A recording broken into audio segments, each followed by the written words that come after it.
The Shurangama Sutra. Enlightenment in Mahayana Buddhism consists in transmuting the mind into the great mirror wisdom. And so the Shurangama Sutra points directly at the mind, which, when stirred by the first thought, creates the basic illusion of an ego and splits the whole into subject and object. In this sutra, the Buddha began by stripping Ananda of this attachment to the illusory body and mind before revealing the one mind. To teach how this one mind can be realized, he asked 25 bodhisattvas to describe the different methods by which each had attained enlightenment. Avalokiteshvara's method was judged the most suitable for mankind today. The Buddha disclosed the cause of transmigration through the 6 worlds and of the attainment of the 4 saintly planes, describing these 10 regions in some detail. Finally, he detailed and warned against clinging to the various mental states experienced when practicing the Shurangama Samadhi. We in the West know of the creation according to the Bible, but readers will now find in the sutra how man and his world came into being as taught by the Buddha. Preface. We take refuge in the Buddha. We take refuge in the Dharma. We take refuge in the Sangha. We take refuge in the triple gem. We take refuge in the triple gem within ourselves. This important sermon contains the essence of the Buddha's teachings, and as foretold by him, will be the first sutra to disappear in the Dharma-ending age. It reveals the law of causality relating to both delusion and enlightenment, and teaches the methods of practice and realization to destroy forever the roots of birth and death. It aims at breaking up alaya, the store consciousness, whose 3 characteristics are self-evidencing, perception, and form. By means of the 3 meditative studies of noumenon, which is immaterial of phenomenon, which is unreal, and of the mean, which is inclusive of both, and leads to the all-embracing Shurangama Samadhi, which is the gateway to perfect enlightenment, and reveals the nature of the Tathagata store of one reality. In the practice of the Shurangama Samadhi to wipe out the store consciousness, we should know that the latter has been under delusion for a very long time, and that it is very difficult to transmute into the great mirror wisdom. Hence the Buddha uses 2 of its characteristics, perception and form, to explain the falseness of both so that we can relinquish our attachment to them and break its first characteristic, self-evidencing. The illusion of form, which includes the body and mind, made of the 5 aggregates, and the visible world is tackled first by returning each of its aspects to where it arises to prove its unreality. And then the illusion of perception is wiped out by revealing its essence, or alaya, which is like a second moon, also an illusory creation. Hence the Buddha says, when seeing perceives seeing, seeing is not seeing. Seeing strays from seeing. Seeing cannot reach it. Which Han Shan aptly interprets thus. When the absolute seeing perceives the essence of seeing, the former is not the latter, which still differs from it. How then can false seeing reach that absolute seeing? Absolute seeing is likened to the real moon in the sky. The essence of seeing to a second moon seen by bad eyes, and false seeing to the moon's reflection in water. In other words, the true moon stands for basic enlightenment, the second moon for alaya, or the essence of seeing which is close to the true moon, and the moon in the water for perception, an illusion which is very far from the real moon. As to alaya, which is the unenlightened aspect of self-nature, we cannot lightly dismiss it as non-existent, and this is why the Buddha avoids mentioning it, for, as he says in his Gatha, old habits flow like torrents in alaya's subtle consciousness. Since the real yet unreal can create confusion, I have refrained from revealing it to you. In answer to Ananda's request for instruction on the 3 meditative studies, samatha, samapatti, dhyana, the Buddha reveals the light of the Shurangama Samadhi from the host position of the all-embracing one mind in its state of passionless imperturbability. Readers should not regard this revelation as some kind of miracle which cannot be proved by science, and which should be dismissed as nonsense. As mentioned in the book, The Secrets of Chinese Meditation, all serious students of the Dharma experience this state of brightness as soon as they succeed in stilling their minds in the practice of dhyana. This absolute mind, as revealed by the Buddha, has 3 great characteristics: greatness of its essence or substance, called the Dharmakaya; greatness of its attributes or manifestations, perfect in wisdom and mercy, called Sambhogakaya; and the greatness of its functions, perfectly converting all living beings to the right path, called Nirmanakaya. Instead of cognizing the true mind, we cling to the illusory body and mind made of the five aggregates as an ego, with sense data in the surrounding world as its objective field of activity. This coarse attachment to ego and things, dharma, arises from discrimination and pertains to both the sixth and seventh consciousnesses.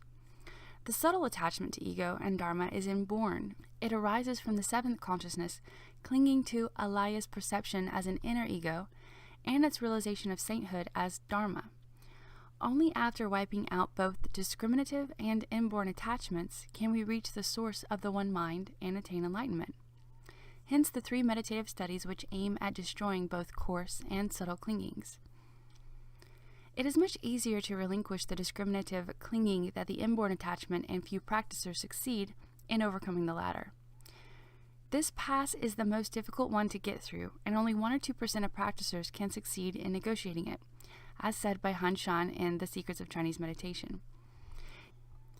The inborn attachment to an ego can be cut off only after one has reached the 7th stage of bodhisattva development, whereas the inborn clinging to dharma still remains in and above the 8th stage, for the 7th consciousness has its unclean and clean characteristics. The unclean one is wiped out in the 7th stage when the name of store consciousness is dropped and replaced by that of pure consciousness, which can now be transmuted into the absolute. However, the 7th consciousness still remains and clings to the absolute as the object aimed at.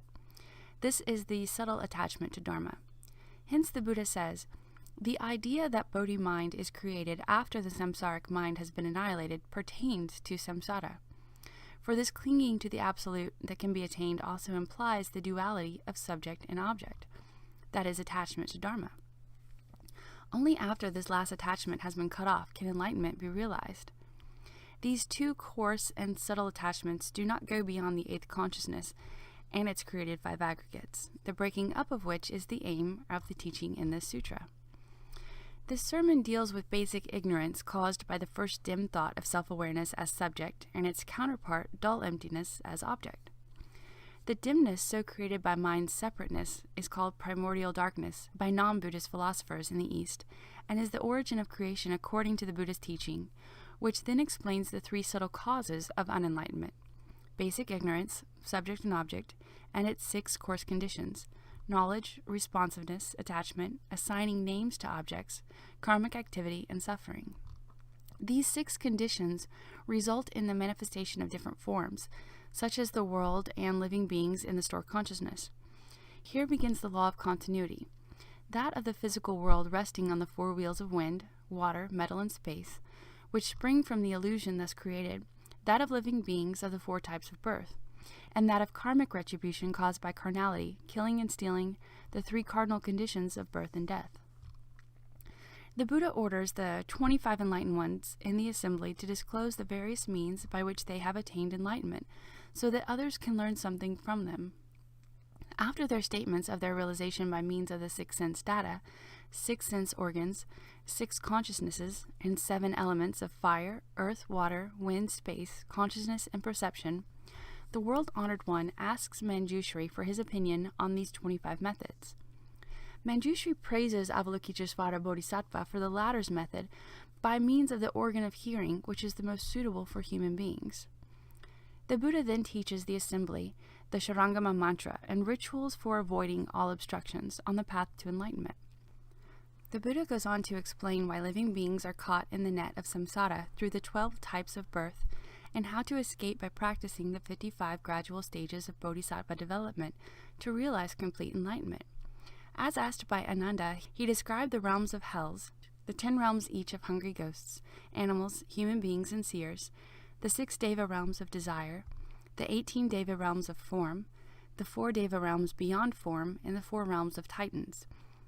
Before the meeting ends, the Buddha warns the assembly against 50 mental states caused by the 5 aggregates, which hinder the practice of Dharma. These states should be recognized by all students in their meditation, and cases are known of those having visions of Buddhas and Bodhisattvas who, by clinging to them, fell into heresy and thereby returned to samsara.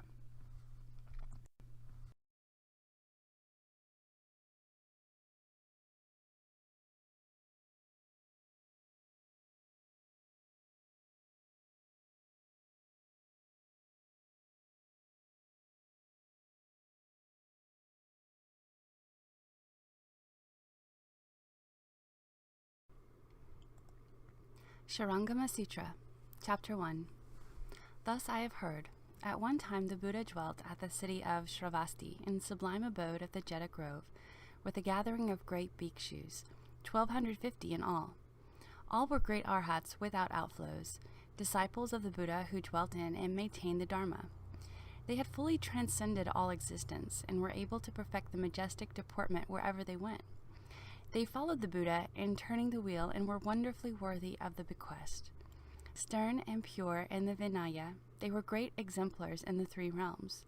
Their numberless response bodies took beings across and liberated them, extricating and rescuing those of the future so they could transcend the bonds of all mundane defilements. The names of the leaders were the greatly wise Shariputra, Mahamaggalyayana, Mahakaushtila, Purnamaitriyani Putra, Subhuti, Upanishad, and others. Moreover, numberless Pratyeka Buddhas who were beyond learning and those of initial resolve came to where the Buddha was.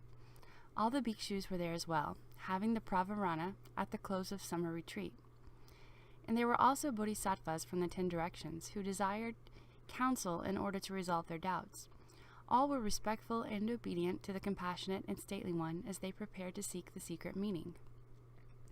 Then the Tathagata arranged his seat, sat quietly and peacefully, and for the sake of everyone in the congregation, proclaimed the profound and mysterious. At the banquet of Dharma, what the members of the pure congregation obtained was unprecedented. The immortals' Kalavinka sound pervaded the worlds of the 10 directions, and bodhisattvas as many as the Ganges sands gathered at the way place with Manjushri as their leader. On the day of mourning, King Prasenajit, for the sake of his father, the former king, arranged a vegetarian feast and invited the Buddha to side rooms of the palace. He welcomed the Tathagata with a vast array of superb delicacies of unsurpassed, wonderful flavors, and himself invited the great bodhisattvas as well. Elders and lay people of the city were also prepared to provide meals for the Sangha at that same time, and they stood waiting for the Buddha to come and receive offerings. The Buddha commanded Manjushri to assign the bodhisattvas and arhats to receive offerings from the various vegetarian hosts. Only Ananda, who had traveled far to accept a special invitation earlier and had not yet returned, was late for the apportioning of the Sangha. No senior bhikshu or acharya was with him, so he was returning alone on the road. On that day Ananda had received no offerings, and so at the appropriate time he took up his alms bowl, and as he traveled through the city, received alms in sequential order.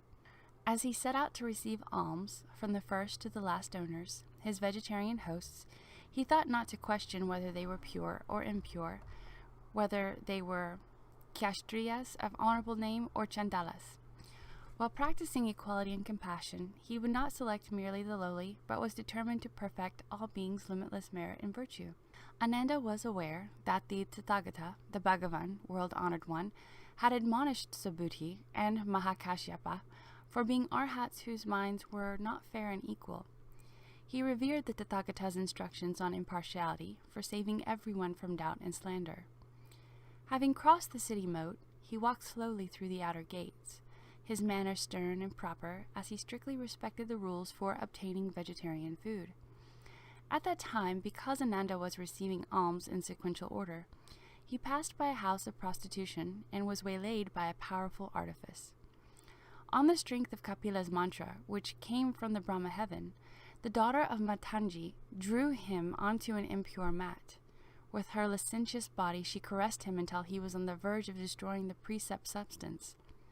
The Tathagata, knowing Ananda was being taken advantage of by an impure artifice, finished the meal and immediately returned to the sublime abode. The king, great officials, elders, and lay people followed along after the Buddha, desiring to hear the essentials of the Dharma. Then the Bhagavan, from his crown, emitted hundreds of rays of jeweled light which dispelled all fear. Within the light appeared a 1,000-petaled jeweled lotus, upon which was seated a transformation body Buddha in full lotus posture, proclaiming a holy mantra. Shakyamuni Buddha commanded Manjushri to take the mantra and go provide protection, and, when the evil mantra was dispelled, to support Ananda and Matanji's daughter, and encourage them to return to where the Buddha was. Ananda saw the Buddha, bowed and wept sorrowfully, regretting that from time without beginning he had been preoccupied with erudition, and had not yet perfected his strength in the way.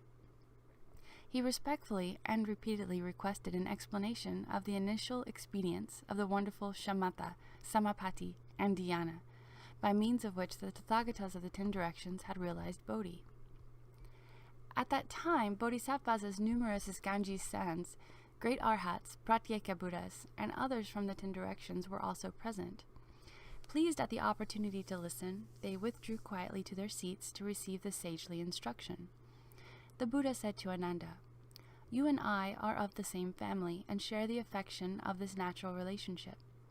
At the time of your initial resolve, what were the outstanding characteristics which you saw in my Dharma that caused you to suddenly cast aside the deep kindness and love found in the world?" Ananda said to the Buddha, "I saw the Tathagata's 32 hallmarks, which were so supremely wonderful and incomparable that his entire body had a shimmering translucence, just like that of crystal. I often thought that those hallmarks could not have been born of desire and love. Why? The vapors of desire are coarse and murky. From foul and putrid intercourse comes a turbid mixture of pus and blood, which cannot give off such a magnificent, pure, and brilliant concentration of purple golden light. And so I eagerly gazed upward, followed the Buddha, and let the hair fall from my head." The Buddha said, "Very good, Ananda. You should know that from beginningless time, all beings are continually born and continually die, simply because they do not know the everlasting true mind with its pure nature and bright substance. Instead, they engage in false thinking. These thoughts are not true, and so they lead to further transmigration. Now you wish to investigate the unsurpassed Bodhi and actually discover your nature. You should answer my questions with a straightforward mind. The Tathagatas of the 10 directions escaped birth and death because their minds were straightforward.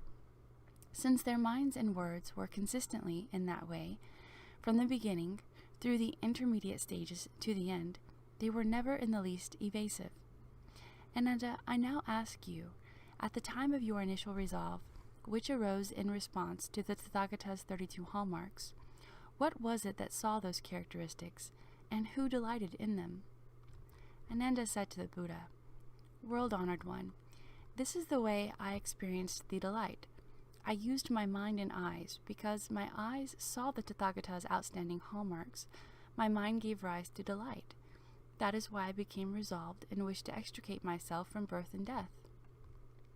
The Buddha said to Ananda, "It is as you say, that experience of delight actually occurs because of your mind and eyes. If you do not know where your mind and eyes are, you will not be able to conquer the wearisome mundane defilements. For example, when a country is invaded by thieves and the king sends out troops to suppress and banish them, the troops must know where the thieves are. It is the fault of your mind and eyes that you undergo transmigration. I now ask you specifically about your mind and eyes. Where are they now?"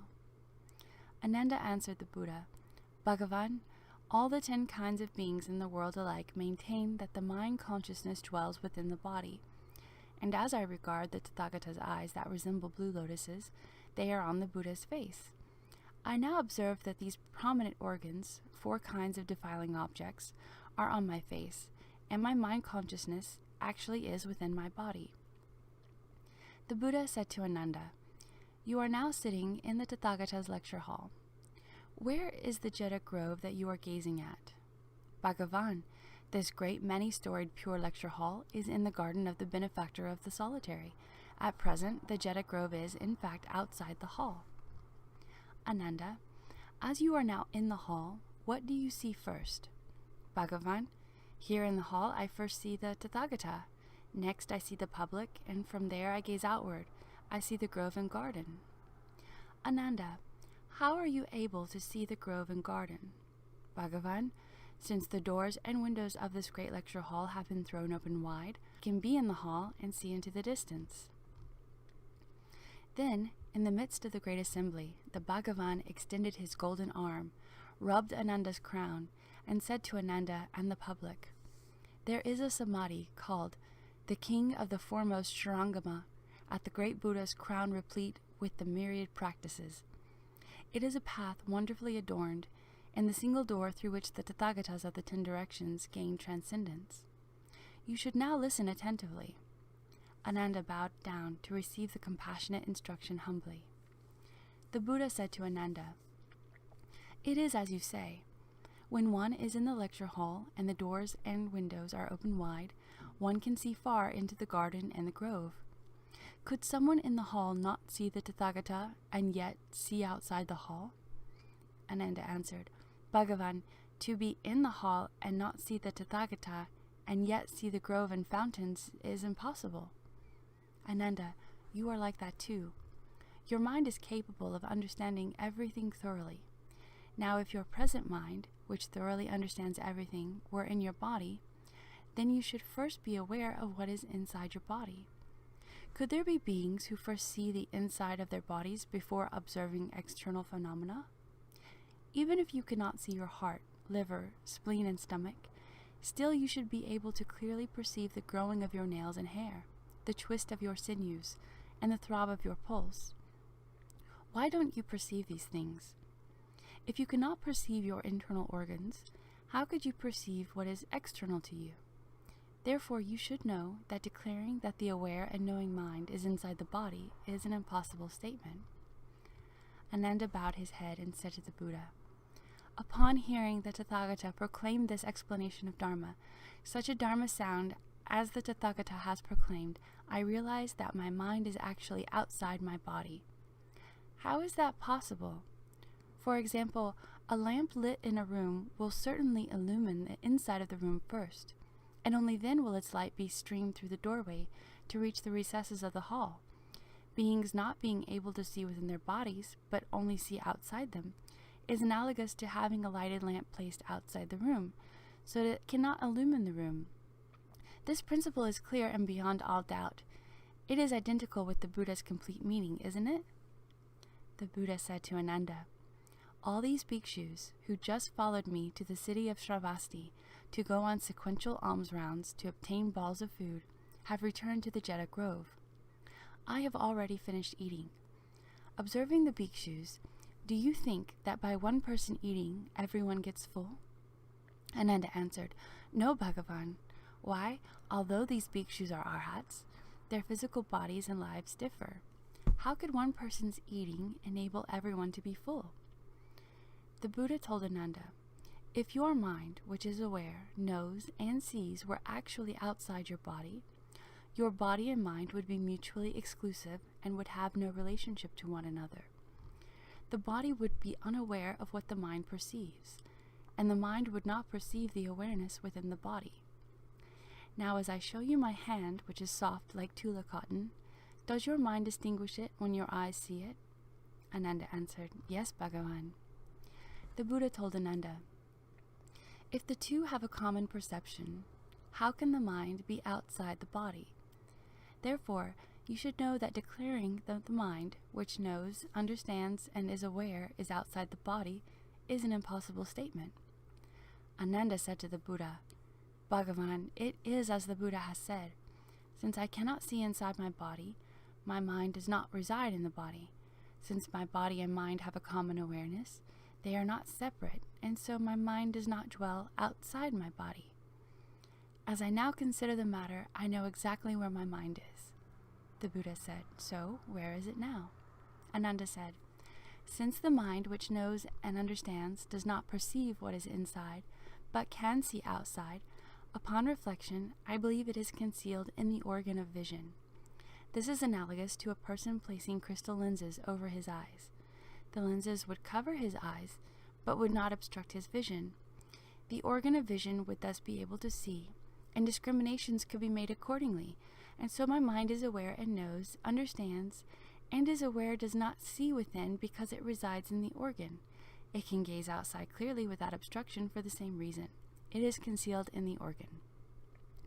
The Buddha said to Ananda, "Assuming that it is concealed in the organ, as you assert in your analogy of the crystals, if a person were to cover his eyes with the crystals and look at the mountains and rivers, would he see the crystals as well?"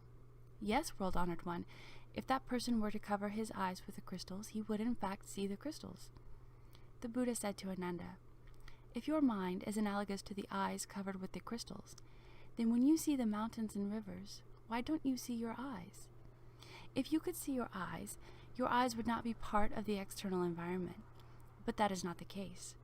If you cannot see them, why do you say that the aware and knowing mind is concealed in the organ of vision, as eyes are covered by crystals?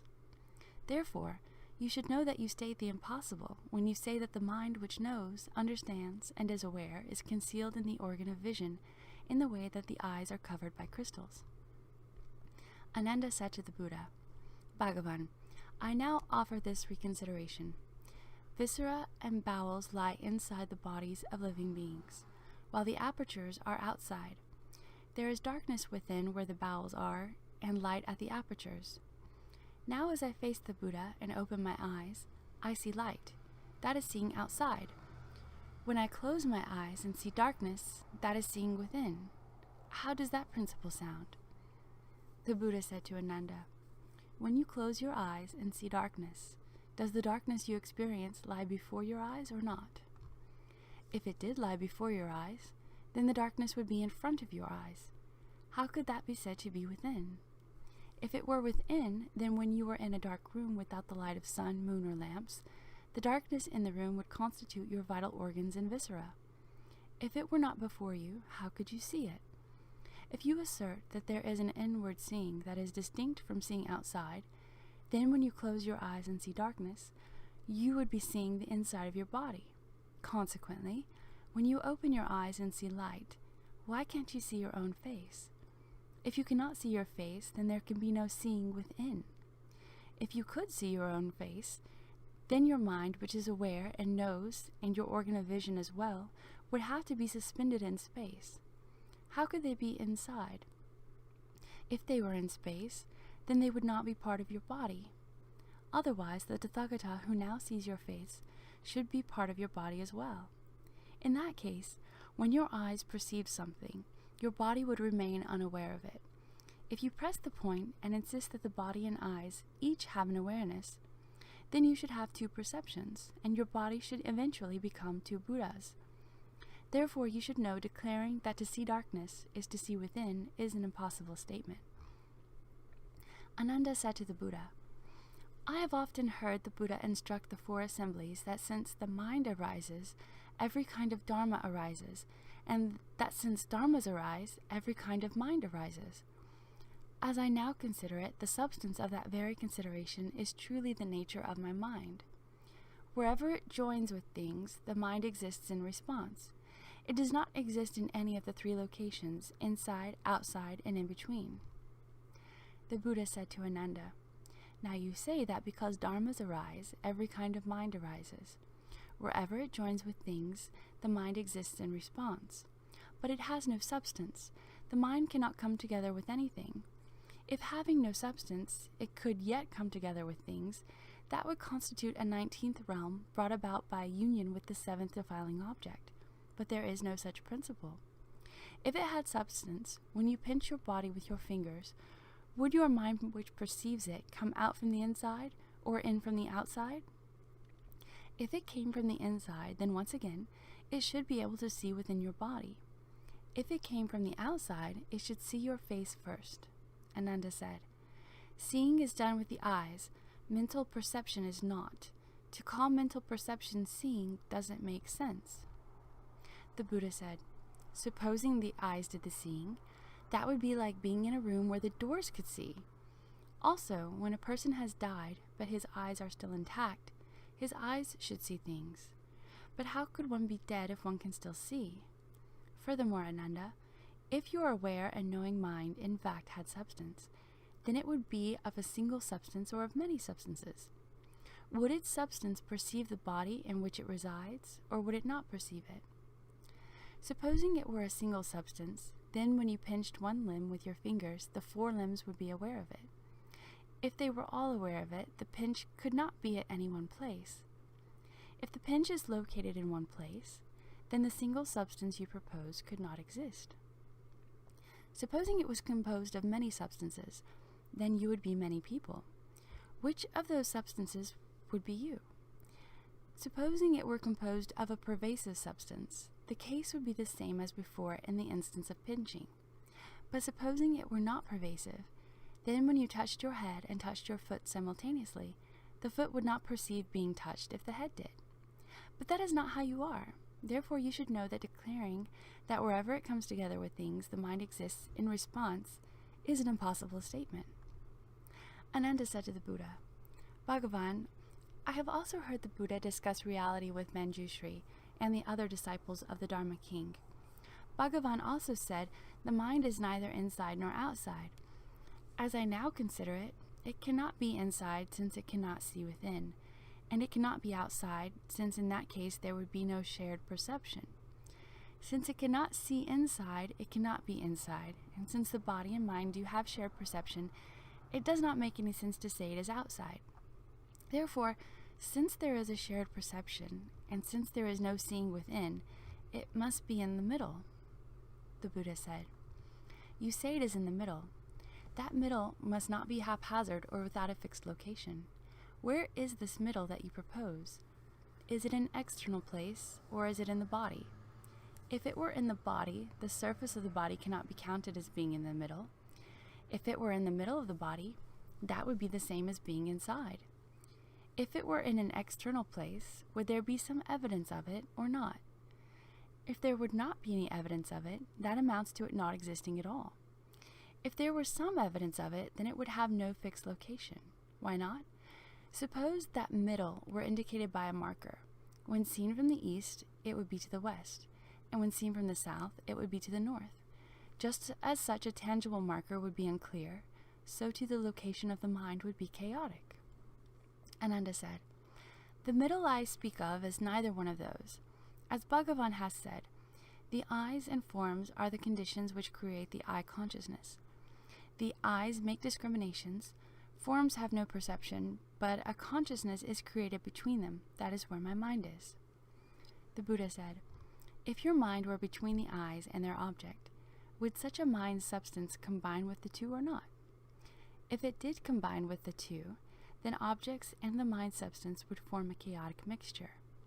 Since objects have no perception, while the substance has perception, the two would stand in opposition. Where could the middle be? If it did not combine with the two, it would then be neither the perceiver nor the perceived. Since it would lack both substance and nature, what would such a middle be like? Therefore, you should know that declaring the mind to be in the middle is an impossible statement. Ananda said to the Buddha, Bhagavan, when I have seen the Buddha turn the Dharma wheel in the past with Mahamadgalyayana, Subhuti, Purna, and Shariputra, 4 of the great disciples, he often said that the nature of the mind which is aware, perceives, and makes discriminations is located neither within nor outside nor in the middle. It is not located anywhere at all. That very non-attachment to everything is what is called the mind. Therefore, is my non-attachment my mind?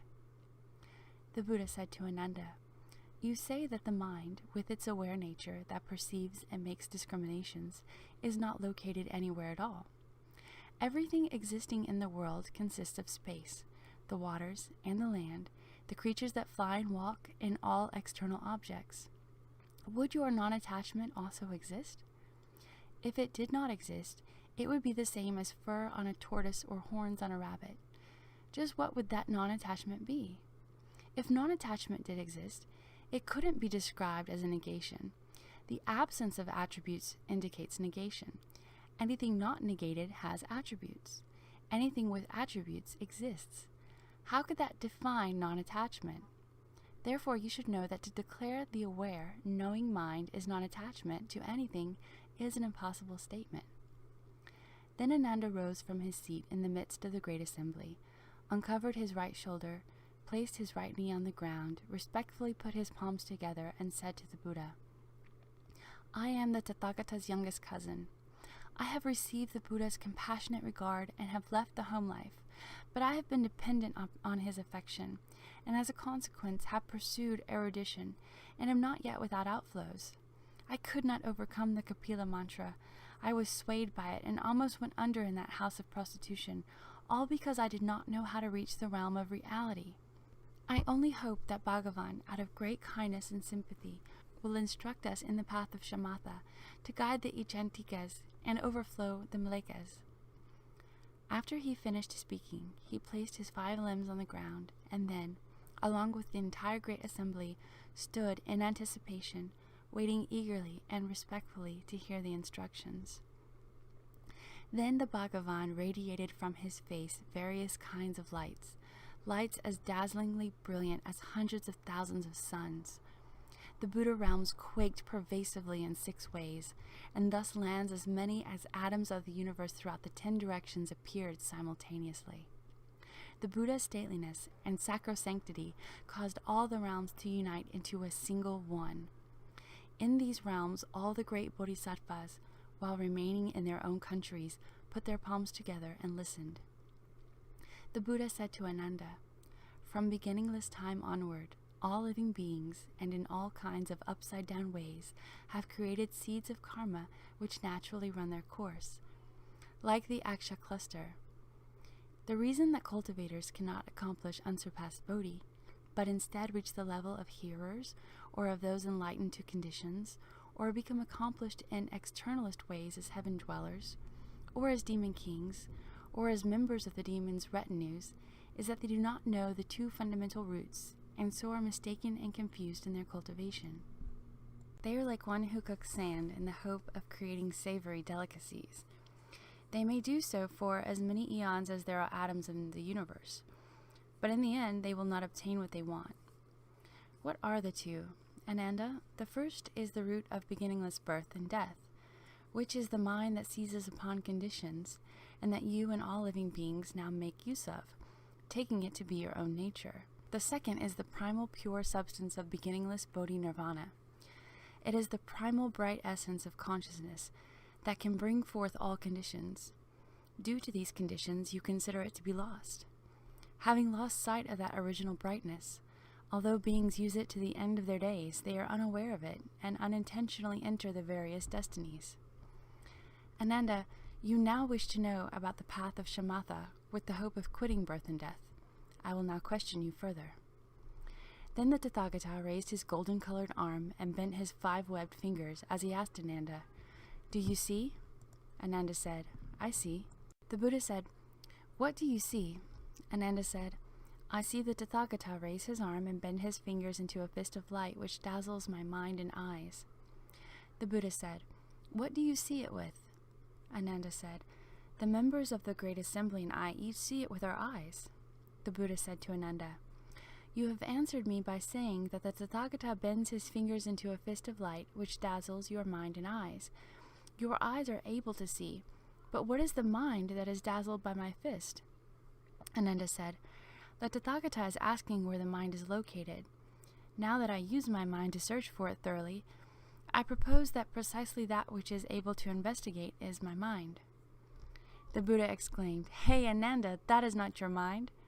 Startled, Ananda leapt up from his seat, stood, put his palms together, and said to the Buddha, "If that is not my mind, what is it?"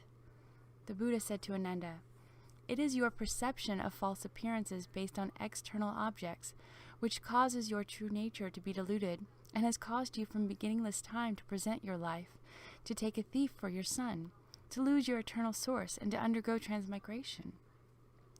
Ananda said to the Buddha, "Bhagavan, I am Buddha's favorite cousin. It is because my mind loved the Buddha that I was led to leave the home life.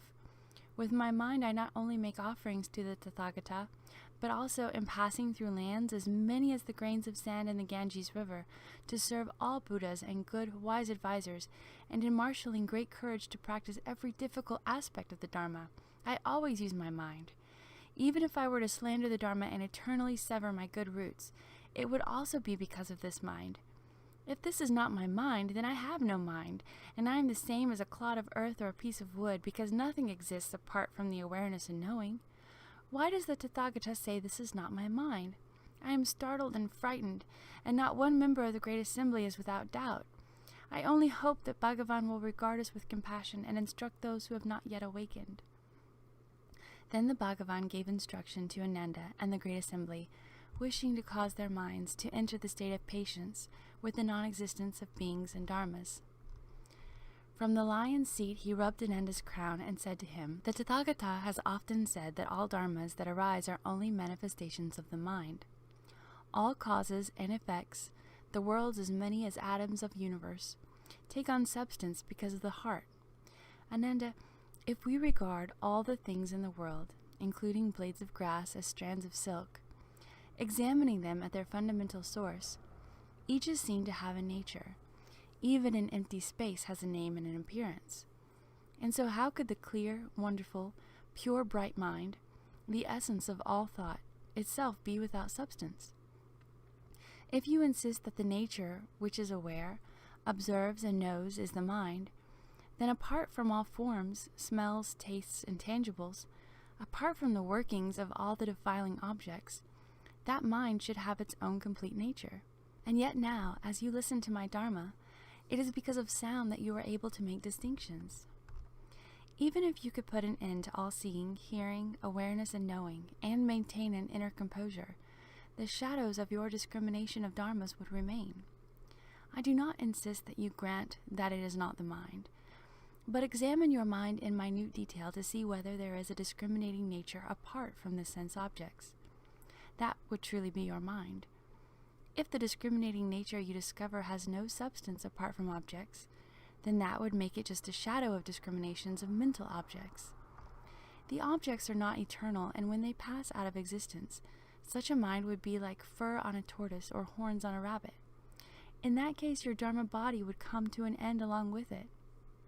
Then who would be left to cultivate and attain patience with the non-existence of beings and dharmas?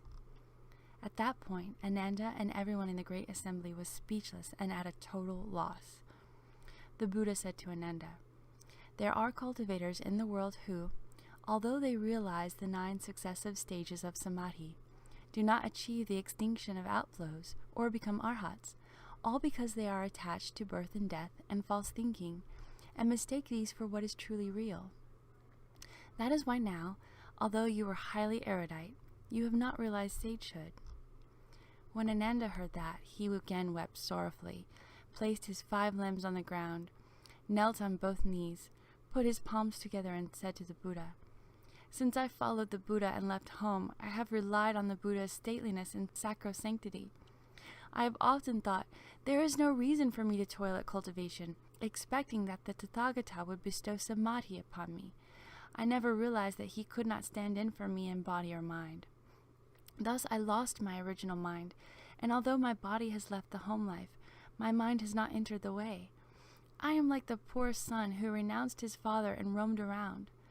Therefore today I realize that although I am greatly learned, if I do not cultivate, it amounts to not having learned anything. Just as someone who only speaks of food will never get full. Bhagavan, now we are all bound by 2 obstructions, and as a consequence, do not perceive the still, eternal nature of the mind. I only hope that Tathagata will empathize with us poor and destitute ones, disclose the wonderful bright mind, and open our way eyes." Then, from this Svastika myriad on his chest, the Tathagata poured forth gem-like light, radiant with hundreds of thousands of colors. This brilliant light simultaneously pervaded throughout the 10 directions to Buddha realms, as many as atoms of universe, anointing the crowns of every Tathagata in all these jeweled Buddha lands of the 10 directions. Then it swept back to Ananda and all the great assembly. The Buddha said to Ananda, "I will now erect the great Dharma banner for you, to cause all living beings in the 10 directions to obtain the wondrous subtle secret, the pure nature, the bright mind, and to attain those pure eyes. Ananda, you have told me that you saw my fist of bright light. How did it take the form of a fist? How did the fist come to emit light? How was the fist made? By what means could you see it?" Ananda replied, "The body of the Buddha is born of purity and cleanness, and therefore it assumes the color of Jambu River gold with deep red hues. Hence it shone as brilliant and dazzling as a precious mountain. It was actually my eyes that saw the Buddha bend his 5-wheeled fingers to form a fist, which was shown to all of us." The Buddha told Ananda, "Today the Tathagata will tell you the truth. All those with wisdom are able to achieve enlightenment through the use of examples. Ananda, take for example my fist. If I didn't have a hand, I couldn't make a fist. If you didn't have eyes, you couldn't see. If you apply the example of my fist to the case of your eyes, Is the principle the same? Ananda said, Yes, Bhagavan. Since I can't see without my eyes, if one applies the example of the Tathagata's fist to the case of my eyes, the principle is the same. The Buddha said to Ananda, You say it is the same, but that is not right. Why? If a person has no hand, his fist is gone forever. But one who is without eyes is not entirely devoid of sight. Why not? Try consulting a blind man on the street. What do you see? Any blind person will certainly answer, Now I see only darkness in front of my eyes. Nothing else meets my gaze. The meaning is apparent. If he sees dark in front of him, how could his sight be considered lost? Ananda said, The only thing blind people see in front of their eyes is darkness. How can that be called seeing? The Buddha said to Ananda, Is there any difference between the darkness seen by blind people, who do not have use of their eyes, and the darkness seen by someone who has the use of his eyes when he is in a dark room? Stated in that way, Bhagavan, there is no difference between the two kinds of blackness, that seen by a person in a dark room and that seen by the blind. Ananda, if the person without use of his eyes, who sees only darkness, were suddenly to regain his sight and see all kinds of forms, and you say it is his eyes which see, then, when a person in a dark room, who sees only darkness, suddenly sees all kinds of forms because of a lamp is lit, you should say it is the lamp which sees. If the lamp did the seeing, it would be endowed with sight, but then we would not call it a lamp any more. Besides, if the lamp were to do the seeing, what would that have to do with you? Therefore you should know that while the lamp can reveal forms, the eyes, not the lamp, do the seeing. And while the eyes can reveal forms, the seeing nature comes from the mind, not the eyes. Although Ananda and everyone in the great assembly had heard what was said, their minds had not yet understood, and so they remained silent, hoping to hear more of the gentle sounds of the Tathagata's teaching. They put their palms together, purified their minds, and stood waiting for the Tathagata's compassionate instruction. Then the Bhagavan extended his bright hand that is soft as tula cotton, opened his 5 webbed fingers, and told Ananda and the great assembly, When I first accomplished the way, I went to the deer park, and for the sake of Ajnata Kayundinya and all 5 of the bhikshus, as well as for you of the fourfold assembly, I said, It is because beings are impeded by transitory defilements and afflictions that they do not realize Bodhi or become arhats. At that time, what caused you, who have now realized the various fruitions of sagehood, to become enlightened? Then Ajnata Kayundinya arose and said to the Buddha, Of the elders now present in the great assembly, only I received the name understanding, because I was enlightened to the meaning of transitory defilements and realized the fruition. Bhagavan, the analogy can be made of a traveler who stops as a guest at a roadside inn, perhaps for the night or perhaps for a meal. When he has finished lodging there, or when the meal is finished, he packs his baggage and sets out again. He does not remain there at his leisure. The host himself, however, does not leave. Considering it this way, the one who does not remain is called the guest, and the one who does remain is called the host. The transitory guest, then, is the one who does not remain. Again, the analogy can be made to how when the sun rises resplendent on a clear morning, its golden rays stream into a house through a crack to reveal particles of dust in the air. The dust dances in the rays of light, but the empty space is unmoving. Considering it that way, what is clear and still is called space, and what moves is called dust. The defiling dust, then, is that which moves. The Buddha said, So it is. Then in the midst of the great assembly, the Tathagata bent his 5 webbed fingers. After bending them, he opened them again. After he opened them, he bent them again, and he asked Ananda, What do you see now? Ananda said, I see the Tathagata's hand opening and closing in the midst of the assembly, revealing his 100 jeweled wheeled palms. The Buddha said to Ananda, You see my hand open and close in the assembly. Is it my hand that opens and closes, or is it your seeing that opens and closes? Ananda said, Bhagavan's jeweled hand opened and closed in the assembly. I saw the Tathagata's hand itself open and close, while my seeing nature neither opened nor closed.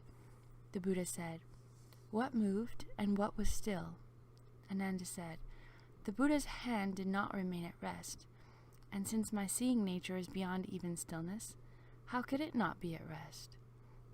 The Buddha said, "So it is." Then from his wheeled palm the Tathagata sent a gem-like ray of light flying to Ananda's right. Ananda immediately turned his head and glanced to the right. The Buddha then sent another ray of light to Ananda's left. Ananda again turned his head and glanced to the left. The Buddha said to Ananda, "Why did your head move just now?"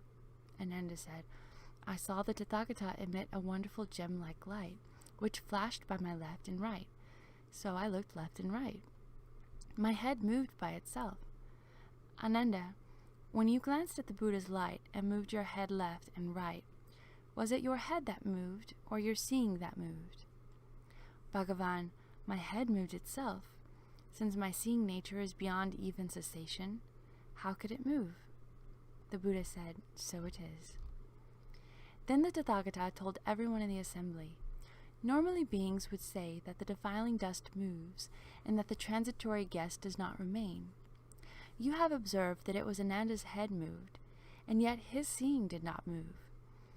You have also observed my hand open and close, yet your seeing did not stretch or bend. Why do you continue to rely on your physical bodies which move and on the external environment which also moves? From the beginning to the end, this causes your every thought to be subject to production and extinction. You have lost your true nature and conduct yourselves in upside-down ways. Having lost your true nature and mind, you take objects to be yourself, and so you cling to revolving on the wheel of rebirth." This is the end of Chapter 1. Chapter 1. Chapter 1. Chapter 1. Chapter 1. Chapter 2. Shurangama Sutra. When Ananda and the Great Assembly heard the Buddha's instructions, they became peaceful and composed both in body and mind. They recollected that since time without beginning they had strayed from their fundamental true mind by mistakenly taking the shadows of differentiations of conditioned defilements to be real. Now on this day, as they awakened, they were each like a lost infant who suddenly finds its beloved mother. They put their palms together to make obeisance to the Buddha. They wished to hear the Tathagata enlighten them to the dual nature of body and mind, of what is false, of what is true, of what is empty and what is existent, and of what is subject to production and extinction, and what transcends production and extinction. Then King Prasenajit rose and said to the Buddha, "In the past, when I had not yet received teachings of the Buddha, I met Katyayana and Vairatiputra, both of whom said that this body ends at death, and that this is nirvana. Now, although I have met the Buddha, I still wonder about that. How can I go about realizing the mind at the level of no production and no extinction? Now all in this great assembly who still have outflows also wish to be instructed on this subject." The Buddha said to the great king, "Let's talk about your body as it is right now. Now I ask you, will your physical body be like Vajra, indestructible and living forever, or will it change and go bad?" "Bhagavan, this body of mine will keep changing until it eventually perishes." The Buddha said, "Great king, you have not yet perished. How do you know you will perish?" "Bhagavan, although my impermanent, changing and decaying body has not yet become extinct, I observe it now, as every passing thought fades away. Each new one fails to remain, but is gradually extinguished like a fire turning wood to ashes. This ceaseless extinguishing convinces me that this body will eventually completely perish." The Buddha said, "So it is. Great king, at your present age, you are already old and declining. How does your appearance and complexion compare to when you were a youth?" "Bhagavan, in the past when I was young, my skin was moist and shining. When I reached the prime of my life, my blood and breath were full. But now, in my declining years, as I race into old age, my form is withered and wizened and my spirit dull. My hair is white and my face is wrinkled, and not much time remains for me. How could one possibly compare me now with the way I was when I was in my prime?" The Buddha said, "Great King, your appearance should not decline so suddenly." The king said, "Bhagavan, the change has been a hidden transformation of which I honestly have not been aware. I have come to this gradually through the passing of winters and summers. How did it happen? In my 20s I was still young, but my features had aged since the time I was 10. My 30s were a further decline from my 20s, and now at 62 I look back at my 50s as hale and hearty. Bhagavan, I now contemplate these hidden transformations. Although the changes wrought by this process of dying are evident through the decades, I might consider them further in finer detail. These changes do not occur just in periods of 12 years. There are actually changes year by year. Not only are there annual changes, there are also monthly transformations. Nor does it stop at monthly transformations. There are also differences day by day. Examining them closely, I find that kshana by kshana, thought after thought, they never stop. And so I know my body will keep changing until it has perished." The Buddha told the Great King, "By watching the ceaseless changes of these transformations, you awaken and know of your perishing. But do you also know that at the time of perishing, there is something in your body which does not become extinct?" King Prasenajat put his palms together and said to the Buddha, "I really do not know." The Buddha said, "I will now show you the nature which is neither produced nor extinguished. Great King, how old were you when you saw the waters of the Ganges?" The king said, "When I was 3 years old, my compassionate mother led me to visit the goddess Jiva. We passed a river, and at the time I knew it was the waters of the Ganges." The Buddha said, "Great King, you have said that when you were 20, you had deteriorated from when you were 10. Day by day, month by month, year by year, until you reach 60. In thought after thought, there has been change. Yet when you saw the Ganges River at the age of 3, how was it different from when you were 13? The king said, "It was no different from when I was 3, and even now when I am 62, it is still no different." The Buddha said, "Now you are mournful that your hair is white and your face wrinkled. In the same way that your face is definitely more wrinkled than it was in your youth, has the seeing with which you look at the Ganges aged, so that it is old now, but when young, when you looked at the river as a child in the past?" The king said, "No, Bhagavan." The Buddha said, "Great King, your face is wrinkled, but the essential nature of your seeing will never wrinkle. What wrinkles is subject to change. What does not wrinkle does not change. What changes will perish, but what does not change is fundamentally free of production and extinction. How could it be subject to your birth and death? Furthermore, why bring up what Maskari Ji Oshaliputra and the others say, that after the death of this body there is total annihilation?"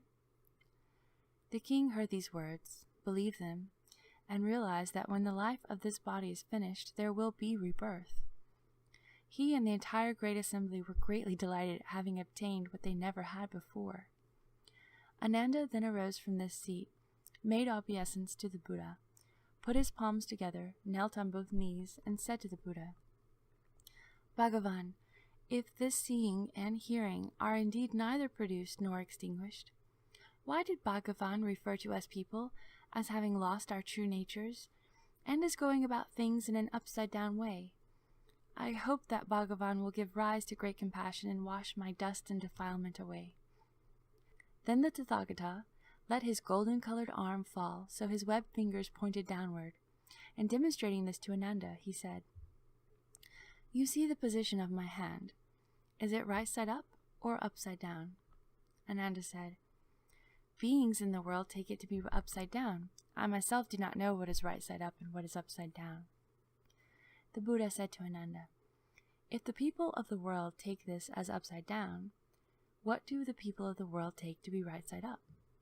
Ananda said, "They call it right side up when the Tathagata raises his arm, with the fingers of his cotton-soft hand pointing up in the air." The Buddha then held up his hand and said, And so for it to be upside down would be for it to be just the opposite of this, or at least that's how people of the world would regard it. In the same way, they will differentiate between your body and the Tathagata's pure Dharma body, and will say that the Tathagata's body is one of right and universal knowledge, while your body is upside down. But examine your body and the Buddha's closely for this upside downness. What exactly does the term upside down refer to?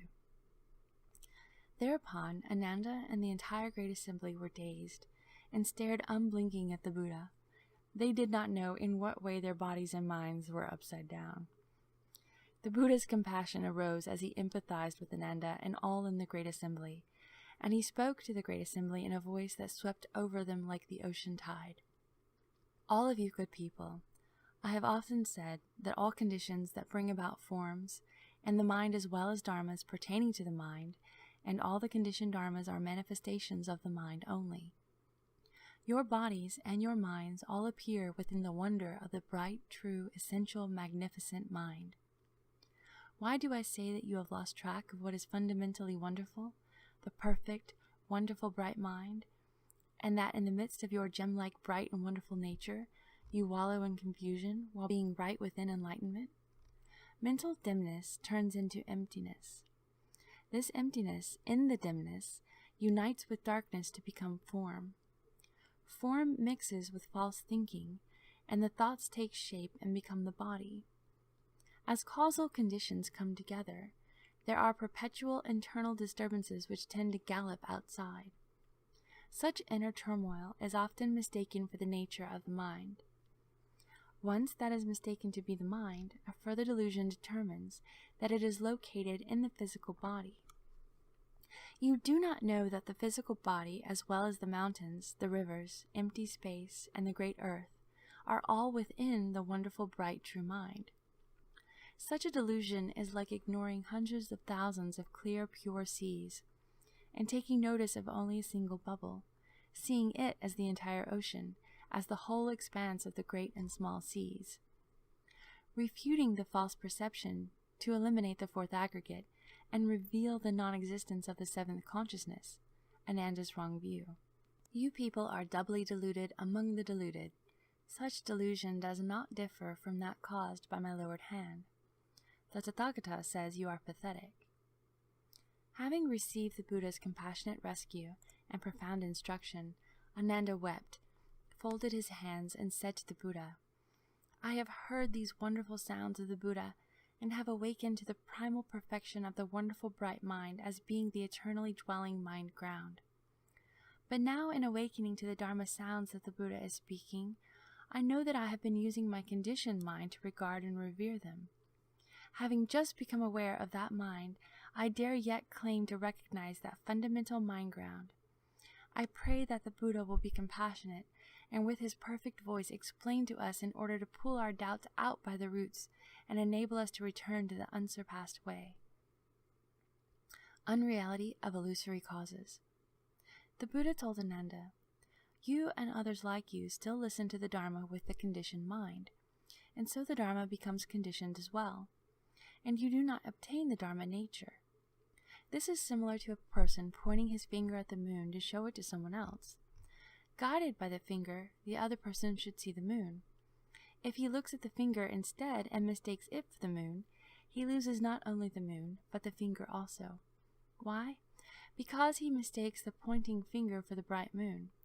Not only does he lose the finger, but he also fails to recognize light and darkness. Why?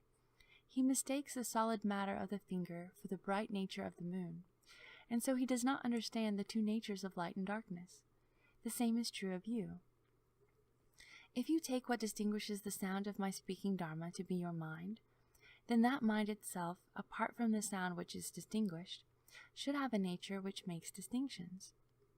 Take the example of a guest who lodged overnight at an inn. He stopped temporarily and then went on. He did not dwell there permanently, whereas the innkeeper did not go anywhere, since he was the host of the inn. The same applies here. If it were truly your mind, it would not go anywhere. And so why, in the absence of sound, does it have no discriminating nature of its own? This then applies not only to the distinguishing of sound, but in distinguishing my appearance. That mind has no distinction-making nature apart from the attributes of form. This is true even when the making of distinctions is totally absent, when there is no form and no emptiness, or in the obscurity which Goshali and others take to be the profound truth. That mind still does not have a distinction-making nature in the absence of causal conditions.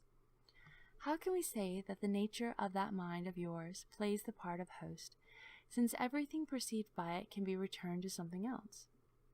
Ananda said, if every state of our mind can be returned to something else as its cause, then why does the wonderful, bright, original mind mentioned by the Buddha return nowhere?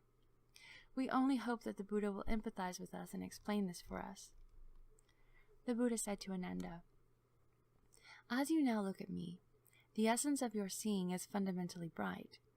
Although that seeing is not the wonderful essential brightness of the mind, it is like a second moon, rather than the moon's reflection. Listen attentively, for I am now going to explain to you the concept of not returning to anything. Ananda, this great lecture hall is open to the east. When the sun rises in the sky, it is flooded with light. At midnight, during a new moon, or when the moon is obscured by clouds or fog, it is dark. Looking out through open doors and windows, your vision is unimpeded. Facing walls or houses, your vision is hindered. In such places where there are forms of distinctive features, your vision is causally conditioned. In a dull void, you can see only emptiness. Your vision will be distorted when the objects of seeing are shrouded in dust and vapor. You will perceive clearly when the air is fresh. Ananda, observe all these transitory characteristics as I now return each to its source. What are their sources? Ananda, among these transitions, the light can be returned to the sun. Why? Without the sun, there would be no light. Therefore, the cause of light belongs with the sun, and so it can be returned to the sun. Darkness can be returned to the new moon. Penetration can be returned to the doors and windows, while obstruction can be returned to the walls and eaves. Conditions can be returned to distinctions. Emptiness can be returned to dull emptiness. Darkness and distortion can be returned to mist and haze. Bright purity can be returned to freshness, and nothing that exists in this world goes beyond these categories. To which of the 8 states of perception would the essence of your seeing be reducible? Why do I ask that? If it returned to brightness, you would not see darkness when there was no light. Although such states of perception, as light, darkness, and the like differ from one another, your seeing remains unchanged. That which can be returned to other sources clearly is not you. If that which you cannot return to anything else is not you, then what is it? Therefore, I know that your mind is fundamentally wonderful, bright, and pure. You yourself are confused and deluded. You abuse what is fundamental and end up undergoing the cycle of rebirth, bobbing up and down in the sea of birth and death. No wonder the Tathagata says you are the most pathetic of creatures. Ananda said, although I recognize that the seeing nature cannot be traced back to anything, but how can I come to know that it is my true nature? The Buddha told Ananda, now I have a question for you. At this point, you have not yet attained the purity of no outflows. Blessed by the Buddha's holy strength, you are able to see into the first dhyana heavens without any obstruction, just as Aniruddha looks at Jambudvipa with such clarity as he might at an amala fruit in the palm of his hand. Bodhisattvas can see hundreds of thousands of realms. The Tathagatas of the 10 directions see everything throughout Pure Lands as numerous as atoms of universe. By contrast, ordinary being's sight does not extend beyond a fraction of an inch. Ananda, as you and I now look at the palace where the 4 heavenly kings reside, and inspect all that moves in the water, on dry land, and in the air, some are dark and some are bright, varying in shape and appearance.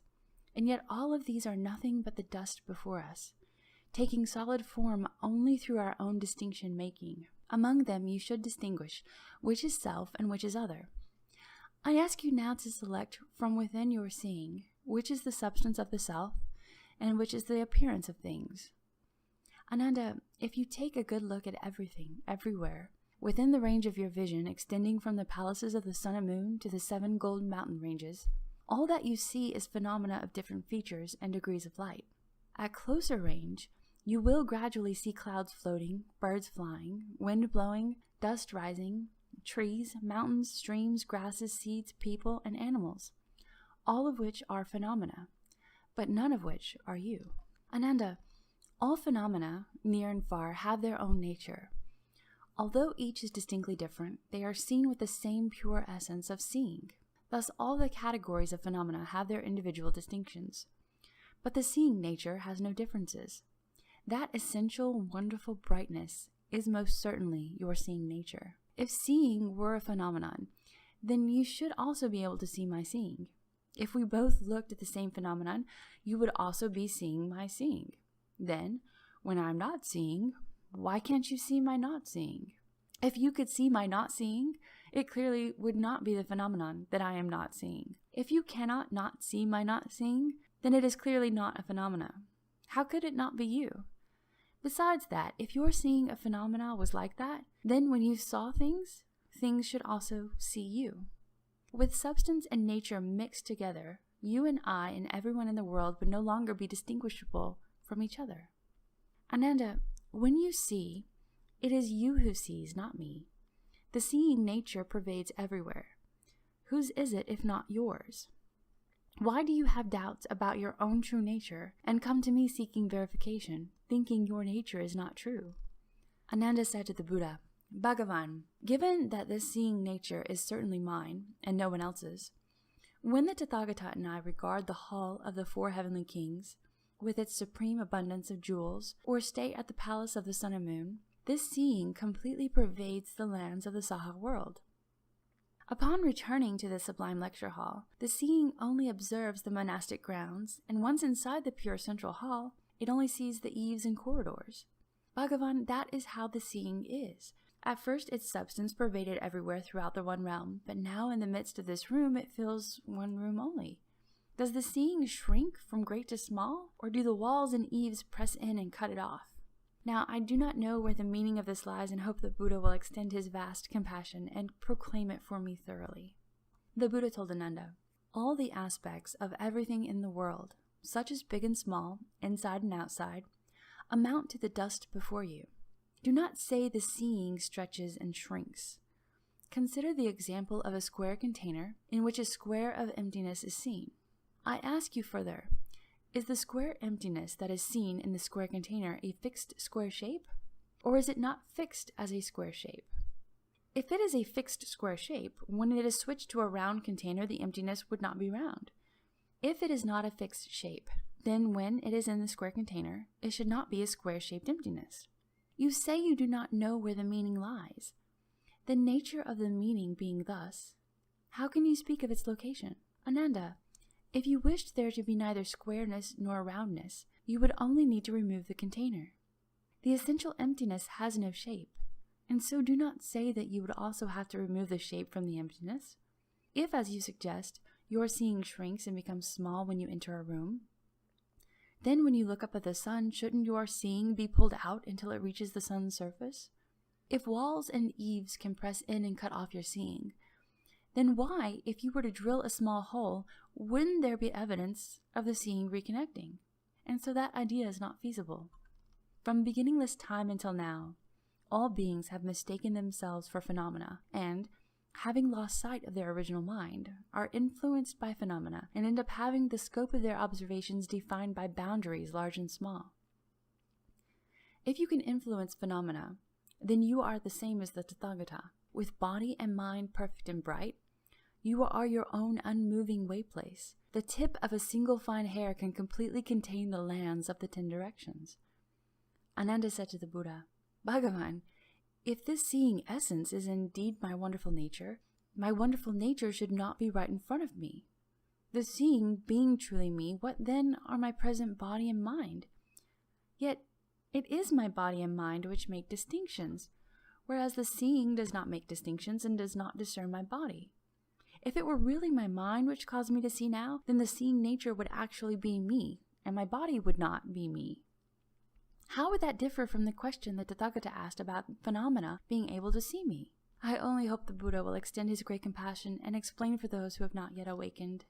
The Buddha told Ananda, "What you have just now said, that the seeing is in front of you, is actually not the case. If it were actually in front of you, it would be something you could actually see, and then the seeing essence would have a location. There would have to be some evidence of it. Now, as you sit in the Jeta Grove, you look about everywhere at the grove, the pond, the halls, up at the sun and moon, and at the Ganges River before you. Now, before my lion's seat, point out these various appearances. What is dark is the groves. What is bright is the sun. What is obstructing is the walls. What is clear is emptiness, and so on, including even the grasses and trees, and the most minute objects. Their sizes vary, but since they all have appearances, all can be located. If you insist that your seeing is in front of you, then you should be able to point it out. What is the seeing?" Ananda, if emptiness were the seeing, then since it had already become your seeing, what would have become of emptiness? If phenomena were the seeing, since they had already become the seeing, what would have become of phenomena? You should be able to cut through and peel away the myriad appearances to the finest degree, and thereby distinguish and bring forth the essential brightness and pure wonder of the source of seeing, pointing it out and showing it to me from among all these things, so that it is perfectly clear beyond any doubt. Ananda said, "From where I am now in this many-storied lecture hall, reaching to the distant Ganges River and the sun and moon overhead, all that I might raise my hand to and point to, all that I indulge my eyes in seeing, all are phenomena. They are not the seeing. Bhagavan, it is as the Buddha has said, not to mention someone like me, a hearer of the first stage, who still has outflows. Even bodhisattvas cannot break open and reveal, among the myriad appearances which are before them, an essence of seeing which has a special nature of its own apart from all phenomena." The Buddha said, "So it is, so it is." The Buddha further said to Ananda, "It is as you have said, no seeing essence that would have a nature of its own apart from all phenomena can be found. Therefore, all the phenomena you point to are phenomena, and none of them is the seeing. Now I will tell you something else. As you and the Tathagata sit here in the Jeta Grove, and look again at the groves and gardens, up to the sun and moon, and at all the various different appearances, having determined that the seeing essence is not among anything you might point to, I now advise you to go ahead and discover what among all these phenomena is not your seeing." Ananda said, "As I look all over this Jeta Grove, I do not know what in the midst of it is not my seeing. Why is that? If trees were not the seeing, why would I see trees? If trees were the seeing, then how could they also be trees? The same is true of everything up to and including emptiness. If emptiness were not the seeing, why would I see emptiness? If emptiness were the seeing, then how could it also be emptiness? As I consider it again and explore the subtlest aspects of the myriad appearances, none is not my seeing." The Buddha said, "So it is, so it is." Then all in the great assembly, who had not reached the stage beyond the study, were stunned upon hearing these words of the Buddha, and could not make heads or tails of it all. They were agitated and taken aback at the same time, having lost their bearings. The Tathagata, knowing they were anxious and upset, let empathy rise in his heart as he consoled Ananda and everyone in the great assembly. "Good people, what the unsurpassed Dharma King says is true and real. He says it just as it is. He never deceives anyone, he never lies. He is not like Maskari, Goshaliputra, advocating his 4 kinds of non-dying, spouting deceptive and confusing theories. Consider this carefully and do not be embarrassed to ask about it." Then Dharma Prince Manjushri, feeling sorry for the fourfold assembly, rose from his seat in the midst of the great assembly, bowed at the Buddha's feet, placed his palms together respectfully, and said to the Buddha, "Bhagavan, the great assembly has not awakened to the principle of the Tathagata's twofold disclosure of the essence of seeing, as being both form and emptiness, and as being neither of them. World-honored one, if conditioned forms, emptiness, and other phenomena mentioned above were the seeing, there should be an indication of them. And if they were not the seeing, there should be nothing there to be seen. Now we do not know what is meant, and this is why we are alarmed and concerned. Yet our good roots from former lives are not deficient. We only hope that the Tathagata will have the great compassion to reveal exactly what all the things are and what the seeing essence is. Among all of those, what exists and what doesn't. The Buddha told Manjushri and the Great Assembly, to the Tathagatas and the great Bodhisattvas of the 10 directions who dwell in this samadhi, seeing and the conditions of seeing, as well as thoughts regarding seeing, are like flowers in space, fundamentally non-existent. This seeing and its conditions are originally the wonderful, pure, bright substance of Bodhi. How could one inquire into its existence or non-existence? Manjushri, I now ask you, could there be another Manjushri besides you? Or would that Manjushri not be you? No, Bhagavan, I would be the real Manjushri. There couldn't be any other Manjushri. Why not? If there were another one, there would be 2 Manjushris. But as it is now, I could not be that non-existent Manjushri. Actually, neither of the 2 concepts, existent or non-existent, applies. The Buddha said, that is how the basic substance of wonderful Bodhi is in terms of emptiness and mundane objects. They are basically misnomers for the wonderful brightness of unsurpassed Bodhi, the pure, perfect, true mind. Our misconception turns them into form and emptiness, as well as hearing and seeing. They are like the second moon. Does that moon exist or not? Manjushri, there is only one true moon. That leaves no room for questioning its existence or non-existence. Therefore, your current contemplating of the seeing and the mundane objects and the many observations that entails are all false thoughts. You cannot transcend existence and non-existence while caught up in them. Only the true essence, the wonderful, enlightened, bright nature is beyond pointing out or not pointing out. Ananda said to the Buddha, Bhagavan, it is truly as the Dharma King has said. The condition of enlightenment pervades the 10 directions. It is clear and eternal. Its nature is neither produced nor extinguished. How does it differ then from the elder Brahman Kapila's teaching of the mysterious truth, or from the teaching of the ash-smeared ascetics, or from the other externalist sects that say there is a true self which pervades the 10 directions? Also, in the past, Bhagavan gave a lengthy lecture on this topic at Mount Lanka for the sake of Great Wisdom Bodhisattva and others. Those externalist sects always speak of spontaneity. I speak of causes and conditions, which is an entirely different frame of reference.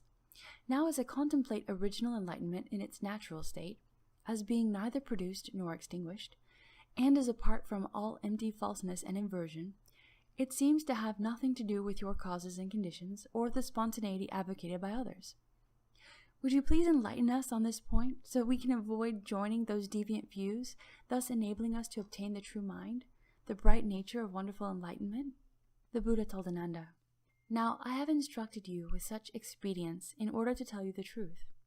Yet you do not awaken to it, but mistake what I describe for spontaneity. Ananda, if it definitely were spontaneous, you should be able to distinguish the substance of the spontaneity. Now you investigate the wonderful bright seeing. What is its spontaneous aspect? Is the bright light its spontaneous aspect? Is darkness its spontaneous aspect? Is emptiness its spontaneous aspect? Are solid objects its spontaneous aspect? Ananda, if its spontaneous aspect consisted of light, you should not see darkness. Or if its spontaneous aspect were emptiness, you should not see solid objects. Continuing in the same way, if its spontaneous aspect were all dark appearances, then when confronted with light, the seeing nature should be cut off and extinguished. So how could you see light? Ananda said, The nature of this wonderful seeing definitely does not seem to be spontaneous, and so I propose that it is produced from causes and conditions. But I am not totally clear about this. I now ask the Tathagata whether this idea is consistent with the nature of causes and conditions. The Buddha said, You say the nature of seeing is causes and conditions.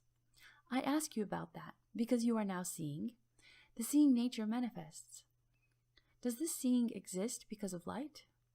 Does it exist because of darkness? Does it exist because of emptiness? Does it exist because of solid objects? Ananda, if light is the cause that brings about seeing, you should not see darkness. If darkness is the cause that brings about seeing, you should not see light. The same question applies to emptiness and solid objects. Moreover, Ananda, does the seeing derive from the condition of there being light? Does the seeing derive from the condition of there being solid objects? Ananda, if it existed because there is emptiness, you should not see solid objects. If it exists because there are solid objects, you should not see emptiness.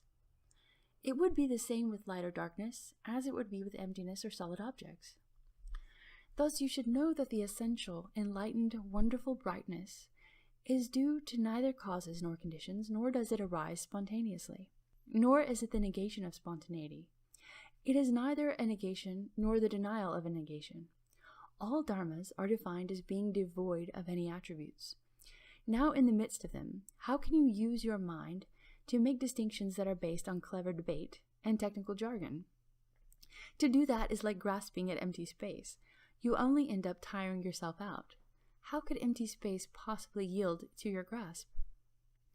Ananda said to the Buddha, if the nature of the wonderful enlightenment has neither causes nor conditions, then why does Bhagavan always tell the bhikshus that the nature of seeing derives from the four conditions of emptiness, brightness, the mind, and the eyes? What does that mean?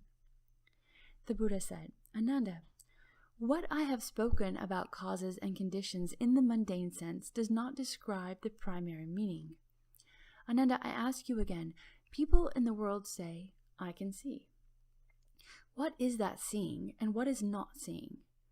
Ananda said, the light of the sun, the moon, and lamps is the cause that allows people in the world to see all kinds of appearances.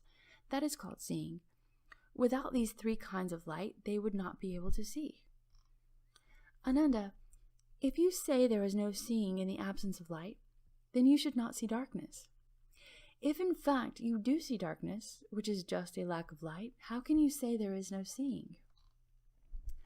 Ananda, if when it is dark you call that not seeing because you do not see light, then since it is now light and you do not see the characteristic of darkness, that should also be called not seeing.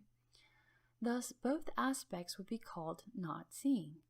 Although these two aspects counteract each other, your seeing nature does not lapse for an instant. Thus, you should know that seeing continues in both cases. How then can you say there is no seeing?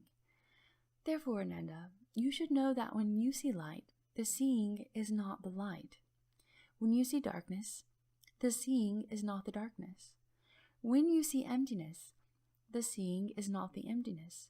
When you see solid objects, the seeing is not the solid objects.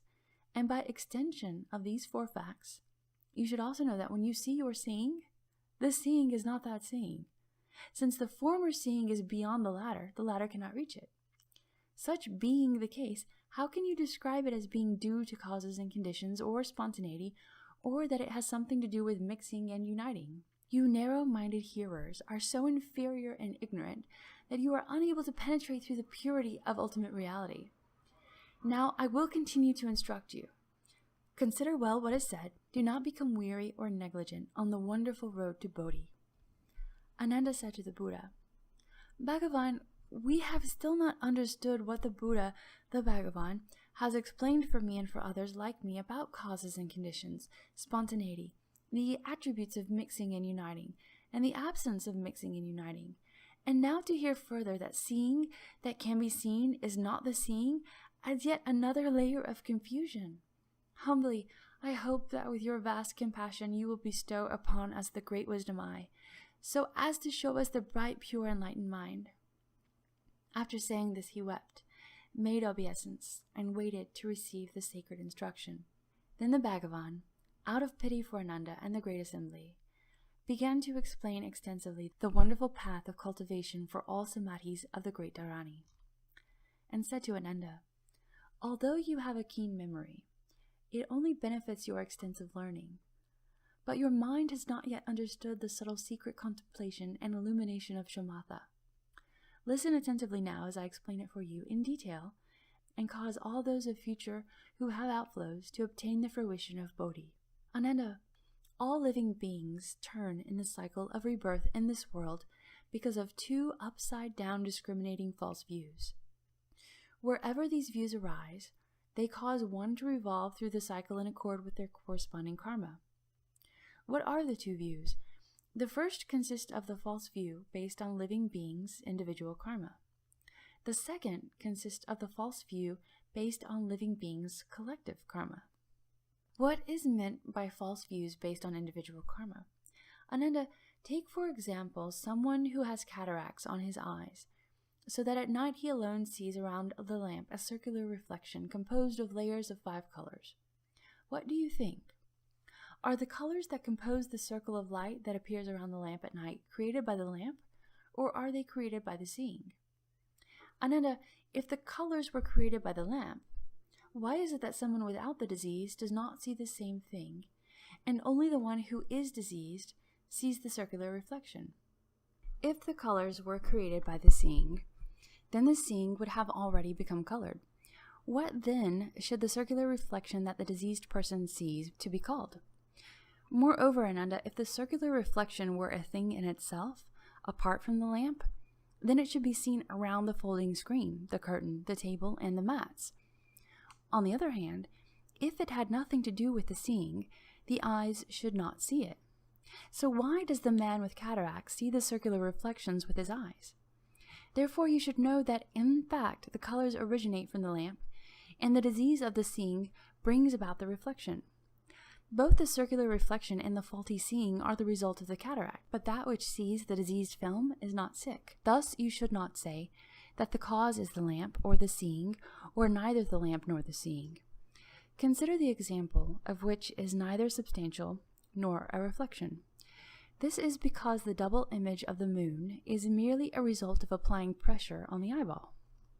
Hence, a wise person would not try to argue that the second moon either has or doesn't have a form, or that it is apart from the seeing or not apart from the seeing. The same is true in this case. The illusion is created by the diseased eyes. You cannot say it originates from the lamp or from the seeing. Even less can it be said not to originate from the lamp or the seeing. What is meant by the false view of the collective karma? Ananda, in Jambudvipa, besides the waters of the great seas, there is level land that forms some 3,000 continents. East and west, throughout the entire expanse of the great continent, there are 2,300 large countries. In the other small continents in the seas, there may be 200 or 300 countries, perhaps 1 or 2, or perhaps 30, 40, or 50. Ananda, suppose that among them there is one small continent where there are only 2 countries. The people of just one of the countries collectively experience evil conditions. On that small continent, all the people of that country see all kinds of inauspicious omens. Perhaps they see 2 suns, perhaps they see 2 moons, perhaps they see the moon with circles of, or a dark haze, or girdle ornaments around them, or comets with long rays, or comets with short rays, moving stars, flying stars, shooting stars, ears on the sun or moon, evil haze above the sun or evil haze besides the sun, morning rainbows, evening rainbows, and various other evil signs.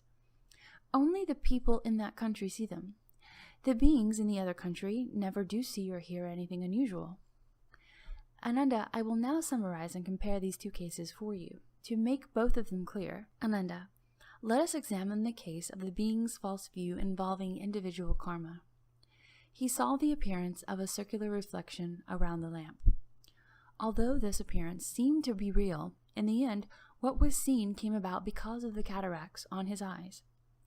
The cataracts are the result of the weariness of the seeing, rather than the products of form.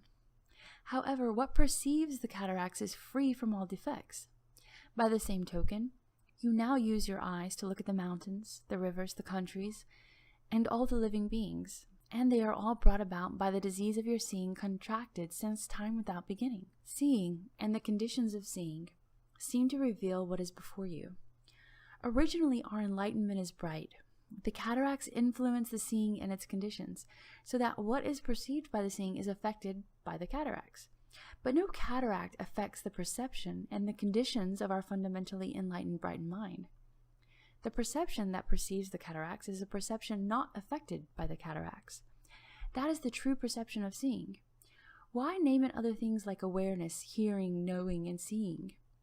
Therefore, you now see me and yourself and the world and all the 10 kinds of living beings because of a disease in the seeing. What perceives the disease is not the diseased. The nature of true essential seeing has no disease. Therefore, it is not called seeing. Ananda, let us compare the false views of those living beings' collective karma with the false views of the individual karma of one person. The individual person with the diseased eyes can be likened to the people of that one country. He sees circular reflections, erroneously brought about by a disease of the seeing. The beings with the collective share see inauspicious things. In the midst of their karma of identical views arise pestilence and evils. Both are produced from a beginningless falsity of seeing. It is the same in the 3,000 continents of Jambudvipa, throughout the 4 great seas in the Saha world, and on through the 10 directions. All countries that have outflows, and all living beings are the enlightened, bright, wonderful mind without outflows. Seeing, hearing, awareness, and knowing are an illusory falseness brought about by the disease and its conditions. Mixing and uniting with that brings about a false birth. Mixing and uniting with that creates a false death.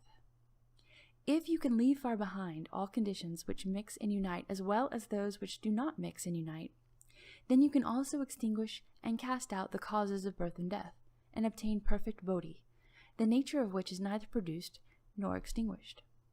That is the pure, clear, basic mind, the eternal, fundamental enlightenment. Ananda, although you have already realized that the wonderful, bright, fundamental enlightenment is not originated by conditions, nor is it originated by spontaneity, you have not yet understood that the source of enlightenment does not originate from mixing and uniting, or from a lack of mixing and uniting. Ananda, now I will once again make use of the mundane objects before you to question you.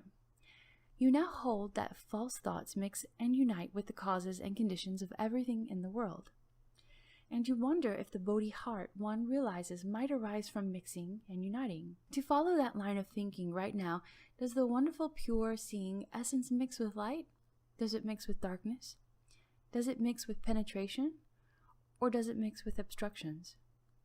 If it mixed with light, then when you looked at light, when the light appeared before you, at what point would it mix with your seeing? Given that seeing has certain attributes, what would the altered shape of such a mixture be? If that mixture were not the seeing, how could you see the light? If it were the seeing, how could the seeing see itself? If you insist that seeing is complete, what room would there be for it to mix with the light?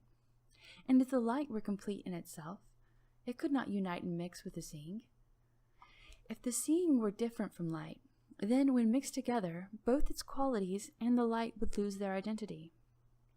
Since the mixture would result in the loss of light and the quality of seeing, the proposal that the seeing essence mixes with the light doesn't hold. The same principle applies to its mixing with darkness, with penetration, or with all kinds of solid objects. Moreover, Ananda, as you are right now, once again, does the wonderful pure seeing essence unite with light? Does it unite with darkness? Does it unite with penetration, or does it unite with solid objects? If it united with light, then when darkness came and the attributes of light ceased to be, how could you see darkness, since the seeing would not be united with darkness? If you could see darkness, and yet at the same time there was no union with darkness, but rather a union with light, you should not be able to see light. Since you could not be seeing light, then why is it that when your seeing comes in contact with light, it recognizes light, not darkness? The same would be true of union with darkness, with penetration, or with any kind of solid object. Ananda said to the Buddha, Bhagavan, as I consider it, the source of this wonderful enlightenment does not mix or unite with any conditioned mundane objects or with mental speculation. Is that the case? The Buddha said, Now you want to say that the enlightened nature neither mixes nor unites. So now I ask you further. As to this wonderful seeing essences neither mixing nor uniting, does it not mix with light? Does it not mix with darkness? Does it not mix with penetration? Does it not mix with solid objects? If it does not mix with light, then there should be a boundary between seeing and light. Examine it closely. At what point is there light? At what point is there seeing? Where are the boundaries of the seeing and the light? Ananda, if there were no seeing within the boundaries of light, then there would be no contact between them, and clearly one would not know what the attributes of light were. Then how could its boundaries be defined? As to its not mixing with darkness, with penetration, or with any kind of solid object, the principle would be the same. Moreover, as to the wonderful seeing essences neither mixing nor uniting, does it not unite with light? Does it not unite with darkness? Does it not unite with penetration? Does it not unite with solid objects? If it did not unite with light, then the seeing and the light would be at odds with each other by their nature, as are the ear and the light, which does not come in contact. Since the seeing would not know what the attributes of the light were, how could it determine clearly whether there is any union? As to its not uniting with darkness, with penetration, or with any kind of solid object, the principle would be the same. Ananda, you have not yet understood that all the defiling objects that appear, all the illusory, ephemeral phenomena, spring up in the very spot where they also come to an end.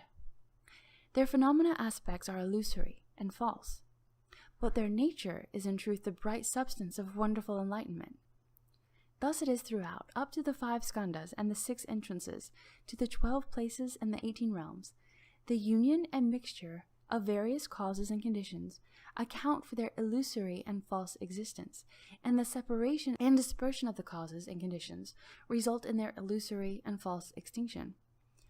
Who would have thought that production and extinction, coming and going, are fundamentally the eternal, wonderful light of the Tathagata, the unmoving, all-pervading perfection, the wonderful nature of true suchness? If within the true and eternal nature one seeks coming and going, confusion and enlightenment, or birth and death, one will never find them. Ananda, why do I say that the 5 skandhas are basically the wonderful nature of true suchness, the treasury of the Tathagata? Ananda, suppose a person with clear vision were to gaze at clear bright space. His gaze would perceive only clear emptiness, devoid of anything else. Then if that person for no particular reason fixed his gaze, the staring would cause fatigue. Thus, in empty space, he would see illusory flowers and other illusory and disordered unreal appearances. You should be aware that the form skandha is like that. Ananda, those illusory flowers did not originate from space, nor did they come from the eyes. In fact, Ananda, if they came from space, coming from there, they should also return to and enter space. But if objects were to enter and leave it, space would not be empty. And if space was not empty, then there would be no room for it to contain the flowers that might appear or disappear, just as Ananda's body cannot contain another Ananda. If the flowers came from the eyes, coming from them, they should also return to the eyes. If the image of flowers originated in the eyes, then they themselves should have vision. If they had vision, when they went out to space, they should be able to turn around and see the person's eyes.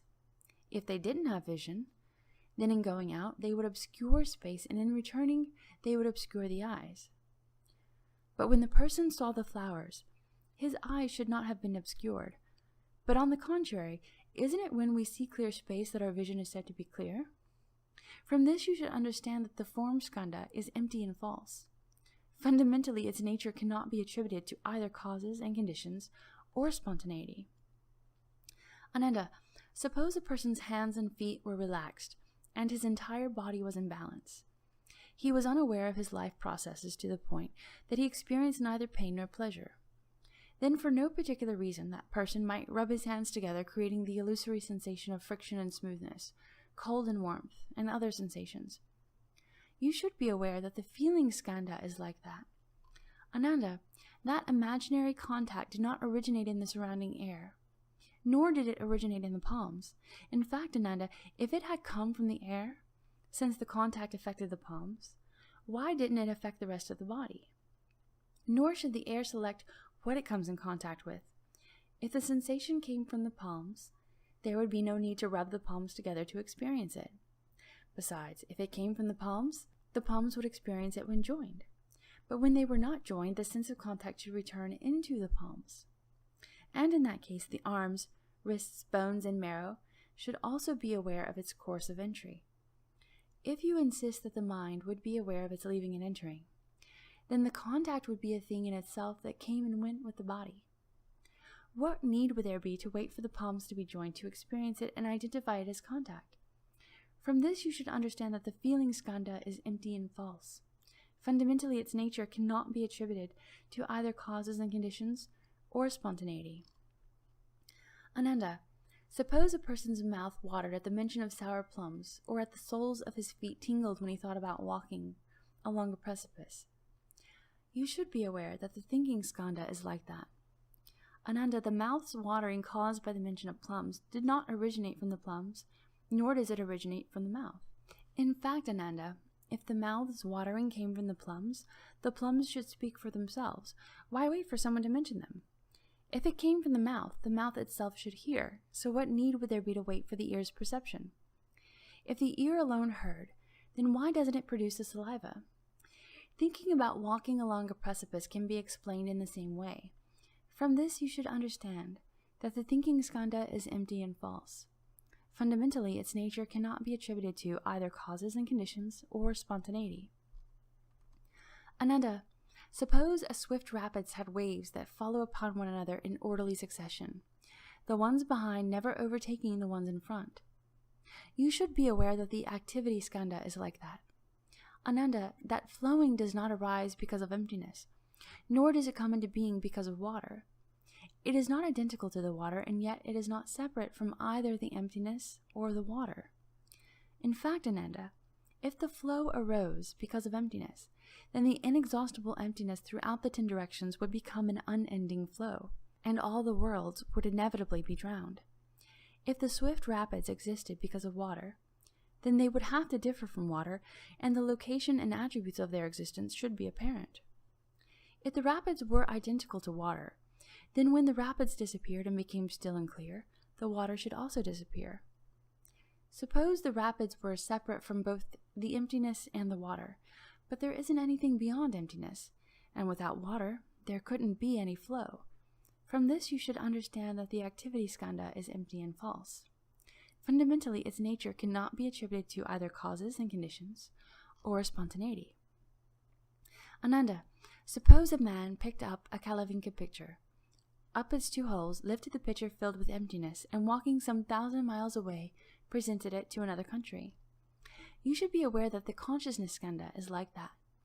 Ananda, that emptiness did not originate in one place, nor did it go to another. In fact, Ananda, if the emptiness were to come from one place, then, when the stored-up emptiness in the pitcher was carried elsewhere, there should be less emptiness in the place where the pitcher originally was. And if it were to enter the other region, when the holes were unplugged and the pitcher was turned over, one would see emptiness emerge. From this you should understand that the consciousness skandha is empty and false. Fundamentally, its nature cannot be attributed to either causes and conditions or spontaneity. This is the end of chapter 2. End of chapter 2. End of chapter 2. End of chapter 2. End of chapter 2. End of chapter 2. End.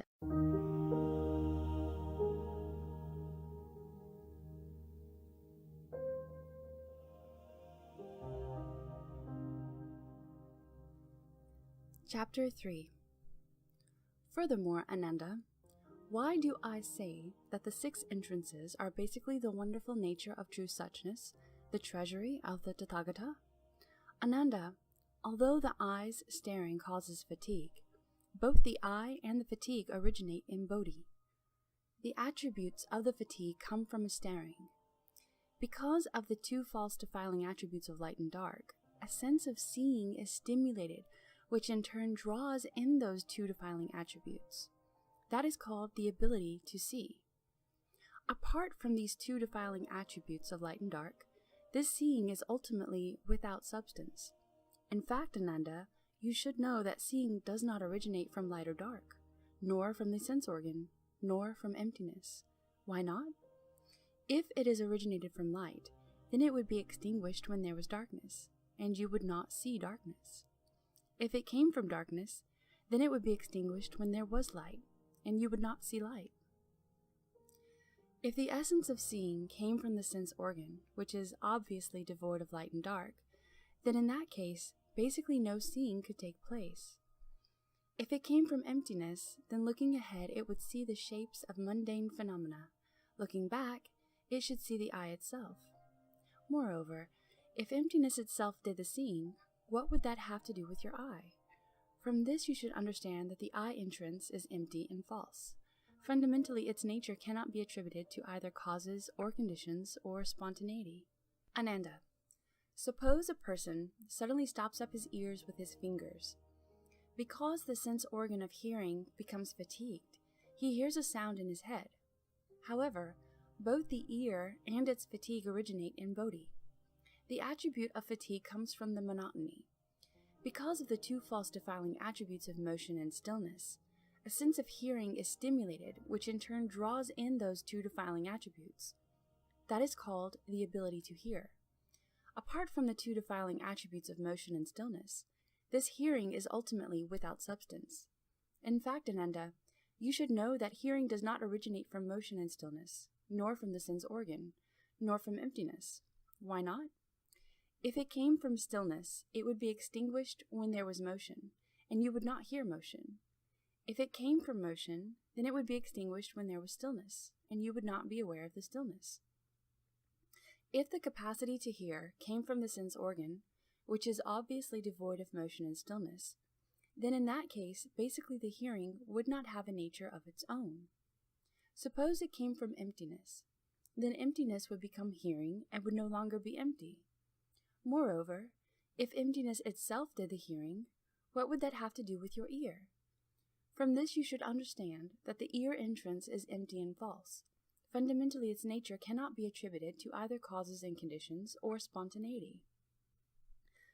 Ananda, suppose a person inhaled deeply through his nose. After he inhaled for a long time, he became fatigued, and then there is a sensation of coldness in the nose. Because of that sensation, distinctions of penetration and obstruction, of emptiness and actuality, and so forth, including all fragrant and stinking vapors, are made. However, both the nose and its fatigue originate in bodhi. The attributes of fatigue comes from overexertion.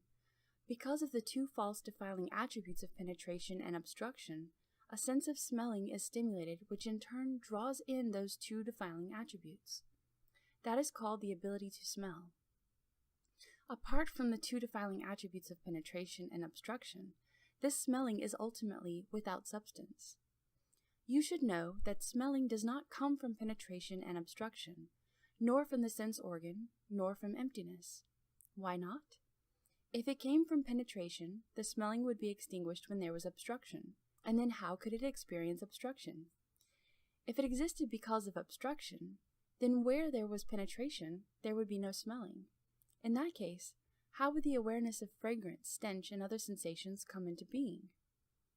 If the mechanism of hearing came from the sense organ, which is obviously devoid of penetration and obstruction, then in that case, basically smelling would not have a nature. If it came from emptiness, then smelling itself should be able to turn around and smell your own nose. Moreover, if emptiness itself did the smelling, what would that have to do with your ability to smell? From this you should understand that the nose entrance is empty and false. Fundamentally, its nature cannot be attributed to either causes and conditions or spontaneity. Ananda, suppose a person licks his lips with his tongue. His excessive licking causes fatigue. If the person is sick, he will taste a bitter flavor. A person who is not sick will taste a subtle sweetness. Sweetness and bitterness demonstrate the tongue's sense of taste. When the organ is inactive, a sense of tastelessness prevails. However, both the tongue and the fatigue originate in bodhi. The attributes of fatigue come from prolonged licking. Because the two false defiling attributes of sweetness and bitterness and of tastelessness, a sense of tasting is stimulated, which in turn draws in those two defiling attributes. That is called the ability to taste. Apart from the two defiling attributes of sweetness and bitterness, and apart from tastelessness, a sense of taste is originally without substance. In fact, Ananda, you should know that the perception of sweetness, bitterness, or tastelessness does not originate from sweetness or bitterness, nor from tastelessness, nor from the sense organ, nor from emptiness. Why not? If it came from sweetness or bitterness, it would cease to exist when tastelessness was experienced. So how could it recognize tastelessness? If it arose from tastelessness, it would vanish when the flavor of sweetness was tasted. So how could it perceive the two flavors of sweet and bitter? If it came from the tongue, which is obviously devoid of sweetness, bitterness, and tastelessness, then in that case it would not have a nature. If it came from emptiness, then the sense of taste should be experienced by emptiness instead of by the mouth. Moreover, if emptiness itself did the tasting, what would that have to do with your tongue? From this you should understand that the tongue entrance is empty and false. Fundamentally, its nature cannot be attributed to either causes and conditions or spontaneity. Ananda, suppose a person were to touch his warm hand with his cold hand. If the cold hand were greater than the warm hand would become cold. If the warm were greater than the cold hand would become warm. That sensation of warmth and cold is felt through the contact and separation of the two hands. Fatiguing contact results in the mingling of warmth and cold. However, both the body and the fatigue originate in bodhi. The attribute of fatigue comes from protracted contact. Because of the two false defiling attributes of separation and union, a physical awareness is stimulated, which in turn draws in those two defiling attributes. That is called the awareness of physical sensation. Apart from the two sets of defiling attributes of separation and union, and pleasure and pain, the awareness of sensation is originally without a substance. In fact, Ananda, you should know that the sensation does not come from separation and union, nor does it exist because of pleasure and pain, nor does it arise from the sense organ, nor is it produced from emptiness. Why not? If it arose when there was union, it would disappear when there was separation. So how could it sense the separation? The two characteristics of pleasure and pain would be the same way. If it came from the sense organ, which is obviously devoid of the four characteristics of union, separation, pleasure, and pain, then in that case basically no awareness of physical sensation could take place. If it came from emptiness, then the awareness of sensations would be experienced by emptiness itself. What would that have to do with your body? From this you should understand that the body entrance is empty and false. Fundamentally, its nature cannot be attributed to either causes and conditions or spontaneity. Ananda, suppose a person becomes so fatigued that he goes to sleep. Having slept soundly, he awakens and tries to recollect what he experienced while asleep. He recalls some things and forgets others.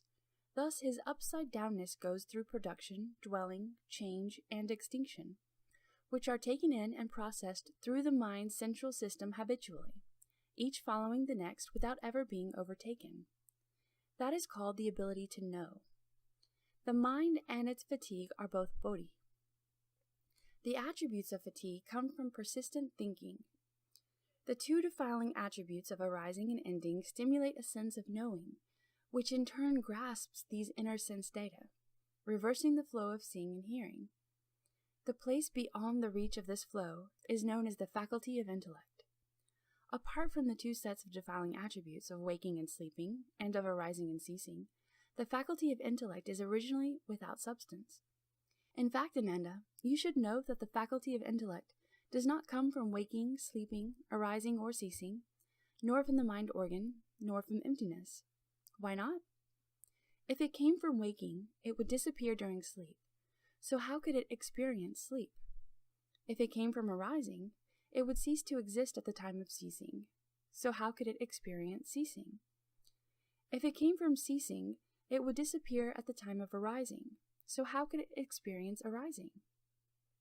If mental awareness came from the faculty of intellect, it would be no more than the physical opening and closing caused by the waking and sleep states respectively.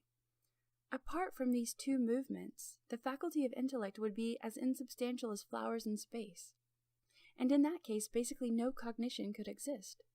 If mental awareness came from emptiness, then emptiness itself should become cognition.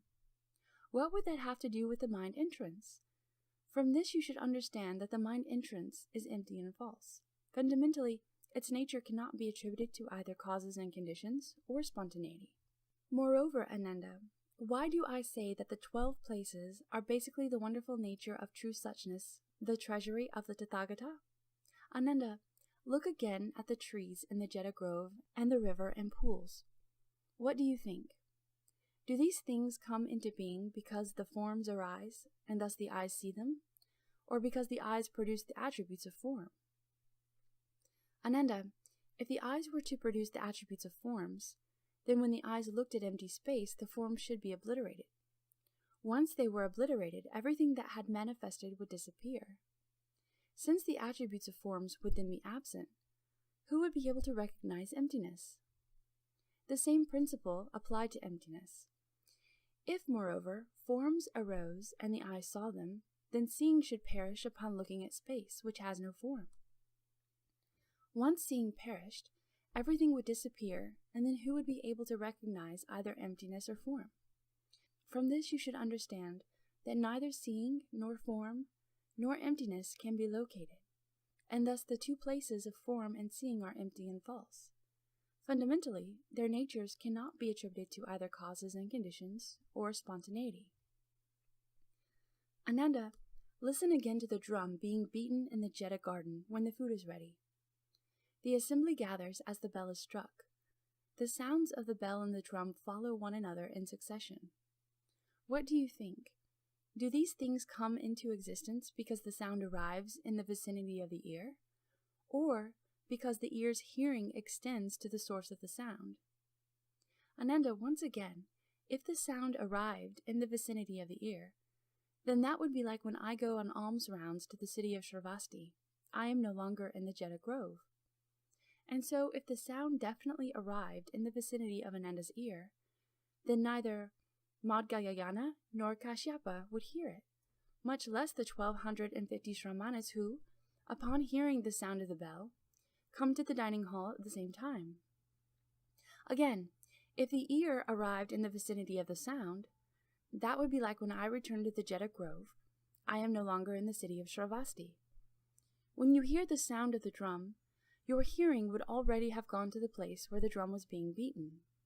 Thus, when the bell pealed, you could not hear that sound, even less those of the elephants, horses, cattle, sheep, and all the other various sounds around you. However, without coming or going, there would be no hearing.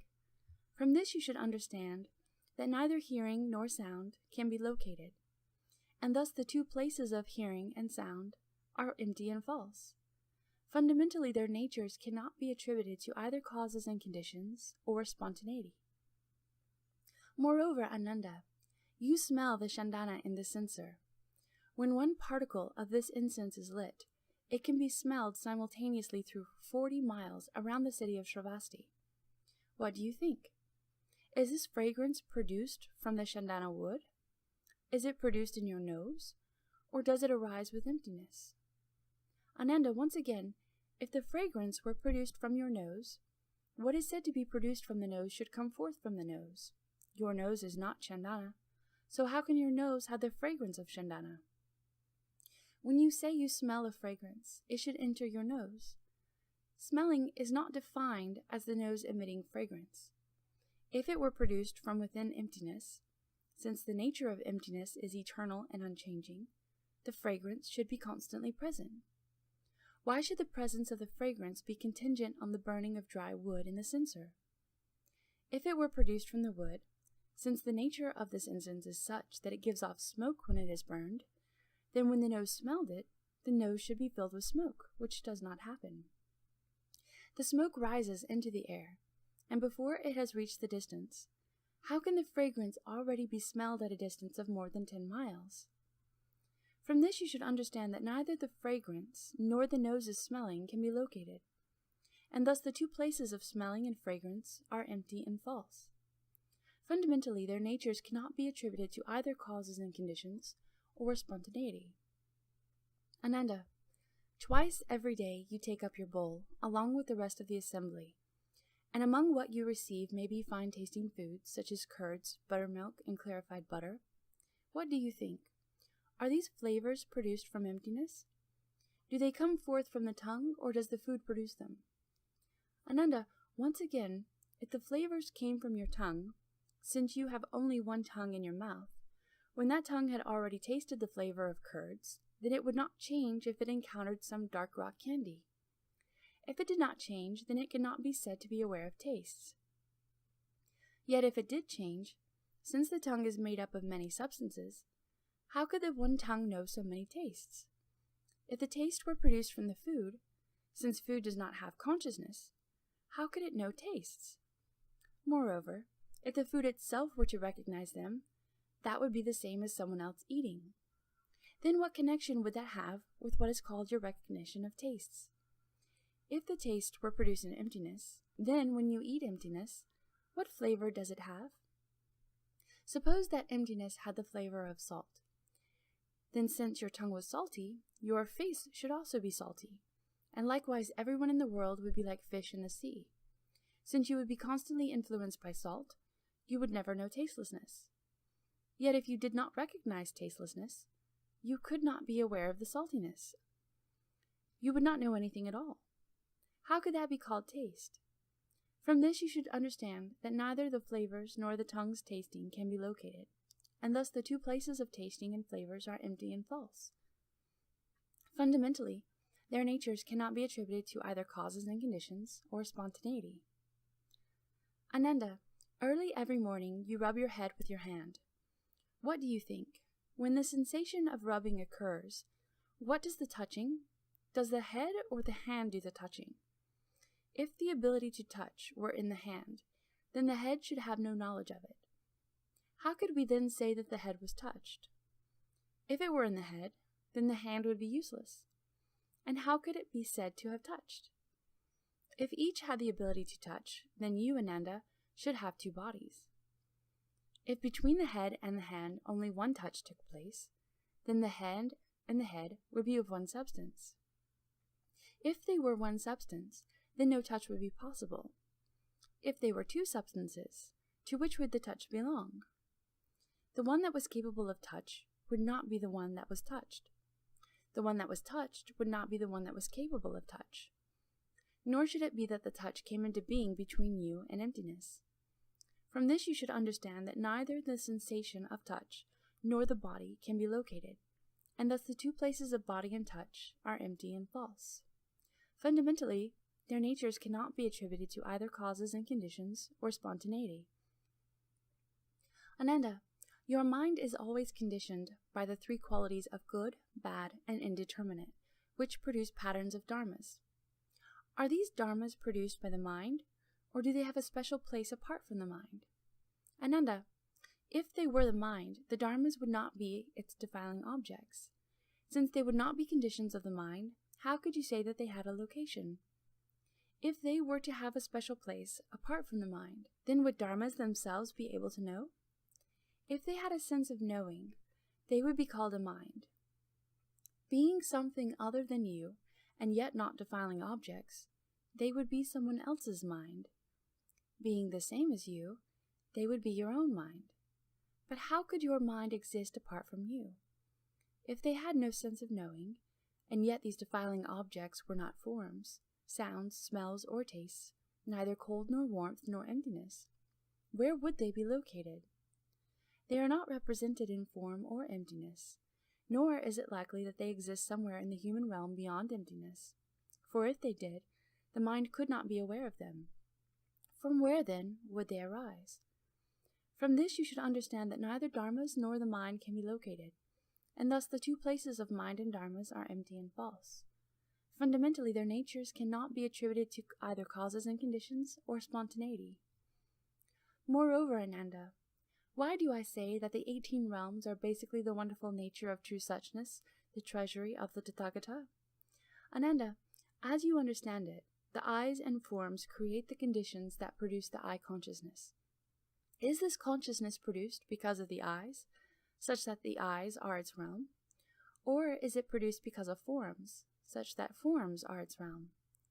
Ananda, if it were produced because of the eyes, then in the absence of emptiness and form, it would not be able to make distinctions.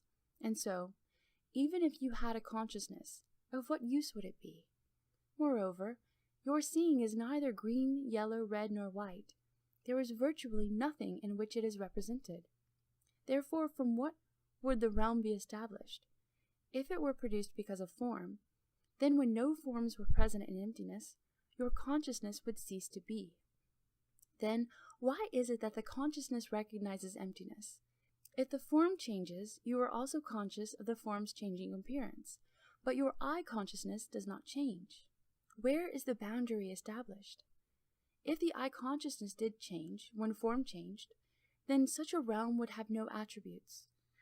If it did not change, it would be constant, and given that it was produced from form, it should have no conscious knowledge of where emptiness was.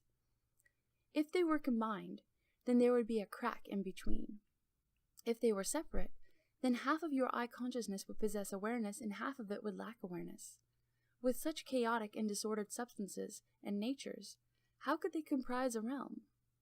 From this you should understand that as to the eyes and form being the conditions that produce the realm of eye consciousness, none of the three places exists. Fundamentally, the natures of the eyes, forms, and the form realm, these three, cannot be attributed to either causes and conditions, or spontaneity. Moreover, Ananda, as you understand it, the ear and the sound create the conditions that produce the ear consciousness. Is this consciousness produced because of the ear such that the ear is its realm? Or is it produced because of sound, such that sound is its realm? Ananda, if it were produced because of the ear, then since motion and stillness would be lacking, the ear would not be aware of anything. Certainly in the absence of awareness, nothing could be known, and so what would characterize the consciousness? You may hold that the ears hear, but without motion and stillness, hearing cannot occur. Besides, how could the combination of the ears, which are but physical forms and external objects, be called the realm of consciousness? Once again, then how would the realm of the ear consciousness be established? If it were produced from sound, then the consciousness would exist because of the sound and would have no connection with hearing. Without hearing, the attributes of sound would have no location. If the ear consciousness came from sound, given that sound exists because of the hearing, then what you heard would be the ear consciousness itself. If the ear consciousness were not heard, then there would be no realm. If it were heard, then it would be the same as sound. If the consciousness were being heard, who would the perceiver and hearer of the consciousness be? If there were no perceiver, then in the end you would be like grass or wood. Nor should sound and hearing mix together to form a realm in between. Lacking a realm in between them, how could those internal and external phenomena be delineated? From this you should understand that as to the ears and sounds being the conditions that produce the realm of ear consciousness, none of these three places exists.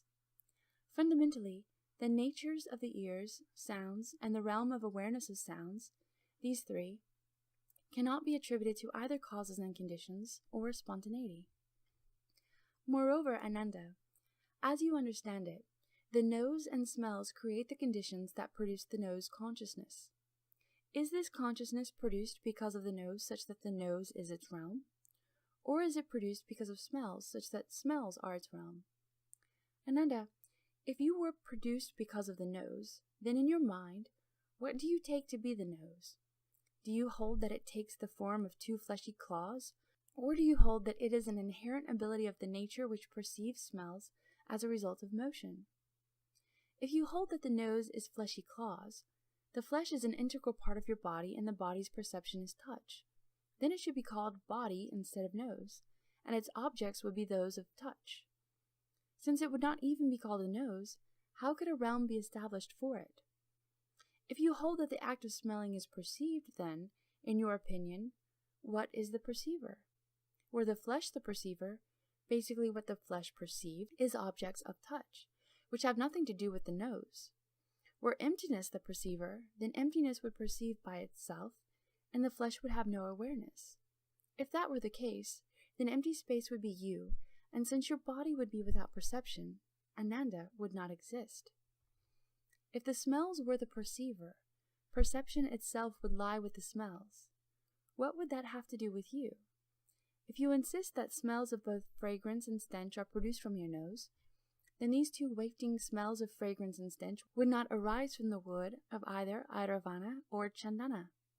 Given that the smells would not come from those two things, when you smelled your own nose, would it be fragrant or would it stink? What stinks does not give off a fragrance. What is fragrant does not stink. If you could smell both the fragrance and the stench, then you, a single person, would have two noses, and I would now be addressing questions to two Anandas. Which one would be you?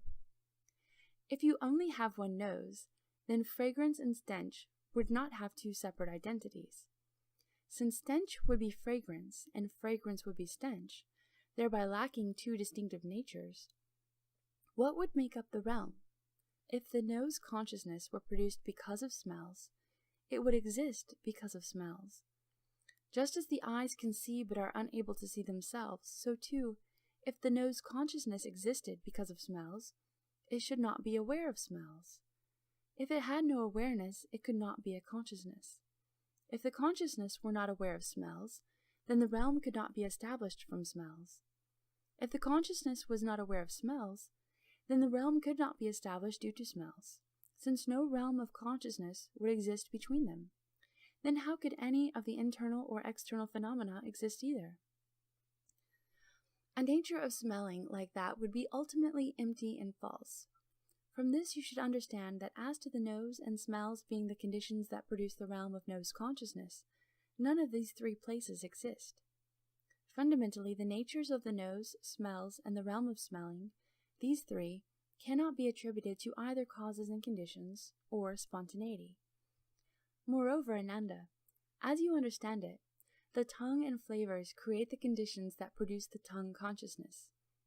Is this consciousness produced because of the tongue, so that the tongue is its realm, or is it produced because of the flavors, so that the flavors are its realm?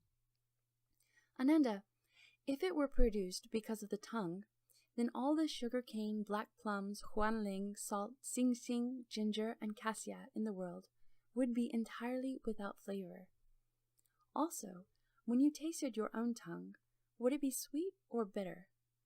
If your tongue's natural flavor were bitter, then what would taste the tongue? Since the tongue cannot taste itself, who would have the sense of taste? If the natural flavor of the tongue was not bitter, then it could not engender tastes. How then could a realm be established? If the tongue consciousness were produced because of flavor, the consciousness itself would be a flavor. Then the case would be the same as with the tongue organ being unable to taste itself. How could the consciousness know whether it had flavor or not? Moreover, the many flavors do not all come from one thing. Since flavors are produced from many things, the consciousness would have many substances. If the consciousness were a single substance, and that substance was definitely produced from flavor, then when salt, bland, sweet, and pungent flavors were combined, their various differences would change into a single flavor, and there would be no distinctions among them. If there were no distinctions, it could not be called consciousness. So how could it further be called the realm of the tongue, flavor, and consciousness? Nor could empty space produce your conscious awareness. The tongue and flavors could not combine without each losing its basic nature. How then could a realm be produced?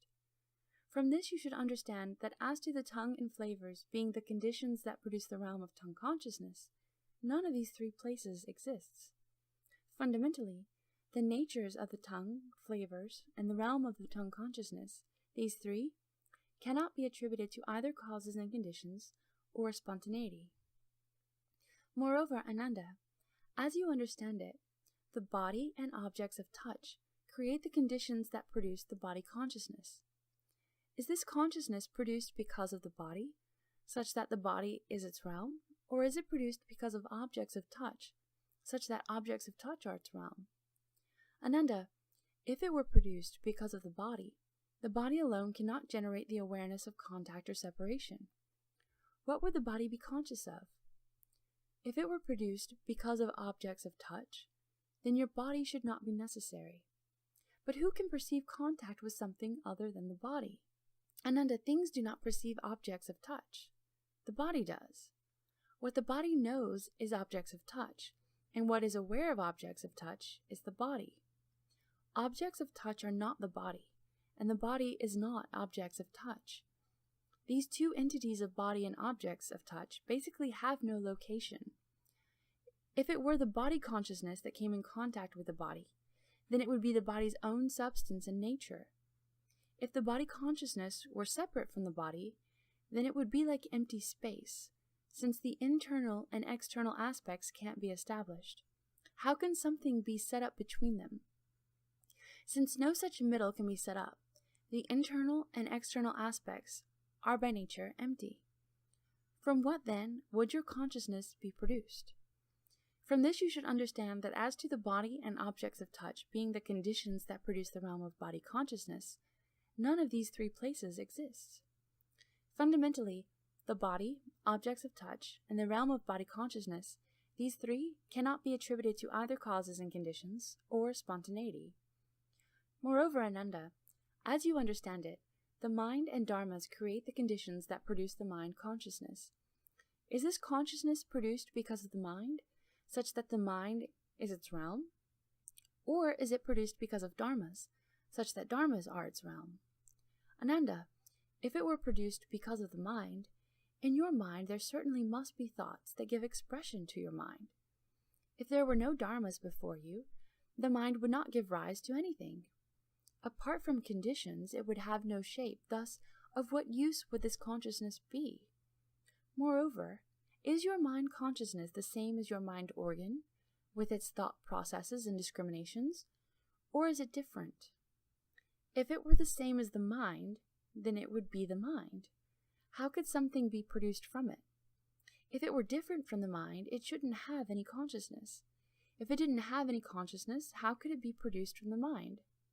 If it did have consciousness, how could the mind be conscious of itself? Since it is by neither nature the same nor different, how can a realm be established? If it were produced because of dharmas, none of the mundane dharmas exist apart from the five defiling objects. Consider the dharmas of form, of sound, of smell, of taste, and of touch.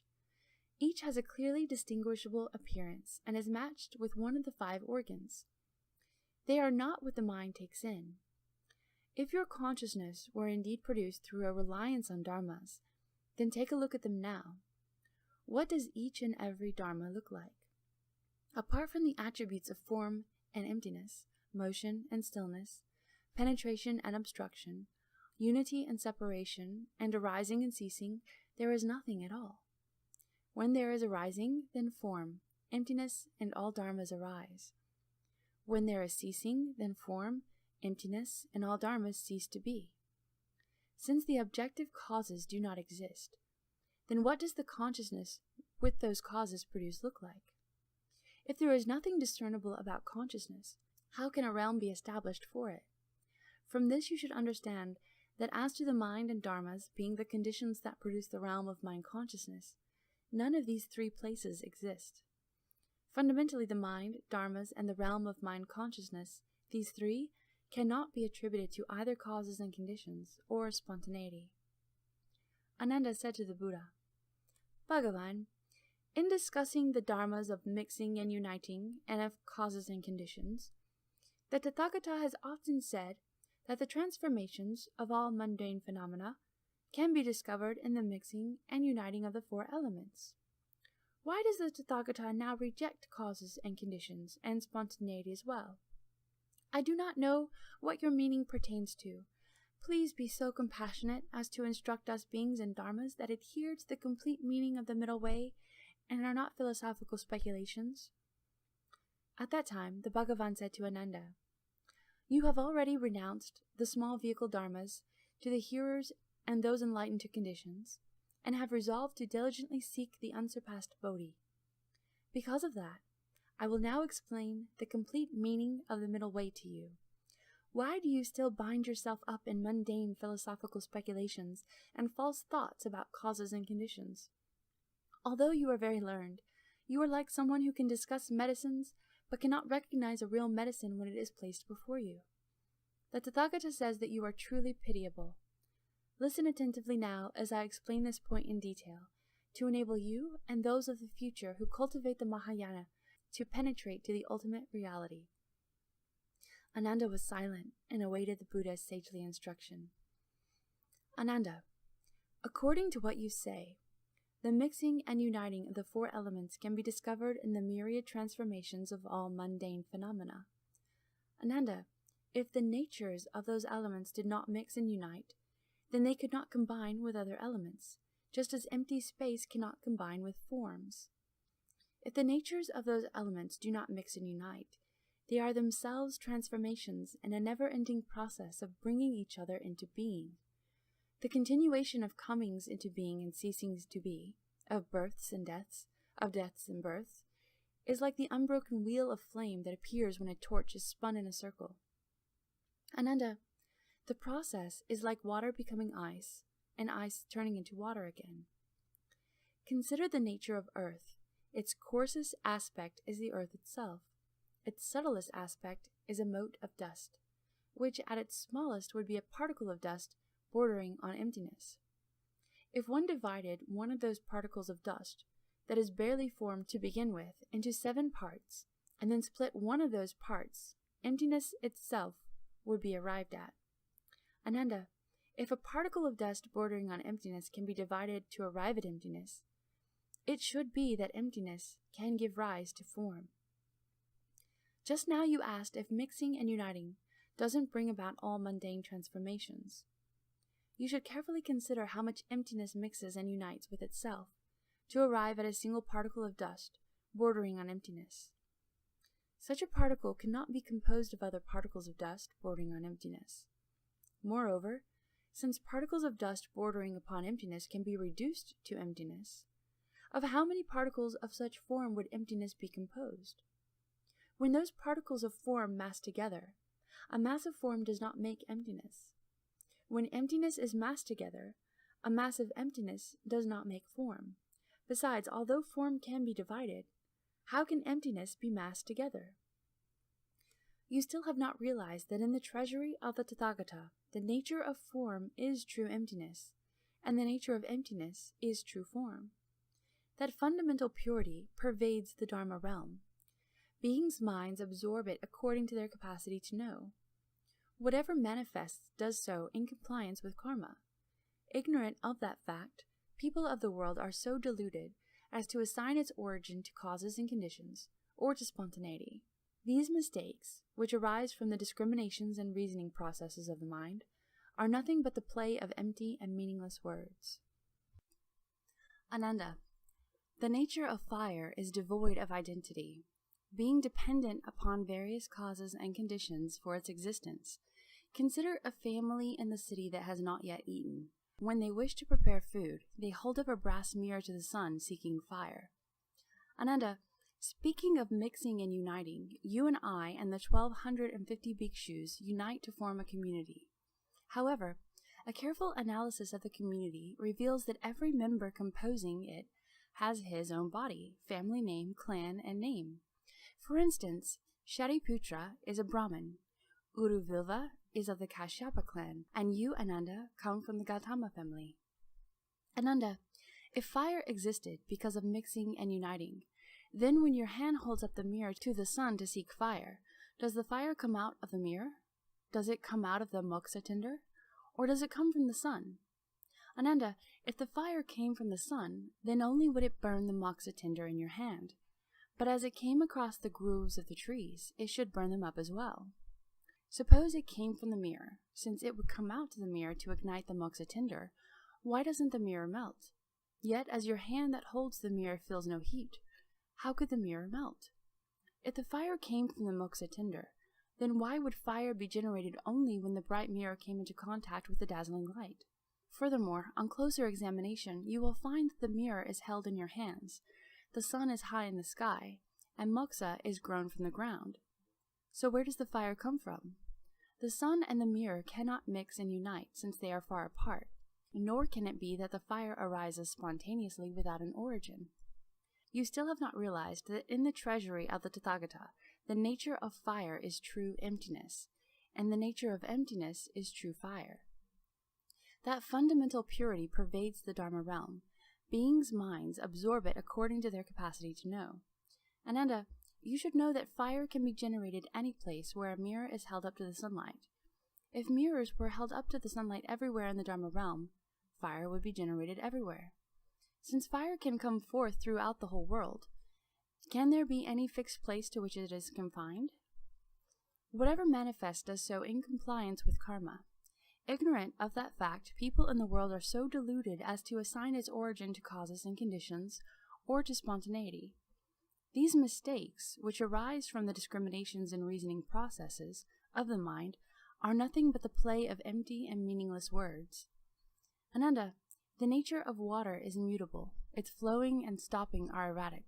Kapila, Shakra, Padma, Hasta, and other great magicians of Shravasti often hold up instruments to the light of the full moon at midnight to extract from it the essence of water to mix with their drugs. Does the water come out of the crystal ball that is used, or does it exist naturally in space? Or does it come from the moon? Ananda, if the water came from the distant moon, then water should also flow from all the grasses and trees when moonlight passes over them on its way to the crystal ball. If it did flow from them, why wait for it to condense on the surface of the crystal ball? Since it does not flow from the trees, then the water clearly cannot descend from the moon. If it came from the crystal ball, then it should flow from the crystal at all times. Why would one have to wait for midnight and the light of the full moon to receive it? If the water came from space, which is by nature boundless, it would flow everywhere until everything between heaven and earth was submerged. How then could there still be travel by water, land, and air? Furthermore, upon closer examination, you will find that the moon moves through the sky. The crystal ball is held in the hand, and the pan for receiving the eater is put there by someone. So where does the water that flows into the pan come from? The moon and the crystal ball cannot mix and unite, since they are far apart, nor should the essence of water arise spontaneously without an origin.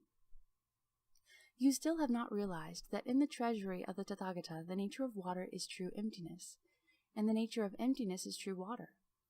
That fundamental purity pervades the Dharma realm. Beings' minds absorb it according to their capacity to know. A crystal ball can be held up at a certain place, and water will come forth. If the crystal balls were held up throughout the Dharma realm, then throughout the Dharma realm water would come forth. Since the water can come forth throughout the entire realm, can there be any fixed place to which it is confined? Whatever manifests does so in compliance with karma. Ignorant of that fact, people of the world are so deluded as to assign their origin to causes and conditions, or to spontaneity. These mistakes, which arise from the discriminations and reasoning processes of the mind, are nothing but the play of empty and meaningless words. Ananda, the nature of wind has no substance, and its patterns of movement and stillness are erratic. You always adjust your robe as you enter the great assembly. When the corner of your Samgati robe brushes the person next to you, the air stirs against that person's face. Does that wind come from the corner of the Kashaya sash? Does it arise from emptiness, or is it produced from the face of the person brushed by the air? Ananda, if that wind came from the corner of the Kashaya, then you would be clad in the wind, and your Kashaya should fly off and leave your body. But my robe remains motionless and hangs straight down as I now speak Dharma in the midst of the assembly. Observing my robe closely, where is the wind in it? The wind could not be stored somewhere in the robe. If the wind arose from emptiness, why wouldn't there be a brushing motion even when your robe did not move? Since the nature of emptiness is constant, the nature of the wind should be too. And so when the wind stopped, the emptiness should also cease to be. The lack of wind can be detected, but what would signify the disappearance of emptiness? If emptiness came and went, it wouldn't be emptiness, and since it is empty, how can it generate wind? If the wind came from the face of the person it brushed, it would blow upon you too. Then while you were setting your robe in order, how could it blow backwards upon other people? Upon closer examination, you will find that the robe is set in order by yourself. The face blown by the wind belongs to the person by your side, and the emptiness is tranquil and not involved in movement. So where does the wind come from that blows in this place? The wind and emptiness cannot mix and unite, since they are different from each other. Nor could the wind exist spontaneously without an origin. You still have not realized that in the treasury of the Tathagata, the nature of wind is true emptiness, and the nature of emptiness is true wind. That fundamental purity pervades the Dharma realm. Beings' minds absorb it according to their capacity to know. Ananda, in the same way that you alone shift your robe slightly and the air is stirred, so too, if a similar movement were made throughout the Dharma realm, the air would stir everywhere. Since wind can arise throughout the world, how could there be any fixed place to which it is confined? Whatever manifests does so in compliance with karma. Ignorant of that fact, people of the world are so deluded as to assign their origin to causes and conditions, or to spontaneity. These mistakes, which arise from the discriminations and reasoning processes of the conscious mind, are nothing but the play of empty and meaningless words. Ananda, the nature of emptiness has no shape. It is only apparent because of form. For instance, Shravasti is far from the river, so when the Kshatriyas, Brahmins, Vaishyas, Shudras, Bharadvajas, Chandalas, and so forth build their homes there, they dig wells seeking water. As a square foot of earth is removed, a square foot of emptiness becomes evident. As 10 square feet of earth are removed, 10 feet of emptiness become evident. The depth of the emptiness corresponds to the amount of earth removed. Does that emptiness come out of the earth? Or does it exist because of the digging? Or does it arise by itself without a cause? Ananda, if that emptiness arose by itself without any cause, why wasn't it evident before the earth was dug? All that could be seen was the vast expanse of solid, impenetrable earth. If emptiness came about because of the removal of the earth, then as the earth was removed, the entering of the emptiness should be visible. If no emptiness entered when the earth was first removed, then how could the emptiness come about because of the removal of the earth? If no removal or entering took place, then there would be no difference between the earth and emptiness. Not being different, they would be the same. In that case, wouldn't the emptiness be removed from the well along with the earth in the process of digging? If emptiness appeared because of the digging, then the digging would bring out emptiness instead of the earth. If emptiness did not emerge because of the digging, then the digging should only remove the earth. Why then do we see emptiness appear as the well is dug? Consider this even more carefully. Look into it deeply, and you will find that the digging comes from the person's hands engaged in that act, and the earth exists because of its removal from the ground. So what causes the emptiness to appear? The digging and the emptiness, one being substantial and the other insubstantial, are not compatible. They do not mix and unite. Nor could emptiness exist spontaneously without an origin. Although the nature of emptiness is completely pervasive and basically unmoving, you should know that emptiness, earth, water, fire, and wind are called the 5 elements. Their natures are true, perfectly fused, identical with the treasury of the Tathagata, and neither come into being nor cease to be. Ananda, your mind is murky and confused, and you do not awaken to the fact that the source of the 4 elements is none other than the treasury of the Tathagata. Is the emptiness you see subject to removal or entering, or is it not subject to removal or entering? You still do not realize that in the treasury of the Tathagata, the nature of enlightenment is true emptiness, and the nature of emptiness is true enlightenment. That fundamental purity pervades the Dharma realm. Beings' minds absorb it according to their capacity to know. Ananda, wherever there is an empty well, emptiness fills that well.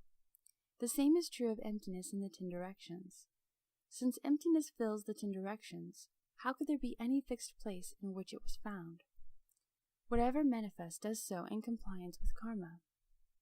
Ignorant of that fact, people of the world are so deluded as to assign their origin to causes and conditions or to spontaneity. These mistakes, which arise from the discriminations and reasoning processes of the mind, are nothing but the play of empty and meaningless words. Ananda, the seeing awareness does not perceive by itself. It depends upon form and emptiness for its existence. You are now in the Jeta Grove, where you see the brightness of the morning and the darkness of the evening. Deep in the night you see brightness when the moon rises, and darkness are discerned by the seeing. Is the seeing identical in substance with brightness, darkness, or emptiness? Or are they not of the same substance? Are they the same and yet different, or are they neither the same nor different? Ananda, suppose seeing shared a single substance with brightness, darkness, or emptiness. Darkness and brightness cancel each other out. When it is dark, there is no light. When it is light, there is no darkness. If seeing were one with darkness, it would cease to exist in brightness. If it were one with brightness, it would cease to exist in darkness. Since it would cease to exist, how could it perceive both brightness and darkness? If brightness and darkness differ from each other, and that seeing has neither existence nor ceasing to exist, how can it be of the same substance with brightness and darkness? If the essence of seeing were not of one substance with brightness and darkness, and you were separate from light, darkness, and emptiness, then what shape and appearance would the source of the seeing have? In the absence of darkness, brightness, and emptiness, the seeing would be the same as fur on a tortoise or horns on a hare. How could there be seeing without the presence of the three attributes of brightness, darkness, and emptiness? How could the seeing be one with darkness and brightness, since they are opposites? Yet how could it be different from these three attributes, since in their absence there would be no seeing? How could the seeing not be one with emptiness, since no boundary exists between them? But how could the seeing not differ from emptiness, since the seeing remains unchanged, regardless of whether it is perceived by brightness or darkness? Examine this in even greater detail. Investigate it minutely, consider and contemplate it carefully. The light comes from the sun and darkness from the new moon. Penetration belongs to emptiness, and solidity returns to the earth. So where does the essence of seeing arise from? Seeing has awareness, while emptiness is inanimate. They do not mix and unite. Nor could the essence of seeing arise spontaneously without an origin. If the nature of seeing, hearing, and knowing are pervasive and unmoving, you should know that the stable, boundless emptiness, together with the unstable elements such as earth, water, fire, and wind, are together known as the 6 elements.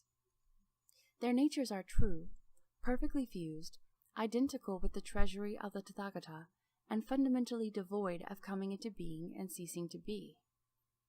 Ananda, your nature is so submerged that you have not realized that your seeing, hearing, awareness, and knowing are basically the treasury of the Tathagata. Contemplate seeing, hearing, awareness, and knowing to see whether they are subject to coming into being and ceasing to be, whether they are identical or different, whether they are not subject to coming into being and ceasing to be, and whether they are neither identical nor different. You still do not realize that in the treasury of the Tathagata, the nature of seeing is enlightened brightness. The essence of enlightenment is bright seeing. That fundamental purity pervades the Dharma realm. Beings' minds absorb it according to their capacity to know.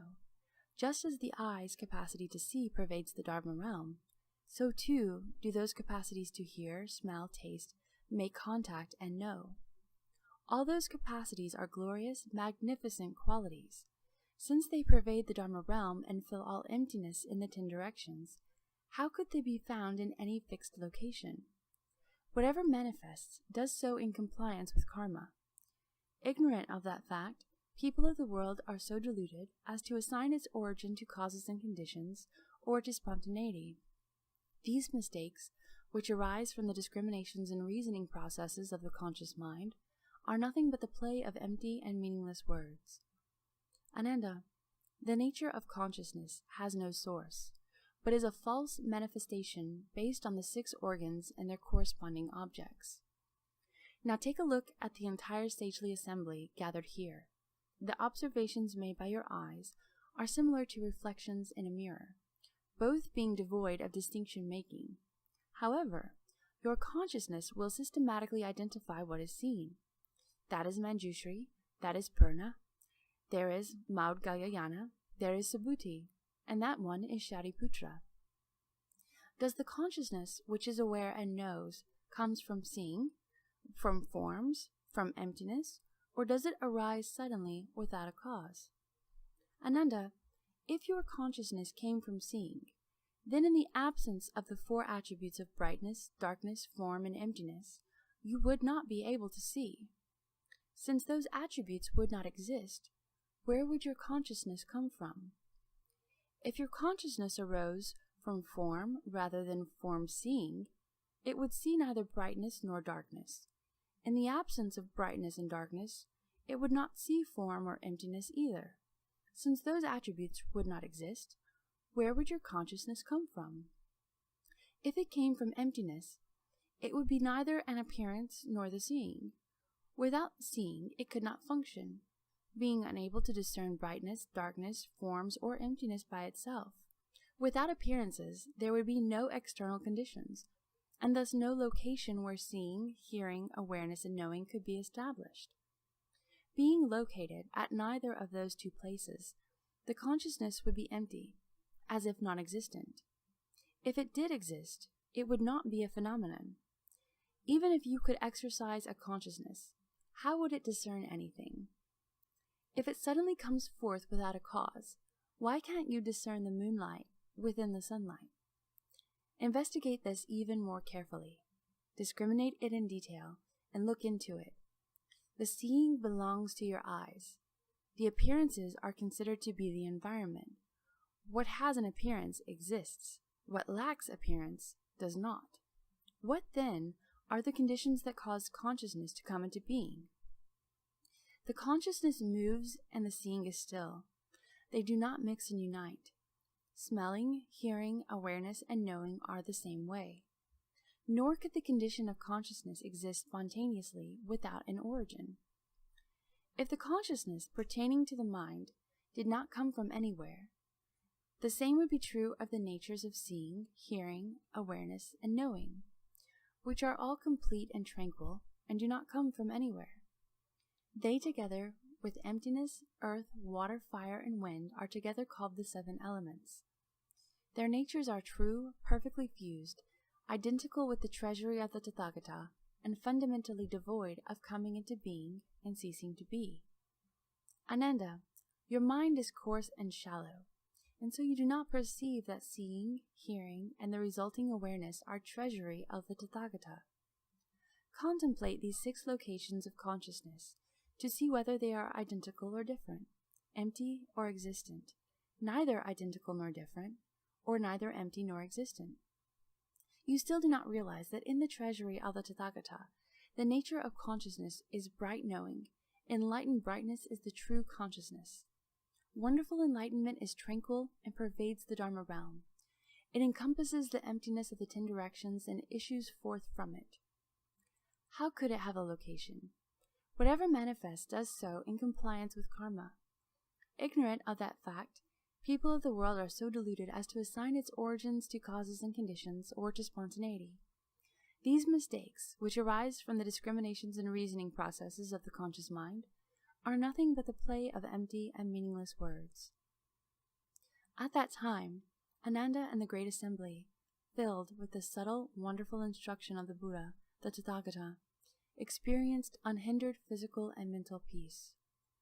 Everyone in the Great Assembly became aware of how his mind pervaded the 10 directions, beholding emptiness in the 10 directions as one might look at a leaf or other held in the palm of one's hand.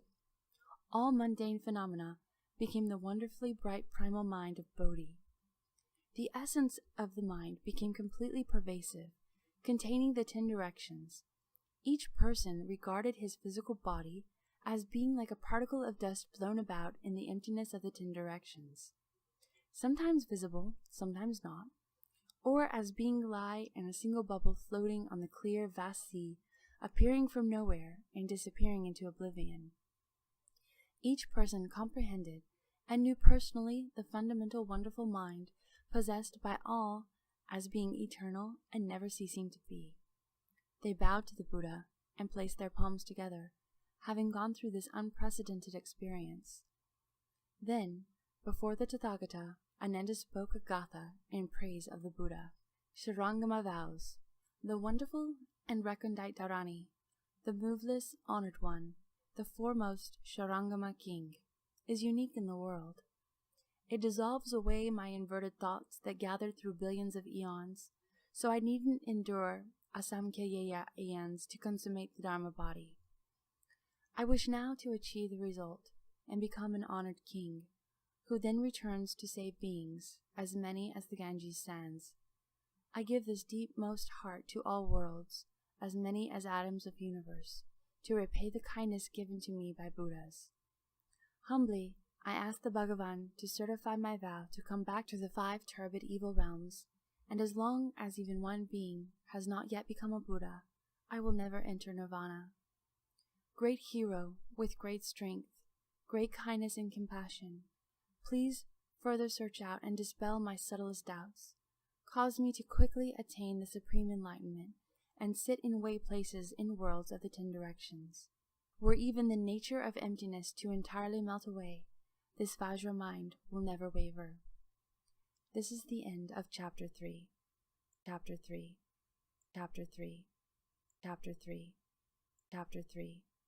Chapter 3. Chapter 3.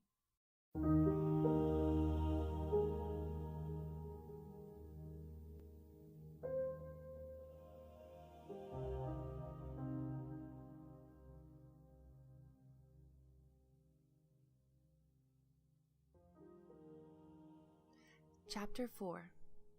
Then Purnama Maitreya Nariputra arose from his seat in the midst of the great assembly, uncovered his right shoulder, knelt on his right knee, put his palms together respectfully, and said to the Buddha, "The most virtuous and awe-inspiring Bhagavan has, for the sake of beings, expounded the primary truth of the Tathagata with remarkable eloquence. Bhagavan often singles me out as the foremost among speakers of the Dharma. But now when I hear the Tathagata's wonderful, subtle expressions of Dharma, I am like a deaf person who at a distance of more than 100 paces tries to hear a mosquito, which in fact cannot be seen, let alone heard. Although the Buddha's clear expressions have succeeded in dispelling our doubts, we still have not fathomed the ultimate meaning that could enable us to rise above all delusions. Those who were like Ananda, although enlightened, have not yet ended their outflows of their habits. Those of us present in the assembly who have reached the stage of no outflows, despite having ended our outflows, still wonder about the Dharma spoken by the Tathagata today. Bhagavan, if all the mundane sense organs, sense objects, skandhas, places, and realms are the treasury of the Tathagata, why, in that fundamental purity, do the mountains, rivers, great earth, and all other conditioned phenomena suddenly arise, cyclically change and flow, end, and then begin again? Moreover, the Tathagata said that the basic natures of earth, water, fire, and wind are perfectly fused, pervade the Dharma realm, and are tranquil and eternal. World-honored one, if the nature of earth is pervasive, how could it contain water? If the nature of water is pervasive, fire would not arise. Further, how do you explain that the natures of fire and water can each pervade empty space without displacing one another? Bhagavan, the nature of earth is solid, the nature of emptiness is vacuous. How can they both pervade the Dharma realm? I don't know what this doctrine is aiming at. I only hope that the Tathagata will compassionately explain in order to clear the clouds of confusion that engulf us all in the great assembly." After saying that, he made a full prostration and respectfully and expectantly awaited the Tathagata's unsurpassed compassionate instruction. The Bhagavan then told Purna and all the Arhats in the assembly who had ended their outflows and had reached the level beyond study. Today, the Tathagata will explain in depth the truest, most supreme meaning. May those of you in the assembly who are hearers or arhats of a fixed nature, who have not yet realized the 2 kinds of emptiness, and all who are dedicated to the superior vehicle reach the tranquility of that one vehicle, the true aranya, the proper place of cultivation. Listen attentively, and I will explain it for you. Purna and the others listened quietly, respecting the Buddha's expression of Dharma. The Buddha said, "Purna, you have asked why in fundamental purity the mountains, the rivers, and the great earth suddenly arise. Have you not often heard the Tathagata expound upon the wonderful light of the enlightened nature and the bright wonder of fundamental enlightenment?" Purna said, "Yes, Bhagavan, I have often heard the Buddha expound upon that subject." The Buddha said, "You speak of understanding enlightenment. Does the nature understand, and is that called enlightenment? Or does enlightenment initially lack understanding, and so you speak of understanding enlightenment? Purna said, if a lack of understanding is called enlightenment, then there would be no understanding at all. The Buddha said, if there were no understanding at all, then there could be no understanding of enlightenment. If understanding is added, then that is not enlightenment. If understanding is not added, then there is no understanding. But a lack of understanding or ignorance is not the lucid, bright nature of enlightenment. The nature of enlightenment certainly includes understanding. It's redundant to speak of understanding enlightenment. Enlightenment is not a kind of understanding. Understanding sets up an objective realm. Once that objective realm is set up, your false subjective state arises.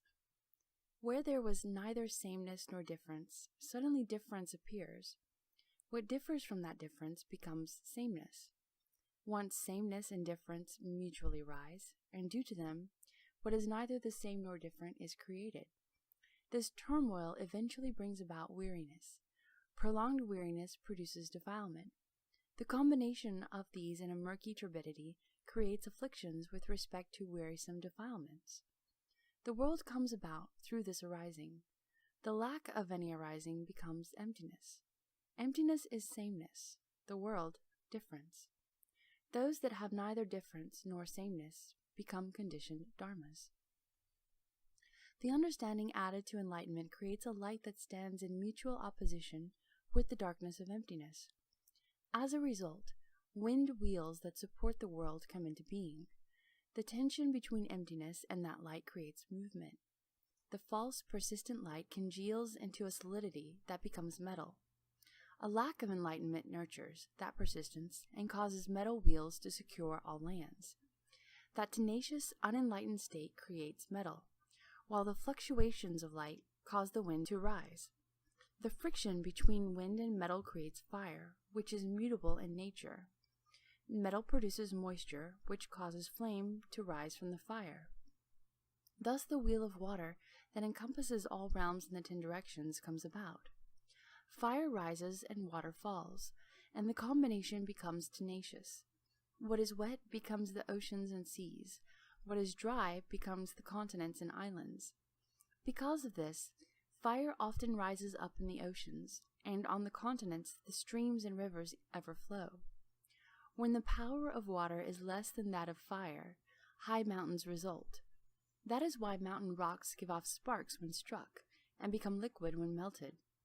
When the power of earth is less than that of water, the outcome is grasses and trees. That is why the vegetation in groves and marshes turns to ashes when burned, and oozes water when twisted.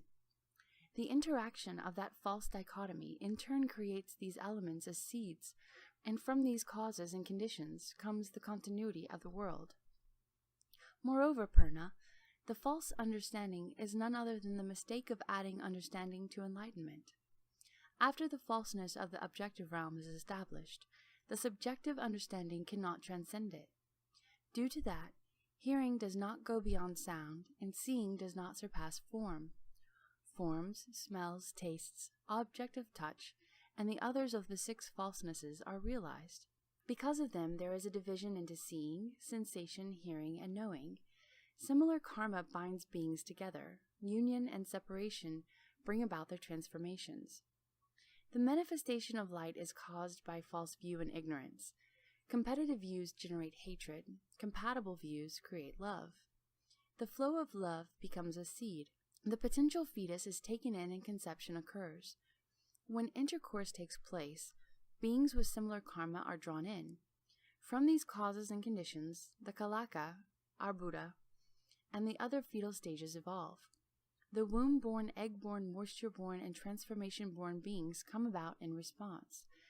The egg-born comes from thought. The womb-born are due to emotion. The moisture-born arise from union, and transformations occur through separation. Emotion, thought, union, and separation go through further changes, and the maturation of such karma causes one to rise or sink. From such causes and conditions comes the continuity of beings. Purna, thought and love become bound together so that people love each other and cannot bear to be apart. As a result, ceaseless successive births of parents, children, and grandchildren occur in this world. and the basis for all that is desire and greed. Greed and emotional love feed on one another until the greed becomes insatiable. The result of that in this world is the tendency of egg-born, womb-born, moisture-born, and transformation-born beings to devour one another to the extent that their strength permits. The basis for all that is killing and greed. Suppose a person eats a sheep. The sheep dies and becomes a person. The person dies and becomes a sheep. The same applies in rebirths among the 10 categories. Through death after death and birth after birth, they eat each other. The evil karma one is born with continues to the bounds of the future. The basis for all that is stealing and greed. You owe me a life. I must repay a debt to you. Due to such causes and conditions, we pass through hundreds of thousands of eons in sustained cycle of birth and death. You love my mind. I adore your good looks. Due to such causes and conditions, we pass through hundreds of thousands of eons in sustained mutual entanglement. Killing, stealing, and lust are the basic roots. From such causes and conditions comes the continuity of karma and retribution. Purna, these 3 kinds of upside-down continuity come from adding understanding to enlightenment. That lack of understanding generates an internal awareness which gives rise to external phenomena. Both are born of false views. From this falseness, the mountains, the rivers, the great earth, and all conditioned phenomena unfold themselves in a succession that recurs in endless cycles. Purna said, if this wonderful enlightenment, the wonderful awareness of fundamental enlightenment, which is neither greater than nor less than the mind of the Tathagata, abruptly brings forth the mountains, the rivers, and the great earth, and all conditioned phenomena, then now that the Tathagata has attained the wonderful emptiness of clear enlightenment, will the mountains, the rivers, the great earth, and all conditioned habitual outflows arise ever again? The Buddha said to Purna, if a person living in a village were confused about directions, mistaking south for north, would that confusion be the result of confusion or of awareness? Purna said, his confusion would be the result of neither. Why not? Confusion is fundamentally baseless, so how could anything arise because of it? And as awareness does not produce confusion, how could confusion arise out of it? The Buddha said, if someone who knows the directions points them out to the confused person, then once the person who was confused becomes aware, do you suppose, Purna, that he could lose his sense of direction again in that village? No, Bhagavan. Purna, the Tathagatas of the 10 directions are the same way. Confusion is groundless and ultimately empty in nature. In the past, there basically was no confusion. It merely seemed as if there were confusion and enlightenment. When the delusion about confusion and enlightenment is ended, enlightenment will not give rise to confusion. Consider the person who, because of cataracts, saw flowers in space. Once the cataracts were removed, the flowers in space disappeared. Were he to rush to the spot where the flowers disappeared and wait for them to reappear, would you consider that person to be stupid or wise? Purna said, originally, there weren't any flowers in space. It was through a seeing disability that they appeared and disappeared. To see the disappearance of the flowers in space is already a distortion. To wait for them to reappear is sheer madness. Why bother to determine further if such a person is stupid or wise? The Buddha said, since you explain it in that way, why do you ask if the clear emptiness of the wonderful enlightenment can once again give rise to the mountains, the rivers, and the great earth? Consider a piece of ore containing gold and other metals mixed together. Once the pure gold is extracted, it will never become ore again. Consider wood that has been burnt to ashes. It will never become wood again. The Bodhi and Nirvana of all the Buddhas, the Tathagatas, are the same way. Purna, you also asked whether the natures of water and fire would not destroy each other if the natures of earth, water, fire, and wind were all perfectly fused and pervaded the Dharma realm, and whether space and the great earth would not be incompatible if both pervaded the Dharma realm. Purna, consider space. Its substance is not the various phenomena, yet that does not prevent all phenomena from being included within it. How do we know that? Purna, empty space is bright on a sunny day and dark when the sky is cloudy. It moves when the wind arises. It's fresh when the sky clears. It is turbid and hazy when the weather is foul. It is obscure when a dust storm breaks out. It casts a bright reflection on a pool of clear water. Do you think these conditioned phenomena come into existence at different places? Are they created from these conditions themselves, or is their origin in space? If they arise from these conditions, Purna, then on a sunny day, since the sun is bright, all worlds of the 10 directions should take on the form of the sun. Then why on a sunny day do we see the round sun in the sky? If space is bright, space itself should shine. Then why, when there is a covering of clouds and fog, is no light evident? You should know that the brightness is not the sun, nor space, nor other the space or the sun. Contemplate how phenomena are ultimately false and cannot be verified. They are like flowers conjured up in space that cannot bear fruit. Why then investigate how such phenomena appear and disappear? Contemplate how the nature is ultimately truth, and is solely the wonderful enlightened brightness. That wonderful enlightened bright mind originally was neither water nor fire. Why then ask about incompatibility? The truly wonderful enlightened brightness is the same way. You recognize space, and space appears. Recognizing earth, water, fire, and wind, each will appear. If all are recognized, all will appear. How can they all appear? Purna, consider the sun's reflection as it appears in a single body of water. 2 people gaze at it, both at the same time. Then one person walks east, and the other walks west. Each person, still looking at the water, will see a sun go along with him, one to the east, one to the west, while there seems to be no fixed direction for the movement of the sun's reflection. Don't belabor the question, ask, if there is one sun, how can it follow both people? Or if the sun is double, why does only one appear in the sky? This is just revolving in falseness, because such things cannot be proven. Purna, you think that form and emptiness overcome and destroy one another in the treasury of the Tathagata. Thus the treasury of the Tathagata appears to you as form and emptiness throughout the Dharma realm. And so, within it the wind moves, emptiness is still, the sun is bright, and the clouds are dark. The reason for this lies in the delusion of beings who have turned their backs on enlightenment and joined with the defiling dust. Thus the wearisome defilements come into being, and mundane phenomena exist. Based on wonderful understanding that neither ceases to be nor comes into being, I unite with the treasury of the Tathagata. Thus the treasury of the Tathagata is the unique and wonderful enlightened brightness, which completely illumines the Dharma realm.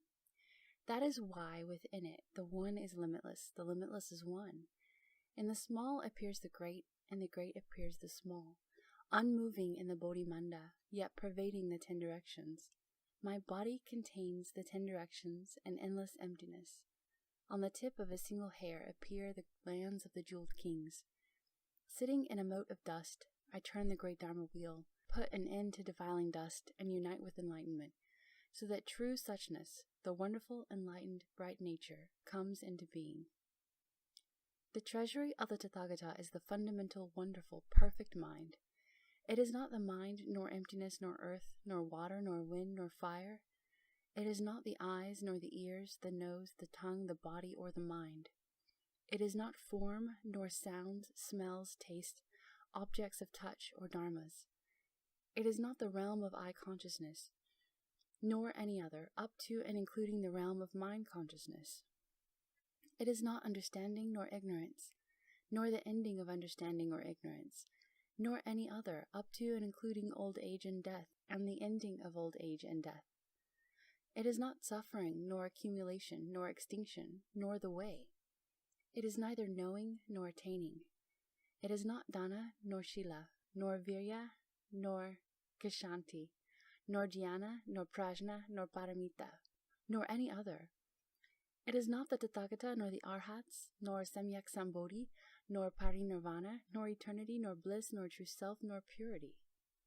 Therefore it is neither mundane nor transcendental, since the treasury of the Tathagata is the wonder of the mind's primal understanding. It is the mind, it is emptiness, it is earth, it is water, it is wind, it is fire, it is the eyes, it is the ears, the nose, the tongue, the body, and the mind. It is form, it is sounds, smells, taste, objects of touch, and dharmas.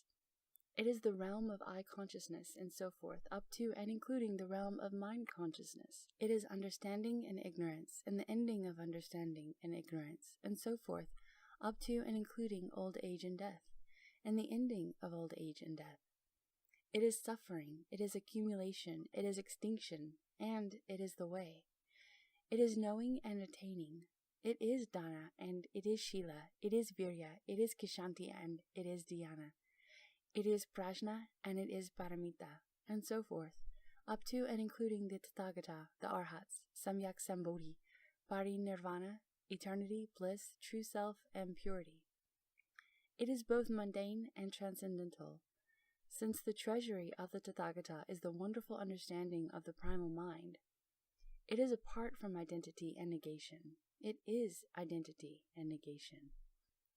How can beings in the three realms of mundane existence, and the hearers and those enlightened to conditions at the level of transcendental existence, make suppositions about the unsurpassed Bodhi of the Tathagata with the minds that they know of, or enter the knowledge and vision of the Buddha through the medium of worldly language? Consider lutes, flutes, and guitars. Although those can make wonderful sounds, but if there are no skilled fingers to play them, their music will never come forth. You and all beings are the same way. The precious enlightened true mind is perfect in everyone. I apply pressure, and the ocean impression emits light. You move your mind, and the wearisome defilements spring up. That happens all because you do not diligently seek the unsurpassed enlightened way, but are fond of the lesser vehicle, and are satisfied with little attainment. Purna said, My mind and the Tathagata's true wonderful pure mind are no different in their perfect precious enlightenment and complete understanding. But I have long been plagued with beginningless false thoughts, and have long endured the cycle of rebirth. As of yet my attainment in the sagely vehicle is not ultimate. Bhagavan has completely ended all falseness, and attained wonderful eternal truth. I venture to ask the Thus Come One why all beings exist in falseness and conceal their own wonderful understanding, so that they keep drowning in this deluge. The Buddha said to Purna, Although you have cast off doubts, you still have not ended residual delusions. I will now question you about a mundane event. Did you hear about Yajnadatta from Shavasti, who, on impulse one morning, held a mirror to his face and fell in love with the head in the mirror? He gazed at the eyes and eyebrows, but got angry because he could not see his own face. He decided he must be a mountain or a river sprite, lost control, and ran madly about. What do you think? Why did this person set out on a mad cause for no reason? Purna said, That person was insane. There is no other reason. The Buddha said, What reason can you give for saying that the wonderful, enlightened, bright perfection, the fundamentally perfect bright wonder, is false? If there is a reason, then how do you define false? All of your own false thinking becomes, in turn, the cause for more. From confusion you accumulate confusion through eon after eon. Although the Buddha is aware of it, he cannot counteract it. From such confused causes, the cause of confusion perpetuates itself. When one realizes that confusion has no cause, the falseness becomes baseless. Since it never arose, why would you hope for its end? One who obtains Bodhi is like a person who awakens to tell the events in a dream. Since his mind will remain awake and clear, why would he want to hold on to the things in a dream? This is especially true for things that lack a cause and are basically non-existent, such as Yajnadatta's situation that day in the city. Was there any reason why he became fearful for his head and went running about? If his madness had suddenly ceased, he still wouldn't get his head back from someplace else outside.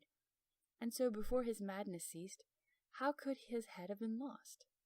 Purna, falseness is the same way. How can it exist? You only need not follow discriminations about the three kinds of continuity of the world, beings, and karmic retributions.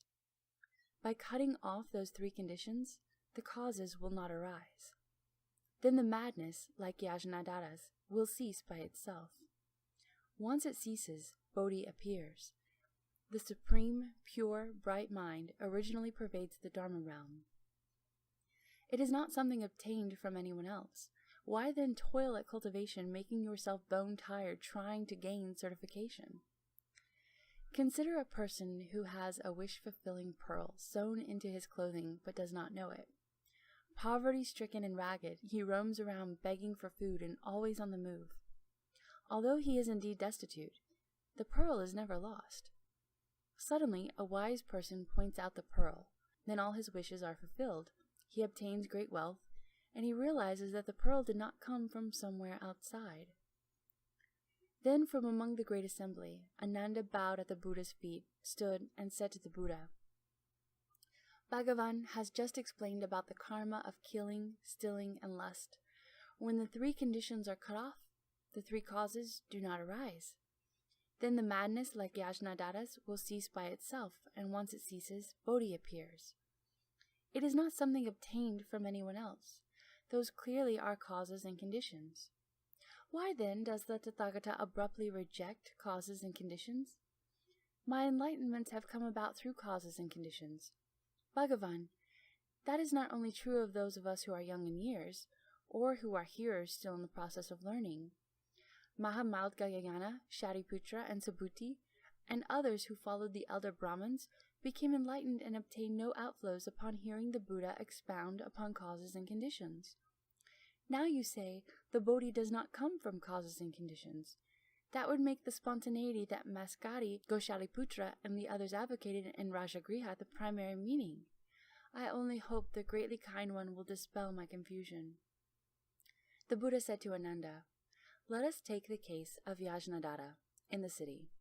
If the causes and conditions of his madness cease, then nature that is not mad will spontaneously come forth. The entire principle of spontaneity and causes and conditions is nothing more than that. Ananda, Yajnadatta's head was naturally there. It was a natural part of him. There was never a time when it was not. Why then did he suddenly fear that he had no head and start running about madly? If he naturally had a head and went mad due to causes and conditions, would it not be just as natural for him to lose his head due to causes and conditions? Basically, his head was never lost. The madness and fear arose from falseness. There was never any change that took place. Why then belabor the point about causes and conditions? Had the madness been his natural state, the madness and fear would be fundamental. Before he went mad then, where was his madness hidden? Had the madness not been his natural state, and his head in fact not lost? Why did he run about in a state of madness? If you realize that you have a head and recognize the madness of your pursuit, then both spontaneity and causes and conditions become idle theories. That is why I say that once the three conditions cease to be, the Bodhi heart appears. The arising of the Bodhi heart and the ending of the mind subject to arising and ceasing itself imply arising and ceasing. The ending of both arising and ceasing is the effortless way. If there is spontaneity, then clearly the thought of spontaneity must arise and the mind subject to arising and ceasing end. But that is still a case of arising and ceasing. To call the lack of arising and ceasing spontaneity would be like saying that a combination of mundane phenomena that form a single substance are mixed and united in nature, and that everything not mixed and united is spontaneous in nature. Spontaneity is not natural, and mixing and uniting lack unifying qualities. Spontaneity and unity alike must be abandoned, and both their abandonment and their existence cease to be. Achieving that would be no idle theory. Bodhi and Nirvana are still so far away that you must undoubtedly pass through eons of bitterness and diligence before you cultivate them and are certified. You can memorize the 12 divisions of the sutras spoken by the Buddhas of the 10 directions, and their pure, wonderful principles, as many as the sands of the Ganges River, but that only aids your idle theorizing.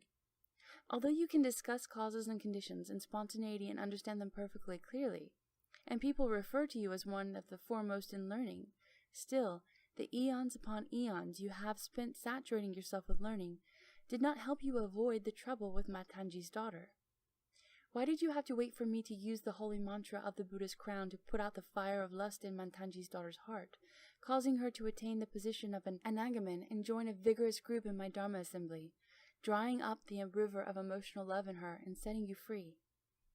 Therefore, Ananda, your ability to intellectually master the Tathagata's wonderful secret teachings for eons upon eons is not as good as a single day of non-outflow cultivation that is intent upon quitting the two worldly sufferings of love and hate.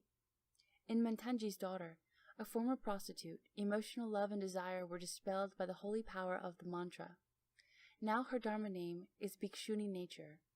She and Rahula's mother, Yasodhara, both became aware of their past causes and knew that for several eons they had endured the suffering of greed and emotional love.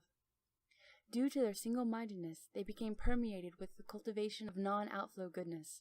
They were both freed from their bonds and received predictions. Why then do you cheat yourself and still remain caught up in looking and listening? When Ananda and the Great Assembly heard the Buddha's instruction, their doubts and delusions were dispelled. Their minds awakened to the ultimate reality. They experienced both physical and mental light ease and unprecedented attainments. Once again, Ananda wept, bowed at the Buddha's feet, knelt, placed his palms together, and said to the Buddha, "The unsurpassed, great, compassionate, pure, and precious King has instructed me well, so that, by means of these various causes and conditions, expedients and encouragements, all of us who were immersed in the sea of suffering have escaped it. Bhagavan, having heard that explanation of Dharma, I know that the treasury of the Tathagata, the wonderful, enlightened, bright mind, pervades the 10 directions, and contains the lands of Tathagatas throughout the 10 directions, all the pure and elegantly adorned kshetras of wonderful enlightened kings. The Tathagata also admonished that erudition is of no merit, and is not as good as cultivation. So now I am like a wanderer who suddenly encounters a divine king who bestows upon him an elegant house. Even though he has obtained a mansion, he has to enter through a door. I only hope that Tathagata will not withhold his great compassion in instructing those of us in the assembly who are covered by darkness, so that we may renounce the small vehicle and attain at last the Tathagata's nirvana without residue, the fundamental path of resolve. May he enable those who are still learning to know how to subdue the age-old habit of seeking to manipulate conditions to one's advantage, to obtain dharani, and to enter into the knowledge and vision of the Buddhas." Having said this, he made a full prostration, and together with the members of the assembly, single-mindedly awaited the Buddha's compassionate instruction. The Bhagavan then sympathized with the hearers and those enlightened to conditions in the assembly, all those who were not yet at ease with the Bodhi heart. His sympathy also extended to helping beings in the future Dharma-ending age, after the Buddha's entry into tranquility, to arouse the Bodhi heart. He revealed the wonderful path of cultivation of the unsurpassed vehicle. He proclaimed to Ananda and to the Great Assembly, "You have decisively aroused the Bodhi heart, and so you should not grow weary when it comes to the wonderful samadhi of the Buddhas, the Tathagatas. You must first understand 2 absolutes regarding initial resolve for enlightenment. What are the 2 absolutes regarding initial resolve for enlightenment? Ananda, the first absolute is that if you wish to renounce the position of hearer and cultivate the Bodhisattva vehicle, and to enter the knowledge and vision of the Buddhas, you must carefully consider whether the resolve on the cause ground and the enlightenment on the ground of fruition are the same or different. Ananda, it is impossible, while on the cause ground, to base one's cultivation on the mind that is subject to arising and ceasing, when in quest of the Buddha vehicle, which neither arises nor ceases to be. For this reason, you should realize that all composite dharmas belonging to the material world will decay and disappear. Ananda, contemplate the world. What composite dharmas will not wear out? But I have never heard of empty space wearing out. Has anyone ever heard of the disintegration of the void? Why not? Empty space is not a composite, and it can never wear out. While you are in your body, what is solid is of earth, what is moist is of water, what is warm is of fire, and what moves is of wind.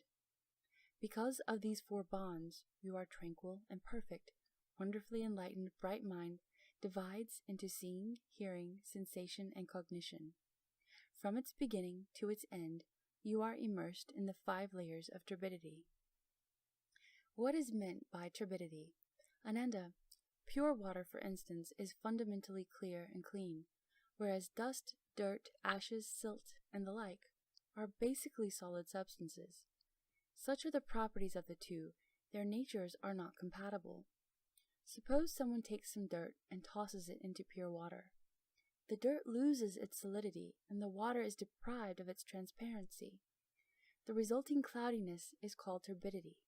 Your 5 layers of turbidity are similar to it. Ananda, you see that space pervades the 10 directions. There is no division between space and seeing, and yet space by itself cannot identify its own substance, and seeing alone has nothing to register awareness of. But the two become entangled in falseness. This is the first layer, called the turbidity of time. Your body appears in full, with the 4 elements composing its substance, and from this, seeing, hearing, sensation, and cognition become firmly defined. Water, fire, wind, and earth fluctuate between sensation and cognition, and become entangled in falseness. This is the second layer, called the turbidity of views. Further, the functions of memory, discrimination, and verbal comprehension in your mind bring into being knowledge and views. From out of them appear the 6 defiling objects. Apart from the defiling objects, the consciousness would lack attributes. Apart from cognition, the objects would have no nature, but they become entangled in a falseness. This is the third layer, called the turbidity of afflictions. And if day and night, there is endless arising and ceasing as your knowledge and views continually wish to remain in the world, while your karmic patterns constantly move you to various places, this entanglement becomes a falseness, which is the 4th layer, called the turbidity of living beings. Originally, your seeing and hearing were not different natures, but a multitude of defiling objects has divided them into crude differences. These natures have mutual awareness, but their functions are in opposition. Sameness and difference arise, and they lose their identity. This entanglement becomes a falseness, which is the 5th layer, called the turbidity of a lifespan.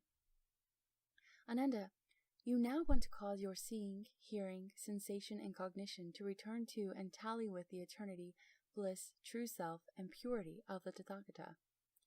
You should first decide what the basis of birth and death is by relying on the perfect, tranquil nature, which neither arises nor ceases. By means of this tranquility, influence the empty and false arising and ceasing, so that it is subdued and returns to the source of enlightenment. The attainment of the source of bright enlightenment, which neither arises nor ceases, is the mind of the cause ground. Then you can completely realize cultivation of and certification to the ground of fruition. To do that much is like purifying muddy water by placing it in a quiet vessel which is kept completely still and unmoving. The sand and silt settle, and the pure water appears. This is called the initial subduing of transitory defiling afflictions. The complete removal of the mud from the water is called the eternal severance of fundamental ignorance. When clarity is pure to its very essence, then no matter what happens, there is no affliction. Everything is in accord with the pure and wonderful virtues of nirvana. The second absolute is that if you definitely wish to bring forth the resolve for Bodhi, and to be especially courageous and dedicated in your cultivation of the Bodhisattva vehicle, you must decisively renounce all conditioned phenomena. You should carefully consider the origin of afflictions, who creates and who endures the beginningless creation of karma and perpetual rebirth. Ananda, if in your cultivation of Bodhi you do not carefully consider the origin of affliction, you cannot realize where the location of the upside-downness of the empty and false sense organs and sense objects is. If you don't even know their location, how can you subdue them and reach the level of the Tathagata? Ananda, consider someone who wants to untie a knot. If he can't see where the knot is, how can he untie it? But I have never heard of anyone unbinding empty space. Why not? Because emptiness has no form of appearance, and so there are no knots to untie. But now your visible eyes, ears, nose, and tongue, as well as your body and mind, are like 6 thieving matchmakers who plunder the jewels of your own household. And thus, from beginningless time, because beings and the temporal and spatial world have been bound up together, beings are unable to transcend the material world. Ananda, how do we define beings in the temporal and spatial world? Temporal refers to change and flow. Spatial refers to location. You should know by now that north, east, southwest, northeast, northwest, southeast, southwest, above and below are space. Past, present, and future are periods of time. There are 10 directions in space in 3 periods of time. All beings come into being because of false interaction. Their bodies go through changes, and they are caught in the temporal and spatial combinations of this world. However, although there are 10 directions in space, those known in the world as north, south, east, and west are the only ones that can be clearly fixed. Above and below have no position. The intermediates have no definite direction. Determined clearly to be 4 in number, they are then combined with the 3 periods of time. 3 times 4, or alternately 4 times 3, makes 12.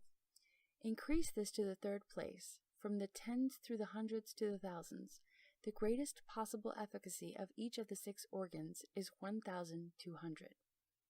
Ananda, you can thereby establish their value. Consider how the eyes see darkness behind and light in front. The front is totally light, the back is totally dark. With your peripheral vision included, you can see 2/3 around at most. Therefore, its capacity can be expressed as an efficacy which is not complete. 1/3 of its efficacy is without virtue. Know then that the eyes have an efficacy of only 800. Consider how the ears hear everywhere in the 10 directions without any loss. They hear movements, whether far or near, and stillness without bounds. Know then that the organ of hearing is complete with the efficacy of 1200. Consider how the nose smells odors with each inhalation and exhalation of the breath. It is deficient at the point between the inhalation and exhalation. The organ of smell can be considered to be deficient by 1/3. Know then that the nose has an efficacy of only 800. Consider how the tongue can proclaim the entirety of worldly and transcendental wisdom. Although language varies according to locality, the principles go beyond boundaries of any kind. Know then that the organ of the tongue is complete with an efficacy of 1200. Consider how the body is aware of touch, registering it as pain or pleasure. When it makes contact, it is aware of the thing touched. When in isolation, it has no tactile knowledge of other things. Isolation has a single, and contact has a dual aspect. The organ of the body can be considered as deficient by 1/3. Know then that the body has an efficacy of only 800. Consider how the mind silently includes all worldly and transcendental dharmas of the 10 directions and 3 periods of time. Regardless of whether it be sagely or ordinary, everything is included in its boundlessness. Know then that the organ of the mind is complete with an efficacy of 1200. Ananda, now you wish to oppose the flow of desire that leads to birth and death. You should turn back the flow of the organs to reach a state of neither arising nor ceasing. You should investigate all of the 6 functioning organs to see which are uniting, which are isolated, which are deep, which are shallow, which will penetrate perfectly, and which are not perfect. If you can realize which organs penetrates perfectly, you can thereupon reverse the flow of its beginningless involvement in false karma and follow that to perfect penetration. The difference between that and an organ which is not perfect is like the difference between a day and an eon. I have now revealed to you the fundamental efficacy of the tranquil, perfect brightness of these 6. This is what the numbers are. It is up to you to select which one to enter. I will explain more to aid your progress in that. The Tathagatas of the 10 directions, cultivating by means of one or another of the 18 realms, attained perfect, unsurpassed bodhi. For them, any of those 18 were generally adequate, but you are at an inferior level, and are not yet able to perfect comfortable wisdom among them. Therefore I shall give you an explanation so that you will be able to enter deeply into the door. Enter one without falseness, and the 6 sense organs will be simultaneously pure. Ananda said to the Buddha, Bhagavan, how do we oppose the flow, enter deeply into one door, and cause the 6 organs to simultaneously become pure? The Buddha told Ananda, you have already obtained the fruition of a Shrotapana, You have already put an end to the view delusions that living beings in the three realms possess. But you do not yet know that your organs have accumulated habits that are without beginning. The severing of these habits must be done through cultivation, including the numerous subtleties of their arising, dwelling, changing, and ceasing. You should now contemplate the 6 organs further. Are they 1 or 6? Ananda, if you say that they are 1, why can't the ears see? Why can't the eyes hear? Why can't the head walk? Why can't the feet talk? If the 6 organs are definitely 6, then as I now explain in this subtle, wonderful Dharma door for you in this assembly, which of your 6 organs is receiving it? Ananda said, I hear it with my ears.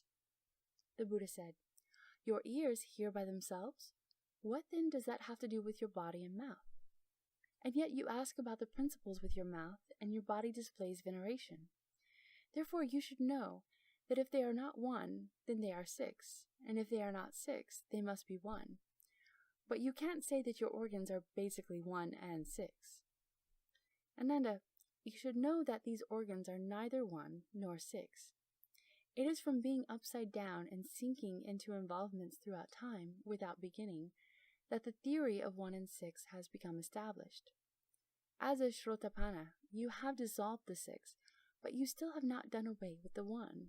That is like filling emptiness into differently shaped vessels, and then saying that emptiness is whatever shape the vessel is. And then, upon getting rid of the vessels, looking at the emptiness and saying, it is all the same. How can emptiness become the same or different at your convenience? Even less you call it 1 or not 1, you should understand that the 6 receptive functioning organs are the same way. Seeing occurs because of the 2 attributes of darkness and light, and their like firmly adhere to the quietude in what originally was wonderful perfection. The essence of seeing reflects form and combines with forms to become an organ. This organ, which was originally the 4 pure elements, is called an eye and is shaped like a grape. Of the 4 defiling objects that the sense organs located in the head pursue, this one races out after form. Hearing occurs because the 2 reverberations of movement and stillness and their like firmly adhere to quietude in what was originally wonderful perfection. The essence of hearing reflects sound and resounds with it to become the organ of the ear. The primal composition of the ear organ is the purely defined 4 elements. Those portions we call the ears are shaped like fresh curled leaves. Of the 4 defiling objects that the sense organs pursue, this one is loosed upon sound. Smelling occurs because 2 appearances of penetration and obstruction and their like firmly adhere to tranquility in what originally was wonderful perfection. The essence of smelling reflects the sense and takes incense to become the organ of the nose. The primal composition of the nose organ is the purely defined 4 elements. That portion we call the nose is shaped like a double hanging claw. Of the 4 defiling objects that the sense organs pursue, this one probes out after sense.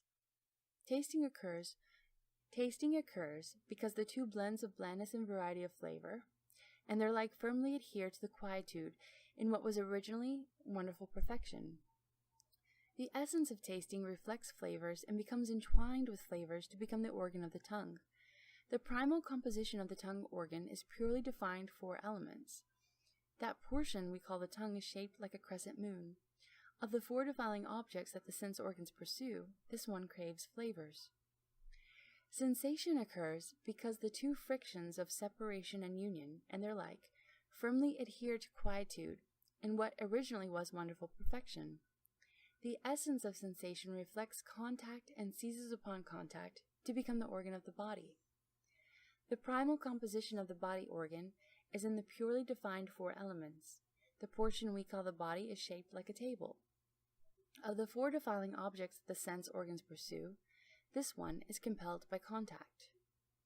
Knowing occurs because the 2 continuities of production and extinction and their like firmly adhere to quietude in what originally was wonderful perfection. The essence of knowing reflects dharmas and grasps them to become the organ of the mind. The primal composition of the mind organ is in the purely defined 4 elements. Of the 4 defiling objects that the sense organs pursue, this one chases after dharmas. Ananda, because understanding is added to enlightenment, the 6 sense organs lose their essence and adhere to falseness, confining their brilliance. Therefore, apart from darkness and light, there is no substance to seeing for you now. Apart from movement and stillness, there basically is no disposition of hearing. Without penetration and obstruction, the nature of smelling does not arise. In the absence of variety and blandness, tasting does not occur. Lacking separation and union, the sensation of contact is fundamentally non-existent. Without arising and ceasing, knowing is put to rest. You only need to follow the 12 conditioned attributes of movement and stillness, union and separation, blandness and variety, penetration and obstruction, production and extinction, and brightness and darkness. Accordingly, extract one organ, free it from adhesion, and subdue it at its inner core. Once subdued, it will return to primal truth and radiate its innate brilliance. When that brilliance shines forth, the remaining 5 adhesions will be freed to accomplish total liberation. Do not follow the knowing and seeing influenced by objects before you. True understanding does not follow from the sense organs, yet lodged at the organs is the potential to discover mutual functioning of the 6 organs. Ananda, don't you know now, in this assembly, Aniruddha is blind and yet can see. The dragon Upananda is deaf and yet can hear. The spirit of the Ganges river has no nose and yet smells fragrances. Gavampati has an unusual tongue and yet tastes flavors. And the spirit Shunyata has no body and yet is aware of contact. In the light of the Tathagata, this spirit is illumined temporarily as an ethereal essence without substance. In the same way, Mahakashyapa, who is also in this assembly, dwells in the samadhi of extinction, having obtained the tranquility of a hearer. He has long since put to rest the mind organ, and yet he has perfectly clear knowledge, which is not due to the mental process of thinking. Ananda, if you can completely extract all your organs, you will glow with inner brilliance. Then the ephemeral, defiling objects and all the changing phenomena of the material world will become like ice being melted by hot liquid. In response to your mind, the transformation will bring unsurpassed enlightenment. Ananda, consider a person who has confined seeing to his eyes. If you suddenly have him close his eyes, he will see darkness before him. The 6 organs will be enveloped in total darkness. From head to toe, he will experience that. If the person traces the shape of external things with his hands, then even though he cannot see, he can recognize someone from head to toe. Enlightenment is also like that. If light were the condition requisite for seeing, then darkness would bring the absence of seeing. But to perceive without light would mean that no dark manifestation could obscure the seeing. Once the organs and the objects suddenly melt away, how could the enlightened brightness that results be anything but perfect and wonderful? Ananda said to the Buddha, Bhagavan, as the Buddha has said, the resolve for enlightenment on the cause ground which seeks the eternal must be in mutual accord with the ground of fruition. Bhagavan, the ground of fruition is Bodhi, Nirvana, true suchness, and the Buddha nature, the Amala consciousness, the empty treasury of the Tathagata, the great perfect mirror wisdom. But although it is called by these 7 names, it is pure and perfect. Its substance is enduring, like royal Vajra, eternal and indestructible. If the seeing, hearing, and the rest are ultimately devoid of substance apart from light and darkness, movement and stillness, and penetration and obstruction, and the rest, then they would be like thoughts which, apart from immediate sense objects, do not exist at all. How could an ultimate annihilationism like that be a cause by which one cultivates in the hope of attaining the Tathagata's 7-fold eternal fruition? Bhagavan, if seeing is ultimately empty apart from light and darkness, just as thoughts cease of themselves in the absence of any immediate sense object, then my comparisons become circular, and no matter how carefully I search, there seems to be no such thing as my mind or what pertains to it. Just what should be used to seek the unsurpassed enlightenment? The Tathagata previously referred to a tranquil essence, perfect and eternal. His present contradiction defies belief and is resort to idle theorizing. How can the Tathagata's words be true and actual? I only hope the Buddha will let fall his great compassion and instruct us who do not understand and who are holding on tightly. The Buddha told Ananda, You study and learn much, but you have not yet put an end to outflows. In your mind, you know only the causes of being upside down, but when the true inversion manifests, you really cannot recognize it yet. Lest your sincerity and faith remain insufficient, I will try to make use of an ordinary event to dispel your doubts. Then the Tathagata instructed Rahula to strike the bell once, and he asked Ananda, "Did you hear that?" Ananda and the members of the Great Assembly all said, "We heard it." The bell ceased to sound, and the Buddha again asked, "Do you hear it now?" Ananda and the members of the Great Assembly all said, "We do not hear it." Then Rahula struck the bell again. The Buddha asked again, "Do you hear it now?" Ananda and the Great Assembly again said, "We hear it." The Buddha asked Ananda, "What do you hear and what do you not hear?" Ananda and the members of the Great Assembly all said to the Buddha, "When the bell is rung, we hear it. Once the sound of the bell ceases so that even its echo fades away, we do not hear it." The Tathagata again instructed Rahula to strike the bell, and asked Ananda, "Is there a sound now?" Ananda and the members of the Great Assembly all said, "There is a sound." And after a short time the sound ceased, and the Buddha again asked, "Is there a sound now?" Ananda and the Great Assembly answered, "There is no sound." After a moment, Rahula again struck the bell, and the Buddha again asked, "Is there a sound now?" Ananda and the Great Assembly said together, "There is a sound." The Buddha asked Ananda, "What is meant by sound, and what is meant by no sound?" Everyone in the Great Assembly, including Ananda, told the Buddha, "When the bell is struck, there is a sound. Once the sound ceases and even the echo fades away, there is said to be no sound." The Buddha said to Ananda and the Great Assembly, "Why are you inconsistent in what you say?" The Great Assembly and Ananda then asked the Buddha, "In what way have we been inconsistent?" The Buddha said, "When I asked if it was your hearing, you said it was your hearing. Then, when I asked you if it was a sound, you said it was a sound.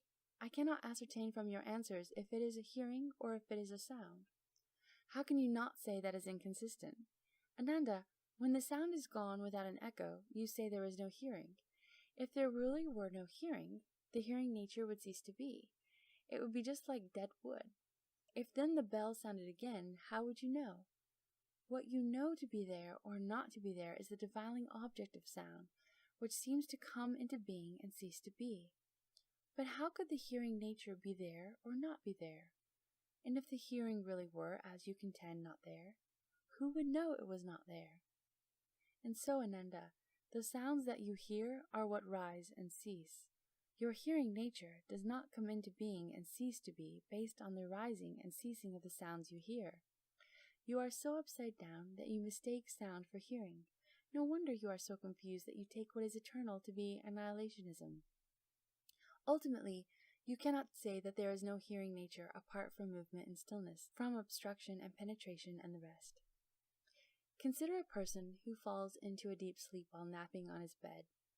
While he is asleep, someone in his household starts beating cloves or pounding rice. In his dream, the person hears the sound of a beating and pounding and takes it for something else, perhaps for the striking of a drum or the ringing of a bell. In his dream, he wonders why the bell sounds like stone or wood. Suddenly he awakens and immediately recognizes the sound of pounding. He tells the member of his household, "I was just having a dream in which I mistook the sound of pounding for the sound of a drum." Ananda, how can this person in the dream state remember stillness and motion, penetrability and obstruction? Although he is physically asleep, his hearing nature is not unclear.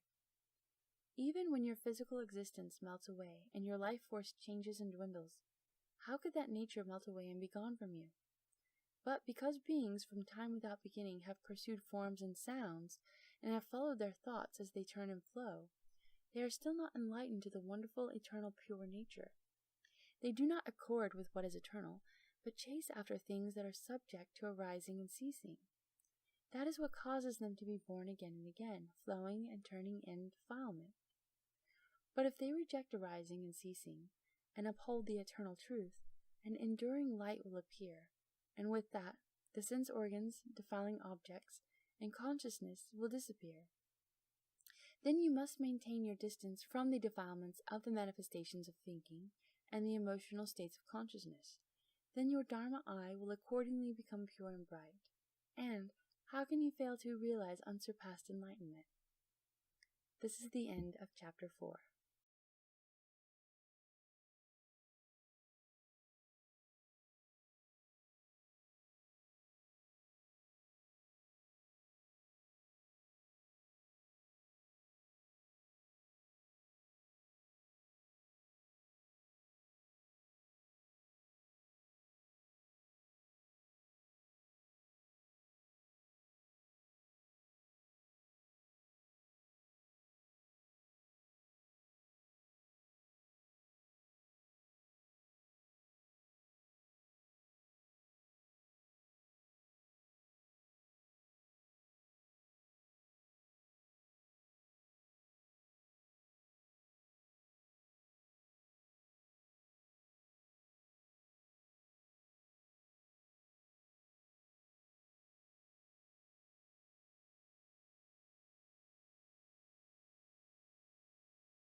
Chapter 5.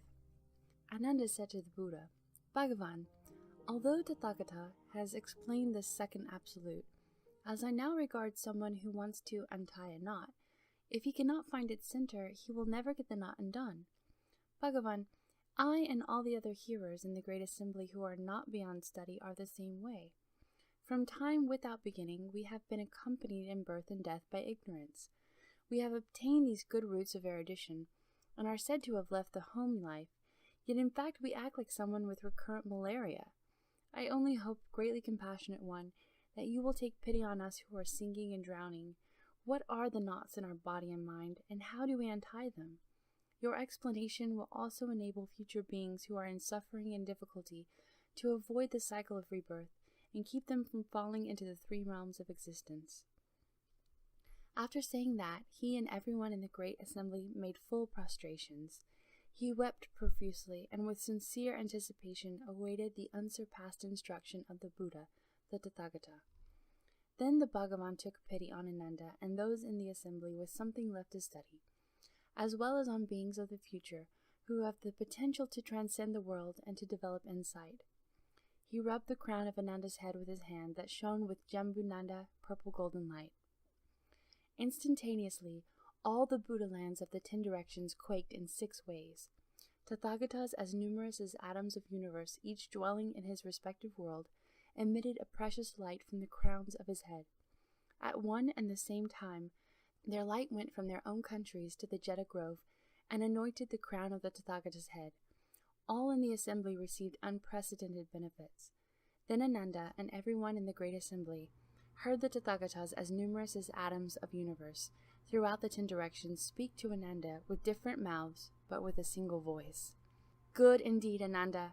You wish to recognize your innate ignorance that causes you to turn on the wheel. The origin of the knot of birth and death is simply your 6 sense organs and nothing else. You also want to understand unsurpassed Bodhi, so that you can quickly realize bliss, liberation, tranquility, and wonderful permanence. It, too, is your 6 sense organs, and nothing else. Although Ananda heard those sounds of Dharma, he did not yet understand them. Bowing his head, he said to the Buddha, How can what causes me to revolve in the cycle of birth and death, and what enables me to gain bliss and wonderful eternity, be the 6 sense organs in both cases and nothing else? The Buddha said to Ananda, The sense organs and the objects are the same source. The bonds and their release are not different things. The nature of the consciousness is empty and false, like flowers in space. Ananda, awareness arises because of defiling objects. Phenomena exist because of the sense organs. The phenomena and the perception are both devoid of their own natures. They support each other like intertwining reeds. Therefore, creating knowledge within enlightened perception is fundamental ignorance. To be devoid of perception within enlightened perception is the non-outflow true purity of nirvana. Why try to put something else in these? Then the Bhagavan, wishing to restate that meaning, spoke verses saying, in the true nature, conditioned things are empty. Conditions that arise are like illusions. Things conditioned neither arise nor cease. Unreal they are, like flowers in space. To speak of the false is to reveal the true. But both the false and the true are false themselves. Since there is neither truth nor untruth, how could there be perceiver and perceived?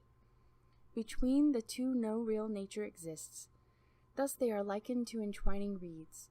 The knots and their release have a common cause. The sages and ordinary people's paths are not two. Regard the nature of the intertwined. They are neither empty nor existent.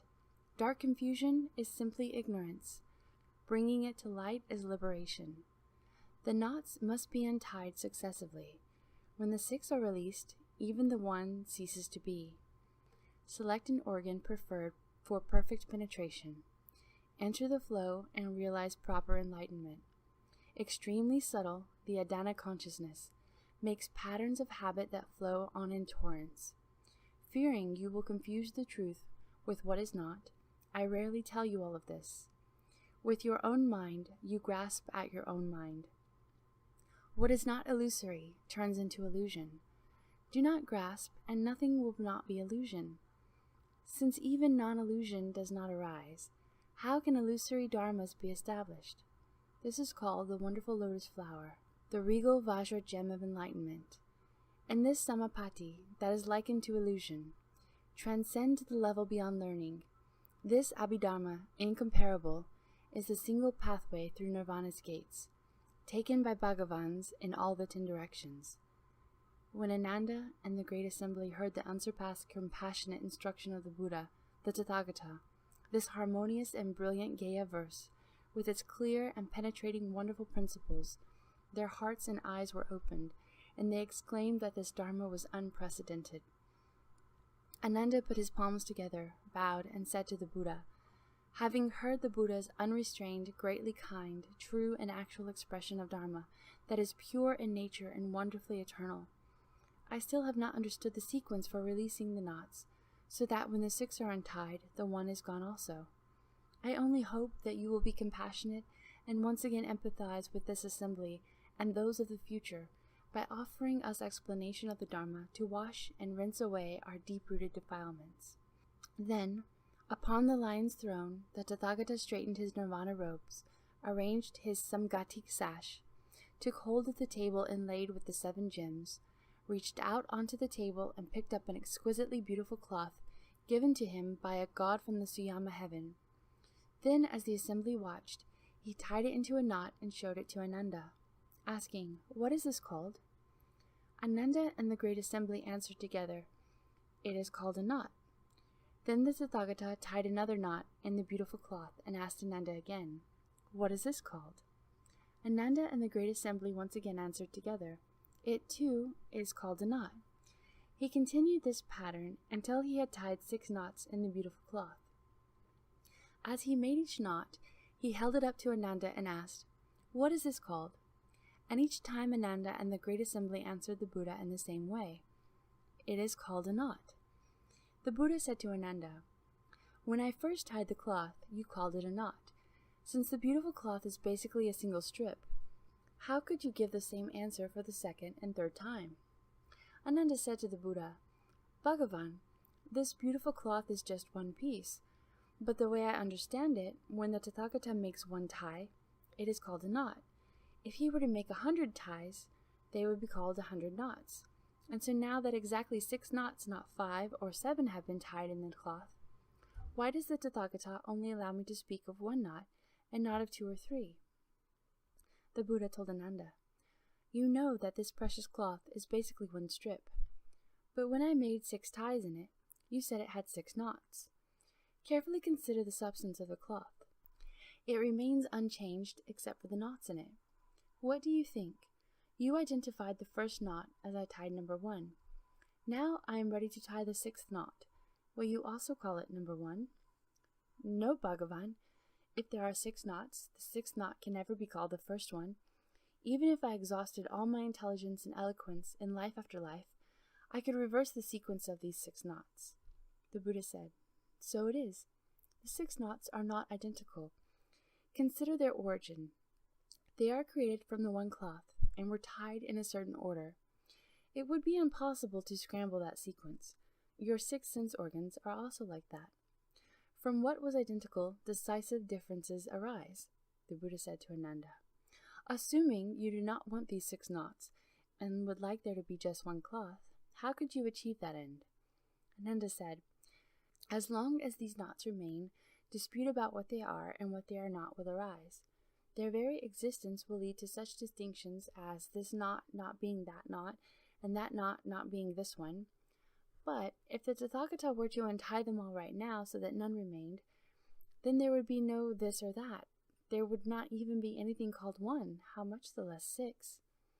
The Buddha said, This is also what happens when the 6 sense organs are freed. Even the one is gone. Because from beginningless time your mind and nature have been insane and disturbed. You have created false knowledge and views. As that falseness continues to arise without respite, perception becomes weary and defilements arise. Just like the whirling flowers that appeared when the eyes grew tired of staring, these too are disturbances that arise without a cause within the tranquil, essential brightness. Everything in the world, the mountains, the rivers, the earth itself, as well as birth and death and nirvana, is these flowers that appear because are being turned upside down by insanity and weariness. Ananda said, This weariness is the same as these knots. How do we untie them? The Tathagata took hold of the knotted cloth, pulled on its left end, and asked Ananda, Is this the way to untie them? No, Bhagavan. Then the Buddha pulled on the right end and asked Ananda again, Is this the way to untie them? No, Bhagavan. The Buddha said to Ananda, Now I have pulled the cloth left and right and still have not been able to undo the knots. What method do you propose for untying them? Ananda said to the Buddha, Bhagavan, you must untie the knots from their center, so they will come undone. The Buddha said to Ananda, So it is, so it is. If you want to undo them, you have to untie them from the center. Ananda, the Buddha Dharma I explain arises from causes and conditions. But that does not imply grasping at the mixing and uniting of coarse worldly appearances. The Tathagata understands all worldly and world-transcending dharmas, and knows their fundamental causes and what conditions bring them into being. This is so to the extent that I know how many drops of rain fall, and as many worlds away from here as there are dust motes in the Ganges. The same is true of all the things you can see. Why the pine is straight, why the brambles are twisted, why the goose is white, why the crow is black. I understand all these reasons. Therefore, Ananda, you can select whichever one of the 6 organs you wish. If the knots of the sense organs are removed, then the defiling phenomena disappear of themselves, and all falseness ceases to be. If what remains is not the truth, then where do you expect to find the truth? Ananda, I now ask you, can the 6 knots beautiful cloth be untied simultaneously and released all at once? No, Bhagavan. As the knots were originally made in sequence, now they must be untied in sequence. The substance of the 6 knots is the same, but they were not made simultaneously, and so now when they are undone, how could they be untied simultaneously? The Buddha said, Releasing the 6 sense organs is the same way. When the sense organ begins to be released, one realizes the emptiness of people first. When the nature of that emptiness is fully understood, then one is released from dharmas. Once one is freed from dharmas, neither kind of emptiness will arise. That is called the patience with non-production that bodhisattvas attain by means of samadhi. Upon receiving the Buddha's instruction, Ananda and the Great Assembly gained wisdom and awareness that was perfectly penetrating and free of doubt and delusion. All at the same time, they placed their palms together and bowed at the Buddha's feet. Ananda then said to the Buddha, Today, our bodies and minds are illumined, and we are happily free from obstruction. We have understood the meaning of the ending of the 6 and the 1. Still, we have not yet progressed to fundamental perfect penetration. Bhagavan, We who have drifted and floundered our way through eon after eon, homeless and alone, had no idea, we never imagined that we can meet the Buddha in such a close relationship. We are like lost infants who have suddenly found their compassionate mother. If because of this encounter we realize the way, it will not have been in vain. If we treat these secret instructions with our former mode of understanding, it will be the same as if we hadn't even heard them. We only wish the greatly compassionate One will bestow upon us the profound secret as the Tathagata's final instruction. After saying this, Ananda prostrated himself, withdrew, and silently anticipated the Buddha's hidden transmission. The expedients to Samadhi. Then the Bhagavan told all those in the assembly who were great bodhisattvas and great arhats, with their outflows extinguished. All of you bodhisattvas and arhats, who are born from within my dharma and have attained the stage beyond study, I now ask you, when you first brought forth your resolve and became enlightened to the 18 realms, which one of these brought perfect penetration? Through which expedient did you enter Samadhi?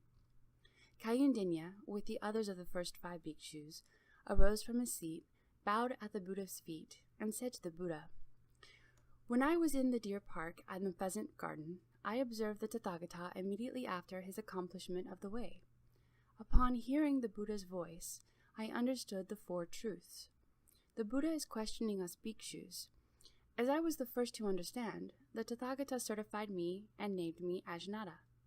His wonderful sound was both secret and all-pervasive. It was through sound that I became an arhat. The Buddha asks about perfect penetration. As I have been certified to it, sound is the foremost means. Upanishad arose from his seat, bowed at the Buddha's feet, and said to the Buddha, I also saw the Buddha when he first accomplished the way. I learned to contemplate the attributes of impurity until I grew to loathe it, and came to understand that the nature of all forms is unclean. Bare bones and fine dust all return to emptiness, and so both emptiness and forms are done away with. With this realization, I accomplished the path beyond study. The Tathagata certified me and named me Upanishad. Objects of form came to an end, and wonderful form was both secret and all-pervasive. Thus it was through the attributes of forms that I became an arhat. The Buddha asks about perfect penetration. As I have been certified to it, forms are the foremost means. The pure youth, exalted by fragrance, arose from his seat, bowed at the Buddha's feet, and said to the Buddha, I heard the Tathagata teach me to contemplate attentively all conditioned phenomena. I then left the Buddha and dwelt quietly in a pure abode. I observed that when the bhikshus lit sinking incense, its fragrant scent quietly entered my nostrils. I contemplated this fragrance. It did not come from the wood. It did not come from emptiness. It did not come from the smoke, and it did not come from the fire. There was no place it came from and no place it went to. Because of that, my discriminating mind was dispelled, and I attained the absence of outflows. The Tathagata certified me and called me exalted by fragrance. Defiling sense suddenly vanished, and wonderful fragrance was both secret and all-pervasive. It was through the adornment of fragrance that I became an arhat. The Buddha asks about perfect penetration. As I have been certified to it, being exalted by fragrances are the foremost means. The 2 Dharma princes, Vaishyaja Raja, Medicine King, and Vaishyaja Samudgata, Superior Medicine, and 500 Brahma gods in the assembly arose from their seats, bowed at the Buddha's feet, and said to the Buddha, From beginningless eons until now, we have been good doctors for the world. Our mouths have tasted many herbs, wood, metals, and stones of the Saha world. 108,000 flavors. We know in detail the bitter, sour, salty, bland, sweet, and pungent flavors, and the like, in all their combinations and inherent changes. We have a thorough knowledge of whether they are cooling or warming, poisonous or non-poisonous. While serving the Tathagata, we came to know that the nature of flavors is neither empty nor existent, nor of the body nor of the mind, nor apart from the body or the mind. We became enlightened by discriminating among flavors. The Tathagata sealed and certified us brothers, and named us Bodhisattvas, Medicine King, and Superior Medicine. Now, in the assembly, we are Dharma princes, who have ascended to the Bodhisattva level, due to having become enlightened by means of flavors. The Buddha asks us about perfect penetration. As we have been certified to it, the cause of flavors is the foremost means. Vajrapala and 16 awakened lords, who were his companions, arose from their seats, bowed at the Buddha's feet, and said to the Buddha, "We first heard the Dharma and left the home life under majestic Sound King Buddha. Once, when it was time for the Sangha to bathe, I followed the custom and entered the bathhouse. Suddenly I awakened to the fact that water does not wash away the dust, nor does it cleanse the body. And in that moment, I became peaceful and attained the state of there being nothing at all. To this day, I have never forgotten that experience. Having left home with the Buddha, I have advanced beyond study. The Buddha named me Vajrapala. Wonderful touch was revealed, and I reached the level of being a disciple of the Buddha. The Buddha asks about perfect penetration. As I have been certified to it, touch is the foremost means." Mahakashyapa, Bhikshuni, Purple Golden Light, and others arose from their seats, bowed at the Buddha's feet, and said to the Buddha, "In a past eon in this region, I drew near to the Buddha named Sun, Moon, and Lamp, who was then in the world. I heard the Dharma from him, and I cultivated and studied with him. After that Buddha entered tranquility, I made offerings to his sharira and lit lamps to continue his light. Bhikshuni Purple Golden Light gilded the Buddha's image. From that time on, in life after life, my body has always been perfect and has shone with a purple golden light. The Bhikshuni Purple Golden Light and others make up my retinue, and we all brought forth the resolve for Bodhi at the same time. I contemplated that the world's 6 sense objects change and decay. They are but empty stillness. Based on this, I cultivated tranquility. Now my body and mind can pass through hundreds of thousands of eons as though they were a finger snap. Based on the emptiness of dharmas, I accomplished arhatship. Bhagavan says that I am foremost in dutta aesthetic practices. Wonderful dharma brought me awakening and understanding, and I put an end to all outflows. The Buddha asks about perfect penetration. As I have been certified to it, dharmas are the foremost means." Aniruddha arose from his seat, bowed at the Buddha's feet, and said to the Buddha, "When I first left home, I was fond of sleeping all the time. The Tathagata scolded me and said I was no better than an animal. When I heard the Buddha's scolding, I wept and upbraided myself. For 7 days I did not sleep, and I lost the sight in both my eyes. Bhagavan taught me the Vajra Samadhi of delightful seeing, which illumines and is bright. Without using my eyes, I could contemplate the 10 directions with true and penetrating clarity, just as if I were looking at a piece of fruit in the palm of my hand. The Tathagata certified me as having attained arhatship. The Buddha asks about perfect penetration. As I have been certified to it, returning the seeing back to its source is the foremost means." Keshudrapantaka arose from his seat, bowed at the Buddha's feet, and said to the Buddha, "I am deficient in the ability to memorize and do not have much innate intelligence. When I first met the Buddha, I heard the Dharma and left the home life. But when I tried to remember one line of a verse by the Tathagata, I spent 100 days remembering the first part and forgetting the last, or remembering the last and forgetting the first. The Buddha pitied my dullness and taught me to relax and to regulate my breath. I contemplated my breath thoroughly to the subtle point in which arising, dwelling, decay, and ceasing happened in every moment. My mind suddenly attained vast non-obstruction until my outflows were ended and I accomplished arhatship. Beneath the Buddha's seat, I was sealed and certified as being beyond study. The Buddha asks about perfect penetration. As I have been certified to it, turning the breath back to emptiness is the foremost means." Gavampati arose from his seat, bowed at the Buddha's feet, and said to the Buddha, "I created an offense that resulted in mouth karma in a past eon. I slighted ashramana, and in life after life I've had this cow-cud sickness.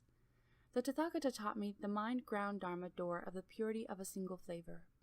My thoughts ended, I entered samadhi, and learned by contemplating flavors how they have no substance and are not things. As a result, my mind transcended all worldly outflows. Internally, my body and mind were liberated, and externally, I abandoned the world. I left the 3 realms of existence far behind, just like a bird released from its cage. I separated from filth and wiped out defilements, and so my Dharma eye became pure, and I accomplished arhatship. The Tathagata personally certified me as having ascended to the stage beyond study. The The Buddha asks about perfect penetration. As I have been certified to it, returning flavor and turning awareness around is the foremost means. Pilindavatsa arose from his seat, bowed at the Buddha's feet, and said to the Buddha, "When I first resolved to follow the Buddha and enter the way, I often heard the Tathagata explain how there is nothing in this world that brings happiness. Once, when I was on my alms rounds in the city, I was reflecting on this Dharma door and did not notice a poisonous thorn on the road until it had pricked my foot. My mind was aware of the strong physical pain, but although my awareness experienced the pain, I was also aware that in my pure heart there was neither pain nor awareness of it. I also thought, is it possible for one body to have two awarenesses? Having reflected on this for a short while, my body and mind became suddenly empty. After 21 days, my outflows disappeared, and I accomplished arhatship. The Buddha personally certified me and confirmed that I had realized the level beyond study. The Buddha asks about perfect penetration. As I have been certified to it, purifying the awareness and forgetting the body is the foremost means. Subhuti arose from his seat, bowed at the Buddha's feet, and said to the Buddha, "From distant eons until now, my mind has been unobstructed. I remember as many of my past lives as there are grains of sand in the Ganges. From the beginning, in my mother's womb, I knew emptiness and tranquility, to the extent that the 10 directions became empty, and I caused beings to be certified to the nature of emptiness. Having received the Tathagata's revelation that the enlightened nature is true emptiness, and that the nature of emptiness is perfect and bright, I attained arhatship. I suddenly entered into the Tathagata's sea of magnificent, bright emptiness. My knowledge and views became identical with the Buddha's. I was certified as being beyond study. In the liberation of the nature of emptiness, I am unsurpassed. The Buddha asks about perfect penetration. As I have been certified to it, all phenomena enter into nothingness, until nothingness and what becomes nothingness both disappear. Turning dharmas back to the void is the foremost means. Shariputra arose from his seat, bowed at the Buddha's feet, and said to the Buddha, "From distant eons until the present, my mind and views have been pure. In this way I have undergone as many births as there are sand grains in the Ganges. At one glance I am able to understand all that the various transformations and changes of both what is worldly and what is world-transcending, without any obstruction. Once I met the Kashyapa brothers on the road, and walked along with them. They spoke about causes and conditions, and I awakened to the boundlessness of my mind. I followed the Buddha and left the home life. My seeing awareness became bright and perfect. I obtained great fearlessness and became an arhat. As one of the Buddha's elder disciples, I am born from the Buddha's mouth, transformationally born from the Dharma. The Buddha asks about perfect penetration. As I have been certified to it, for the mind and the seeing to emit light, and for the light to radiate throughout both knowing and seeing, is the foremost means.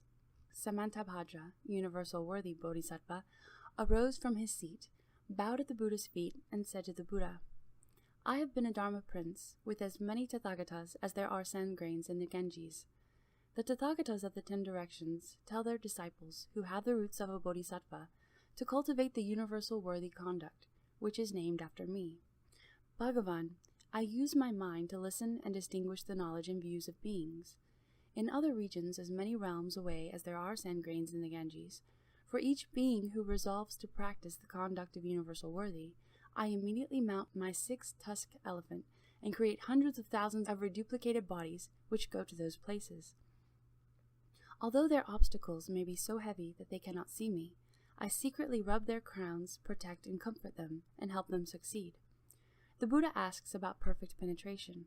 The basic cause I speak of is listening with the mind, distinguishing at ease, and emitting light. This is the foremost means. Sundarananda arose from his seat, bowed at the Buddha's feet, and said to the Buddha, "When I first left home and followed the Buddha to enter the way, I received the complete precepts, but my mind was always too scattered for samadhi. I could not attain the state of having no outflows. Bhagavan taught Kaustila and me to contemplate the white spot at the tip of our noses. From the first, I contemplated intently. After 3 weeks, I saw that when I inhaled and exhaled, the breath in my nostrils looked like smoke. Internally, my body and mind became bright, and externally, I perfectly understood that the world was like crystal, empty and pure. The smoky appearance gradually disappeared, and the breath in my nostrils became white. My mind opened, and my outflows were ended. Every inhalation and exhalation of breath was transformed into light, which illumined the 10 directions, and I attained arhatship. Bhagavan predicted that in the future I would obtain Bodhi. The Buddha asks about perfect penetration. I did it by means of the disappearance of the breath, until eventually the breath emitted light, and the light completely extinguished my outflows. That is the foremost means. Purna Maitrayani Putra arose from his seat, bowed at the Buddha's feet, and said to the Buddha, "For vast eons I have possessed unobstructed eloquence. When I discuss suffering and emptiness, I penetrate deeply into ultimate reality. In the same way, I feel no fear as I give subtle, wonderful instruction to the assembly concerning the secret Dharma doors of as many Tathagatas as there are sand grains in the Ganges. Bhagavan knew that I had great eloquence, and, using his sound to turn the Dharma wheel, taught me to propagate the Dharma. I joined the Buddha to help him turn the Dharma wheel. I accomplished arhatship due to his lion's roar. The world-honored one certified me as being foremost in speaking Dharma. The Buddha asks about perfect penetration. I used the sounds of Dharma to subdue demons and adversaries, and to melt away my outflows. That is the foremost means." Upali arose from his seat, bowed at the Buddha's feet, and said to the Buddha, "I followed the Buddha in person when he fled the city and left the home life. I observed the Tathagata endure 6 years of diligent asceticism. I watched the Tathagata subdue all the demons and adherents of external paths and become liberated from all outflows, based on worldly desire and greed. I based myself on the Buddha's teaching of precepts, encompassing the 3,000 majestic deportments and the 80,000 subtle aspects, until both my karma of the nature and karma of restraint became pure. My mind and body became tranquil, and I accomplished arhatship.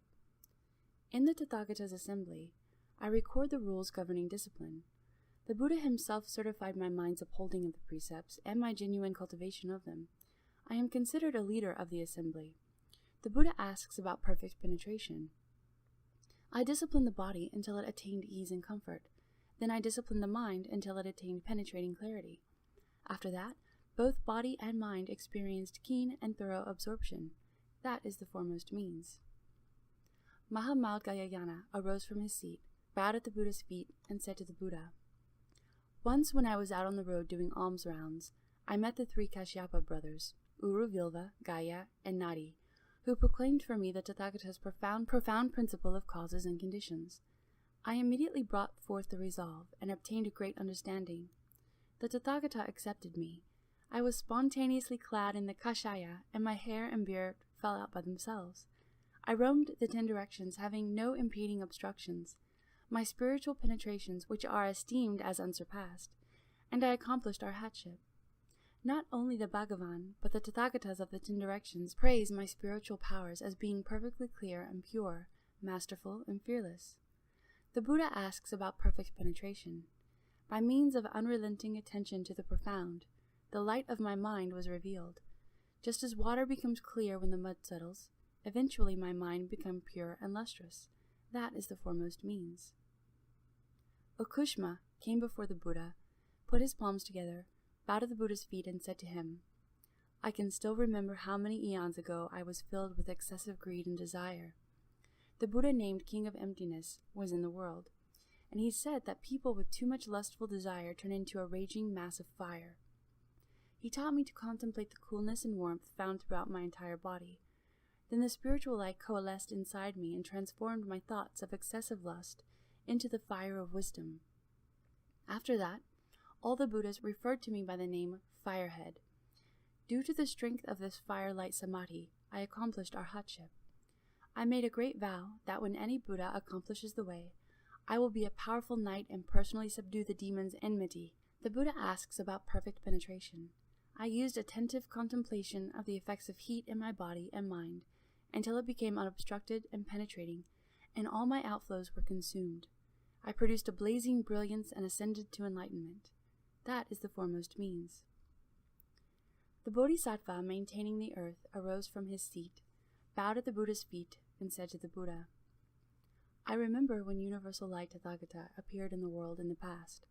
I was a bhikshu who continually worked on making level the major roads, ferry landings, and the dangerous spots in the ground, where the disrepair might hinder or harm horse carriages. I did everything from building bridges to hauling sand. Throughout the appearance of limitless Buddhas in the world, I was diligent in this hard labor. If there were people waiting by the walls and gates of the city who needed someone to carry their goods, I would carry them all the way to their destination, set the things down, and leave without taking any recompense. When the Buddha, Vipassana, appeared in the world, there was widespread famine. I would carry people on my back, and no matter how far the distance, I would accept only one small coin. If there was an ox cart stuck in the mud, I would use my spiritual strength to push the wheels out and resolve the hardship. Once a king asked the Buddha to attend a vegetarian feast. At that time, I served the Buddha by leveling the road for him as he went. Vipassana Tathagata rubbed my crown and said, "You should level your mind ground, then everything else in the world will be level."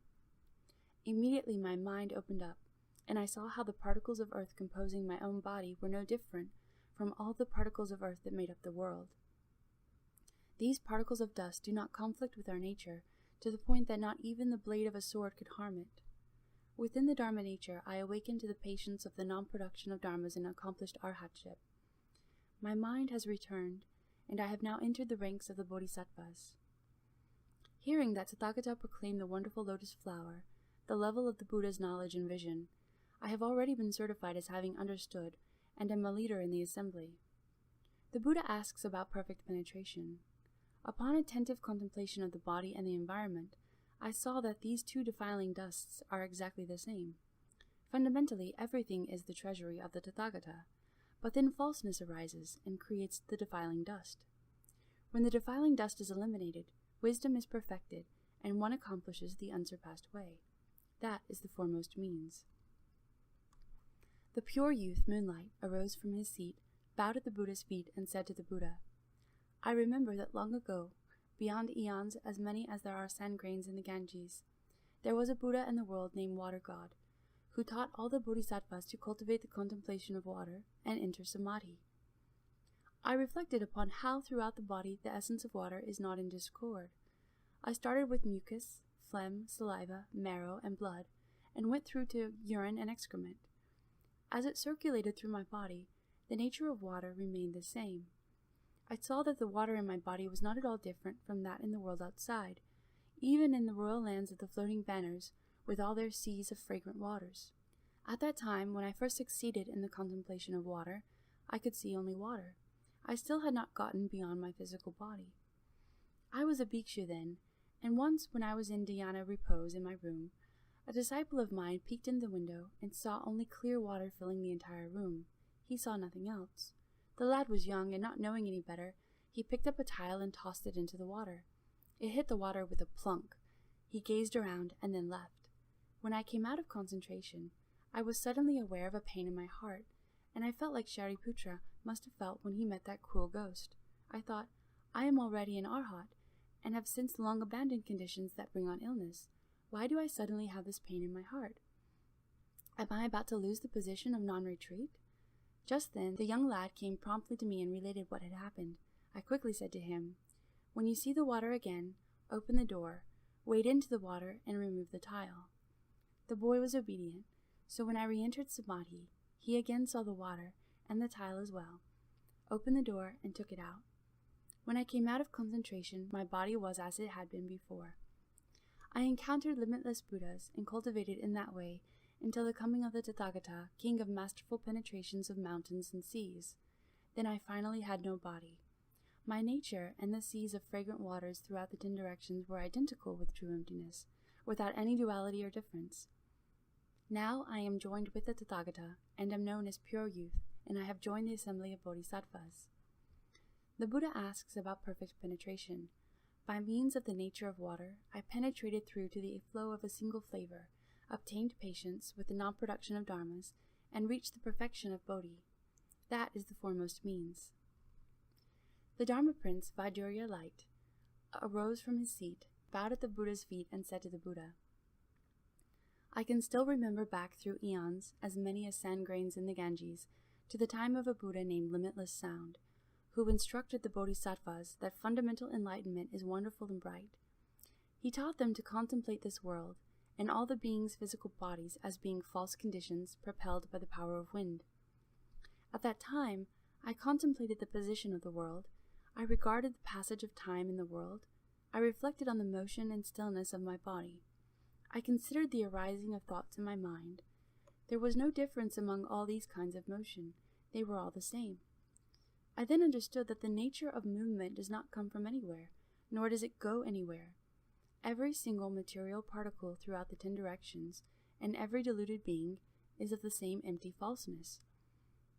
Eventually, the beings in each of the worlds of the 3,000 great thousand world system were like so many mosquitoes confined in a vessel, droning monotonously. Caught in those few square inches, their hum built to a maddening crescendo. Not long after I encountered the Buddha, I attained patience with non-existence of beings and dharmas. My mind then opened, and I could see the country of the Buddha unmoving in the east. I became a Dharma prince, and served the Buddhas of the 10 directions. My body and mind emit a light that makes them completely clear and translucent. The Buddha asks about perfect penetration. I contemplated the power of wind as lacking anything to rely on. Awakened to the Bodhi heart and entered Samadhi, meshing with the single wonderful heart transmitted by all the Buddhas of the 10 directions. That is the foremost means. Akasagarbha, treasury of emptiness, Bodhisattva, arose from his seat, bowed at the Buddha's feet, and said to the Buddha, "The Tathagata and I attained boundless bodies when with the Buddha Samadhi light. At the time I held in my hands 4 huge precious pearls, which shone on Buddha lands as many as atoms of universe in the 10 directions. Transforming them into emptiness, in my mind there appeared a great perfect mirror, and from it issued forth 10 kinds of subtle, wonderful, precious light that poured out into the 10 directions to the farthest bounds of emptiness. All the royal lands adorned with banners were reflected in this mirror and passed through my body. This interaction was totally unhindered, because my body was like emptiness. Because my mind had become completely compliant, I could enter with ease as many countries as there are atoms of universe, and could do the Buddha's work on a wide scale. I achieved this great spiritual power from contemplating in detail how the 4 elements lack any reliance, how the arising and ceasing of false thoughts is no different from emptiness, how all the Buddha lands are basically the same. Once I realized this identity, I obtained patience with the non-existence of beings and dharmas. The Buddha asks about perfect penetration. I used the contemplation of the boundlessness of emptiness to enter Samadhi and attain wonderful power and perfect clarity. That is the foremost means. Maitreya Bodhisattva arose from his seat, bowed at the Buddha's feet, and said to the Buddha, "I remember when, as many eons ago as there are atoms of universe, a Buddha named Light of Sun Moon Lamp appeared in the world. Under that Buddha, I left the home life, yet I was deeply committed to worldly fame and liked to associate with people of good families. Then the Bhagavan taught me to cultivate consciousness-only concentration, and I entered that Samadhi. For many eons, I have made use of that Samadhi as I served as many Buddhas as there are grains of sand in the Ganges. My seeking for worldly name and fame ceased completely and never recurred. When Burning Lamp Buddha appeared in the world, I finally accomplished the unsurpassed, wonderfully perfect Samadhi of consciousness. I went on until, to the ends of empty space, all the lands of the Tathagata, whether pure or defiled, existent or non-existent, were transformations appearing from my own mind. Bhagavan. Because I understand consciousness only, limitless Tathagatas flow forth from this nature of consciousness. Now I have received the prediction that I will be the next to take the Buddha's place." The Buddha asks about perfect penetration.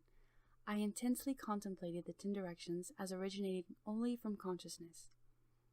When the consciousness is perfect and bright, one perfects wisdom that perceives ultimate reality. One leaves behind reliance on others and attachment to incessant calculating, and attains the patience with the non-existence of beings and dharmas. That is the foremost means. Mahastamaprapta Bodhisattva's preachment on being mindful of the Buddha. The Dharma Prince Mahastamaprapta, Great Strength, together with 52 fellow Bodhisattvas, arose from their seats, bowed at the Buddha's feet, and said to the Buddha, "I remember when, as many eons ago as there are sand grains in the Ganges River, a Buddha called Limitless Light appeared in the world. During that same eon, there were 12 successive Tathagatas, the last of whom was called Light Surpassing the Sun and the Moon Buddha. Those Buddhas taught me the Buddha mindfulness samadhi. Suppose there are two people, one of whom always remembers the other, while the other has entirely forgotten about the first one. Even if these two people were to meet or see each other, it would be the same as not meeting or seeing each other. On the other hand, if two people develop intense memories for one another, then in life after life they will be together like an object and its shadow, and they will never be separated. The Tathagatas of the 10 directions are tenderly mindful of living beings, just like a mother remembering her son. But if the son runs away, of what use is the mother's concern? However, if the son remembers his mother in the same way that the mother remembers her son, then in life after life, mother and son will never be far apart. If living beings remember the Buddha and are mindful of the Buddha, they will certainly see the Buddha now and in the future. Being close to the Buddha, even without the aid of expedients, their hearts will be open of themselves.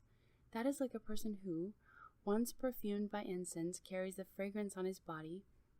That is called the adornment of fragrance and light. On the causal ground, I use mindfulness of the Buddha to be patient with the non-arising of both beings and dharmas. Now in this world I gather in all those who are mindful of the Buddha, and I bring them back to the Pure Land. The Buddha asks about perfect penetration. I would select none other than gathering in the 6 sense faculties through continuous pure mindfulness of the Buddha to obtain samadhi. That is the foremost means.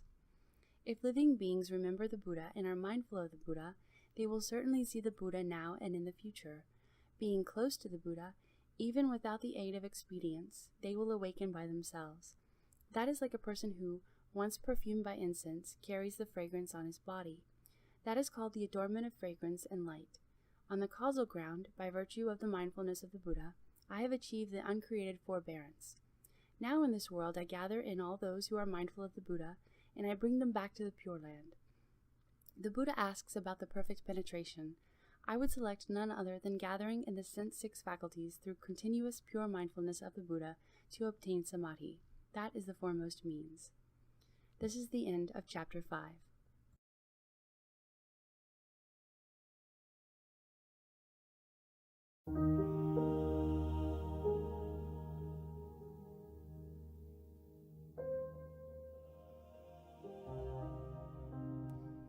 Chapter 6.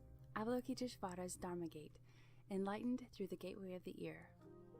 Then Avalokiteshvara, contemplator of the world's sounds Bodhisattva, arose from his seat, bowed at the Buddha's feet, and said to the Buddha, Bhagavan, I remember when, as many eons ago as there are sand grains in the Ganges, there was a Buddha in the world named Contemplator of the World's Sounds. I aroused the Bodhi heart while with that Buddha, who taught me to enter samadhi through a process of hearing and reflecting. Initially, I entered into the flow of hearing and forgot the place of entry. Since both that place and the entry were quiet, the two attributes of motion and stillness canceled each other out and did not arise. After that, gradually advancing, the hearing and what was heard both disappeared. Once the hearing was ended, there was nothing to rely on, and both awareness and its objects became empty.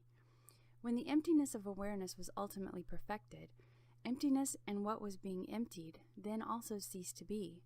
With arising and ceasing gone, tranquility was revealed. Suddenly I transcended the worldly and transcendental, and a perfect brightness prevailed throughout the 10 directions. I obtained 2 supreme states. First, I united above with the fundamental, wonderfully enlightened mind of all the Buddhas of the 10 directions, and gained a strength of compassion equal to that of all Buddhas and Tathagatas. Second, I united below with all beings in the 6 paths, and gained a kind regard for all living beings.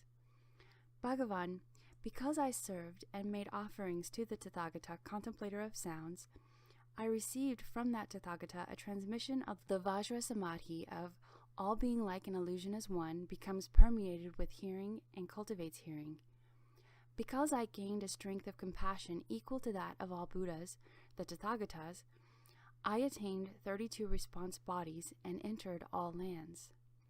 Bhagavan, if bodhisattvas enter samadhi and progress in their cultivation until they end outflows, and display the perfection of superior understanding, I will appear in the body of a Buddha and speak Dharma for them, causing them to attain liberation. If those who are studying are tranquil and have wonderful clarity and display the perfection of superior magnificence, I will appear before them in the body of a solitary enlightened one and speak Dharma for them, causing them to attain liberation. If those who are studying have severed the 12 causal conditions and, having severed those conditions, reveal a supreme nature and display the perfection of magnificence, I will appear before them in the body of one enlightened to conditions and speak Dharma for them, causing them to attain liberation. If those who are studying have attained the emptiness of the Four Truths, and through cultivation of the way can enter tranquility and display the perfection of the magnificent nature, I will appear before them in the body of a hearer and speak Dharma for them, causing them to attain liberation. If beings wish to have clear and awakened minds, and so do not indulge in mundane desires, wishing to purify their bodies, I will appear before them in the body of a Brahman king and speak Dharma for them, causing them to attain liberation. If beings wish to be the heavenly rulers and lead heavenly beings, I will appear before them in the body of Chakra and speak Dharma for them, enabling them to accomplish their wish. If beings wish to attain physical self-mastery and to roam throughout the 10 directions, I will appear before them in the body of a god from the heaven of self-mastery and speak Dharma for them, enabling them to accomplish their wish. If beings wish to attain physical self-mastery and fly through space, I will appear before them in the body of a god from the heaven of the great self-mastery and speak Dharma for them, enabling them to accomplish their wish. If beings are fond of ruling over ghosts and spirits in order to rescue and protect their nations, I will appear before them in the body of a great heavenly general and speak Dharma for them, enabling them to accomplish their wish. If beings like to govern the world in order to protect beings, I will appear before them in the body of one of the 4 heavenly kings and speak Dharma for them, enabling them to accomplish their wish. If beings enjoy being born in the heavenly palaces and commanding ghosts and spirits, I will appear before them in the body of a prince from the kingdoms of the 4 heavenly kings and speak Dharma for them, enabling them to accomplish their wish. If beings would like to be kings of people, I will appear before them in the body of a human king and speak Dharma for them, enabling them to accomplish their wish. If beings enjoy being heads of clans, whom those of the world respect and yield to, I will appear before them in the body of an elder and speak Dharma for them, enabling them to accomplish their wish. If beings delight in discussing the classics and keeping themselves lofty and pure, I will appear before them in the body of an upasaka and speak Dharma for them, enabling them to accomplish their wish. If beings enjoy governing the country and handling matters of state, I will appear before them in the body of an official and speak Dharma for them, enabling them to accomplish their wish. If beings like divination and incantations and wish to guard and protect themselves, I will appear before them in the body of a Brahman and speak Dharma for them, enabling them to accomplish their wish. If men who are fond of study and want to leave the home life and uphold the precepts and rules, I will appear before them in the body of a bhikshu and speak Dharma for them, enabling them to accomplish their wish. If women who are fond of study and would like to leave the home life and hold the pure precepts, I will appear before them in the body of a bhikshuni and speak Dharma for them, enabling them to accomplish their wish. If men delight in upholding the 5 precepts, I will appear before them in the body of an upasaka and speak Dharma for them, enabling them to accomplish their wish. If women wish to hold the 5 precepts, I will appear before them in the body of an upasika and speak Dharma for them, enabling them to accomplish their wish.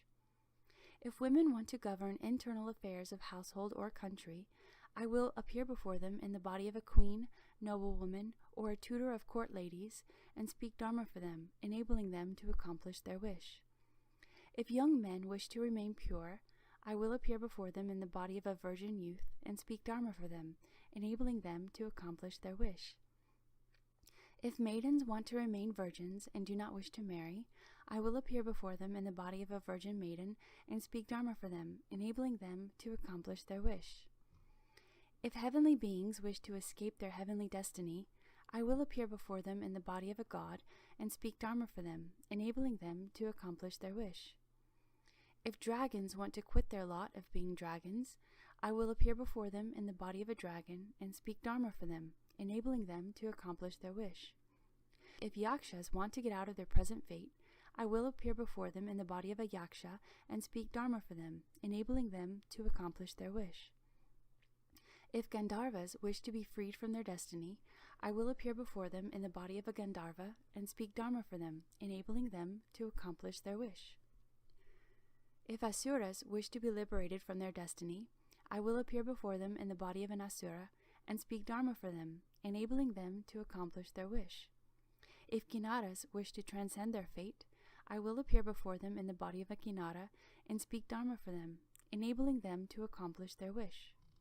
If Maharagas wish to be freed from their destiny, I will appear before them in the body of a Maharaga and speak Dharma for them, enabling them to accomplish their wish. If human beings like being people and cultivating, I will appear before them in a human body and speak Dharma for them, enabling them to accomplish their wish. If non-humans, whether with form or without form, whether with thought or without thought, long to be freed from their destiny, I will appear before them in a body like theirs and speak Dharma for them, enabling them to accomplish their wish. These are called the wonderfully pure 32 response bodies that enter into all lands. They come into being through the effortless, wonderful strength and self-mastery of the samadhi of becoming permeated with hearing and cultivating hearing. Bhagavan, also due to the effortless, wonderful strength of this Vajra Samadhi of becoming permeated with hearing and cultivating hearing, I have a kind empathy for all beings in the 6 paths throughout the 10 directions and the 3 periods of time. Based on my physical and mental accomplishments, I can cause beings who encounter bodies of mine to receive the meritorious virtues of 14 kinds of fearlessness. First, because I do not contemplate sounds themselves, but rather the contemplator, I can enable beings throughout the 10 directions who are suffering and in distress to attain liberation by contemplating their sounds of reciting my name. Second, since I am able to turn my knowledge and views inward, I can keep beings who are caught in a raging fire from being burned. Third, since I am able to turn my contemplation and listening inward, I can keep beings who are floundering in deep water from being drowned. Fourth, since my false thinking is cut off and my mind is without thoughts of killing or harming, I can keep beings who enter the territory of ghosts from being harmed. Fifth, since I am permeated with hearing and have realized what hearing is, so that the 6 sense organs have dissolved and returned to becoming identical with hearing, I can keep beings from being wounded by causing the knives to break into pieces. I can cause swords to have no more effect than if they were to slice into water, or if one were to blow upon light. Sixth, since my hearing has become permeating and my essential energy bright, light pervades the Dharma realm so that absolutely no darkness remains. Then I can keep beings safe from yakshas, rakshasas, kumbhandas, pishachas, and putanas by causing the ghosts to become unable to see them even if they come close to them. Seventh, since the nature of sound has completely melted away and through contemplation my hearing has returned to itself, leaving involvement with false and defiling sense objects, I can free beings from the locks of kangs and fetters. Eighth, when sound is gone and the hearing is perfected, an all-pervasive power of compassion arises, and I keep beings who are traveling a dangerous road from being robbed by robbers.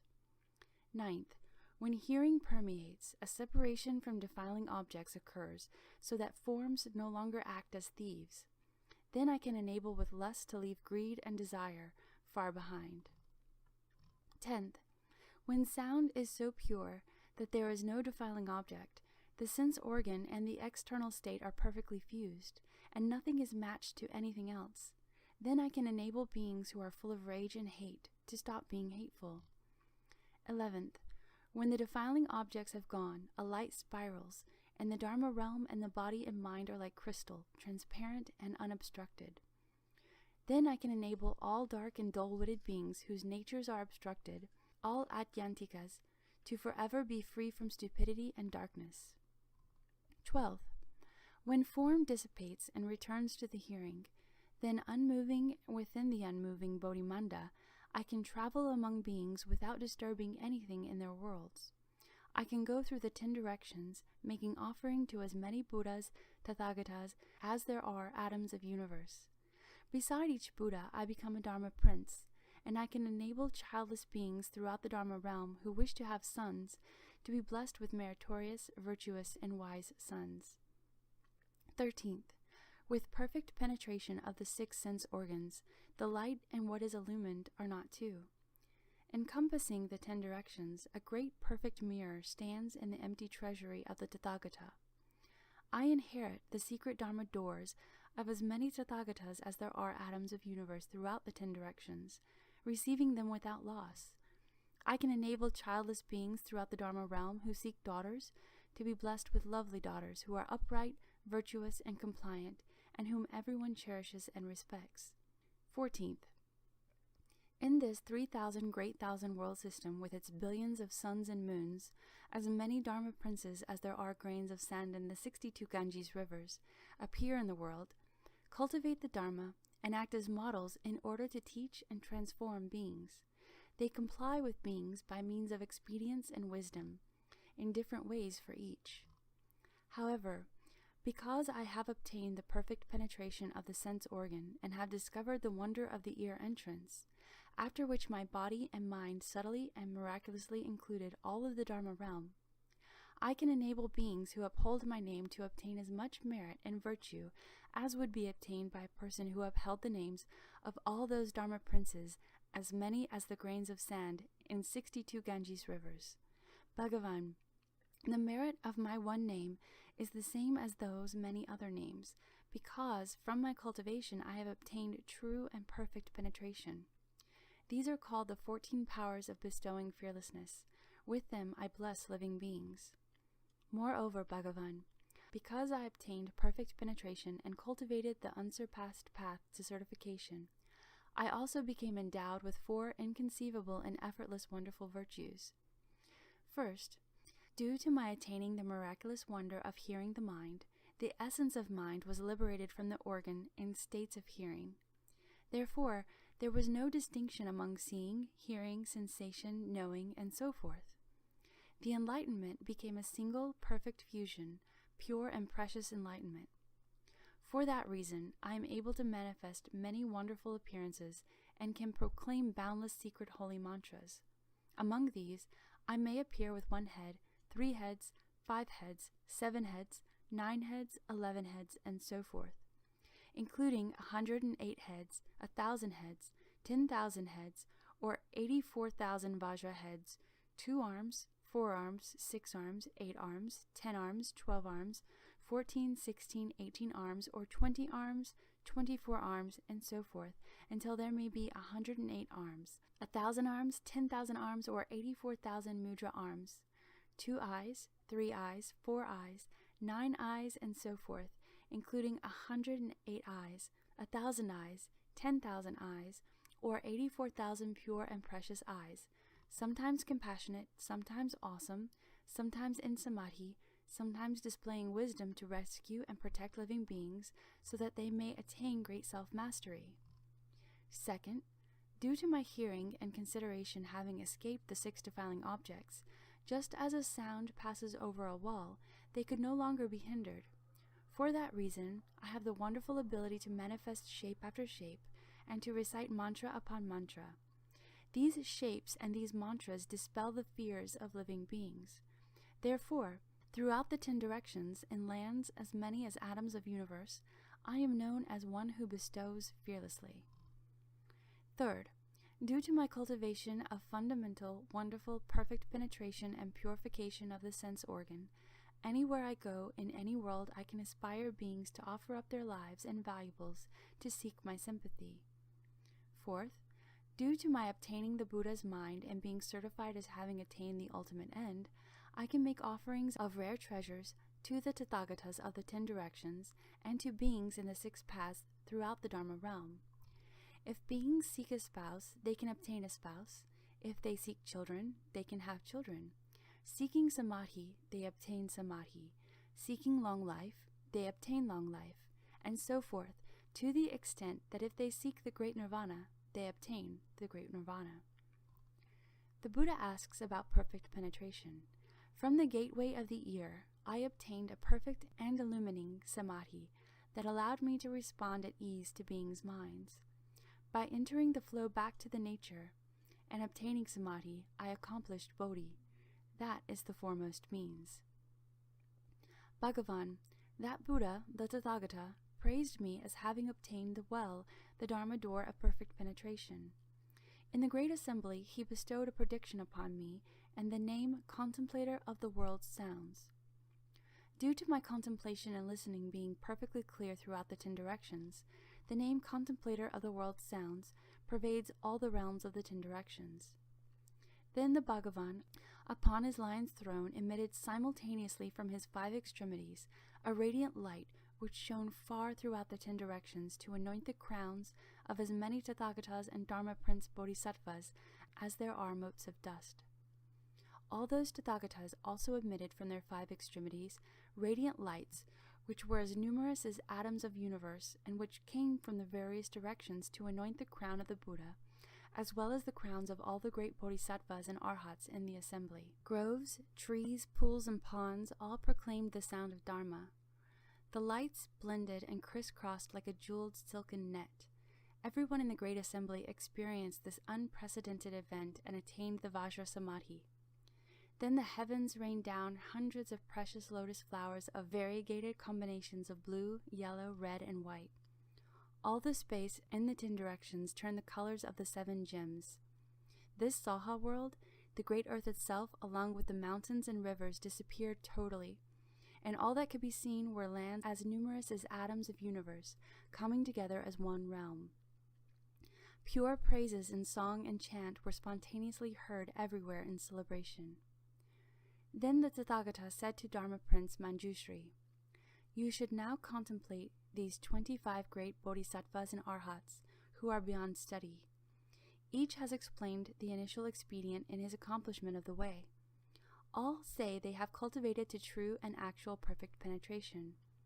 Their cultivation is equal without distinctions of superior and inferior, or earlier and later. I now wish to cause Ananda to become enlightened. And so I ask, which of these 25 practices is appropriate to his faculties, and which will be, after my extinction, the easiest expedient door for beings of this realm to enter in order to accomplish the Bodhisattva vehicle and seek the unsurpassed way?" Dharma Prince Manjushri, receiving the Buddha's compassionate instruction, arose from his seat, bowed at the Buddha's feet, and basing himself on the Buddha's stateliness and sacrosanctity, spoke verses to the Buddha. The sea of enlightenment in its nature is perfect and clear. Complete distinct Bodhi is its miraculous source. But when basic brightness shone so that objects appeared, with objects' existence the nature's brilliance faded. Confusion about falseness brings about emptiness.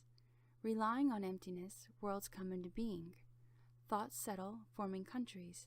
Consciousness becomes beings. The emptiness created within great enlightenment is like a single bubble in all the sea. Beings subject to outflows and lands like fine dust motes all emerge out of empty space. Just as the bubble bursts, so too space never existed. How much less the 3 states of being? Returning to the source, the nature is not 2.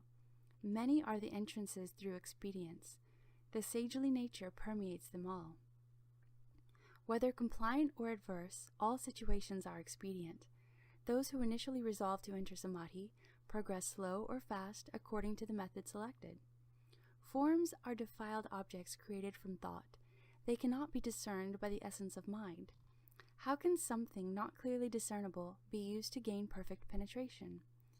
In sounds, language is intermingled, but the meaning in a word, a name, a phrase, is such that no single one can include them all. How can that be used to reach perfect penetration? Awareness of smells comes through contact with them. Apart from them, one does not know that they exist. Since sensation of them is not constant, how can that be used to reach perfect penetration? Flavors are not to us fundamental by nature. They only exist when there is something to taste. Since the sensation is not perpetual, how can that be used to reach perfect penetration? Touch becomes clear only when something is touched. Without an object, there can be no contact. Since contact and separation fluctuate, how can that be used to reach perfect penetration? Dharmas are known as internal defiling dust. Reckoned as defiling dust, they are certainly sense objects. Involvement of subject and object cannot be pervasive. How can that be used to reach perfect penetration? Although seeing itself is lucid and penetrating, clearly discerning in front, it cannot discern behind, ever reaching only half of the four directions. How can that be used to reach perfect penetration? The nose's breath penetrates in and out, but in the rests between there is no air. These interruptions render it inconsistent. How can that be used for perfect penetration? The tongue is not an organ without a function. Flavors from the source of its sensation. When flavors cease, it knows nothing at all. How can that be used to reach perfect penetration? It is the same for the body as for objects of touch. Neither can be regarded as perfect awareness. With defined and limited invisible divisions, how can that be used to reach perfect penetration? Mental knowledge is a mass of deliberating. What it perceives is never profound insight. Unable to get beyond reflection and thought, how can that be used to reach perfect penetration? The seeing consciousness combines three aspects. Probe its origin, it has no appearance. Since its very substance is variable, how can that be used to reach perfect penetration? The essence of hearing penetrates the 10 directions. For those who have already developed great causes, those of initial resolve cannot enter this way. How can that be used to reach perfect penetration? Reflecting on the nose is a provisional method. It only serves to gather in and settle the mind. Once settled, the mind is simply still. How can that be used to reach perfect penetration?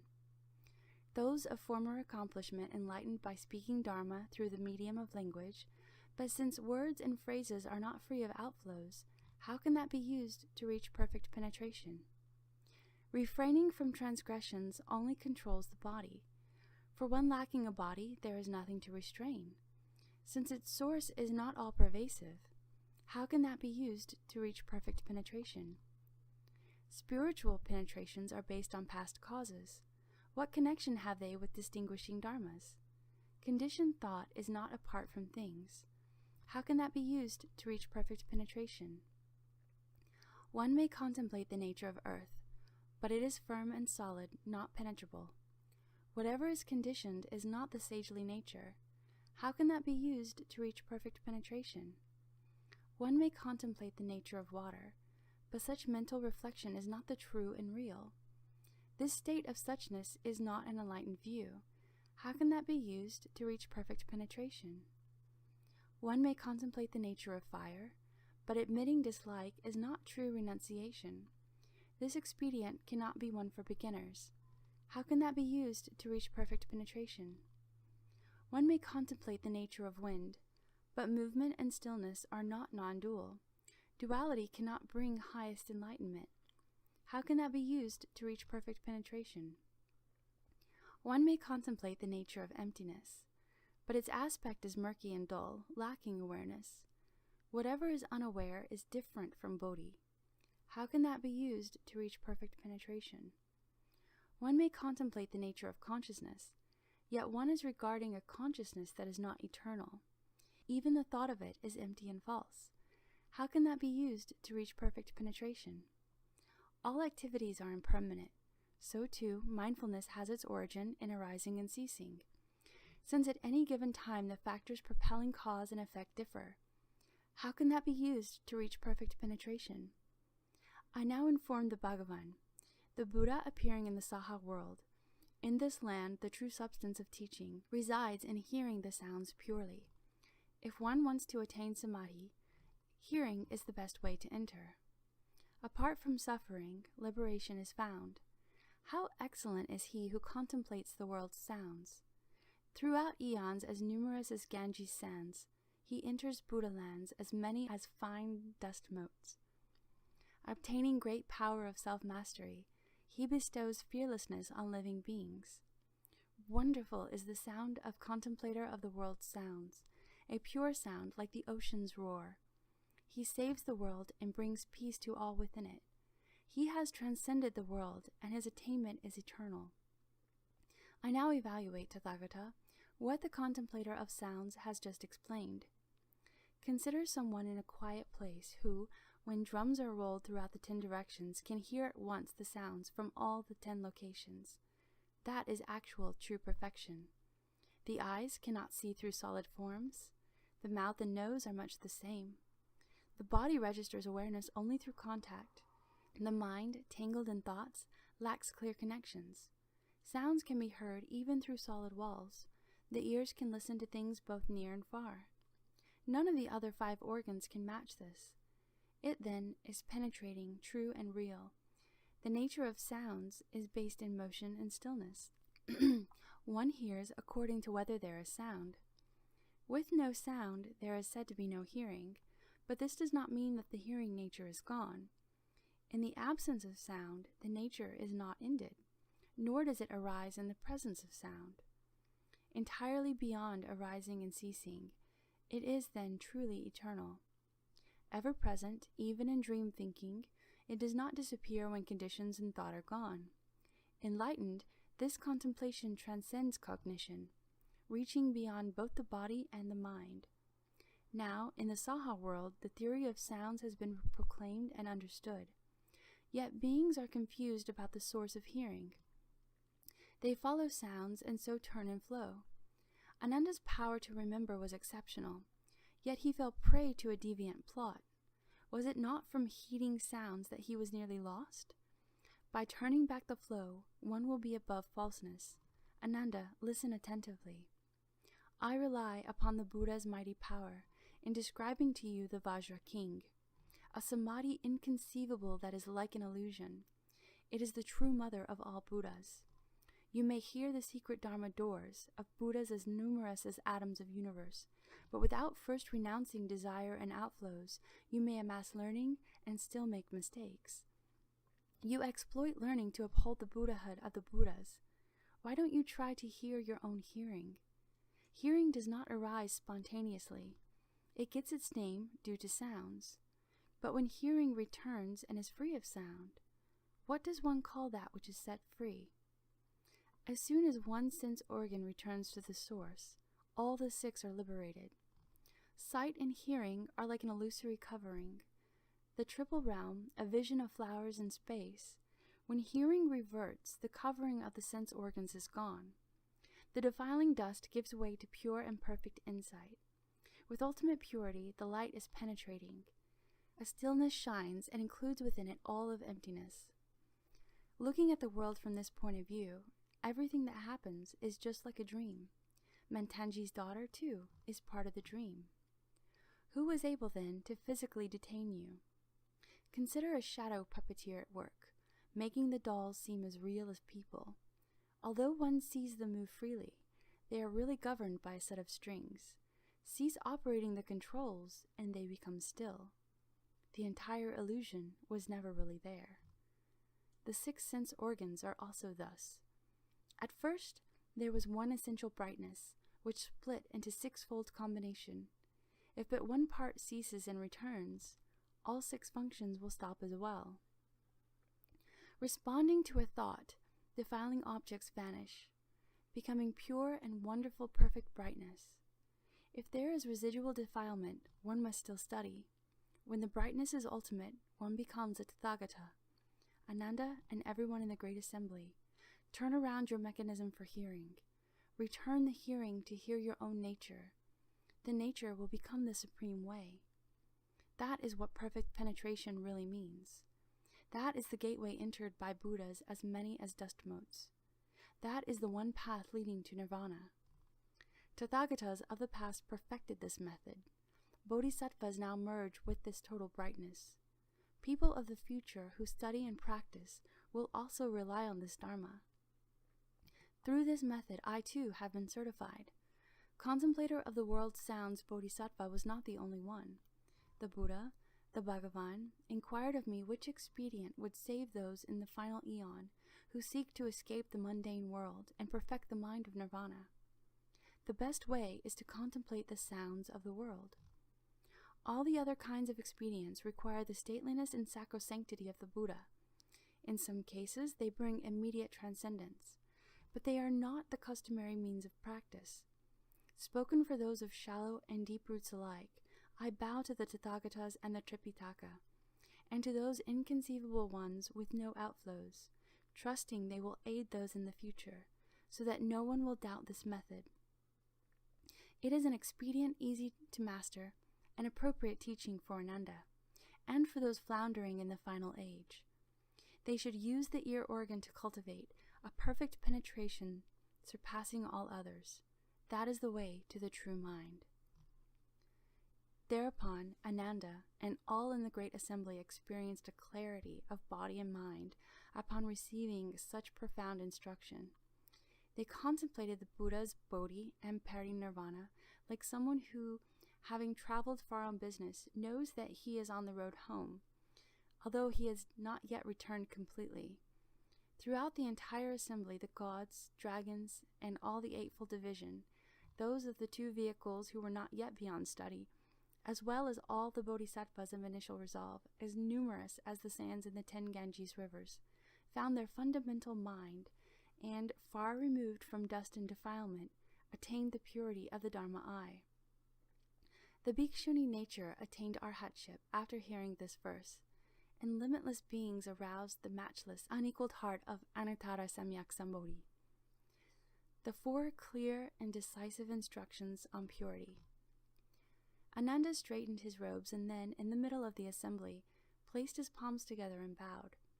His mind was perfectly clear, and he felt a mixture of joy and sorrow. His intent was to benefit beings of the future as he made obeisance and said to the Buddha, "Greatly compassionate Bhagavan, I have already awakened and attained this Dharma door for becoming a Buddha, and I can cultivate it without the slightest doubt. I have often heard the Tathagata say, 'Save others first, then save yourself.' That is the aspiration of a bodhisattva. Once your own enlightenment is perfected, then you can enlighten others. That is the way the Tathagatas respond to the world. Although I am not yet saved, I vow to save all beings of the Dharma-ending age." Bhagavan, those beings are from the Buddha's time, and there will be as many deviant teachers propounding their teachers as there are sand grains in the Ganges. I want to enable those beings to collect their thoughts and enter samadhi. How can I cause them to reside peacefully in a way place, far away from exploits of demons, and be irreversible in their resolve for bodhi? At that time, the Bhagavan praised Ananda in front of the whole assembly, saying, "Good indeed! How good it is that you have asked how to establish a way place, and to rescue and protect beings who are sunk in the morass of the final age. Listen well now, and I will tell you." Ananda and the great assembly agreed to uphold the teaching. The Buddha told Ananda, "You constantly hear me explain in the Vinaya that there are 3 decisive aspects to cultivation. That is, collecting one's thoughts constitutes the precepts. From the precepts comes samadhi, and from samadhi arises wisdom. These are called the 3 non-outflow studies." "Ananda, why do I call collecting one's thoughts the precepts? If beings in the 6 paths of any mundane world had no sexual desire, they would not have to undergo a continual succession of births and deaths. Your basic purpose in cultivating samadhi is to transcend the wearisome defilements. But if you do not renounce sexual desire, you will not be able to get out of the dust. Even though people may have some wisdom in the manifestation of dhyana samadhi, if they do not exterminate sexual desire, they are certain to enter demonic paths. At best, they will become demon kings. On the average, they will become members of the retinue of demons. At the lowest level, they will become female demons. These demons all have their groups of disciples. Each claims that he has accomplished the unsurpassed way. After my nirvana, in the Dharma-ending age, these hordes of demons will abound, spreading like wildfire as they openly practice greed and lust, while proclaiming to be good, knowing advisors. They will cause beings to fall into the pit of love and views and to lose the way to bodhi. When you teach people of the world to cultivate samadhi, they must first of all cut off the mind of sexual desire. This is the first clear and decisive instruction on purity given by the Tathagatas. The Buddhas of the past, the Bhagavans. Therefore, Ananda, if cultivators of dhyana samadhi do not exterminate sexual desire, they are like someone who cooks sand hoping to get rice. After hundreds of thousands of eons, it will just be hot sand. Why? It wasn't rice to begin with. It was only sand. If you seek the Buddha's wonderful fruition with a body of sexual desire, then even if you attain a wonderful awakening, it is still based on sexual desire. With sexual desire at the source, you will revolve in the three paths and not be able to get out. Which road will you take to cultivate and be certified to the Tathagata's nirvana? You must exterminate the sexual desire which is intrinsic to both body and mind, then get rid of even the aspect of extermination. At that point, you have some hope of attaining the Buddha's Bodhi. What I have said here is the Buddha's teaching. Any explanation counter to it is the teaching of a Papiyan, demon king. Further, Ananda, if beings in the six paths of any mundane world had no thoughts of killing, they would not have to undergo a continual succession of births and deaths. Your basic purpose in cultivating samadhi is to transcend the wearisome defilements. But if you do not renounce your thoughts of killing, you will not be able to get out of the dust. Even though people may have some wisdom and the manifestation of dhyana samadhi, they are certain to enter paths of spirits if they do not cease killing. At best, they will become ghosts of great strength. On average, they will become flying yakshas, ghost leaders, or the like. At the lowest level, they will become earthbound rakshasas. These ghosts and spirits all have their followers. Each claims that he has accomplished the unsurpassed way. After my nirvana, in the Dharma-ending age, these hordes of ghosts and spirits will abound, spreading like wildfire, as they argue that eating meat will bring one to the Bodhi way. Ananda, I permit the bhikshus to eat 5 kinds of pure meat. This meat is actually a transformation brought into being by my spiritual powers. It basically has no life force. You Brahmins live in a climate so hot and humid, and on such sandy and rocky land, that vegetables will not grow. Therefore, I have had to assist you with spiritual powers and compassion. Because of this magnanimous kindness and compassion, this so-called meat suits your taste. After my extinction, how can those who eat flesh of beings be called the disciples of Shakya? You should know that, even if these meat-eaters may enter the heart-open state similar to samadhi, they are all great rakshas. When their retribution ends, they are bound to sink into the bitter sea of birth and death. They are not disciples of the Buddha. Such people as these kill and eat one another in a never-ending cycle. How can such people transcend the triple realm? When you teach people of the world to cultivate samadhi, they must also cease killing. This is the second clear and decisive instruction on purity given by the Tathagatas, the Buddhas of the past, the Bhagavans. Therefore, Ananda, if cultivators of dhyana samadhi do not stop killing, they are like one who stops up his ears and calls out in a loud voice, thinking that no one hears him. He tries to cover up the sound, but only makes it greater. Pure bhikshus and bodhisattvas who practice purity will not even step on grass in the pathway, even less would they pull it up with their hands. How could anyone with great compassion consume the flesh and blood of beings? Bhikshus who do not wear silk, leather boots, furs, or down, whether imported or found locally, and who do not consume milk, cream, or butter, can truly transcend this world. When they have paid back their past debts, they will not have to re-enter the triple realm. Why not? When someone wears anything taken from a living creature, he creates relationships with the creature. Just as when people ate the 100 grains, their feet could not leave the earth. Both physically and mentally, one must avoid the bodies and the byproducts of beings, by neither wearing them nor eating them. I say that such people have true liberation. What I have said here is the Buddha's teaching. Any explanation counter to it is the teaching of Papiyan, demon king.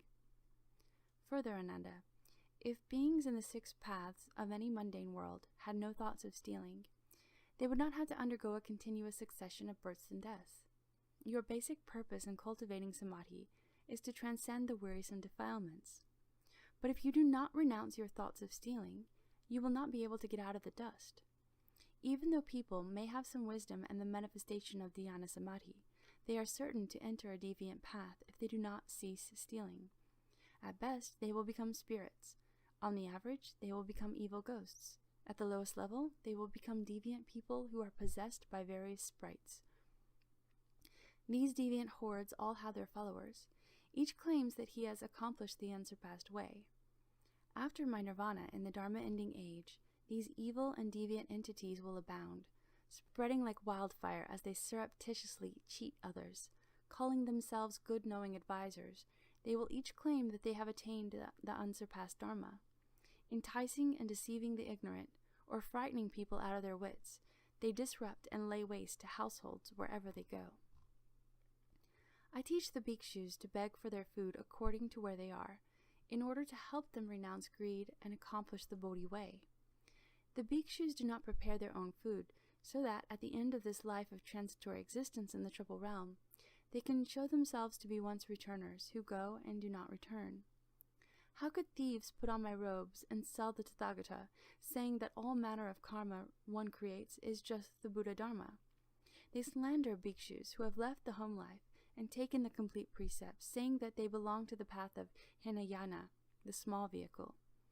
In this way, they confuse innumerous beings, causing them to go astray until they fall into the unintermittent hell. After my nirvana, I affirm that bhikshus who have a decisive resolve to cultivate samadhi, and who before the images of Tathagatas can light an oil lamp in their bodies, or burn off a finger, or burn even one incense stick on their bodies, will, in that moment, repay their debts from beginningless times past. They can depart from the world and be forever free of outflows.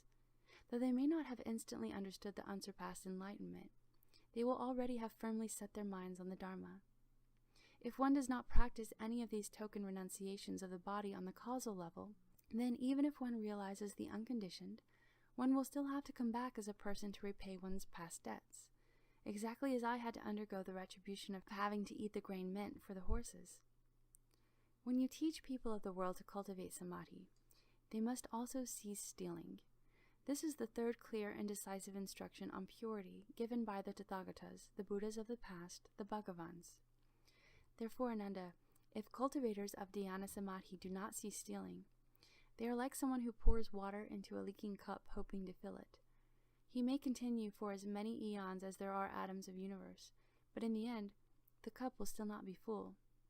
If bhikshus do not store away anything else than their robes and bowls, if they give what is left over from their food offerings to hungry beings, if they put their palms together and make obeisance to the great entire assembly, if when people scold them, they can treat it as praise, if they can sacrifice their very bodies and minds, giving their flesh, bones, and blood to living creatures, and if they do not repeat the non-ultimate teachings of the Tathagata as though they were their own explanations, misleading those who have just begun to study, then Buddhas certify that they will attain true samadhi. What I have said here is the Buddha's teaching. Any explanation counter to it is the teaching of Papian, demon king. Ananda, although beings in the six paths of any mundane world may not kill, steal, or lust either physically or mentally, these three aspects of their conduct thus being perfect, if they tell various major lies, then the samadhi they attain will not be pure. They will become demons of love and views and will lose the seed of the Tathagata. They claim that they have attained what they have not attained, and that they have been certified when they have not been certified. Perhaps they seek to be foremost in the world, most venerated and superior people. They announce to their audiences that they have attained the fruition of Shrotapana, of a Sakridagaman, of an Anagaman, of Arhatship, of the Pratyeka Buddha vehicle, or the various levels of bodhisattvahood up to and including the 10 Bhumi stages, in order to cause others to revere and repent in front of them, and because they are greedy for offerings. These Ichantikas destroy the seeds of Buddhahood, just as surely as a tala tree is destroyed if it is chopped down. The Buddha predicts that such people cut off their good roots forever and lose their knowledge and vision. Immersed in the sea of the three sufferings, they cannot attain samadhi. I command that after my nirvana, bodhisattvas and arhats appear in response bodies in the Dharma-ending age, and take various forms in order to rescue those in the cycle of rebirth. They should either become shramanas, white-robed laypeople, kings, ministers, or officials, virgin youths or maidens, and so forth. Even prostitutes, widows, profligates, thieves, butchers, or dealers in contraband, be confreres to these kinds of people. Praise the Buddha vehicle and cause them to enter samadhi in body and mind. But they should never say of themselves, I am truly a bodhisattva, or I am truly an arhat, or let the Buddha's secret cause leak out by speaking causally to those who have not yet studied, other than at the end of their lives, and then only to those who inherit the teaching. Otherwise, aren't such people deluding and confusing beings and indulging in gross false claims? When you teach people in the world to cultivate samadhi, they must also cease all lying. This is the fourth clear and decisive instruction on purity given by the Tathagatas and the Buddhas of the past, the Bhagavans. Therefore, Ananda, one who does not cut off lying is like a person who carves a piece of human excrement to look like chandana, hoping to make it fragrant. He is attempting the impossible. I teach the bhikshus that the straight mind is the way place, and that in all aspects of their practice of the four majestic deportments, they should avoid falseness. How could they claim to have themselves attained the dharmas of a superior person? That would be like a poor person falsely calling himself an emperor and thereby bringing about his own execution. Much less one should attempt to usurp the title of Dharma King. When the cause ground is not true, the effects will be distorted. One who seeks the Buddha's bodhi in that way is like a person who tries to bite his own navel. Who could possibly succeed in that? If the bhikshus' minds are as straight as bowstrings, and they are true and real in everything they do, then they can enter samadhi and never be involved in the deeds of demons. I certify that such people will accomplish the bodhisattva's unsurpassed knowledge and enlightenment. What I have said here is the Buddha's teaching. Any explanation counter to it is the teaching of Papian, Demon King. This is the end of Chapter 6.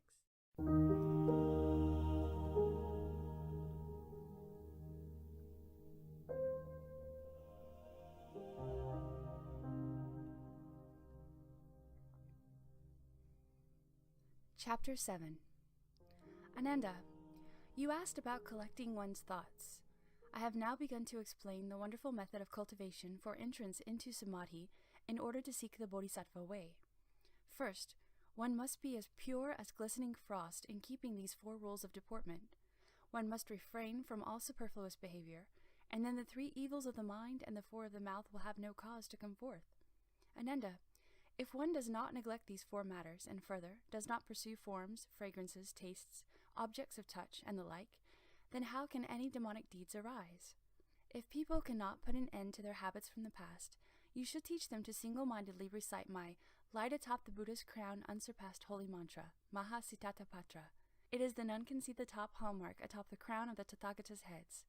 It is the mantra heart proclaimed by the Buddhas of the unconditioned mind, who come forth from the crowns in a blaze of light and sit upon jeweled lotus flowers. What is more, your past lives with Mantanji's daughter have created accumulated eons of causes and conditions. Your habits of fondness and emotional love go back not just 1 life, nor even just 1 eon. Yet as soon as I proclaimed it, she was freed forever from the love in her heart and accomplished arhatship. Even that prostitute, who had no intention of cultivating, was imperceptibly aided by that spiritual power and was swiftly certified to the position beyond study.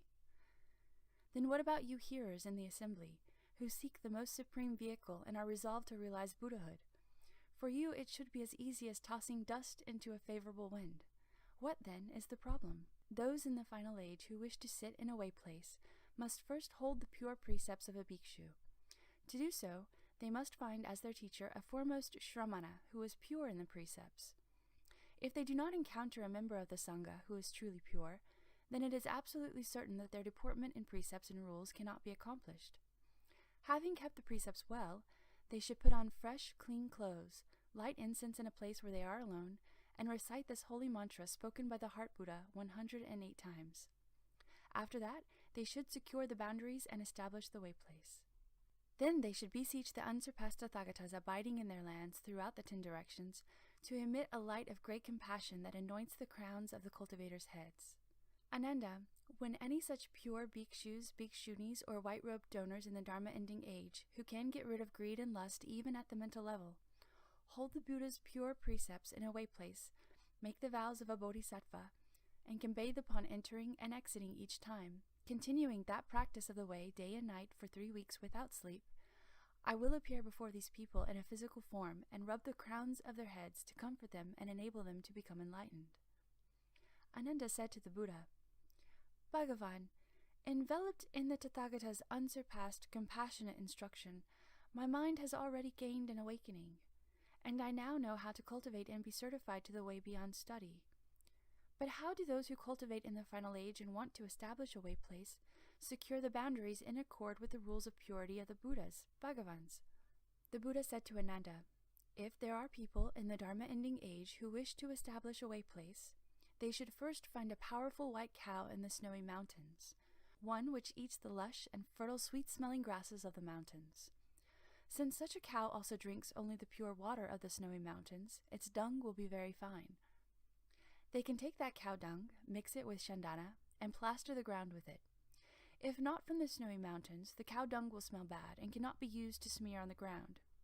In that case, select a level place, dig down 5 feet or so, and use that yellow earth. Mix it with chandana incense, sinking in water incense, jasmine incense, continuously permeating incense, tulip incense, white paste incense, green wood incense, fragrant mound incense, sweet pine incense, and chicken tongue incense. Grind these 10 ingredients to a fine powder, make a paste, and smear it on the ground of the platform. The area should be 16 feet wide and octagonal in shape. In the center of the platform, place a lotus flower made of gold, silver, copper, or wood. In the middle of the flower, set a bowl filled with dew collected in the 8th lunar month. Float an abundance of lotus petals on the water. Arrange 8 circular mirrors at measured intervals around the flower and the bowl. Outside the mirrors, place 16 lotus flowers and 16 censers, so that the incense burners are adorned and arranged between the flowers. Burn only sinking in water incense, lighting it with an ember, not an open flame. Place the milk of a white cow in 16 vessels along with cakes made with the same kind of milk, granulated sugar, oil cakes, milk porridge, turushka, honeyed ginger, clarified butter, and filtered honey. These 16 are set around the outside of the 16 flowers as an offering to the Buddhas and great Bodhisattvas. At every mealtime and at midnight, prepare a half pint of honey and 3/10 a pint of clarified butter.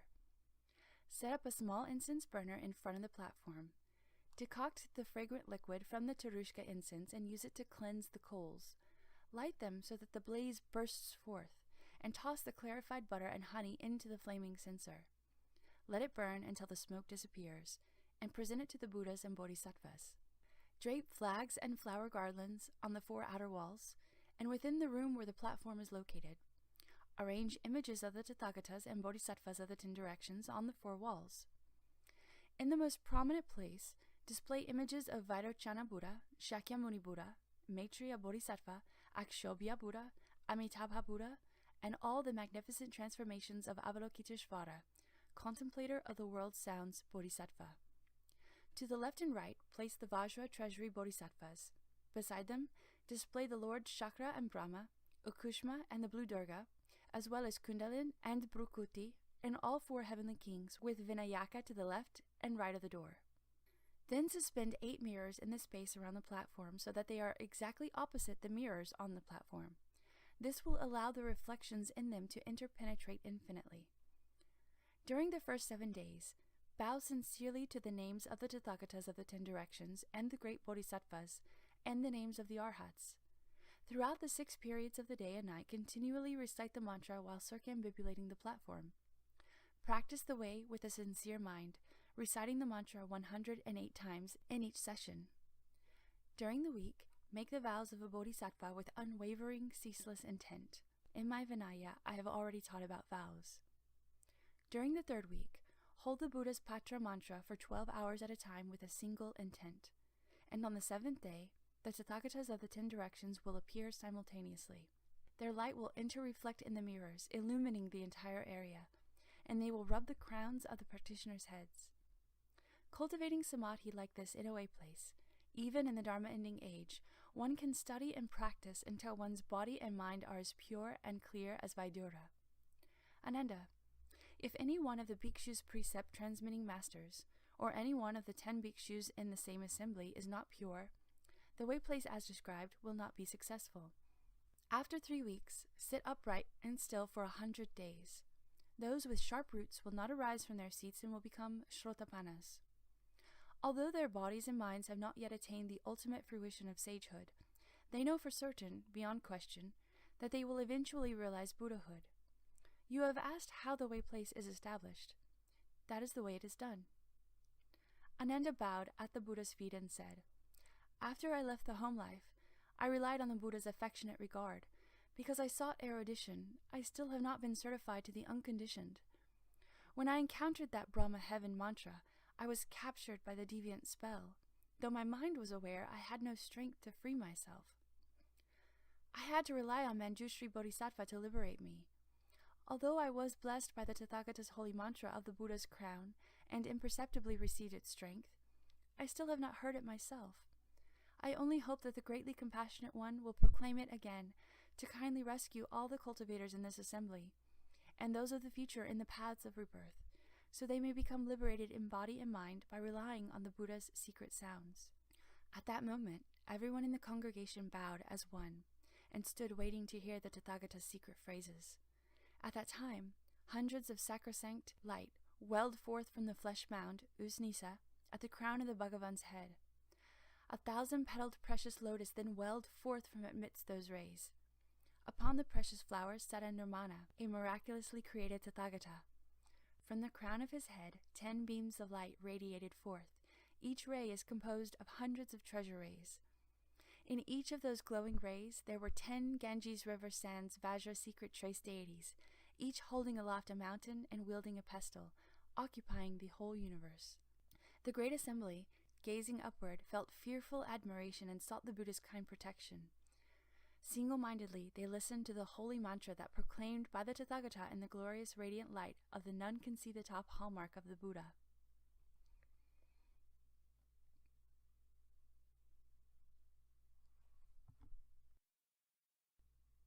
Namo Satata Sukataya Arhate Samyak Sambuddhasya Satata Buddha Koti Usnisam Namo Sarva Buddha Bodhisattvebhya Namo Saptanam Samyak Sambuddha Kotinam Sa Shravaka Samganam Namo Loki Arhatanam Namo Shrota Apananam Namo Sakradagaminam Namo Loki Samyakatanam Samyak Pratipananam Namo Deva Srinam Namo Siddhya Vidya Dara Risinam Sapa Anugraha Saha Samarthanam Namo Brahmane Namo Indraya Namo Bhagavate Rujaya Umapati Sahayaya Namo Bhagavati Narayanaya Pancha Mahamudra Namaskritaya Namo Bhagavate Mahakalaya Tripura Nagara Vidra Panakaraya Arhi Mukti Smasana Nivasini Matrigana Namaskritaya Namo Bhagavate Tathagata Kulaya Namo Padma Kulaya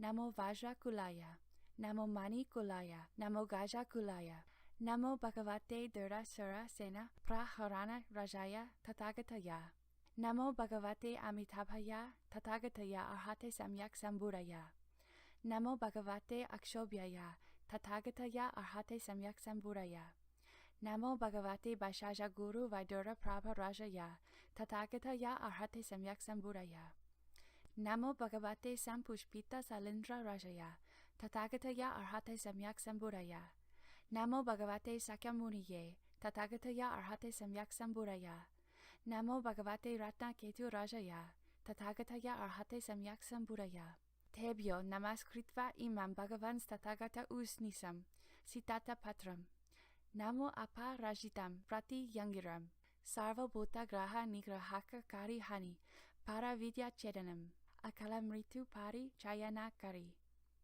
Sarva Bandhana Mokshani Sarva Dushta Du Svapna Nivarani Katura Sitinam Graha Saha Shranam Vidvam Sanakari Asa Vimsantinam Naksatranam Prasadanakari Asasanam Mahagrahanam Vidvam Sanakari Sarva Satru Nivaranam Goram Dusvapnam Ganasani Visa Sastra Agni Udaka Ranam Aparajita Gora Mahabala Kanda Mahadipta Mahateja Mahasveta Jvala Mahabala Pandara Varsini Arya Tara Brikusi Cheva Vijaya Vaja Maleti Vishruta Padmaka, Vajra Jiva, Chamala Cheva, Aparajita Vajra Danda, Visala Chasanta, Sveteva Pujita Sama Rupa, Mahasveta Aryatara, Mahabala Apara Vajra Samkala Cheva Vajra Kamari Kulam Tari, Vajra Hasta Chavidya, Kana Malika Kusum Bhakta Ratna,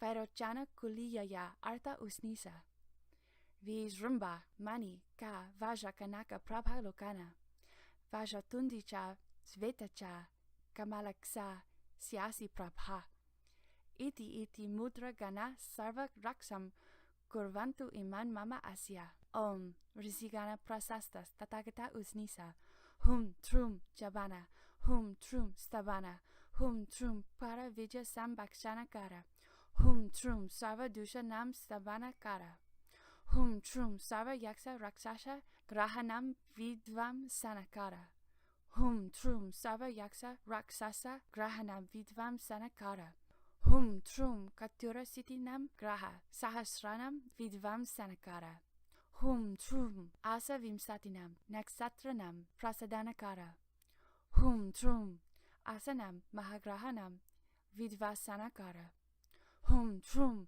Raksa Raksamam Bhagavans Tathagata Usnisa, Prati Angiri Mahasarasra Bhuje Sahasra Sirse Koti Siata Sahasra Netre, Abedhe Jivalita Sazaka Maha Vajrodana Tribhuvana Mandala, Om Svastir Bhavatu Mama Iman Mama Siya, Rajabaya, Gorabaya, Agnibaya, Udakabaya, Visabaya, Siastrabaya, Parachakabaya, Durbixabaya, Asianibaya, Akalamritubaya, Daurani Bhumi Kampaka Pata Baya, Ulaka Pata Baya, Rajadanda Baya, Nagabaya, Vidyut Baya, Suparna Baya, Yaksa Graha, Raksasi Graha, Preta Graha, Pisaka Graha, Bhuta Graha, Kumbanda Graha, Putana Graha, Kaza Putana Graha, Skanda Graha, Apasmara Graha, Unmanda Graha, Jaya Graha, Revati Graha, Jata Aharinam Garbha Aharinam,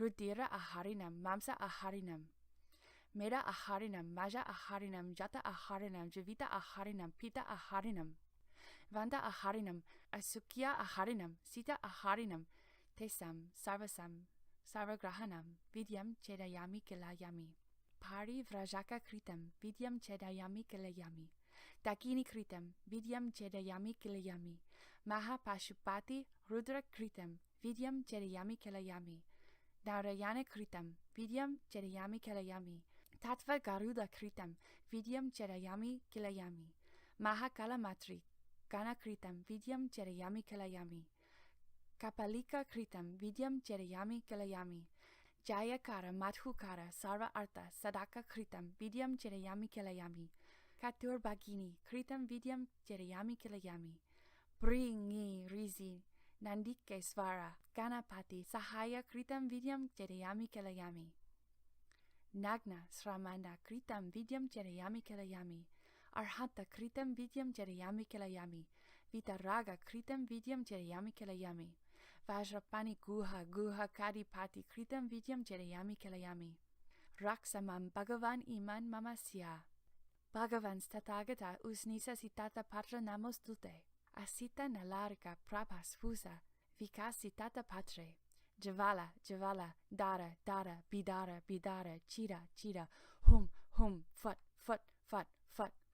Svaha, Heha, Fat, Amogha Ya, Fat, Apratihata, Fat, Vara Prada, Fat, Sura Vidrapaka, Fat, Vara Prada, Fat, Sura Vidrapaka, Fat, Sarva Deva Biafat, Sarva Naga Biafat, Sarva Yaksa Biafat, Sarva Gandharva Biafat, Sarva Asura Biafat, Sarva Garuda Biafat, Sarva Kimunare Biafat, Sarva Mahurage Biafat, Sarva Raksase Biafat, Sarva Bhute Biafat, Sarva Pisache Biafat, Sarva Kumbande Biafat, Sarva Manusye Biafat, Sarva Amanusya Biafat, Sarva Putani Biafat, Sarva Kasa Putani Biafat, Sarva Dulangite Biafat, Sarva Dusprexite Biafat, Sarva Jvari Biafat, Sarva Apasmare Biafat, Sarva Sramani Biafat, Sarva Tiritike Biafat, Sarva Utbantake Biafat, Sarva Vidya Rajakare Biafat, Jayakara Madhukara Sarva Artha Sadake Biafat,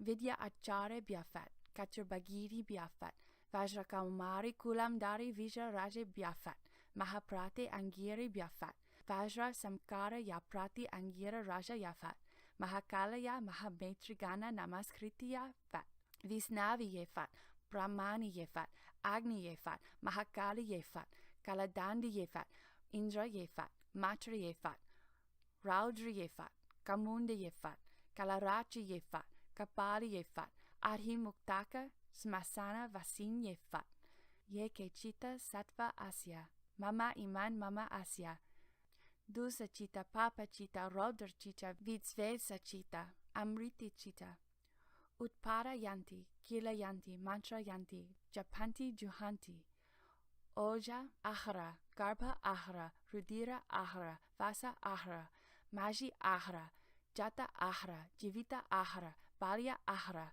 Malya Ahara, Ganda Ahara, Puspa Ahara, Phala Ahara, Sasya Ahara, Papachita, Dosachita, Rodachita, Yaksa Graha, Raksasa Graha, Preta Graha, Pisaka Graha, Buddha Graha, Kumbanda Graha, Skanda Graha, Udmada Graha, Jaya Graha, Apasmara Graha, Daka Dakini Graha, Revati Graha, Jamika Graha, Sakuni Graha, Raudra Matri, Nandike Graha, Alambra Graha, Hanu Kanta Pani Graha, Javara, Ekahika, Divaiti Yaka, Treti Yaka, Katartaka, Nitya Dvara, Visama Dvara, Vatika Patika, Slasmika, Samnipatika, Sarva Dvara, Siro Hrati, Ardha Avabadhaka, Badha Arokaka, Aksi Rogam, Mukha Rogam, Hrid Rogam, Gala Graham, Karna Sulam, Danta Sulam, Hridaya Sulam,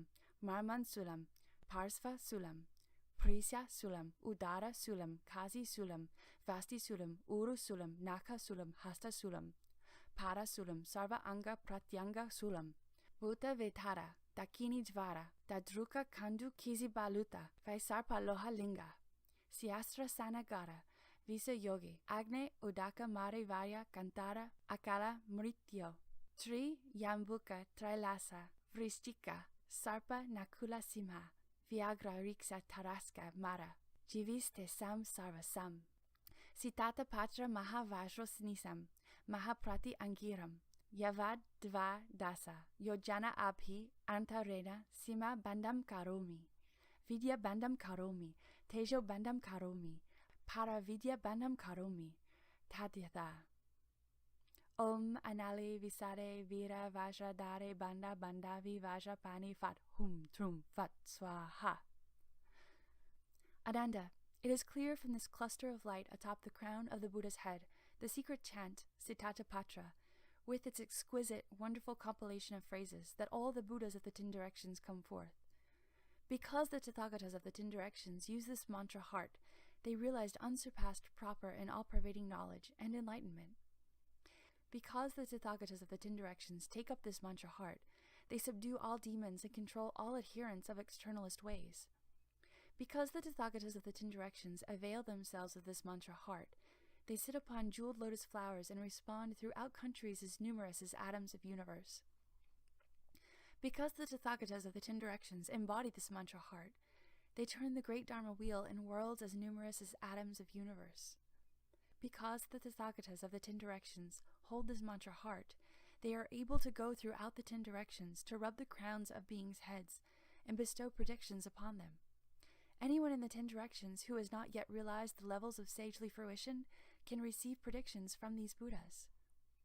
Because the Tathagatas of the 10 directions are based in this mantra heart, they can go throughout the 10 directions to rescue beings from sufferings experienced in the hells, as hungry ghosts, as animals, or by being blind, deaf, or mute, as well as from suffering of being together with those one hates, the suffering of being apart from those one loves, the suffering of not obtaining what one seeks, and the suffering of the raging blaze of the 5 skandhas.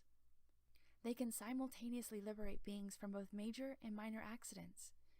In response to their recitation, dangers involving bandits, armies, the law, or imprisonment, dangers involving wind, fire, and water, and dangers of starvation, thirst, or impoverishment are all eradicated.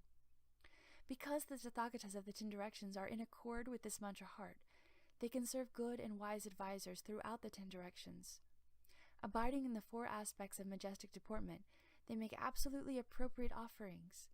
In the assemblies of as many Tathagatas as there are grains of sand in the Ganges, they are considered to be great Dharma princes. Because the Tathagatas of the 10 directions practice this mantra heart, they can gather in and teach their relatives in the 10 directions and keep those of the small vehicle from being frightened when they hear this secret treasury.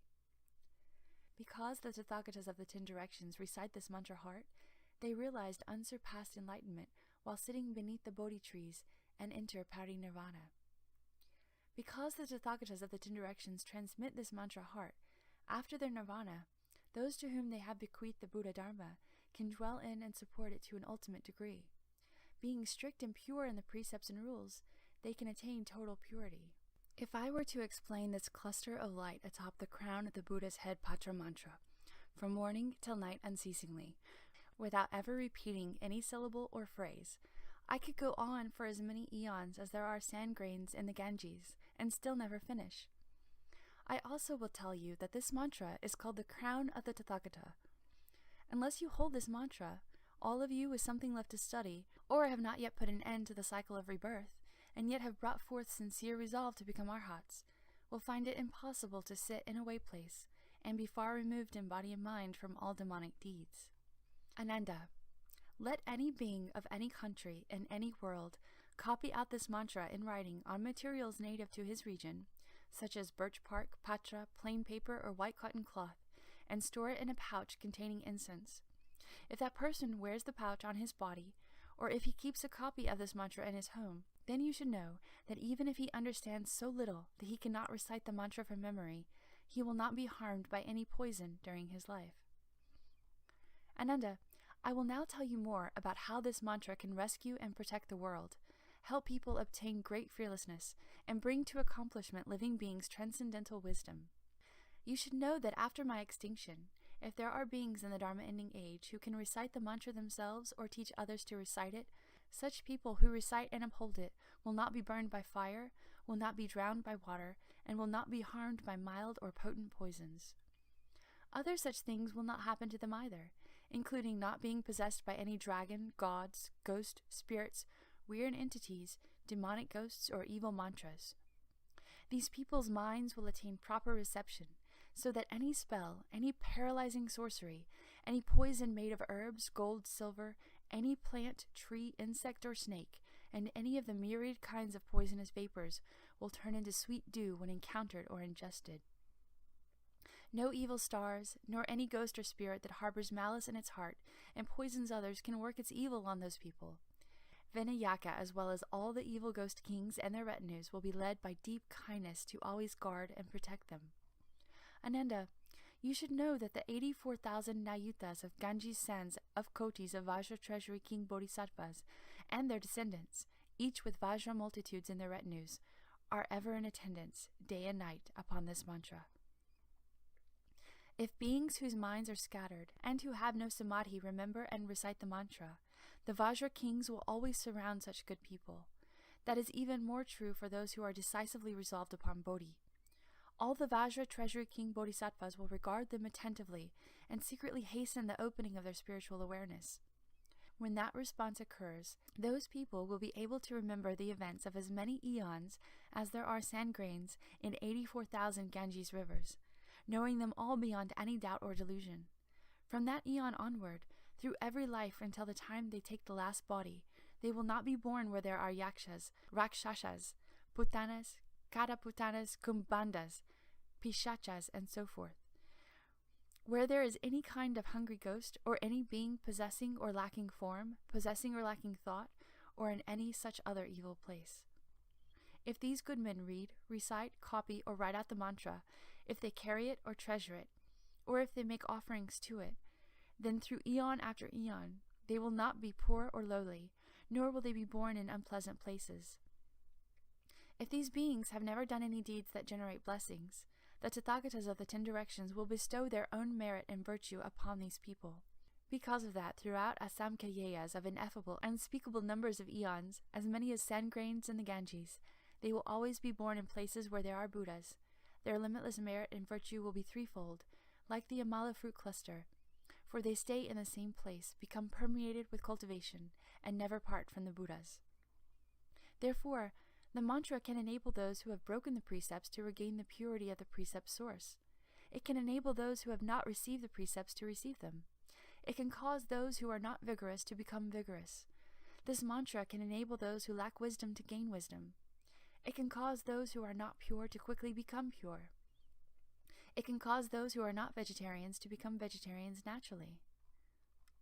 Ananda, if good men who uphold this mantra violate the pure precepts before having received them, their multitude of offenses incurred by such violations, whether major or minor, can simultaneously be eradicated after they uphold the mantra. Even if they drank intoxicants or ate the 5 kinds of pungent plants and various other impure things in the past, the Buddhas, Bodhisattvas, Vajra deities, gods, immortals, ghosts, and spirits will not hold it against them. If they are unclean and wear tattered old clothes to carry out the practice alone in a place by themselves, they can be equally pure.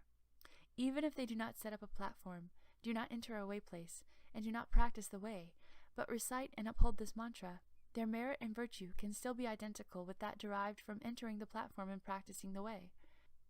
If they have committed the 5 rebellious acts, grave offenses warranting unintermittent retribution, or if they are bhikshus or bhikshunis who have violated the 4 parajikas or the 8 parajikas, after they recite this mantra, even such heavy karma can dispense after they recite this mantra, like a sand dune that is scattered in a gale, so that not a particle of it remains.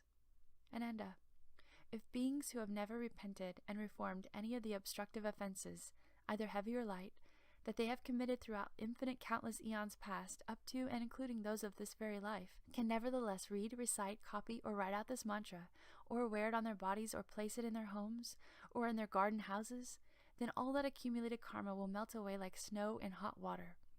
Before long, they will obtain awakening to patience with the non-existence of both beings and dharmas.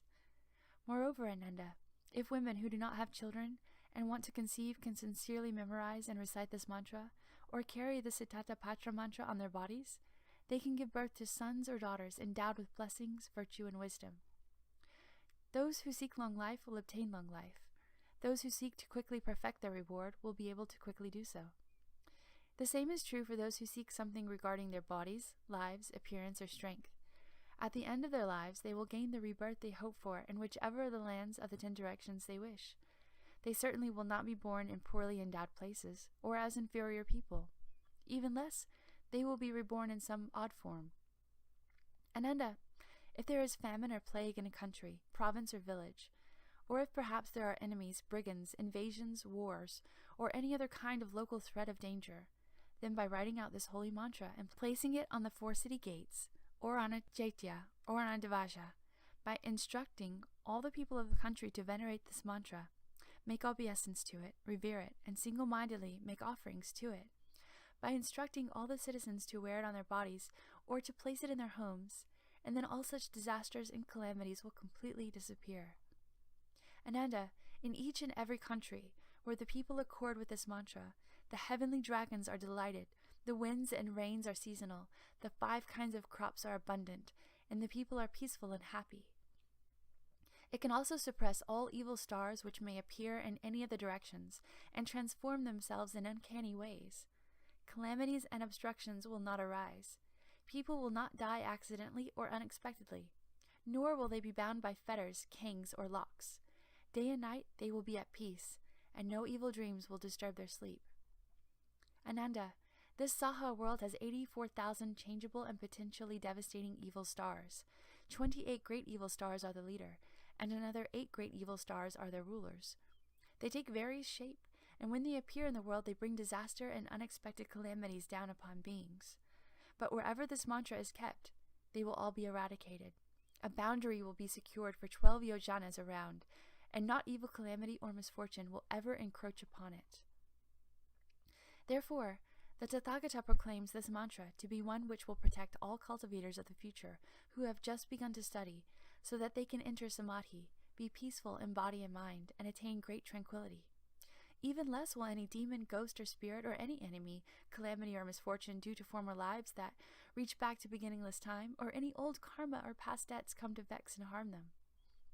As to you and everyone in the assembly who is still studying, and as to cultivators of the future who rely on my platform and hold the precepts in accord with the Dharma, who receive the precepts from pure members of the Sangha, and who hold this mantra heart without giving rise to doubts, should such good men as these not comprehend their minds in that very body, then the Tathagatas of the 10 directions have lied. When he finishes this explanation, measureless hundreds of thousands of Vajra power knights in the assembly came before the Buddha, placed their palms together, bowed, and said to the Buddha, "With sincere minds, we will protect those who cultivate Bodhi in this way, according to what the Buddha has said."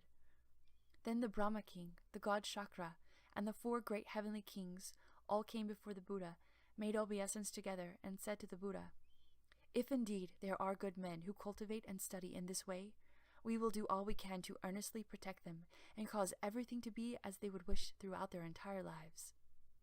Moreover, measureless great Yaksha generals, Rakshasa kings, Putana kings, Kumbhanda kings, Pishacha kings, Vinayaka, the great ghost kings, and all the ghost commanders came before the Buddha, put their palms together, and made obeisance. We also have vowed to protect these people and cause their resolve for Bodhi to be quickly perfected.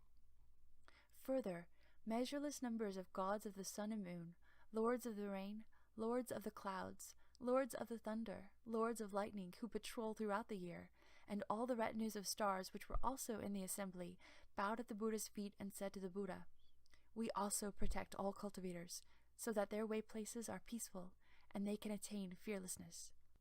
Moreover, measureless numbers of mountain spirits, sea spirits, and all those of the earth, the myriad creatures and entities of water, land, and air, as well as the king of the wind spirits and the gods of the formless heavens, came before the Tathagata, bowed their heads, and said to the Buddha, "We also will protect these cultivators until they attain Bodhi, and will never let any demons have their way with them." Then Vajra treasury king bodhisattvas in the great assembly, numbering as many as 84,000 nayutas of kotis worth of sand grains in the Ganges, arose from their seats, bowed at the Buddha's feet, and said to the Buddha, "Bhagavan, the nature of our deeds and cultivation is such that, although we have long since accomplished Bodhi, we do not grasp at nirvana, but always accompany those who hold this mantra, rescuing and protecting those in the final age who cultivate samadhi properly. Bhagavan, such people as this, who cultivate their minds and seek proper concentration, whether in the way place or walking about, and even such people who with scattered minds roam and amuse themselves in villages, will be accomplished and protected by us, and our retinue of followers. Although the demon kings and the gods of great comfort will seek to get at them, they will never be able to do so. The smaller ghosts will have to stay 10 yojanas distance from these good people, except for those beings who have decided they want to cultivate dhyana.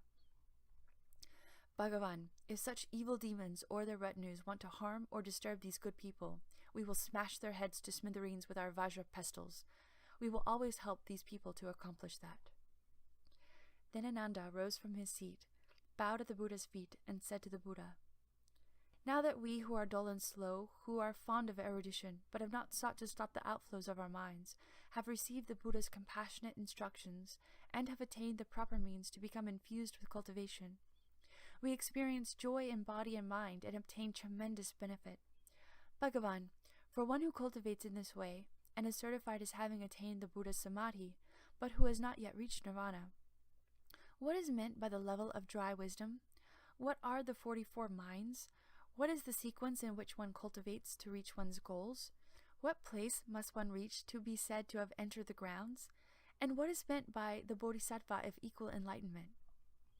Having said this, he made a full prostration, and then the great assembly single-mindedly awaited the sound of the Buddha's compassionate voice as they gazed up unblinkingly with respectful admiration. At that time, the Bhagavan praised Ananda, saying, good indeed, that for the sake of the entire great assembly, and those beings in the final age who cultivate samadhi and seek the Mahayana, you ask to have the unsurpassed proper faith of cultivation that takes one from the level of an ordinary person to final parinirvana, explained and revealed. Listen attentively, and I will speak about it for you."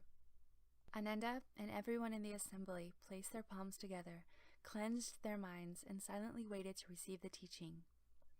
The Buddha said, Ananda, you should know that the wonderful nature is perfect and bright, apart from all names and attributes. Basically, there is no world, nor are there any beings. Because of falseness, phenomena come into being. Because phenomena come into being, they also cease to be. Even the terms coming into being and ceasing to be are false. When the false ceases to be, that is known as truth. This is called the Tathagata's unsurpassed Bodhi and Great Nirvana. These names refer to two kinds of turning around. Ananda, you now wish to cultivate true samadhi and arrive directly at the Tathagata's parinirvana.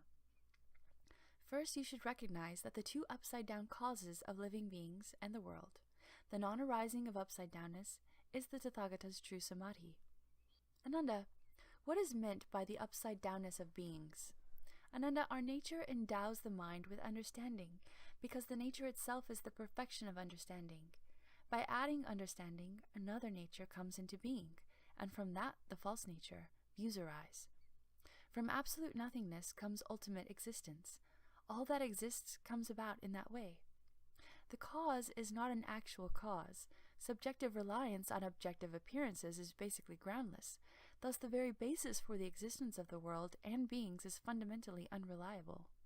Confusion about one's basic, perfect understanding results in the arising of falseness. Falseness itself is devoid of substance. It is not something which can be relied upon. One may wish to return to the truth, but that wish for the truth is already a falseness. The real nature of true suchness is not a truth that one can seek to return to.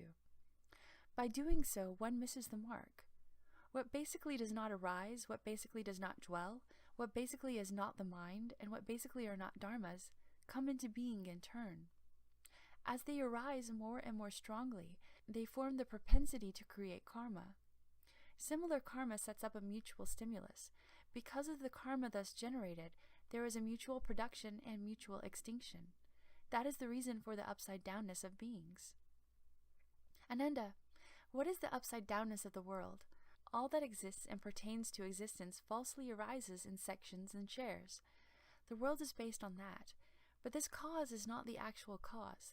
Everything that is dependent has nothing on which it is dependent, and so it shifts and slides ceaselessly. Because of this, the world of the three periods of time and the four directions come into being.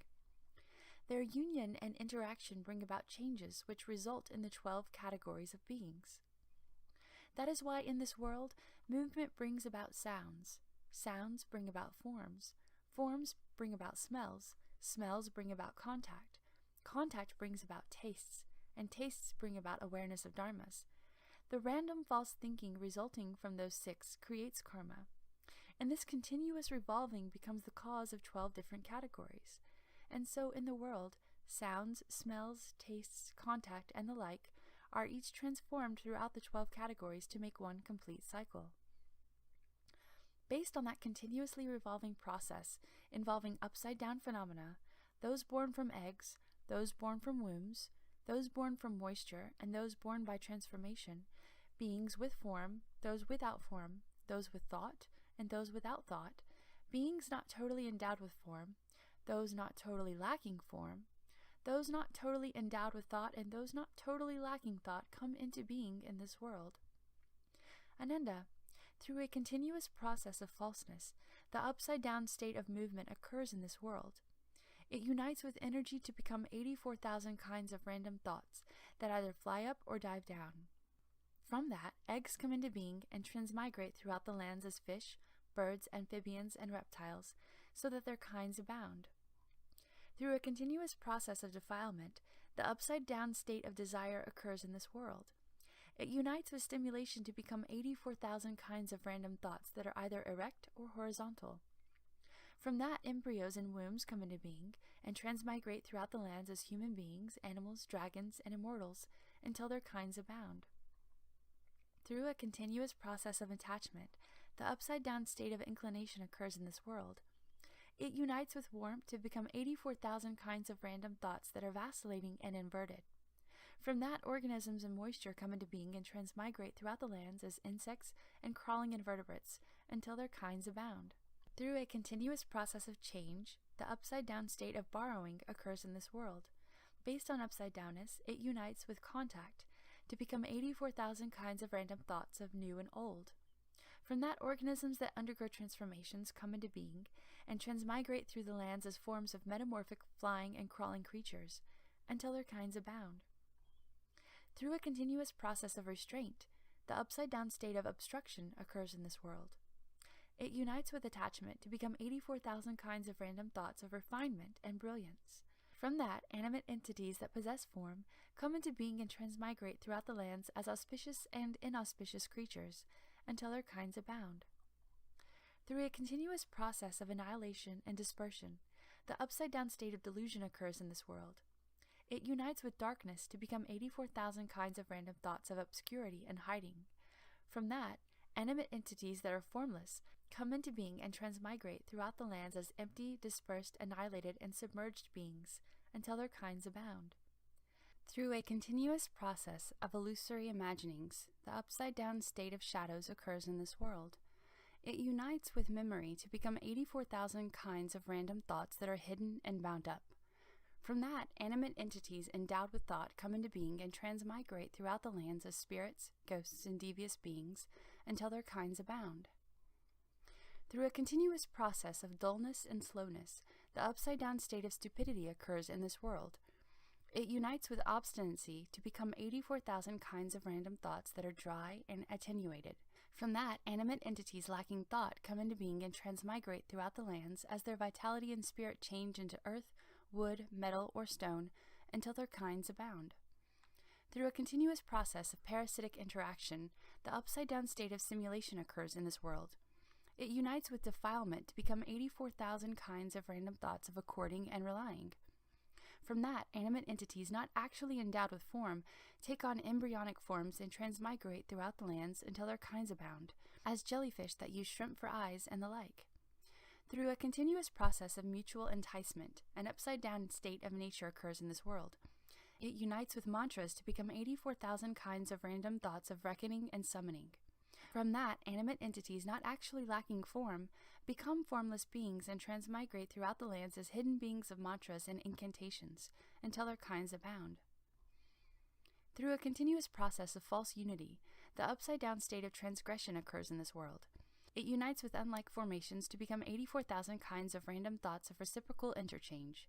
From that, animate entities not actually endowed with thought become beings endowed with thought and transmigrate throughout the lands in such forms as a wasp that turns into a different creature, into its own species and the like, until their kinds abound. Through a continuous process of enmity and harm, the upside-down state of killing occurs in this world. It unites with monstrosities to become 84,000 kinds of random thoughts of devouring one's father and mother.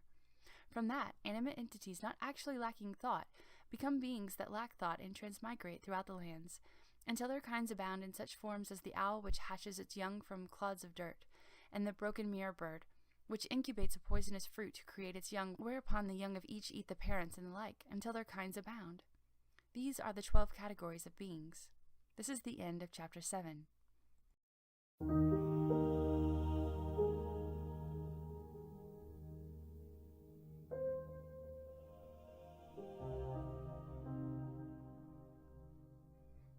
Chapter 8. Ananda, each of these categories of beings is replete with all 12 kinds of upside-down states. Just as pressing on one's eye produces a variety of flower-like images, with the inversion of wonderful perfection, pure understanding of the true mind becomes glutted with false and random thoughts. Now, as you cultivate toward certification to the Samadhi of Buddha, you will go through 3 gradual stages in order to get rid of the basic cause of these random thoughts. They work in just the way that hot water mixed with the ashes of incense cleanse a vessel that has held poisonous honey. Afterwards, such a vessel can be used to store sweet dew. What are the 3 gradual stages? The first is to correct one's habits by getting rid of the aiding causes. The second is to truly cultivate to cut out the very essence of karmic offenses. The third is to increase one's vigor to prevent the manifestation of karma. What are the aiding causes? Ananda, the 12 categories of beings in this world are not incomplete in themselves, but depend on 4 kinds of eating, that is, eating by portions, eating by contact, eating by thought, and eating by consciousness. Therefore, the Buddha said that all beings must eat to live. Ananda, all beings can live if they eat what is fresh, and they will die if they take poison. Beings who seek samadhi should refrain from eating the 5 pungent plants of this world. If these 5 are eaten cooked, they increase one's sexual desire. If they are eaten raw, they increase one's anger. Therefore, even if people in this world who eat pungent plants can expound the 12 divisions of the sutra canon, the gods and immortals of the 10 directions will stay far away from them because they smell so bad. However, after they eat these things, the hungry ghosts will hover around and kiss their lips. Beings always in the presence of ghosts, their blessings and virtue will dissolve as the days go by, and they will experience no lasting benefit. People who eat pungent plants and also cultivate samadhi will not be protected by the bodhisattvas, gods, immortals, or good spirits of the 10 directions. Therefore, the tremendously powerful demon kings, able to do as they please, will appear in the body of a Buddha and speak Dharma for them, denouncing the precepts and praising lust, rage, and delusion. When their lives end, these people will join the retinue of demon kings. When they use up their blessings as demons, they will fall into the unintermittent hell. Ananda, those who cultivate for Bodhi should never eat the 5 pungent plants. This is the first of the gradual stages of cultivation. What is the essence of karmic offenses? Ananda, beings who want to enter samadhi must first firmly uphold the pure precepts. They must exterminate sexual desire forever, not partake of wine or meat, and eat cooked rather than raw foods. Ananda, if cultivators do not cut off sexual desire and killing, it will be impossible for them to transcend the triple realm. You should regard sexual desire as a poisonous snake or a resentful bandit. First, hold to the hearer's 4 or 8 parashikas in order to control your physical activity. Then cultivate the bodhisattva's pure regulations in order to control your mental activity. When the precepts are successfully upheld, one will not create karma that leads to mutual rebirth and mutual killing in this world. If one does not steal, one will not be indebted, and one will not have to pay back past debts in this world. If people who are pure in this way cultivate samadhi, they will naturally be able to contemplate the extent of the worlds of the 10 directions with the physical body given them by their parents. Without need of the heavenly eye, they will perceive the Buddha's speaking Dharma and receive in person the sagely instruction. Obtaining great spiritual penetrations, they will roam through the 10 directions, gain clarity regarding past lives, and will not encounter difficulties and dangers. This is the second of the gradual stages of cultivation. What is the manifestation of karma? Ananda, such people as these who are pure and who uphold the precepts do not have thoughts of greed and sexual desire, and so they do not become dissipated in the pursuit of 6 external defiling sense objects. Because they do not pursue them, they turn around to their own source.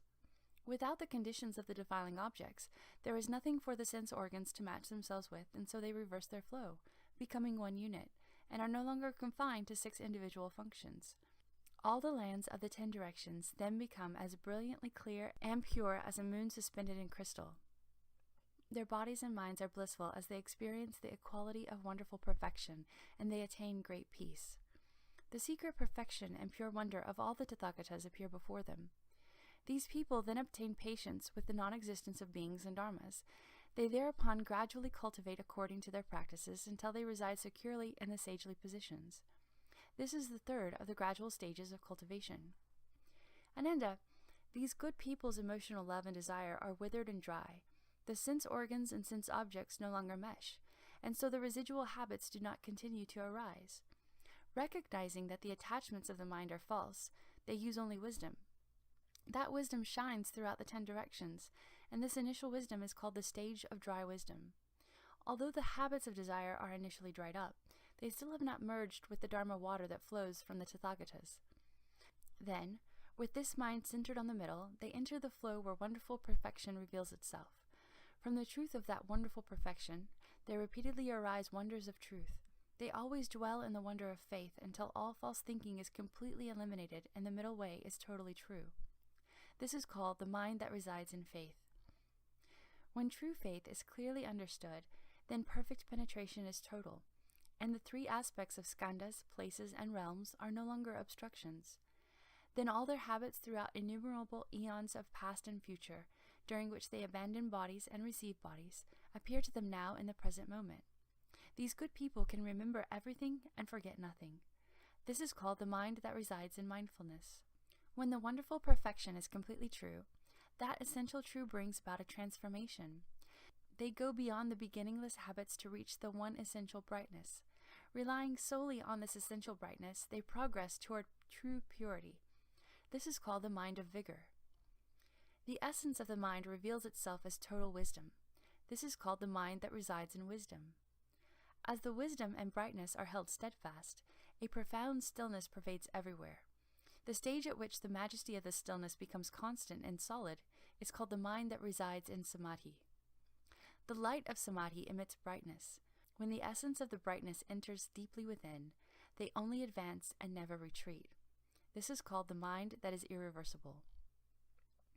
When the progress of their minds is secure, and they hold their minds and protect them without loss, they connect with the life breath of the Tathagatas of the 10 directions.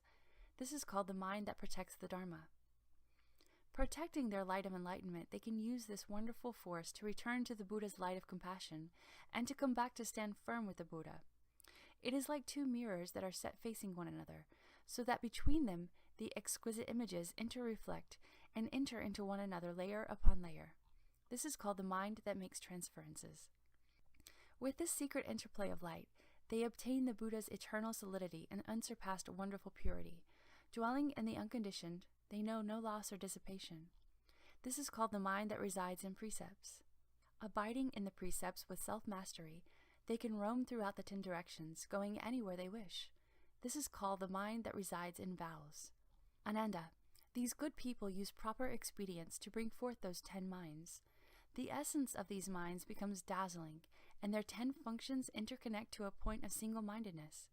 That is called the dwelling of bringing forth the resolve. The discoveries made by that mind are like pure crystal, within which can be seen pure gold. Based on those previous wonderful minds, they step up to this level called the dwelling of the ground of regulation. When the mind on that ground connects with wisdom, both become bright and comprehensive. Traversing the 10 directions then without obstruction is called the dwelling of cultivation. When their conduct is the same as the Buddha's and they connect with the Buddha's spirit, then, like the body between skandhas searching for a father and mother, they penetrate the darkness with a hidden communication and enter the lineage of the Tathagata. That is called the dwelling of noble birth. Since they ride in the womb of the way, they are heirs to enlightenment, just as a mature fetus has developed all human features. That is called the dwelling that is endowed with skill and means. Their physical appearances become those of Buddhas, and their minds the same as well. That is called dwelling in the proper mind. United in body and mind, they grow and mature day by day. That is called dwelling in irreversibility. With the efficacious appearance of 10 bodies, which are simultaneously perfected, they are dwelling as pure youth. Completely developed, they leave the womb and become sons of the Buddha. That is dwelling as a Dharma prince, reaching the fullness of adulthood. They are like a chosen prince to whom a mighty king turns over the affairs of state. Eventually, that eldest son of the Kshatriya king will be ceremoniously anointed on the crown of the head. That is called dwelling and anointing the crown of the head. Ananda, after these good men have become sons of the Buddha, they are replete with the limitlessly many wonderful virtues of the Tathagatas, and they comply and accord with beings throughout the 10 directions.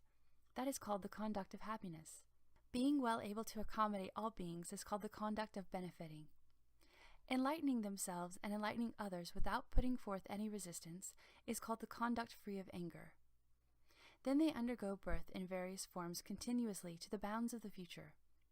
Practicing that equally throughout the 3 periods of time and pervading the 10 directions is called the conduct continued endlessly. When everything is equally in accord, one never makes mistakes among the various Dharma doors.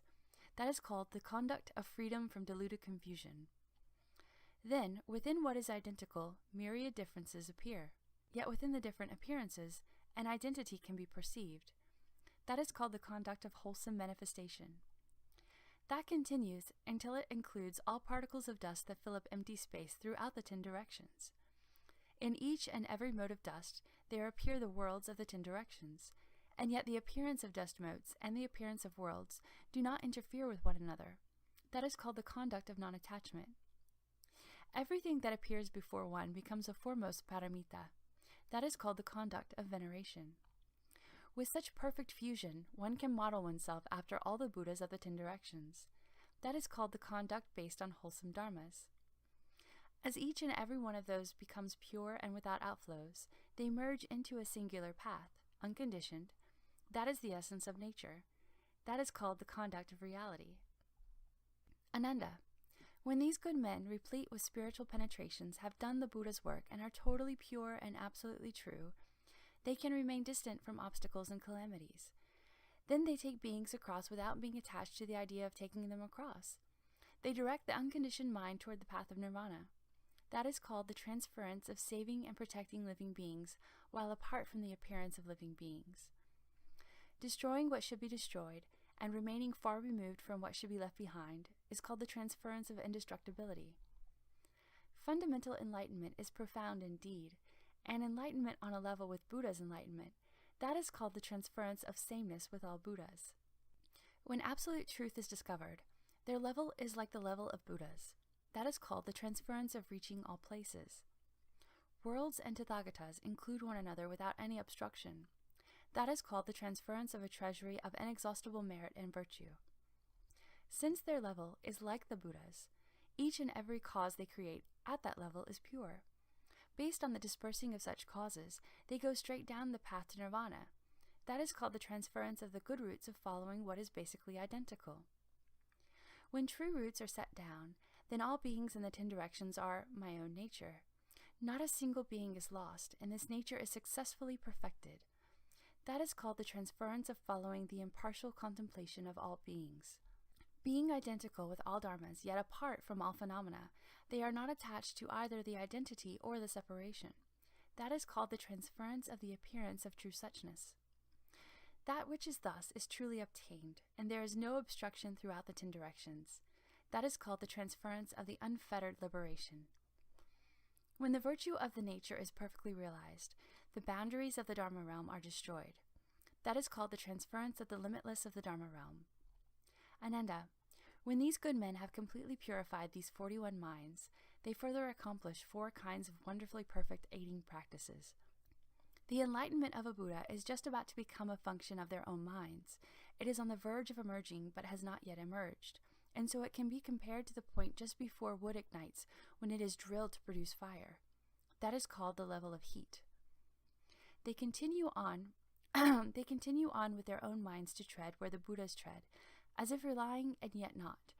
It is as if they were climbing a lofty mountain to the point where their bodies are in space, but there remains a slight obstruction beneath them.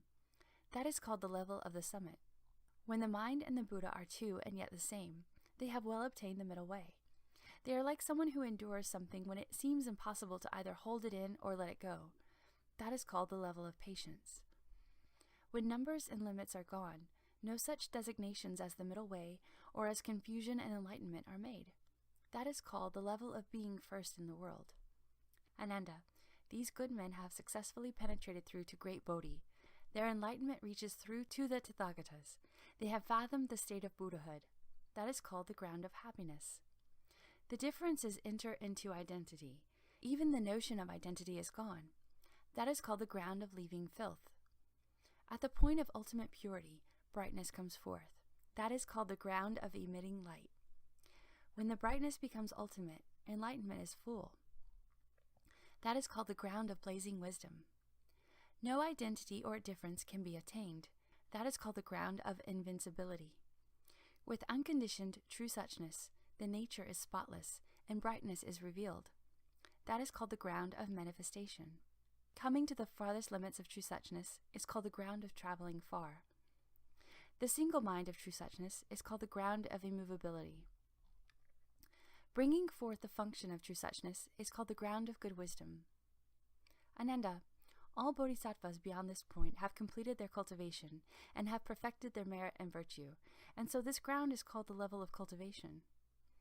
Then a wonderful cloud of compassion hovers over the sea of nirvana. That is called the ground of the Dharma cloud. The Tathagatas counter the flow as the bodhisattvas thus reach this point through compliance with practice. Their enlightenment is about to meet that of the Buddhas. It is therefore called equal enlightenment. Ananda, the enlightenment which encompasses the mind of dry wisdom, through to the culmination of equal enlightenment, is awakening within the Vajra mind. That constitutes the level of initial dry wisdom. Thus there are totals of 12 single and grouped levels. At last they reach wonderful enlightenment and accomplish the unsurpassed way. At all these levels, they use Vajra contemplation of 10 profound analogies for the ways in which things are like an illusion. In Shamatha, they use the Tathagata's Vipassana to cultivate them purely, to be certified to them, and to gradually enter them more and more deeply. Ananda, because they put to use the 3 means of advancement throughout all of them, they are well able to accomplish the 55 stages of the true Bodhi path. This manner of contemplation is called proper contemplation. Contemplation other than this is called deviant contemplation. Then Dharma Prince Manjushri arose from his seat, and in the midst of the assembly he bowed at the Buddha's feet and said to the Buddha, "What is the name of this sutra, and how should we and all beings uphold it?" The Buddha told Manjushri, "This sutra is called the Crown of Great Buddha, Siddharthapatra, the unsurpassed precious seal and pure, clear, ocean-like eye of the Tathagatas of the 10 directions. It is also called the cause for saving a relative, the rescue of Ananda and the Bhikshuni nature, and the attaining of the Bodhi heart and entry into the sea of pervasive knowledge. It is also called the Tathagata's secret cause of cultivation that brings certification to the complete meaning. It is also called the great expansive means, the wonderful lotus flower king, the Dharani mantra, which is the mother of all Buddhas of the 10 directions. It is also called the foremost Shurangama, sections and phrases for anointing the crown of the head and all Bodhisattva's myriad practices. Thus should you respectfully uphold it."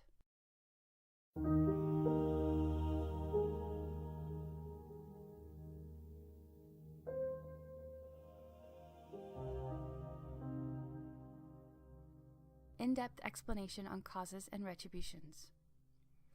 After that was said, Ananda and all the great assembly immediately received the Tathagata's instruction in the secret seal, the meaning of Patra, and heard these names for the complete meaning of the sutra. They were suddenly enlightened to dhyana, advanced in their cultivation to the sagely position, and increased their understanding of the wonderful principle. Their minds were focused and serene. Ananda cut off and cast aside 6 sections of subtle afflictions in his cultivation of the mind in the triple realm. He arose from his seat, bowed at the Buddha's feet, placed his palms together respectfully, and said to the Buddha, "The great, mighty, and virtuous Bhagavan, whose compassionate sound knows no limit, has well instructed beings as to their extremely subtle submersion in delusion, and has caused me on this day to become blissful in body and mind, and to obtain enormous benefit. Bhagavan, if the wonderful brightness of this truly pure and wonderful mind is basically all-pervading, then everything on the great earth, including the grasses and trees, the wriggling worms and tiny forms of life, are originally true suchness, and are themselves the Tathagata true embodiments of Buddhahood. Since the Buddha's embodiments are true and real, how can there also be hells, hungry ghosts, animals, asuras, humans, gods, and other paths of rebirth? Bhagavan, do these paths exist naturally of themselves, or are they created by beings' falseness and habits?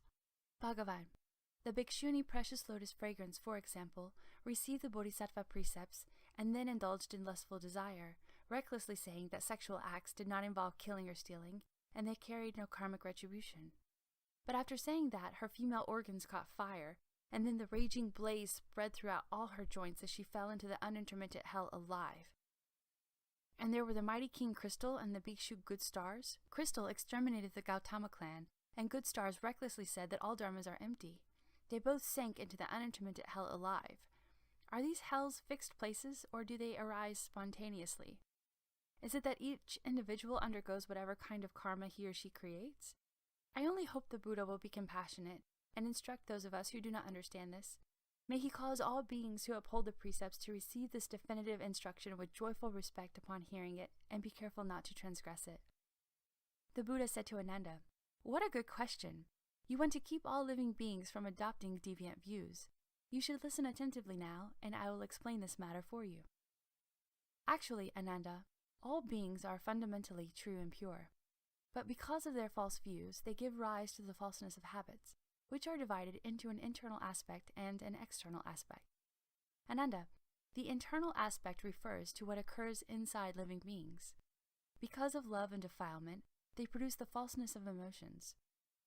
When these emotions accumulate without cease, they can create the fluids of love. That is why living beings' mouths water when they think about delicious food.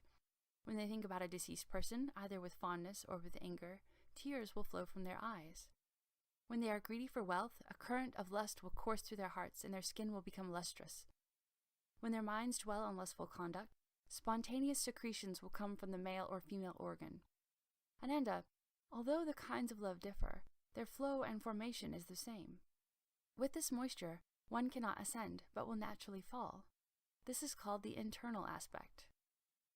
Ananda, the external aspect refers to what happens outside living beings. Because of longing and yearning, they give rise to fantasies. When these fantasies persist without cease, they can create an uplifting energy. That is why when living beings uphold the precepts in their minds, their bodies will be buoyant and feel light and clear. When they uphold mantra seals in their minds, they will command a heroic and resolute perspective.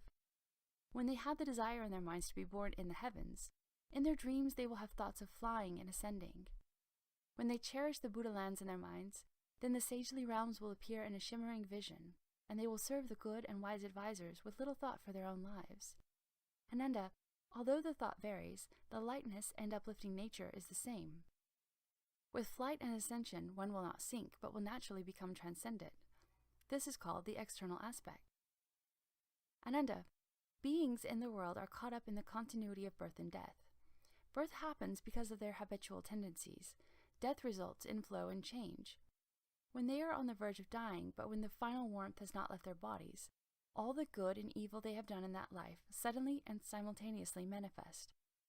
They experience the intermingling of two habits, an abhorrence of death and an attraction to life. Endowed solely with thought, they will fly and can certainly be reborn in the heavens. If they fly into the heart with blessings and wisdom as well as pure vows, then their hearts will spontaneously open and they will see the Buddhas of the 10 directions in all their pure lands, and they will be reborn in whichever one they wish. When they have won more thought than emotion, they are not quite as ethereal and so have become flying immortals, great mighty ghost kings, space-traveling yakshas, or earth-traveling rakshasas, who roam the heaven of the 4 kings, going where they please without obstruction. Among them may be some with good vows and good hearts who will protect and uphold my dharma. Perhaps they protect the pure precepts by following and supporting those who hold precepts. Perhaps they protect holy mantras by following and supporting those who hold mantras. Perhaps they protect those who practice dhyana samadhi, so they can cultivate dharma ksanti, forbearance. These beings will be close to the Tathagata beneath his seat. When their thought and emotion are of equal proportions, they neither fly nor fall, but are born into the human realm, where the brightness of thought leads to intelligence, and the darkness of emotion leads to dullness. When they have more emotion than thought, they enter the animal realm. With heavier emotion, they become fur-bearing beasts. With lighter emotion, they become winged creatures. When they have 70% emotion and 30% thought, they fall beneath the wheel of water and are bordering on the wheel of fire, where they experience the full force of the raging blaze. In the bodies of hungry ghosts, they are constantly burned to a crisp. Even water harms them, and they have nothing to eat or drink for hundreds of thousands of eons. When they have 90% emotion and 10% thought, they fall through the wheel of fire until their bodies enter a region where wind and fire interact. With lighter emotion, they are born in the intermittent hell. With heavier emotion, they are born in the unintermittent hell. When they are possessed entirely of emotion, they sink into the Avicii hell. If in their minds they slander the Mahayana, defame the Buddha's pure precepts, irrationally speak dharma, are greedy for offerings from the faithful, recklessly accept the respect of others, commit the 5 rebellious acts and the 10 major offenses, then they are further reborn in the Avicii hell throughout the 10 directions. Although one receives one's due according to the evil karma one has created, a group can undergo an identical lot, and there are definite places where it occurs. Ananda, it all comes from the karmic responses which living beings themselves invoke. They create 10 habitual causes and undergo 6 interacting retributions. What are the 10 causes? Ananda, the first consists of the habit of lustful intercourse, which gives rise to mutual rubbing. When this rubbing continues without cease, it activates a tremendous raging fire. Just as warmth arises between a person's hands when he rubs them together. Because these 2 habits set each other ablaze, there comes into being the iron bed, the copper pillar, and other such experiences. Therefore, the Tathagatas of the 10 directions look upon the act of lust and name it the fire of desire. Bodhisattvas avoid desire as they would a fiery pit. The second consists of the habit of greedy scheming, which gives rise to a suction. When the suction continues without cease, it produces intense cold and solid ice where freezing occurs. just as a sensation of cold is experienced when a person draws in a blast of wind through his mouth.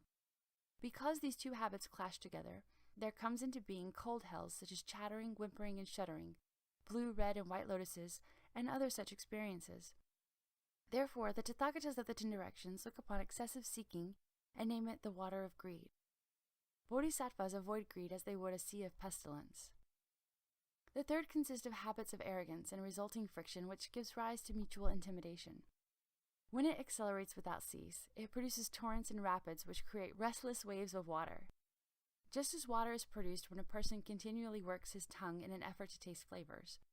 Because these two habits incite one another, there comes into being a river of blood, the river of ashes, the burning sand, the poisonous sea, the molten copper which is forced down one's throat, and other such experiences.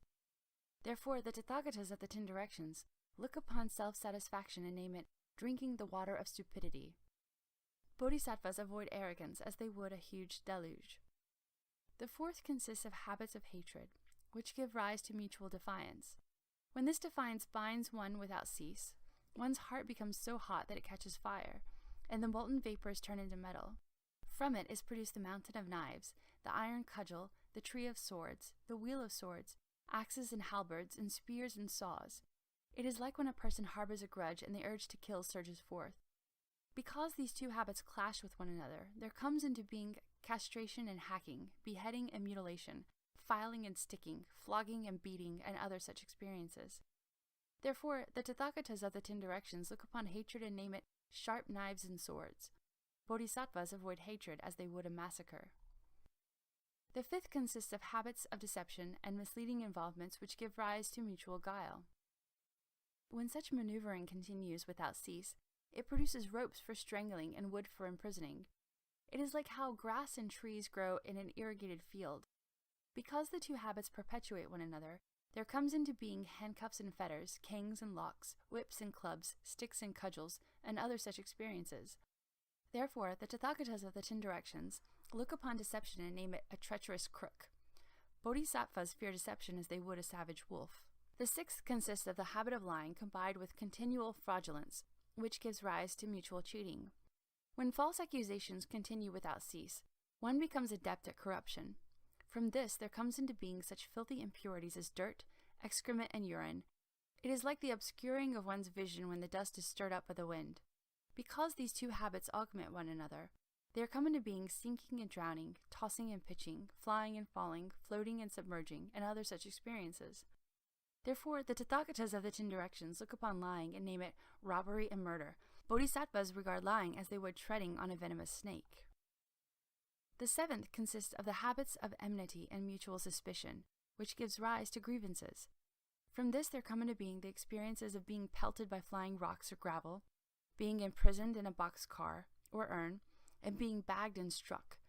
It is like a treacherous person who harbors evil in his mind. Because these two habits swallow one another up, there come into being tossing, pitching, seizing, striking, and banging, and other such experiences. Therefore, the Tathagatas of the 10 directions look upon animosity and name it a perverse and harmful ghost. Bodhisattvas regard animosity as they would drinking poisonous wine. The eighth consists of the habit of expressing wrong views, such as those of satkaya dristi, prohibitions, grasping, and other deviant insights, and the karma involved in these, which result from contradiction and opposition. From these there come into being court officials and deputies holding documents, whom one meets as if they were people coming and going on the road. Because these two habits influence one another, there come into being official inquiries, baited questions, examinations, interrogations, public investigations, exposure, the use to record good and evil, carrying the record books of the offender's arguments and rationalizations, and other such experiences. Therefore, the Tathagatas of the 10 directions look upon evil views and name them the pit of views. Bodhisattvas regard having false and one-sided views as they would standing on the edge of a steep ravine full of poison. The ninth consists of the habit of injustice that comes from instigating false charges and libeling. From them are produced crushing between mountains, crushing between rocks, stone rollers, stone grinders, plowing, and grinding. It is like a slanderous villain who engages in persecuting good people unjustly. Because these two habits join ranks, there come into being pressing and pushing, bludgeons and compulsion, squeezing and straining, weighing and measuring, and other such experiences. Therefore, the Tathagatas of the 10 directions look upon harmful accusations and name them a treacherous tiger. Bodhisattvas regard injustice as they would a bolt of lightning. The 10th consists of the habits of litigation and the mutual disputations which give rise to covering. From them are produced the mirror that reflects and the lamp that shines, exposing one just as if one were in direct sunlight and had no way to hide one's shadow. Because these two habits bicker back and forth, there come into being evil companions, the mirror of karma, the fiery pearl, the exposure of past karma, inquests, and other such experiences. Therefore, all the Tathagatas of the 10 directions look upon covering and name it a hidden villain. Bodhisattvas regard covering as they would having to carry a mountain atop their heads while walking upon the sea. What are the 6 retributions? Ananda, all living beings create karma with their 6 consciousnesses. The evil retributions they call down upon themselves will come from the 6 sense organs. What are the evil retributions that arise from the 6 sense organs? The first is the retribution of seeing, which brings an evil result. The karma of seeing intermingles so that at the time of death one first sees a raging conflagration, which fills the 10 directions. The deceased one's spiritual consciousness takes flight, but then falls. Riding on a wisp of smoke, it enters the unintermittent hell. There, 2 kinds of phenomena may occur. The first is clear perception, in which one sees all sorts of evil things. This causes one to experience boundless fear. The second is obscure perception, which is a stillness devoid of seeing. This causes one to experience boundless terror. When the fire that comes from seeing burns the sense of hearing, it becomes cauldrons of boiling water and molten copper. When it burns the breath, it becomes black smoke and purple fumes. When it burns the sense of taste, it becomes scorching hot pellets of molten iron gruel. When it burns the sense of touch, it becomes white-hot embers and glowing coals. When it burns the mind, it becomes sparks of fire that shower everywhere and whip up and inflame the entire realm of space. The second is the retribution of hearing, which brings an evil result. The karma of hearing intermingles, and thus at the time of death, one first sees gigantic waves that drown the whole world. The deceased one's spiritual consciousness falls into the water and rides the current into the unintermittent hell. There, 2 kinds of phenomena may occur. One is open hearing, in which it hears all sorts of noise and its essential spirit becomes confused. The other is closed hearing, in which there is a stillness devoid of hearing, and its soul sinks into oblivion. When the waves from hearing flow into the hearing, they become scolding and interrogation. When they flow into the seeing, they become thunder and roaring and evil poisonous vapors. When they flow into the breath, they become rain and fog permeated with poisonous organisms that entirely fill up the body. When they flow into the sense of taste, they become pus and blood and every kind of filth. When they flow into the sense of touch, they become animals and ghosts and excrement and urine. When they flow into the mind, they become lightning and hail which ravage the heart and soul. The third is the retribution of smelling, which brings an evil result. The karma of smelling intermingles, and thus at the time of death, one first sees a poisonous vapor that permeates the atmosphere near and far. The deceased one's spiritual consciousness wells up out of the earth and enters the unintermittent hell. There, 2 kinds of phenomena may occur. One is penetrating smelling, in which one is thoroughly infused with the evil vapors and one's mind becomes distressed. The other is blocked smelling, in which one's breath is cut off and there is no passage, and one lies stifled and suffocating on the ground. When the vapor of smelling invades the breath, it becomes cross-examination and torture. When it invades the seeing, it becomes fire and torches. When it invades the hearing, it becomes sinking and drowning, molten metal and boiling liquids. When it invades the sense of taste, it becomes putrid or rancid foods. When it invades the sense of touch, it becomes the actions of ripping apart and beating to a pulp. It also becomes a huge mountain of flesh, which has hundreds of thousands of eyes and which is sucked and fed upon by numerous worms. When it invades the mind, it becomes ashes, pestilent air, and flying sand and gravel which cut the body to ribbons. The fourth is the retribution of tasting, which brings an evil result. This karma of tasting intermingles, and thus at the time of death one first sees an iron net ablaze with raging fire that covers over the entire world.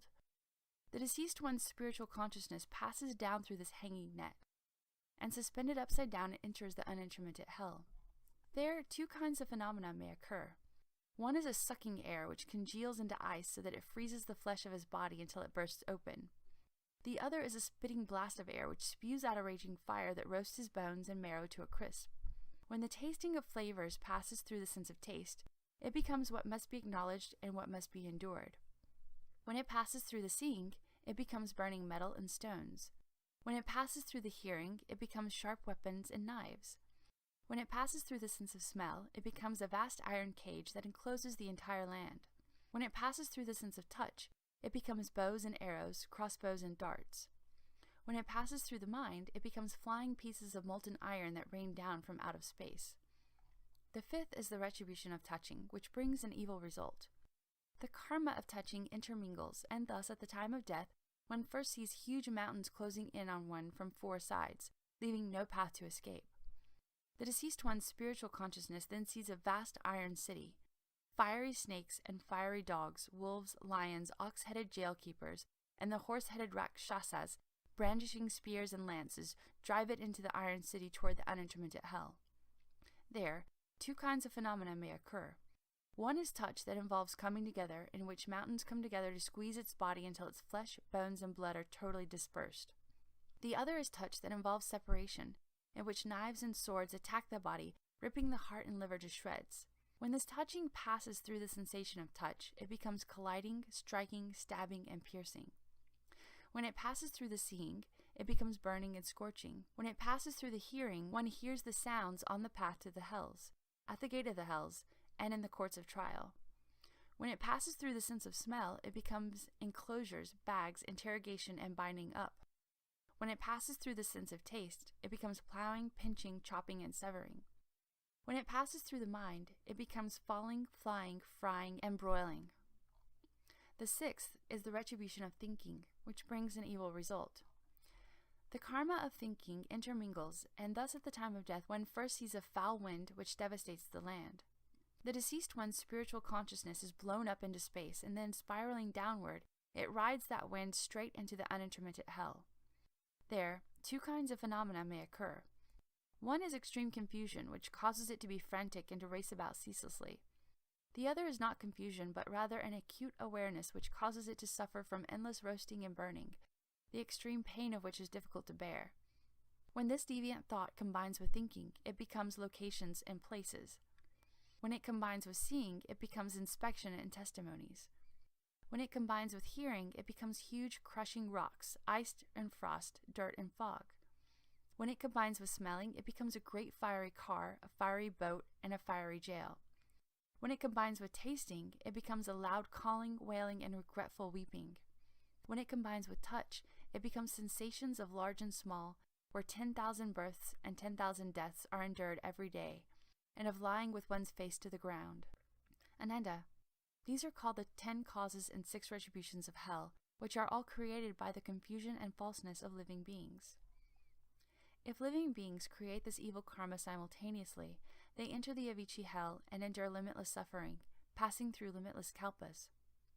If each of the 6 sense organs creates them, and if what is done includes each state and each sense organ, then the person will enter the 8 unintermittent hells.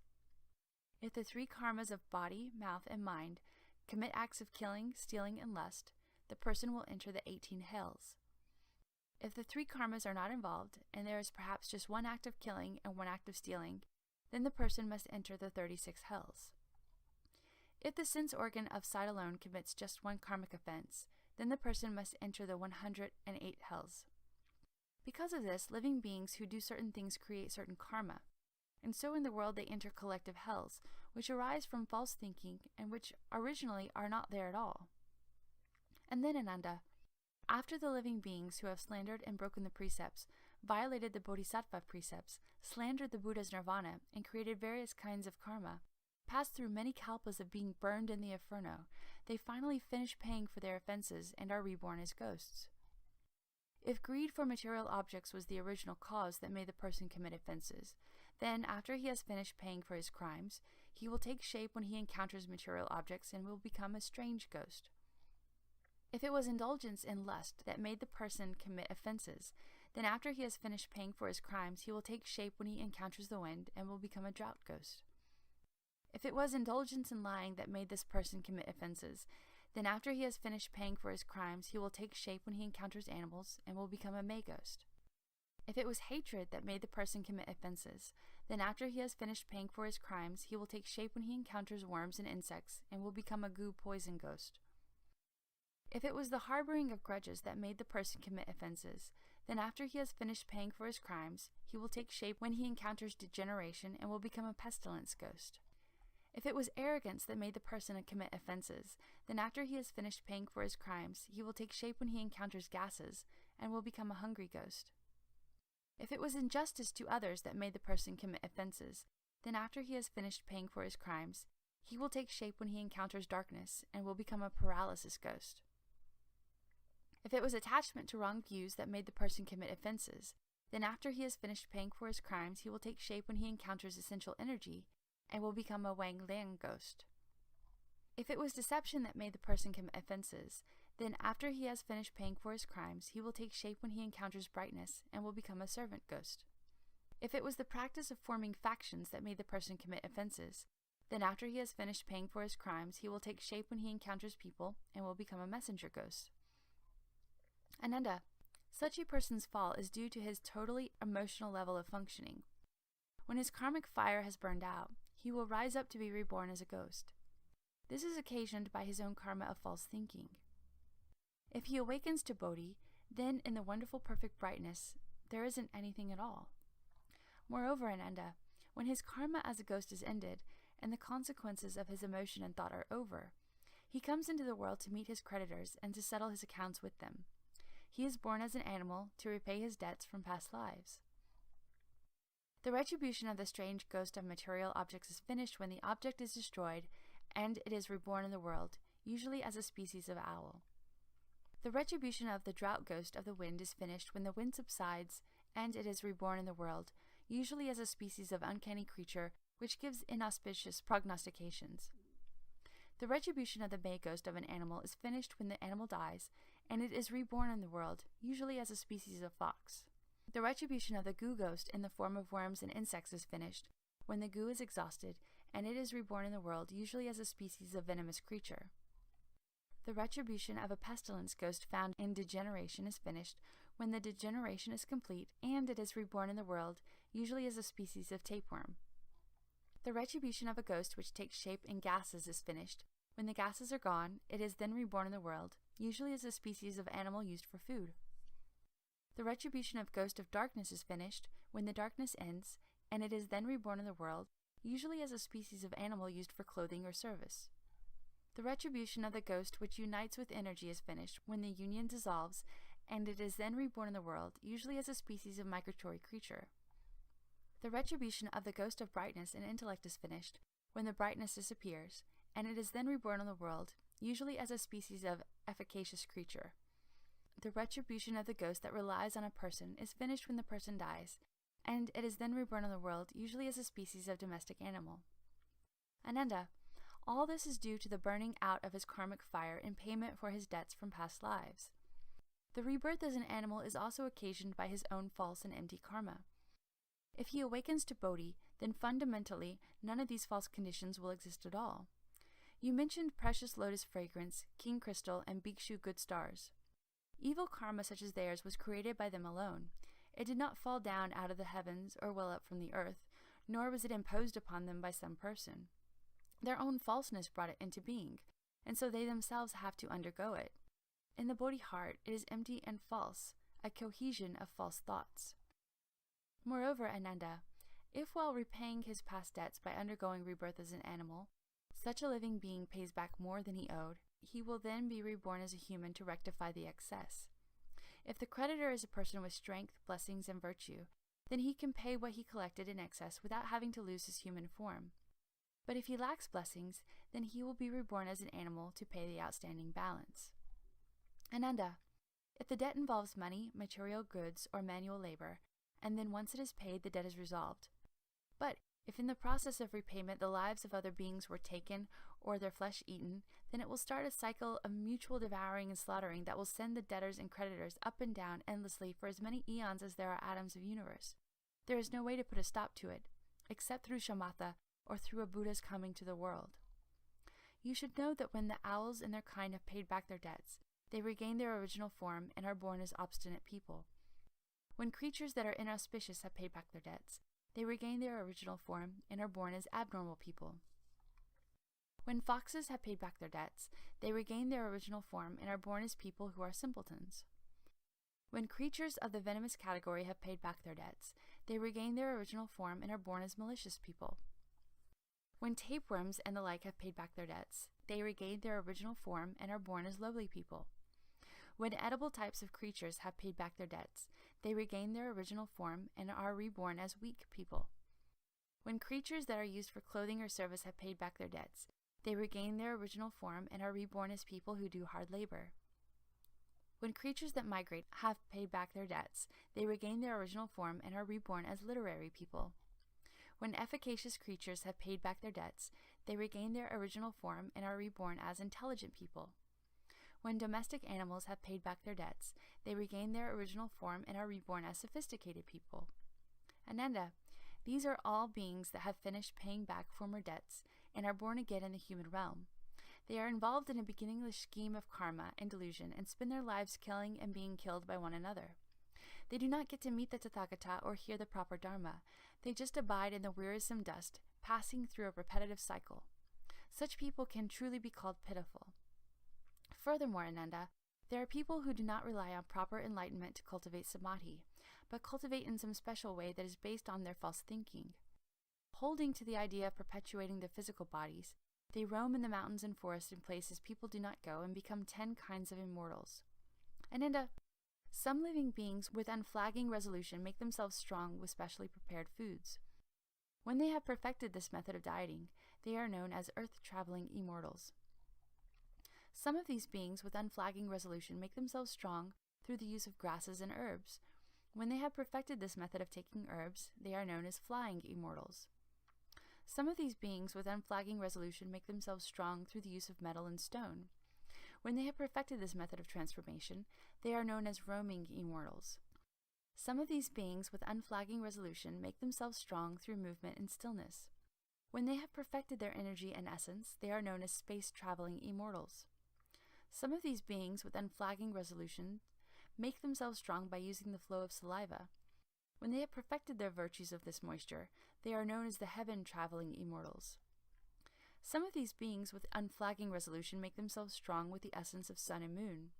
When they have perfected the inhalation of this essence, they are known as the all-penetrating immortals.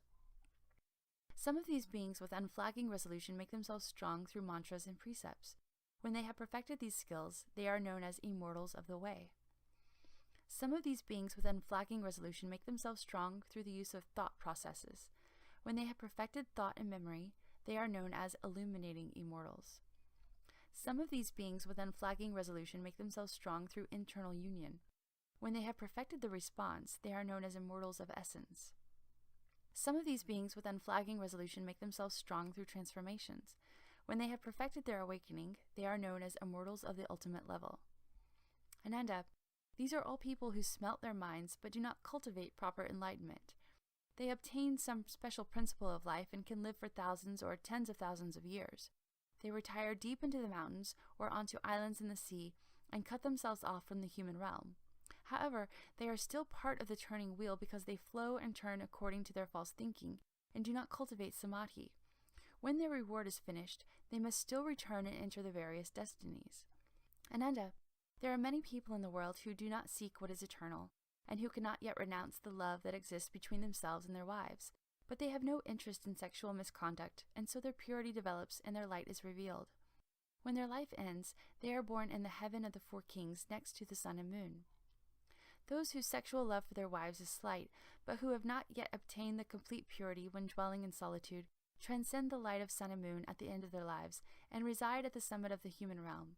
Such people are born in the Triyastrimsha heaven.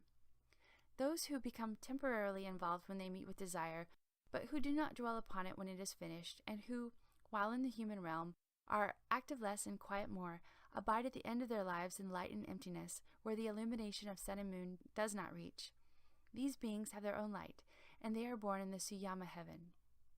Those who are quiet all the time, but who are not yet able to resist when stimulated by contact, ascend at the end of their lives to a subtle and ethereal place. They will not be drawn into the lower realms. The destruction of the realms of humans and gods and the 3 disasters at the end of the Kalpa will not reach them, for they are born in the Tushita heaven. Those who are devoid of desire, but who will engage in it for the sake of their partner, even though to them the experience is as flavorless as chewing wax, are born at the end of their lives in the transcendental place of transformations. They are born in the Nirmana Rataya heaven, bliss by transformation heaven. Those who have no worldly thoughts while doing what worldly people do, who are lucid beyond such activity while involved in it, are capable at the end of their lives of entirely transcending states where transformations may be present or absent. They are born in the Paranamita Vasavartan, comfort from others' transformations heaven. Ananda, although the beings in the 6 heavens have physically transcended desire, traces of it still remain in their minds. The levels of existence so far discussed are known as the realm of desire. This is the end of Chapter 8.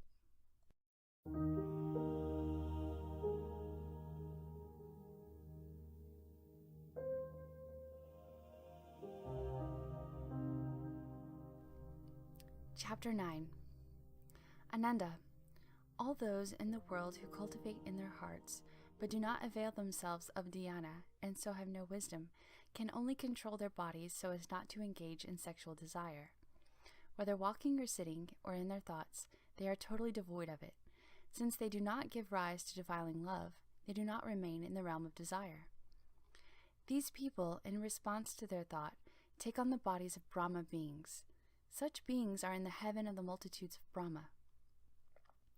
In those whose hearts of desire have already been cast aside, the mind apart from desire manifests. They delight in following the precepts, practicing Brahma virtue at all times. Such beings are in the heaven of the ministers of Brahma. Those whose bodies and minds are wonderfully perfect, and whose majestic deportment is not in the least deficient, are pure in the precepts and have a thorough understanding of them as well. Governing the Brahma multitudes as great Brahma lords, such beings are in the great Brahma heaven. Ananda, those who flow to these 3 superior levels will not be oppressed by any affliction. Although they have not developed proper samadhi, their minds are pure to the point that all outflows are stilled. This is called the first dhyana.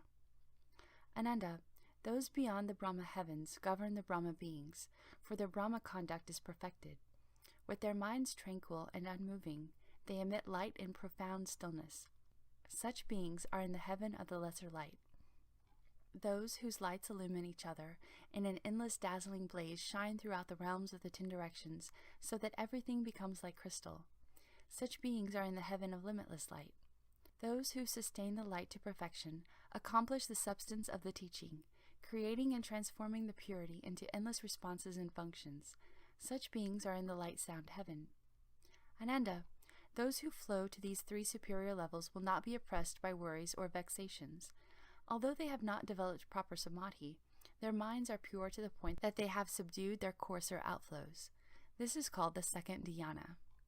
Ananda, heavenly beings for whom the perfection of light has become sound, and who further open out the sound to disclose its wonder, arrive at a more vigorous level of practice. Arriving at the bliss of still extinction, such beings are in the heaven of lesser purity. Those in whom the state of purity is emptied experience the boundlessness of light ease in their bodies and minds, and they have accomplished the bliss of still extinction. Such beings are in the heaven of limitless purity.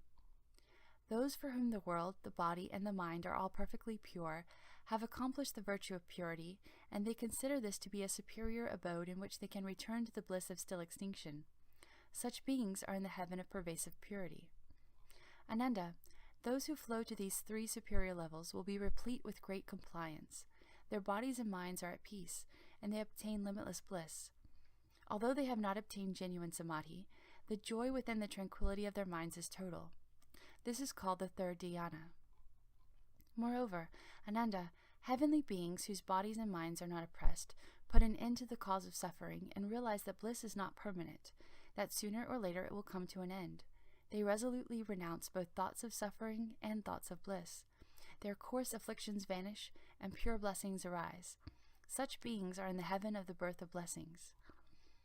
Those whose renunciation of these thoughts is perfected gain a purity of superior understanding.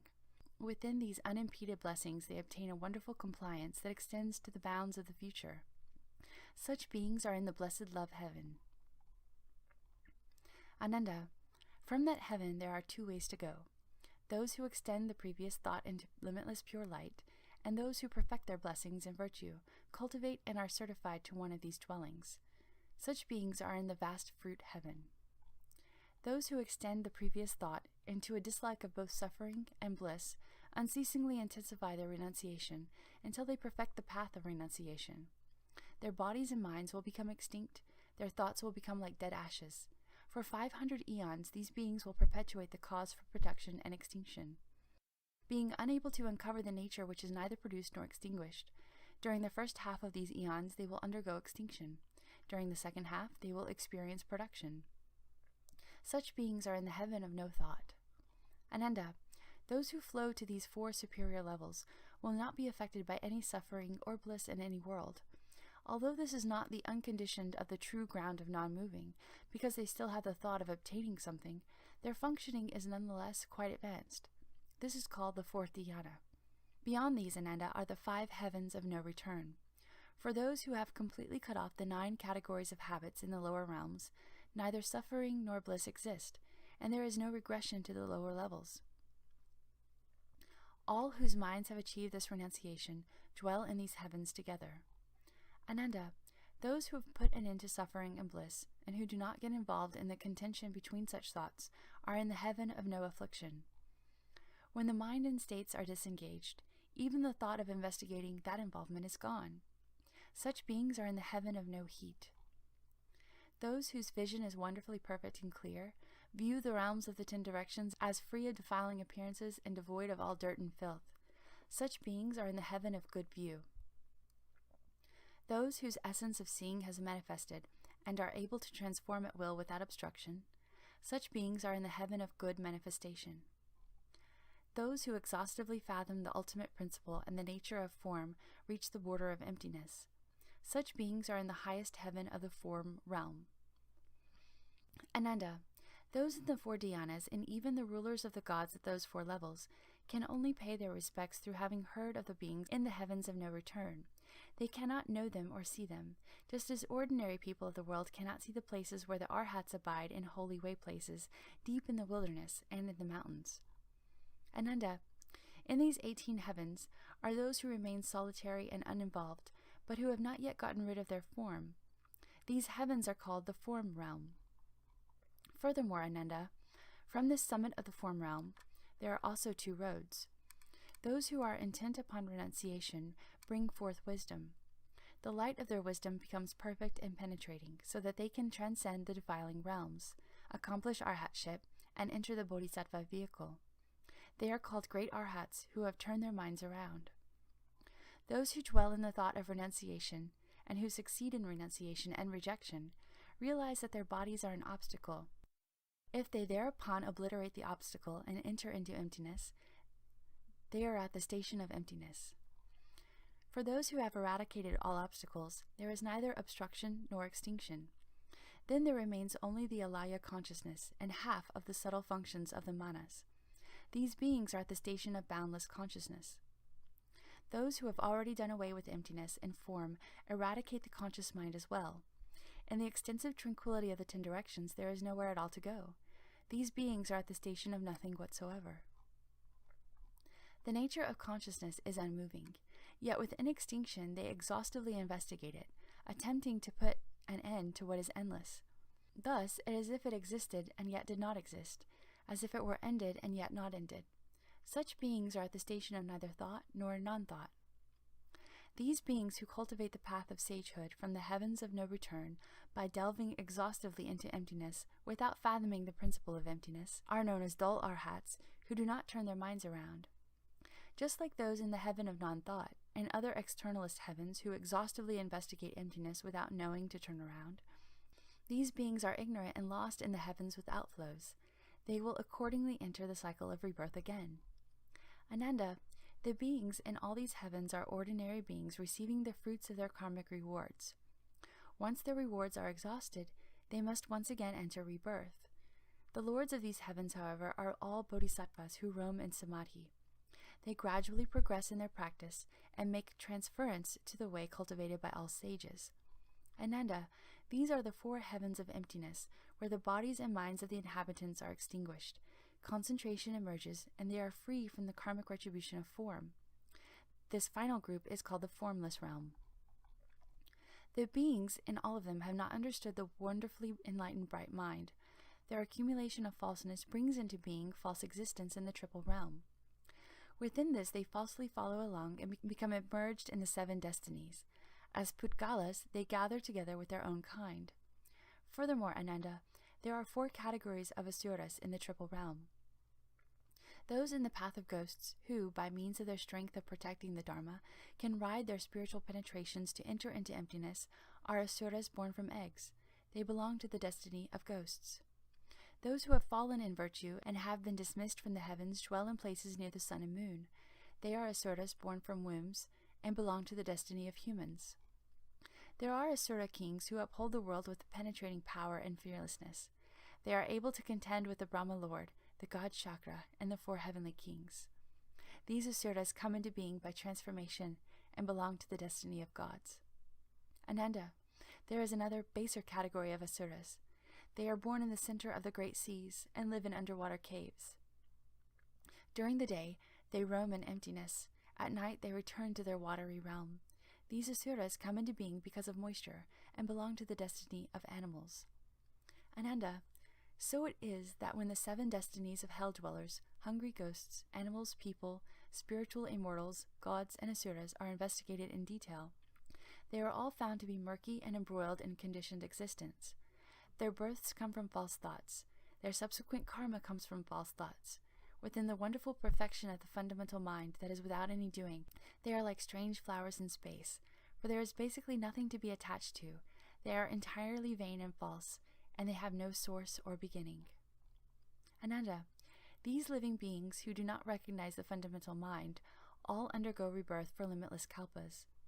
They do not attain true purity because they keep getting involved in killing, stealing, and lust, or because they counter them and are born according to their not killing, not stealing, or lack of lust.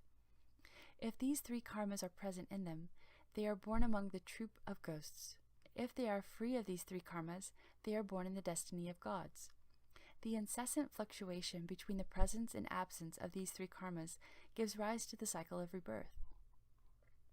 For those who are able to bring forth samadhi, neither the presence nor the absence of these karmas exist in that eternal stillness.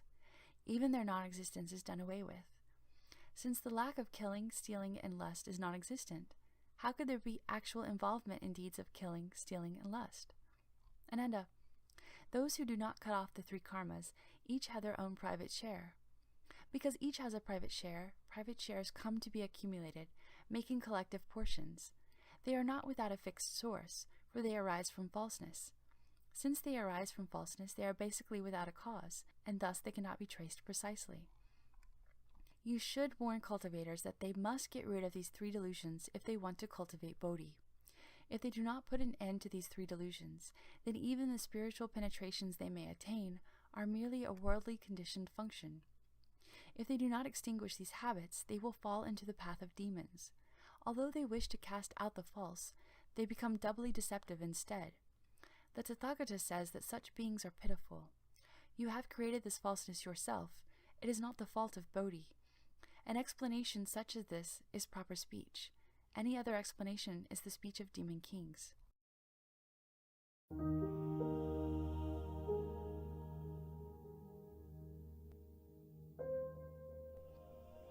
At that time, the Tathagata was preparing to leave the Dharma seat. From the lion throne, he extended his hand out and placed it on a small table, wrought of the 7 precious things. But then he turned his body, which was the color of purple golden mountains, and leaned back, saying to everyone in the assembly and to Ananda, "Those of you with more to learn, those enlightened by conditions, and those who are hearers, have now turned your minds to pursue the attainment of supreme Bodhi, the unsurpassed wonderful enlightenment. I have already taught you the true method of cultivation. You are still not aware of the subtle demonic events that can occur when you cultivate shamatha vipassana. If you cannot recognize a demonic state when it appears, it is because the cleansing of your mind has not been proper. You will then be engulfed by deviant views. You may be troubled by a demon from your own skandhas or a demon from the heavens, or you may be possessed by a ghost or spirit, or you may encounter a mountain spirit, Lime. If your mind is not clear, you will mistake a thief for your own son. It is also possible to feel satisfied after a small accomplishment, like the unlearned bhikshu who reached the 4th dhyana and claimed that he had realized sagehood. When his celestial reward ended and the signs of decay appeared, he slandered arhatship as being subject to birth and death, and thus he fell into the Avicii hell. You should pay attention. I will now explain this for you in detail. Ananda stood up, and with the others in the assembly who had more to learn, bowed joyfully. They quieted themselves in order to listen to the compassionate instructions. The Skanda demons of 50 classes. The Buddha told Ananda and the whole assembly, "You should know that the 12 classes of living beings in this world of outflows are endowed with a wonderfully bright fundamental enlightenment, the enlightened, perfect substance of the mind, which is not different from that of the Buddhas of the 10 directions. Due to the fault of false thinking and confusion about the truth, infatuation arises and makes your confusion all-pervasive. Consequently, an emptiness arises. Worlds come into being as that confusion is ceaselessly transformed. Therefore, the lands that are not without outflows, as numerous as atoms of universe throughout the 10 directions, are all created as a result of confusion, dullness, and false thinking. You should know that the space created in your heart is like a wisp of cloud that dots the vast sky. How much smaller must all the worlds within that space be? If even one person among you finds the truth and returns to the source, then all the space in the 10 directions is obliterated. How could the worlds within that space fail to be destroyed as well? When you cultivate dhyana and attain samadhi, your mind tallies with the minds of the bodhisattvas and the great arhats of the 10 directions, who are free of outflows, and you abide in a state of profound purity. All the kings of demons, the ghosts and spirits, and the ordinary gods see their palaces collapse for no apparent reason. The earth quakes, and all the creatures in the water, on the land, and in the air, without exception, are frightened. Yet ordinary people who are sunk in dim confusion remain unaware of these changes. All these beings have 5 kinds of spiritual powers. They still lack the elimination of outflows because they are still attached to worldly passions. How could they allow you to destroy their palaces? That is why the ghosts, spirits, celestial demons, sprites, and goblins come to disturb you when you are in samadhi. Although these demons possess tremendous enmity, they are in the grip of their worldly passions, while you are within wonderful enlightenment. They cannot affect you any more than blowing wind can affect light, or a knife can cut through water. You are like boiling water, while the demons are like solid ice, which, in the presence of heat, soon melts away. Since they rely exclusively on spiritual powers, they are like mere guests. They can succeed in their destructiveness through your mind, which is the host of the 5 skandhas. If the host becomes confused, the guests will be able to do as they please. When you are in dhyana, awakened, aware, and free of delusion, their demonic deeds can do nothing to you. As the skandhas dissolve, you enter the light. All those deviant hordes depend upon dark energy. Since light can destroy darkness, they would be destroyed if they drew near you. How could they dare linger and try to disrupt your dhyana samadhi? If you were not clear and aware, but were confused by the skandhas, then you, Ananda, would surely become one of the demons. You would turn into a demonic being. Your encounter with Mantanji's daughter was a minor incident. She cast a spell on you to make you break the Buddha's moral precepts. Still, among the 80,000 modes of conduct, you violated only 1 precept. Because your mind was pure, all was not lost. That would be an attempt to completely destroy your precious enlightenment. Had it succeeded, you would have become like the family of a senior government official who is suddenly exiled. His family wanders, bereft and alone, with no one to pity or rescue them. Ananda, you should know that as a cultivator sits in the Bodhimanda, he is doing away with all thoughts. When his thoughts come to an end, there will be nothing on his mind. This state of pure clarity will stay the same whether in movement or stillness, in remembrance or forgetfulness. When he dwells in this place and enters samadhi, he is like a person with clear vision who finds himself in total darkness. Although his nature is wonderfully pure, his mind is not yet illuminated.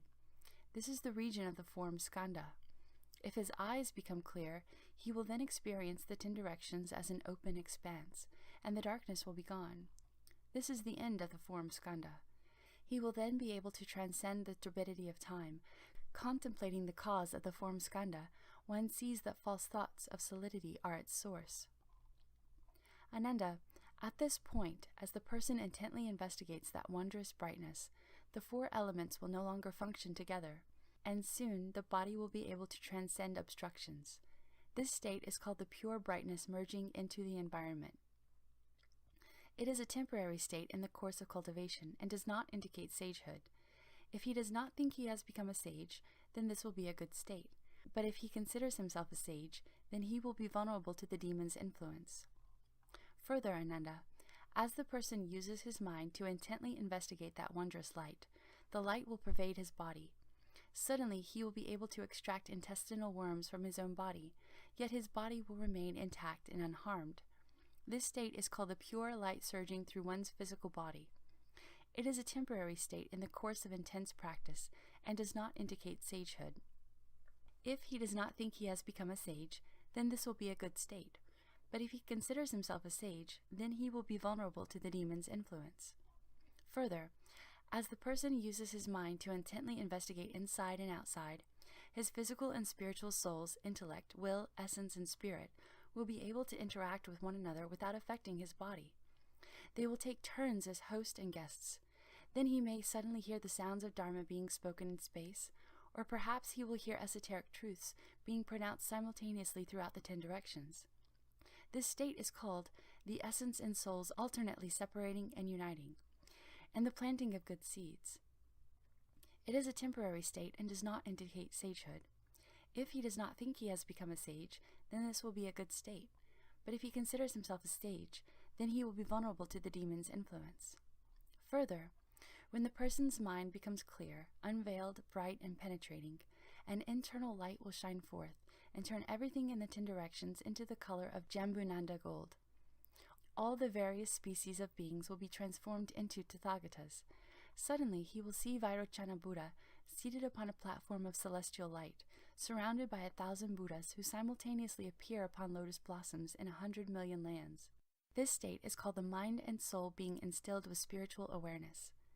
When he has investigated to the point of clarity, the light of his mind will shine upon all worlds. This is a temporary state and does not indicate sagehood. If he does not think he has become a sage, then this will be a good state.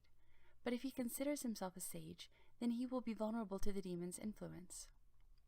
Further, as the person uses his mind to intently investigate that wondrous light, he will contemplate without pause, restraining and subduing his mind so that it does not go to extremes.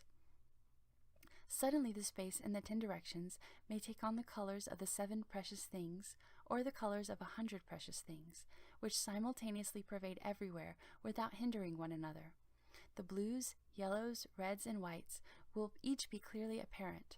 This state is called trying too hard to subdue the mind. It is a temporary state and does not indicate sagehood.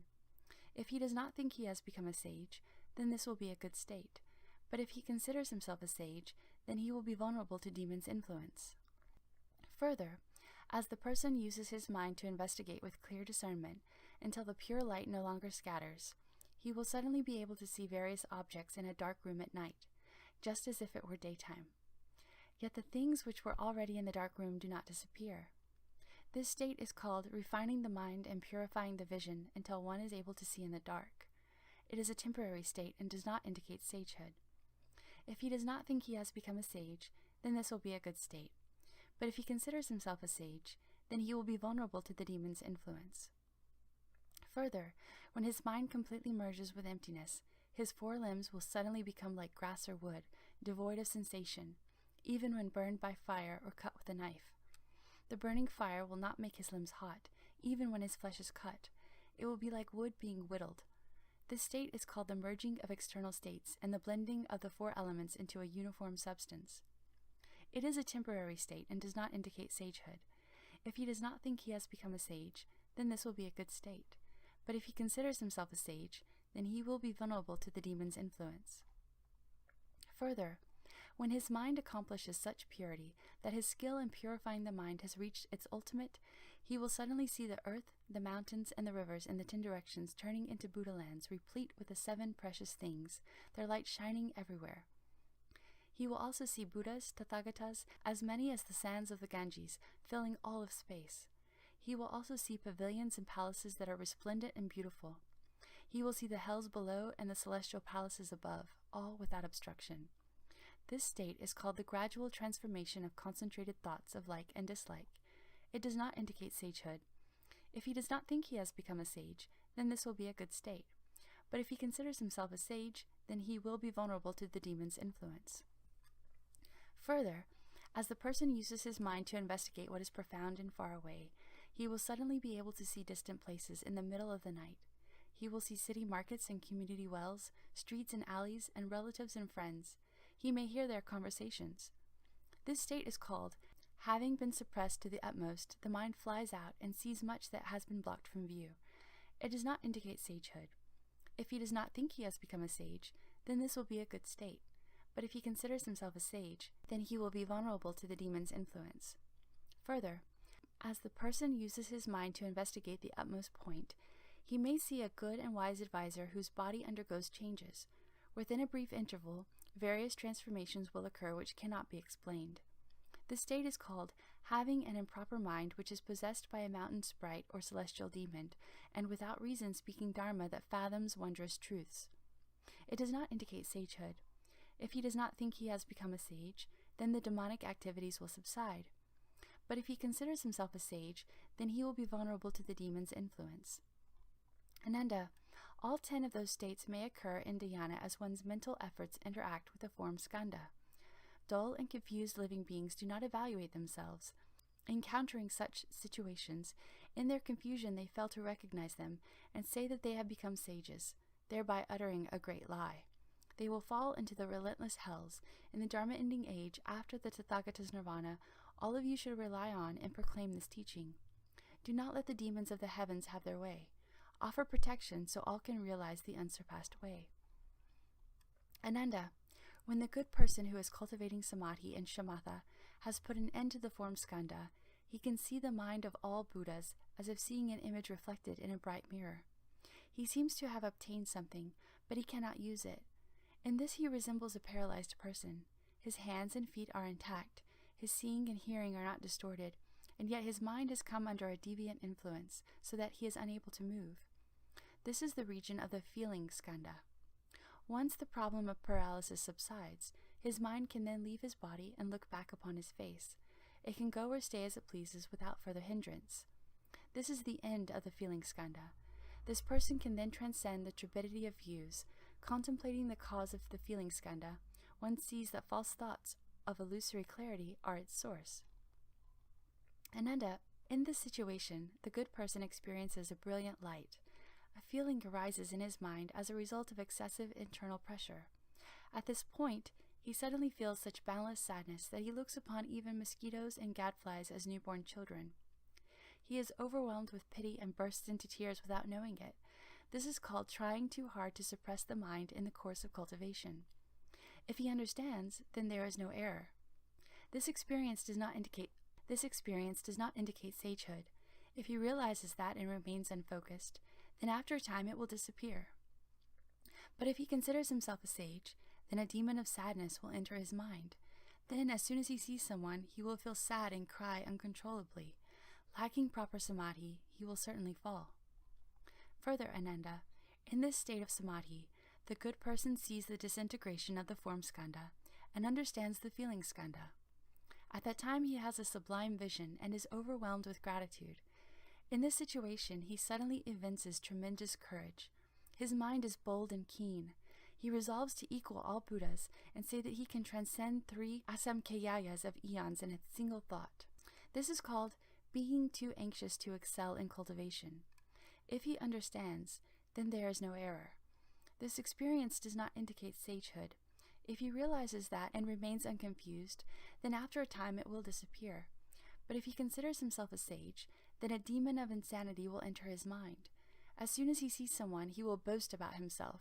He will become extraordinarily haughty, to the point that he recognizes no Buddha above him and no people below him. Lacking proper samadhi, he will certainly fall. Further, in this state of samadhi, the good person sees the disintegration of the form skandha and understands the feeling skandha.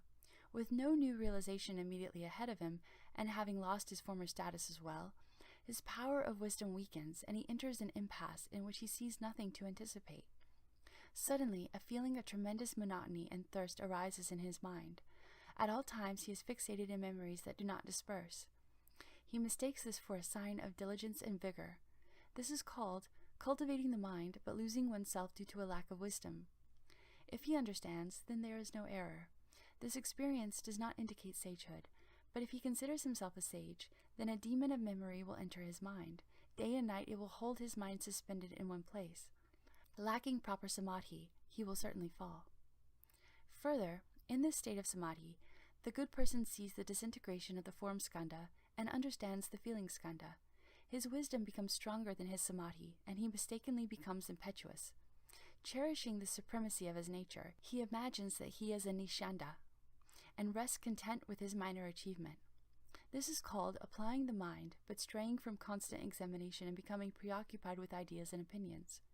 If he understands, then there is no error.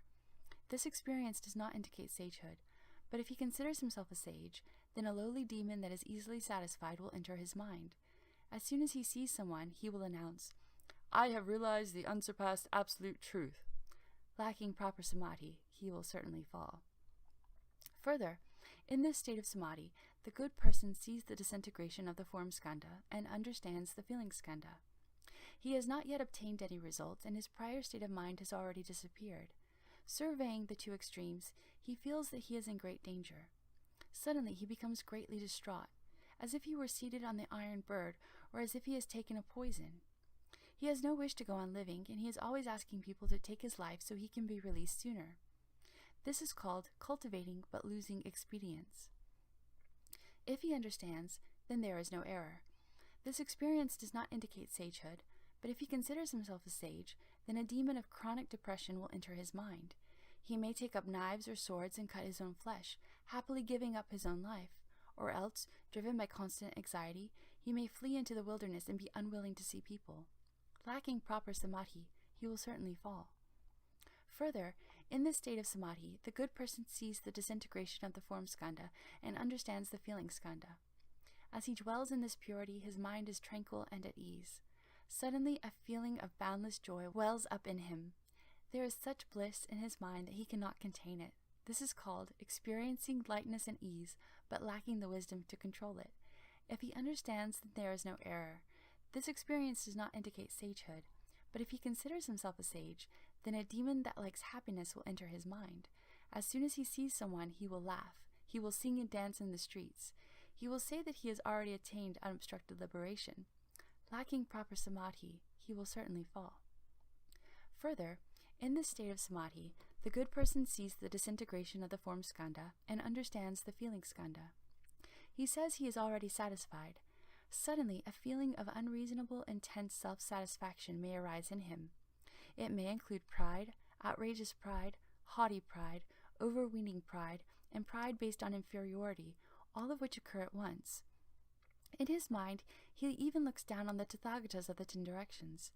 How much the more so on the lesser positions of the hearers and those enlightened by conditions. This is called viewing oneself as supreme, but lacking the wisdom to save oneself. If he understands, then there is no error. This experience does not indicate sagehood. But if he considers himself a sage, then a demon of intense arrogance will enter his mind.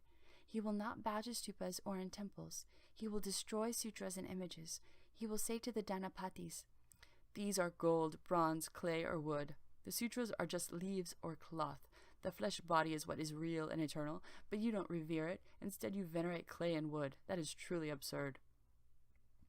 Those who have deep faith in him will follow him to destroy and bury the images in the ground. He will mislead living beings so that they fall into the relentless hells. Lacking proper samadhi, he will certainly fall. Further, in this state of samadhi, the good person sees the disintegration of the form skandha and understands the feeling skandha. In his refined understanding, he awakens completely to the subtle principles. Everything is in accord with his wishes. He may suddenly experience limitless lightness and ease in his mind. He may say that he has become a sage and attained great self-mastery. This is called attaining lightness and clarity due to wisdom. If he understands, then there is no error. This experience does not indicate sagehood, but if he considers himself a sage, then a demon that likes lightness and clarity will enter his mind. Claiming that he is already satisfied, he will not strive to make further progress. For the most part, such cultivators will become the unlearned bhikshu. He will mislead living beings so that they will fall into the Avicii hell. Lacking proper samadhi, he will certainly fall. Further, in this state of samadhi, the good person sees the disintegration of the form skandha and understands the feeling skandha. In that clear awakening, he experiences a false clarity. Within that, suddenly he may veer towards the view of eternal extinction, deny cause and effect, and take everything as empty. The thought of emptiness so predominates that he comes to believe that there is eternal extinction after death. This is called the mental state of samadhi dissolving so that one loses sight of what is right. If he understands, then there is no error. This experience does not indicate sagehood, but if he considers himself a sage, then a demon of emptiness will enter his mind. He will slander the holding of precepts, calling it small vehicle dharma.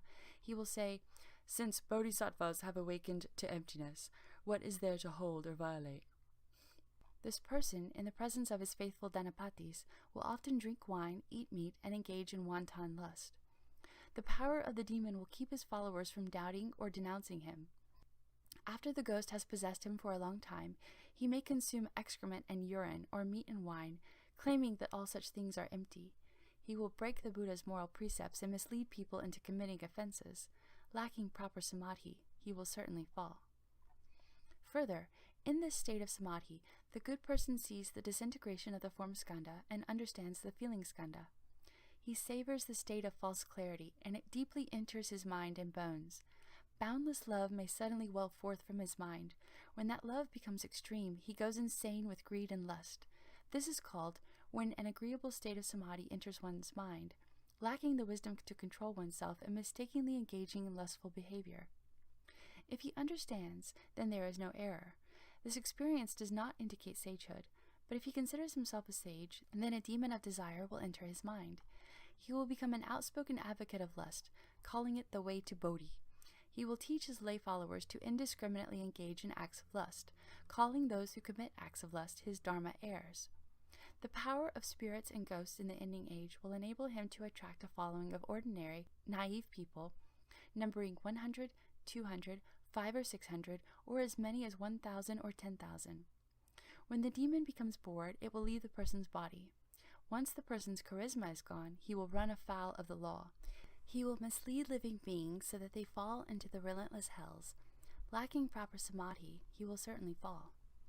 Ananda, 10 of these states may occur in dhyana as one's mental effort interacts with the feeling skandha. Dull and confused living beings do not evaluate themselves. Encountering such situations, in their confusion they fail to recognize them and say that they have become sages, thereby uttering a great lie. They will fall into the relentless hells. In the Dharma ending age, after my nirvana, all of you should pass on the Tathagata's teachings so that all living beings can awaken to their meaning. Do not let the demons of the heavens have their way. Offer protection so that all can realize the unsurpassed way. Ananda, when the good person who is cultivating samadhi has put an end to the feeling skandha, although he has not achieved the elimination of outflows, his mind can leave his body the way a bird escapes from a cage. From within his ordinary body, he already has the potential for ascending through the bodhisattva's 60 levels of sagehood. He attains the body produced by intent and can roam freely without obstruction. Suppose, for instance, someone is talking in his sleep. Although he does not know he is doing it, his words are clear, and his voice and inflection are all in order, so those who are awake can understand what he is saying. This is the region of the thinking skandha. If he puts an end to his stirring thoughts and rids himself of superfluous thinking, it is as if he has purged defilement from the enlightened, understanding mind. Then one is perfectly clear about the births and deaths of all categories of beings from beginning to end. This is the end of the thinking skandha. One can then transcend the turbidity of afflictions. Contemplating the cause of the thinking skandha, one sees that interconnected false thoughts are its source. Ananda, in the unhindered clarity and wonder that ensues after the feeling skandha is gone, this good person is untroubled by any deviant mental state and experiences perfect bright concentration. Within samadhi, his mind craves its perfect brightness, so he sharpens his concentrated thought as he greedily seeks for cleverness and skill. At that time, a demon from the heavens seizes the opportunity it has been waiting for.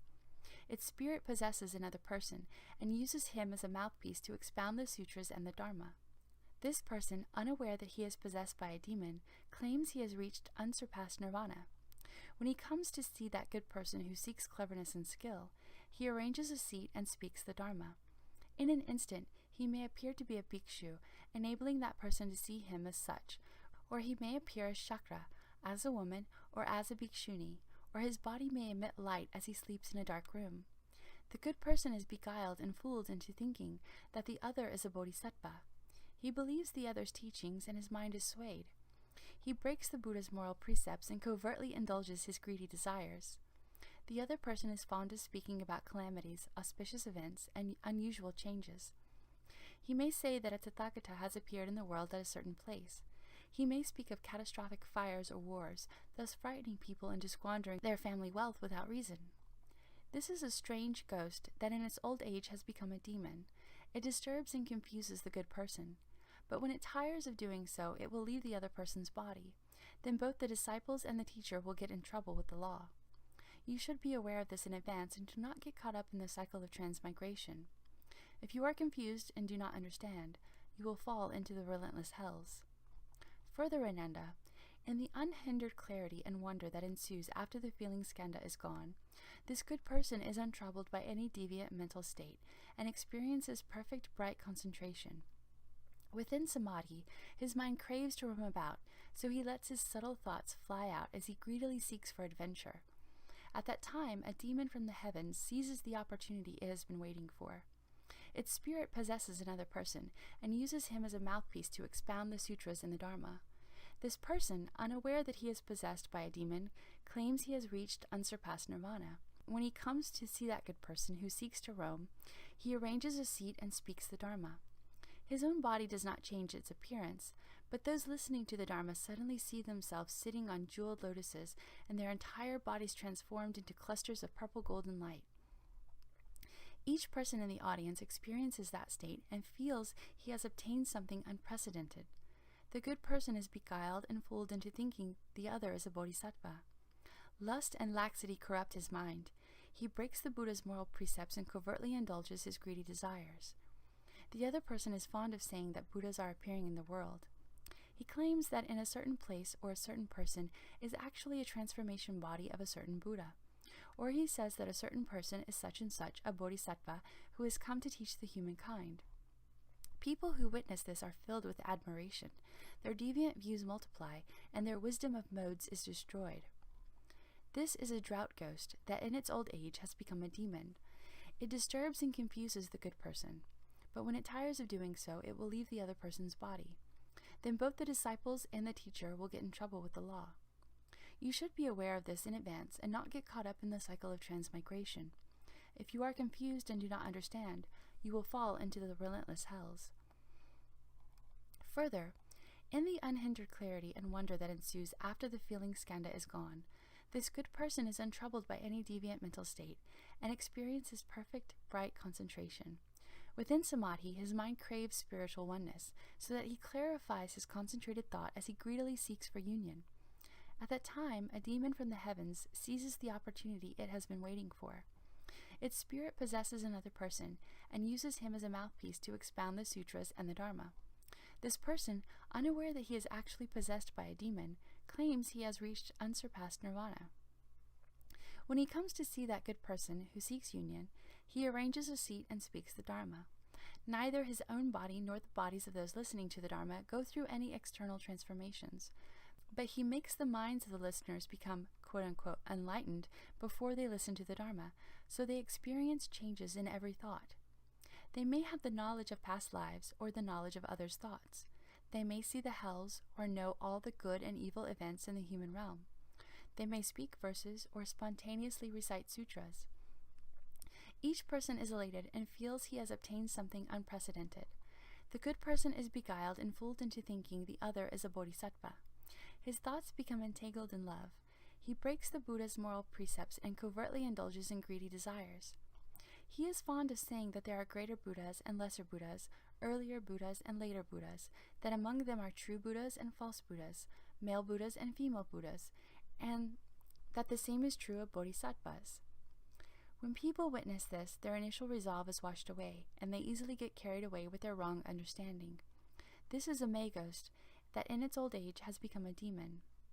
It disturbs and confuses the good person, but when it tires of doing so, it will leave the other person's body. Then both the disciples and the teacher will get in trouble with the law. You should be aware of this in advance and not get caught up in the cycle of transmigration. If you are confused and do not understand, you will fall into the relentless hells. Further, in the unhindered clarity and wonder that ensues after the feeling skandha is gone, this good person is untroubled by any deviant mental state and experiences perfect bright concentration. Within samadhi, his mind craves to know the origins of things, so he exhaustively investigates the nature of physical things and their changes from beginning to end. He intensifies the keenness of his thoughts as he greedily seeks to analyze things. At that time, a demon from the heavens seizes the opportunity it has been waiting for. Its spirit possesses another person and uses him as a mouthpiece to expound the sutras and the Dharma. This person, unaware that he is possessed by a demon, claims he has reached unsurpassed nirvana. When he comes to see that good person who seeks to know the source of things, he arranges a seat and speaks the Dharma. His body has an awesome spiritual quality which subdues the seeker. He makes the minds of those gathered beside his seat spontaneously compliant, even before they have heard the Dharma. He says to all those people that the Buddha's nirvana, bodhi, and the Dharma body are there before them in the form of his own physical body. He says, The successive begetting of fathers and sons, from generation to generation, is itself the Dharma body, which is permanent and never-ending. What you see right now are those very Buddha lands. There are no pure dwellings. There are no other pure dwellings or golden features. Those people believe and accept his words, forgetting their initial resolve. They offer up their lives, feeling they have obtained something unprecedented. They are all beguiled and confused into thinking he is a bodhisattva. As they pursue his ideas, they break the Buddha's moral precepts and covertly indulge their greedy desires. He is fond of saying that the eyes, ears, nose, and tongue are the Pure Land, and that the male and female organs are the true place of bodhi and nirvana. Ignorant people believe these filthy words. This is a poisonous ghost or an evil nightmare ghost that in its old age has become a demon. It disturbs and confuses the good person, but when it tires of doing so, it will leave the other person's body. Then both the disciples and the teacher will get in trouble with the law. You should be aware of this in advance and not get caught up in the cycle of transmigration. If you are confused and do not understand, you will fall into the relentless hells. Further, in the unhindered clarity and wonder that ensues after the feeling skandha is gone, the good person is untroubled by any deviant mental state and experiences perfect, bright concentration. Within samadhi, his mind craves revelations from afar, so he pours all his energy into this intense investigation as he greedily seeks for imperceptible spiritual responses. At that time, a demon from the heavens seizes the opportunity it has been waiting for. Its spirit possesses another person and uses him as a mouthpiece to expound the sutras and the Dharma. This person, completely unaware that he is possessed by a demon, claims he has reached unsurpassed nirvana. When he comes to see that good person who seeks revelations, he arranges a seat and speaks the Dharma. He will briefly appear to his listeners in a body that looks 100 or 1,000 years old. They experience a defiling love for him and cannot bear to part with him. They personally act as his servants, tirelessly making the 4 kinds of offerings to him. Each member of the assembly believes that this person is his former teacher, his original good and wise advisor. They give rise for his Dharma and stick to him as if glued, feeling they have obtained something unprecedented. The good person is beguiled and fooled into thinking the other is a bodhisattva. Attracted to the other's thinking, he destroys the Buddha's moral precepts and covertly indulges his greedy desires. He is fond of saying, "In a past life, in a certain incarnation, I rescued a certain person who was then my wife, or my mistress, or my brother. Now I have come to rescue you again. We will stay together and go to another world to make offerings to a certain Buddha." Or he may say, There's a heaven of great brilliance, where Buddha now dwells. It is the resting place of all Tathagatas. Ignorant people believe his ravings and lose their original resolve. This is a pestilence ghost that in its old age has become a demon. It disturbs and confuses the good person, but when it tires of doing so, it will leave the other person's body. Then both the disciples and the teacher will get in trouble with the law. You should be aware of this in advance, and not get caught up in the cycle of transmigration. If you are confused and do not understand, you will fall into the relentless hells. Further, in the unhindered clarity and wonder that ensues after the feeling skandha is gone, this good person is untroubled by any deviant mental state and experiences perfect bright concentration. Within samadhi, his mind craves deep absorption, so he restrains himself with energetic diligence, and likes to dwell in secluded places as he greedily seeks for peace and quiet. At that time, a demon from the heavens seizes the opportunity it has been waiting for. Its spirit possesses another person and uses him as a mouthpiece to expound the sutras and the Dharma. This person, unaware that he is possessed by a demon, claims he has reached unsurpassed nirvana.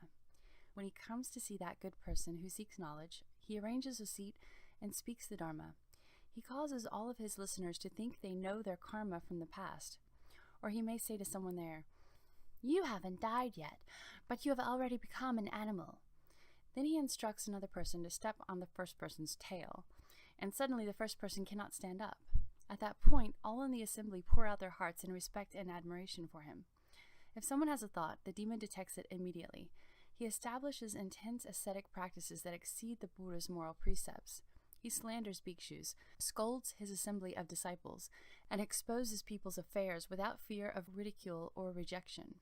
He is fond of foretelling calamities and auspicious events, and when they come to pass, he is not wrong in the slightest.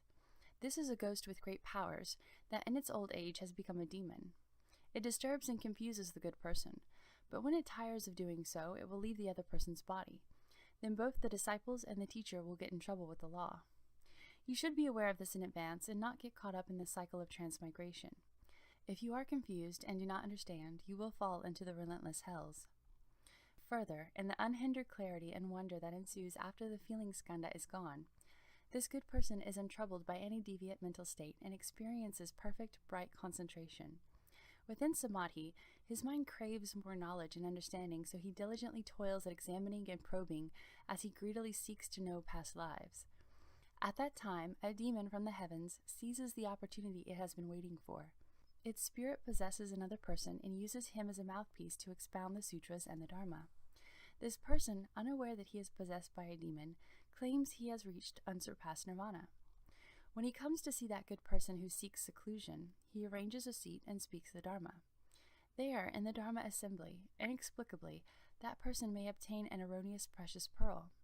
The demon may sometimes change it into an animal that holds the pearl in its mouth or other jewels, bamboo tablets, tallies, talismans, letters, and other unusual things.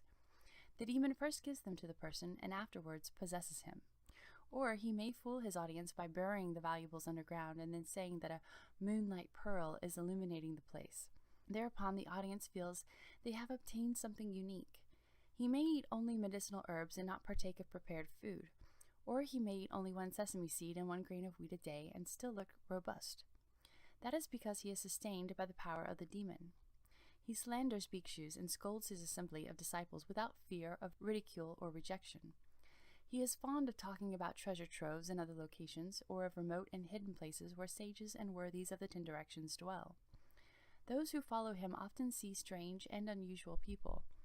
This is a ghost or spirit of the mountain forests, earth, cities, rivers, and mountains, that in its old age has become a demon.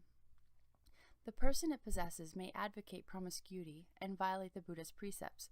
He may covertly indulge in the 5 desires with his followers, or he may appear to be vigorous, eating only wild plants. His behavior is erratic, and he disturbs and confuses the good person. But when the demon tires, it will leave the other person's body. Then both the disciples and the teacher will get in trouble with the law. You should be aware of this in advance and not get caught up in the cycle of transmigration. If you are confused and do not understand, you will fall into the relentless hells.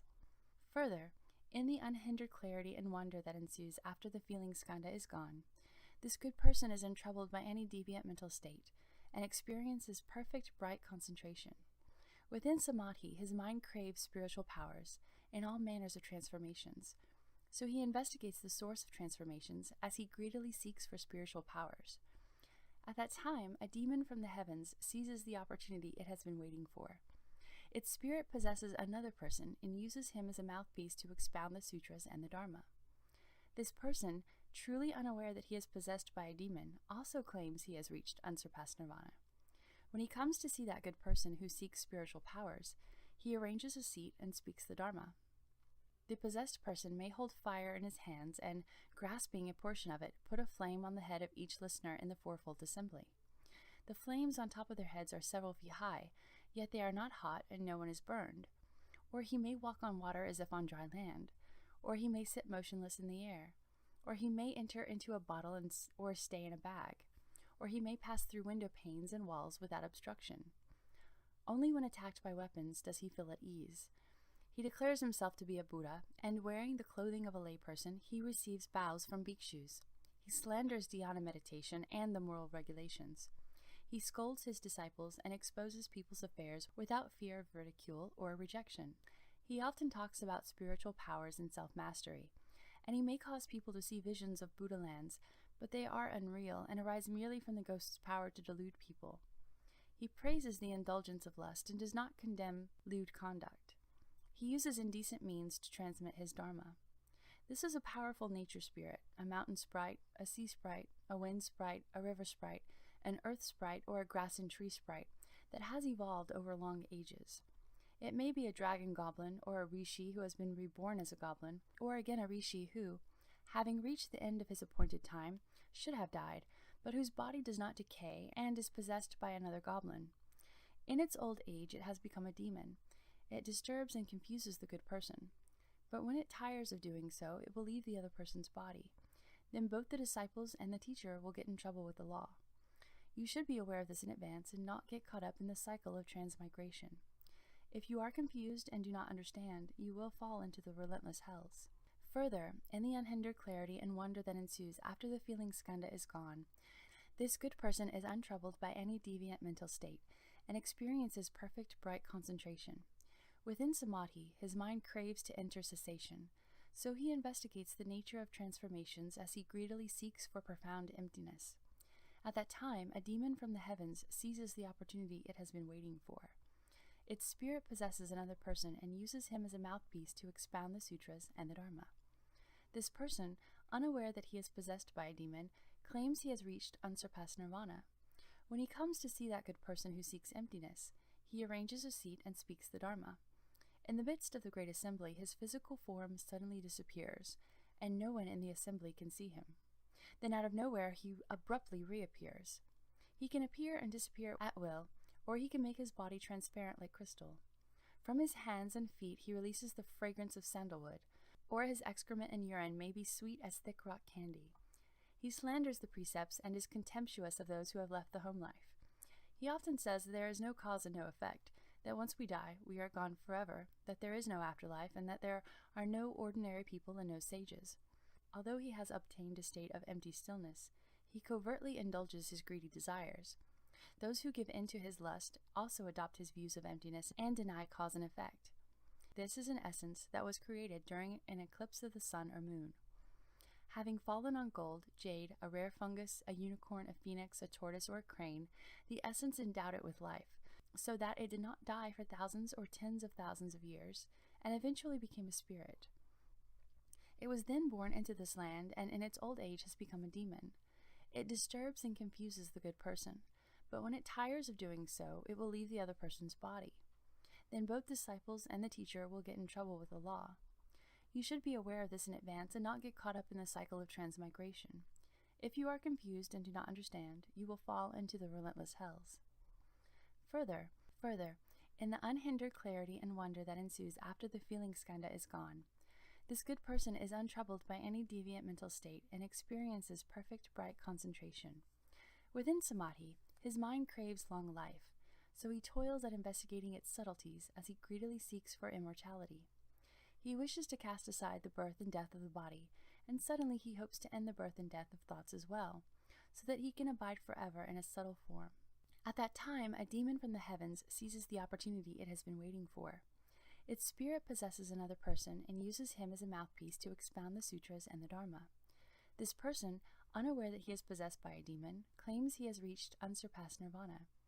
When he comes to see that good person who seeks long life, he arranges a seat and speaks the Dharma. He is fond of saying that he can go places and come back without hindrance, perhaps traveling 10,000 miles and returning in the twinkle of an eye. He can also bring things back from wherever he goes, or he may tell someone to walk from one end of the room to the other, a distance of just a few paces. Then, even if the person walked fast for years, he could not reach the wall. Therefore, people believe in the possessed person and mistake him for a Buddha. He often says, "All the living beings in the 10 directions are my children. I gave birth to all Buddhas. I created the world. I am the original Buddha. I created this world naturally, not due to cultivation." This may be a Chamunda, sent from the retinue of the demon in the heaven of sovereignty, or a youthful Pishacha from the heaven of the 4 kings that has not yet brought forth the resolve. It takes advantage of the person's luminous clarity and devours his essence and energy. Or perhaps, without having to rely on a teacher, the cultivator personally sees a being that tells him, "I am a Vajra spirit who has come to give you long life." Or the being transforms itself into a beautiful woman and engages him in a frenzied lust, so that within a year his vitality is exhausted. He talks to himself, and to anyone listening, he sounds like a goblin. The people around him do not realize what is happening. In most cases, such a person will get in trouble with the law, but before he is punished, he will die from depletion. The demon disturbs and confuses the person to the point of death.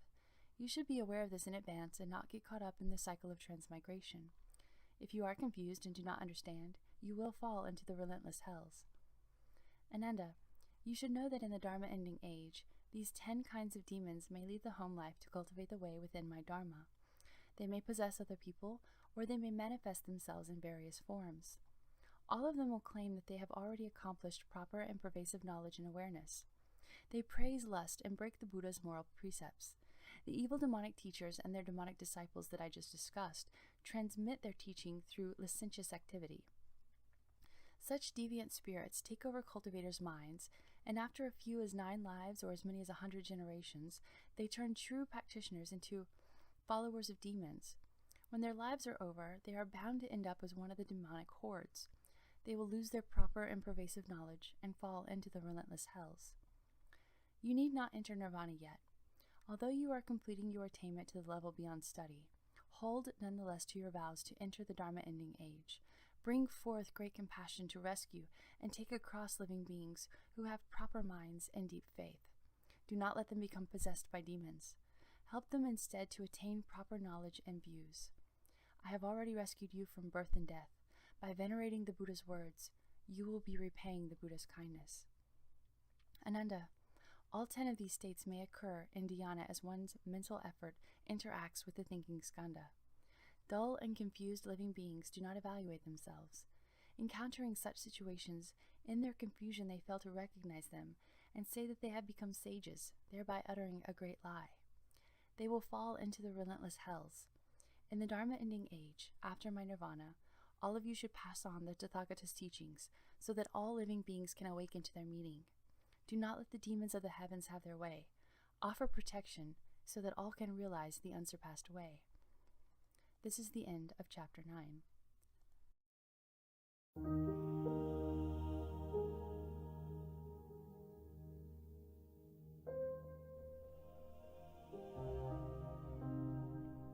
Ananda, when the good person who is cultivating samadhi has put an end to the thinking skandha, he is ordinarily free of dreaming and idle thinking, so he stays the same whether in wakefulness or in sleep. His mind is aware, clear, empty, and still, like a cloudless sky, devoid of any coarse sense impressions. He contemplates everything in the world, all the mountains, the rivers, and the vast land, as reflections in a bright mirror, appearing without attachment and vanishing without any trace. They are simply received and reflected. He does away with all his old habits, and only the essential truth remains. From this point on, as the origin of production and destruction is exposed, he will completely see all the 12 categories of living beings in the 10 directions. Although he has not fathomed the source of their individual lives, he will see that they share a common basis of life, which appears as a mirage, shimmering and fluctuating, and is the ultimate, pivotal point of the illusory sense faculties and sense objects. This is the region of the formation skandha. Once the basic nature of this shimmering fluctuation returns to its original clarity, his habits will cease, like waves subsiding to become clear, calm water. This is the end of the formation skandha. This person will then be able to transcend the turbidity of living beings. Contemplating the cause of the formation skandha, one sees that subtle and hidden false thoughts are its source.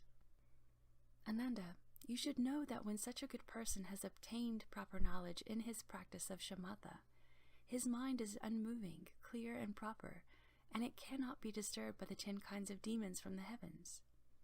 He is now able to intently and thoroughly investigate the origin of all categories of beings. As the origin of each category becomes apparent, he can contemplate the source of the subtle, fleeting, and pervasive fluctuation. But if he begins to speculate on that pervasive source, he could fall into error with 2 theories postulating the absence of cause.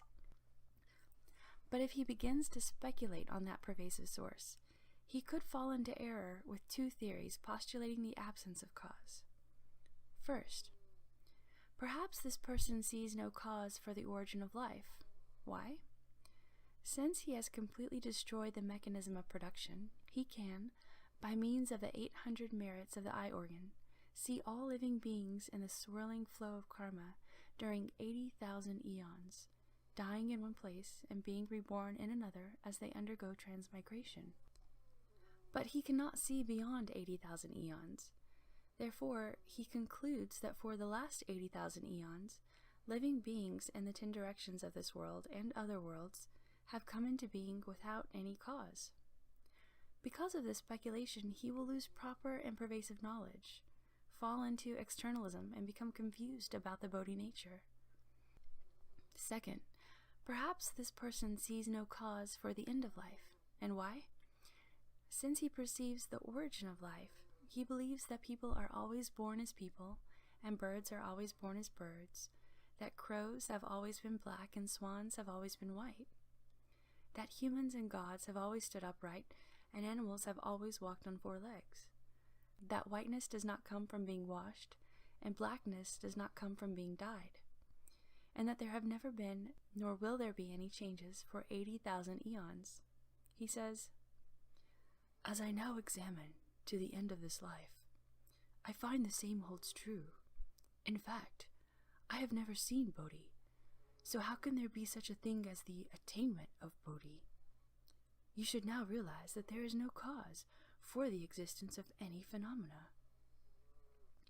Because of this speculation, he will lose proper and pervasive knowledge, fall into externalism, and become confused about the Bodhi nature. This is the first externalist teaching in which one postulates the absence of cause.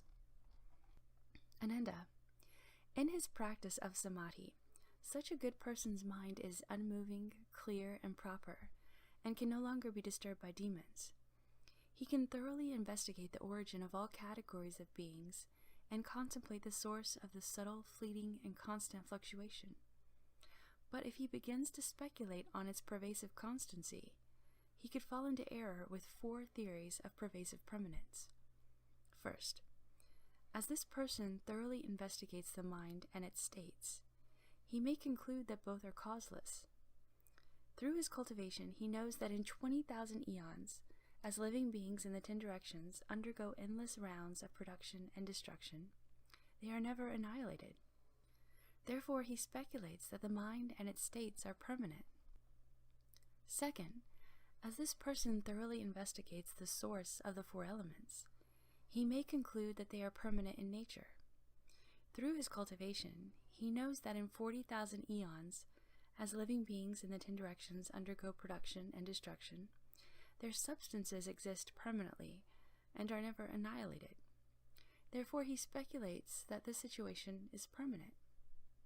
Third, as this person thoroughly investigates the 6th sense faculty, the manas, and the consciousness that grasps and receives, he concludes that the origin of mind, intellect, and consciousness is permanent.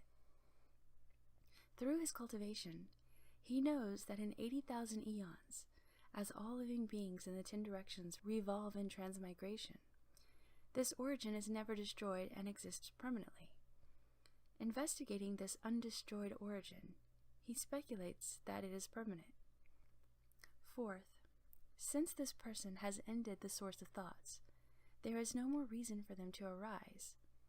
In the state of flowing, halting, and turning, the thinking mind, which was the cause of production and destruction, has now ceased forever, and so he naturally thinks that this is a state of non-production and non-destruction.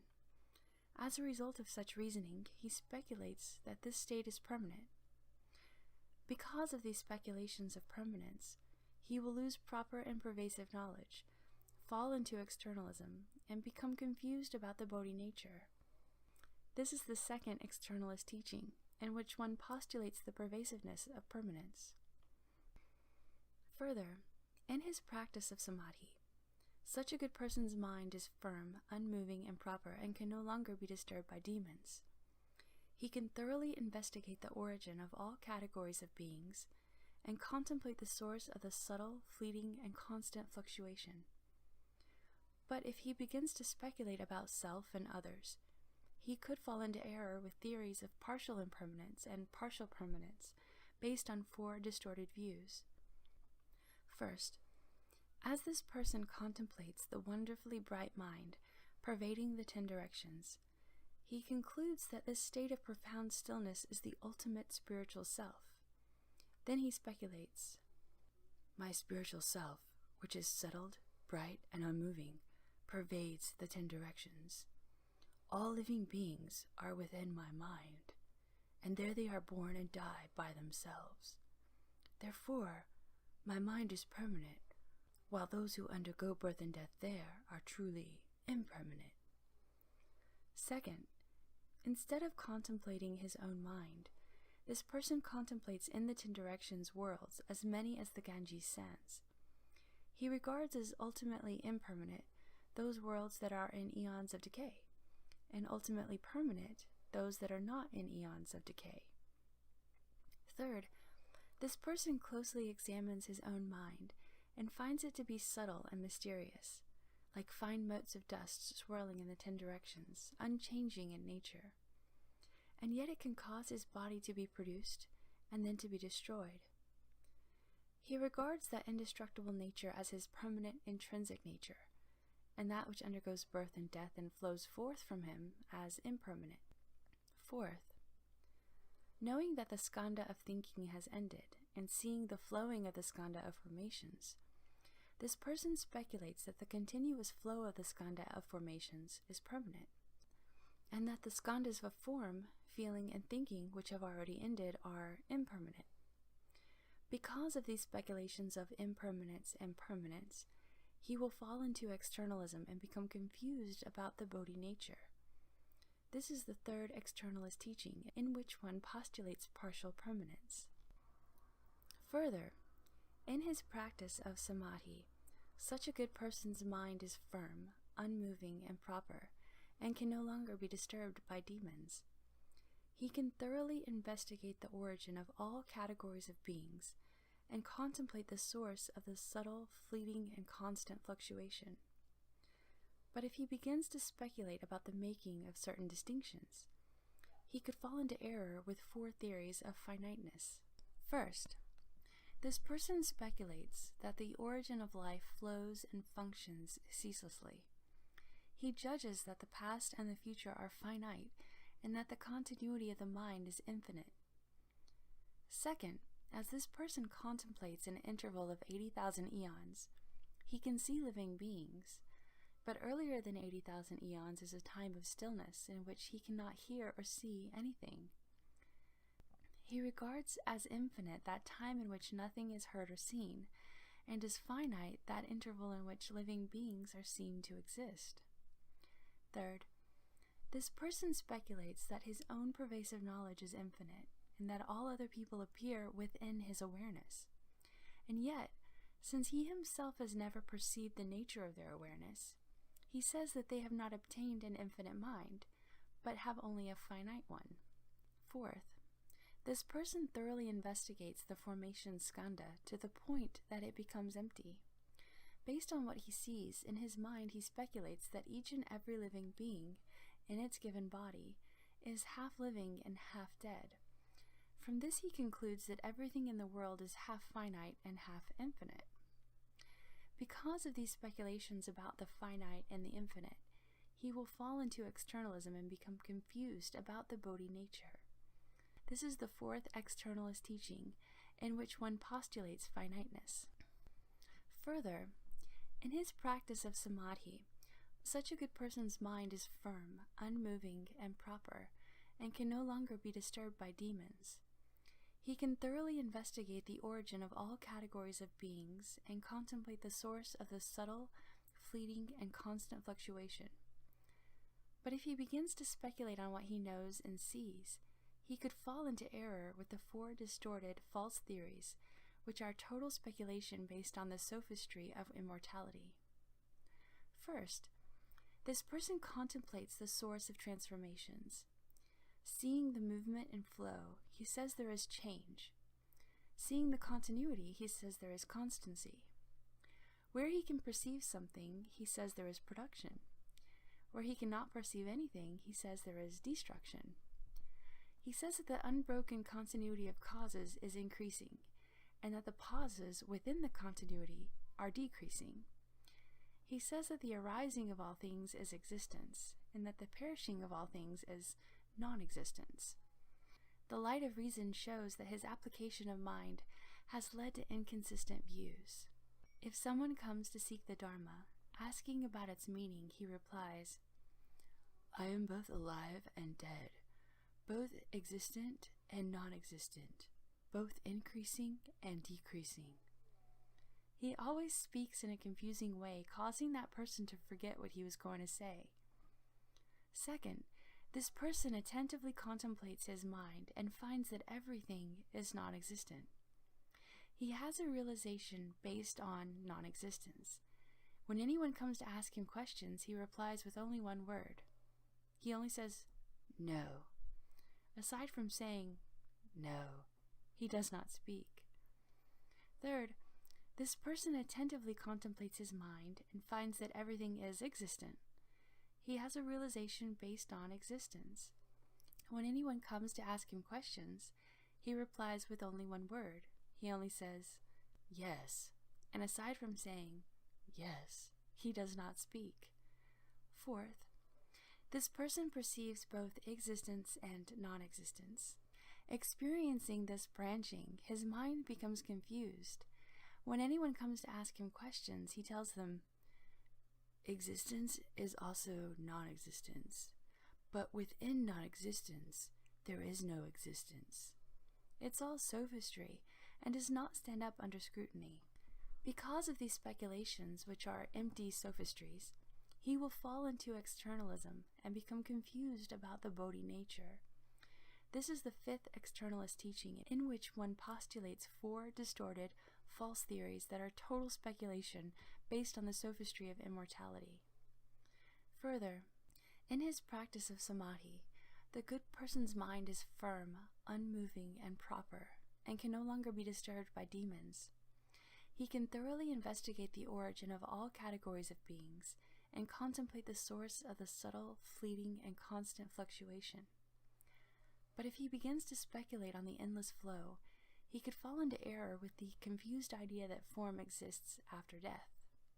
He may strongly identify with his body and say that form is himself, or he may see himself as perfectly encompassing all worlds and say that he contains form, or he may perceive all external conditions as contingent upon himself and say that form belongs to him, or he may decide that he relies on the continuity of the formation skandha and say that he is within form. In all of these speculations, he says that form exists after death. Considering back and forth in this way, he comes up with 16 cases of the existence of forms. Then he may speculate that afflictions are always afflictions, and Bodhi is always Bodhi, and the two exist side by side without contradicting each other. Because of these speculations about what exists after death, he will fall into externalism and become confused about the Bodhi nature. This is the sixth externalist teaching, which postulates confused theories of the existence of forms after death in the realm of the five skandhas. Further, in his practice of samadhi, such a good person's mind is firm, unmoving, and proper, and can no longer be disturbed by demons. He can thoroughly investigate the origin of all categories of beings and contemplate the source of the subtle, fleeting, and constant fluctuation. But if he begins to speculate on the skandhas of form, feeling, and thinking, which have already ended, he could fall into error with the confused idea that forms do not exist after death. Seeing that his form is gone, his physical shape seems to lack a cause. As he contemplates the absence of thought, there is nothing to which his mind can become attached. Knowing that his feelings are gone, he has no further involvements. Those skandhas have vanished. Although there is still some coming into being, there is no feeling or thought, and he concludes that he is like grass or wood, since those qualities do not exist at present. How can there be any existence of forms after death? Because of his examinations and comparisons, he decides that after death there is no existence.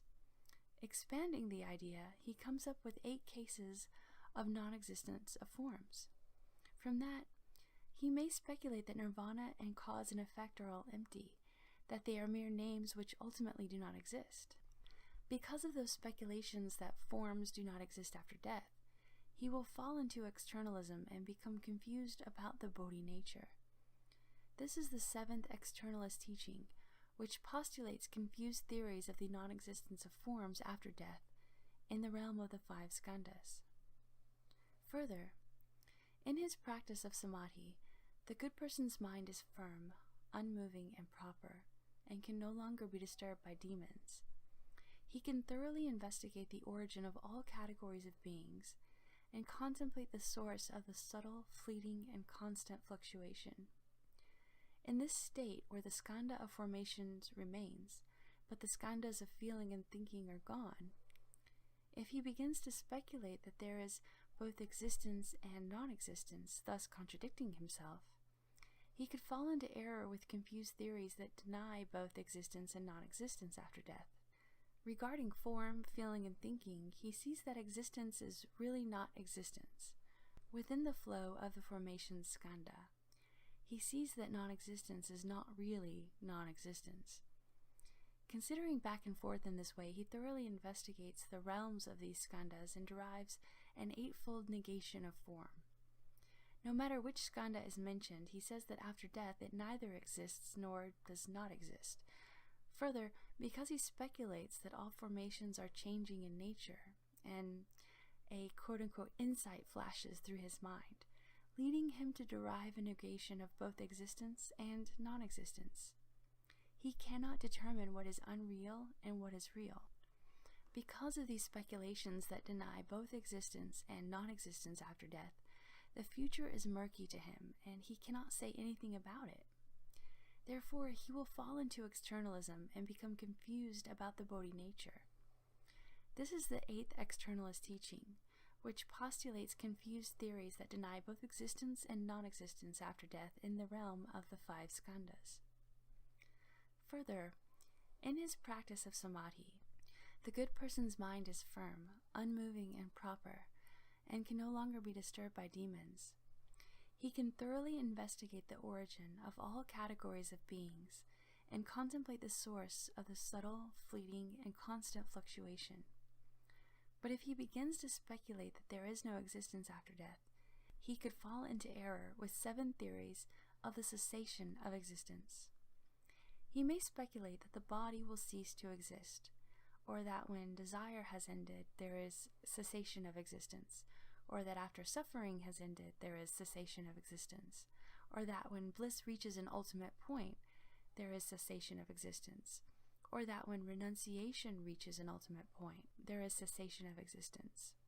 Considering back and forth in this way, he exhaustively investigates the limits of the 7 places, and sees that they have already ceased to be and will not exist again. Because of these speculations that existence ceases after death, he will fall into externalism and become confused about the Bodhi nature. This is the 9th externalist teaching, which postulates confused theories of the cessation of existence after death in the realm of the 5 skandhas. Further, in his practice of samadhi, the good person's mind is firm, unmoving, and proper, and can no longer be disturbed by demons. He can thoroughly investigate the origin of all categories of beings and contemplate the source of the subtle, fleeting, and constant fluctuation. But if he begins to speculate on existence after death, he could fall into error with 5 theories of nirvana. He may consider the heavens of the desire realm a true refuge because he contemplates their extensive brightness and longs for it. Or he may take refuge in the first dhyana because there his nature is free from worry. Or he may take refuge in the second dhyana because there his mind is free from suffering. Or he may take refuge in the third dhyana because he delights in its extreme joy. Or he may take refuge in the fourth dhyana, reasoning that suffering and bliss are both ended, and that he will no longer undergo transmigration.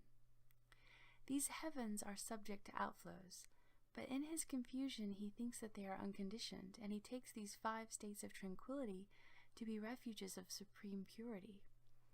Considering back and forth in this way, he decides that these 5 states are ultimate.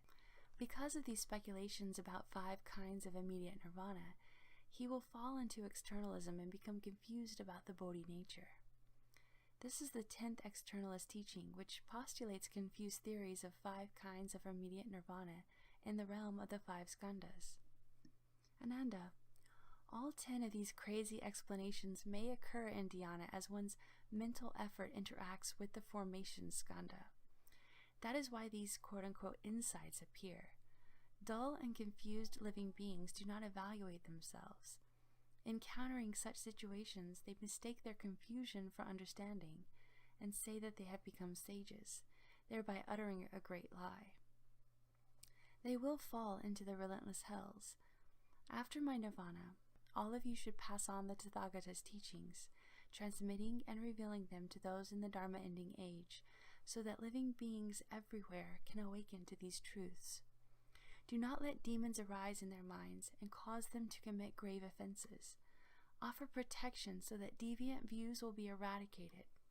Teach them to awaken to true principles in body and mind, so that they do not stray off the unsurpassed path.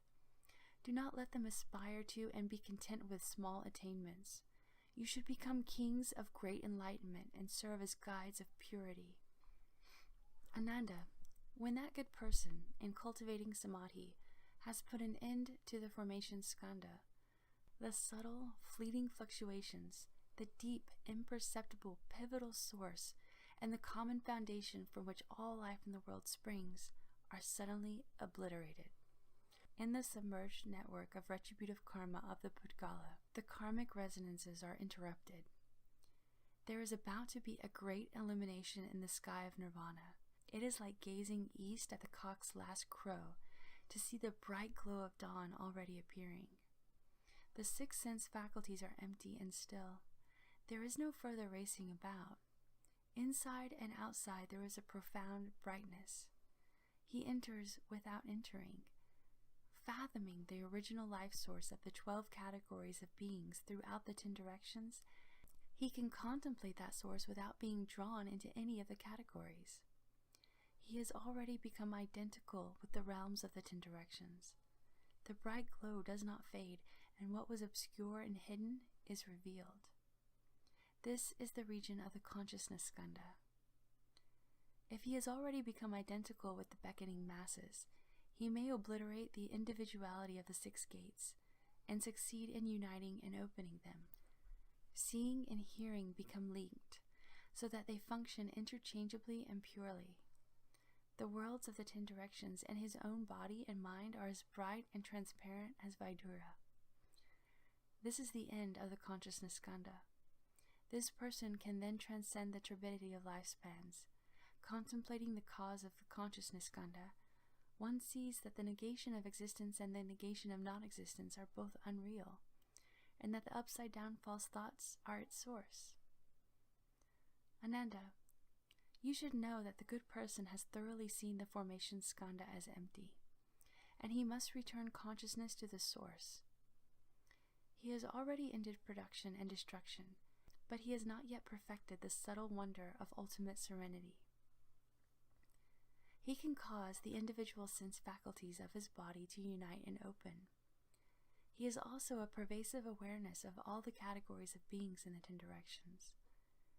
Since his awareness is pervasive, he can enter the perfect source. But if he regards what he is returning to as the cause of true permanence, and interprets this as a supreme state, he will fall into the error of holding to that cause. Kapila, the Sankhyan, with his theory of returning to the truth of the unmanifest, will become his companion. Confused about the Bodhi of the Buddhas, he will lose knowledge and understanding. This is the first state in which he creates a place to which to return. Based on the idea that there is something to attain, he strays far from perfect penetration and turns his back on the city of nirvana, thus sowing the seeds of externalism. Further, Ananda, the good person, has thoroughly seen the formation skandha as empty. He has already ended production and destruction, but he has not yet perfected the subtle wonder of ultimate serenity. He may regard that to which he is returning to as his own body, and see all living beings in the 12 categories throughout space as flowing forth from his body. If he interprets this as a supreme state, he will fall into the error of maintaining that he has an ability which he does not really have. Maheshrava, who manifests his boundless body, will become his companion. Confused about the Bodhi of the Buddhas, he will lose his knowledge and understanding. This is the second state in which he creates a specific ability based on the idea that he has such an ability. He strays far from perfect penetration and turns his back on the city of nirvana, thus sowing the seeds for being born in the heaven of great pride, where the self is considered all-pervading and perfect. Further, the good person has thoroughly seen the formation skandha as empty. He has already ended production and destruction, but he has not yet perfected the subtle wonder of ultimate serenity. If he regards what he is returning to as a refuge, he will suspect that his body and mind come forth from there, and that all things in the 10 directions of space arise from there as well.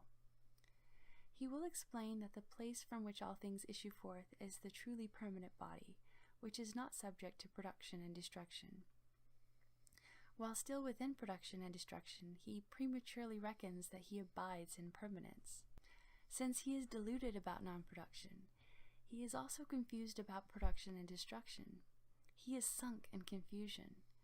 If he interprets this as a supreme state, he will fall into the error of taking what is not permanent to be permanent.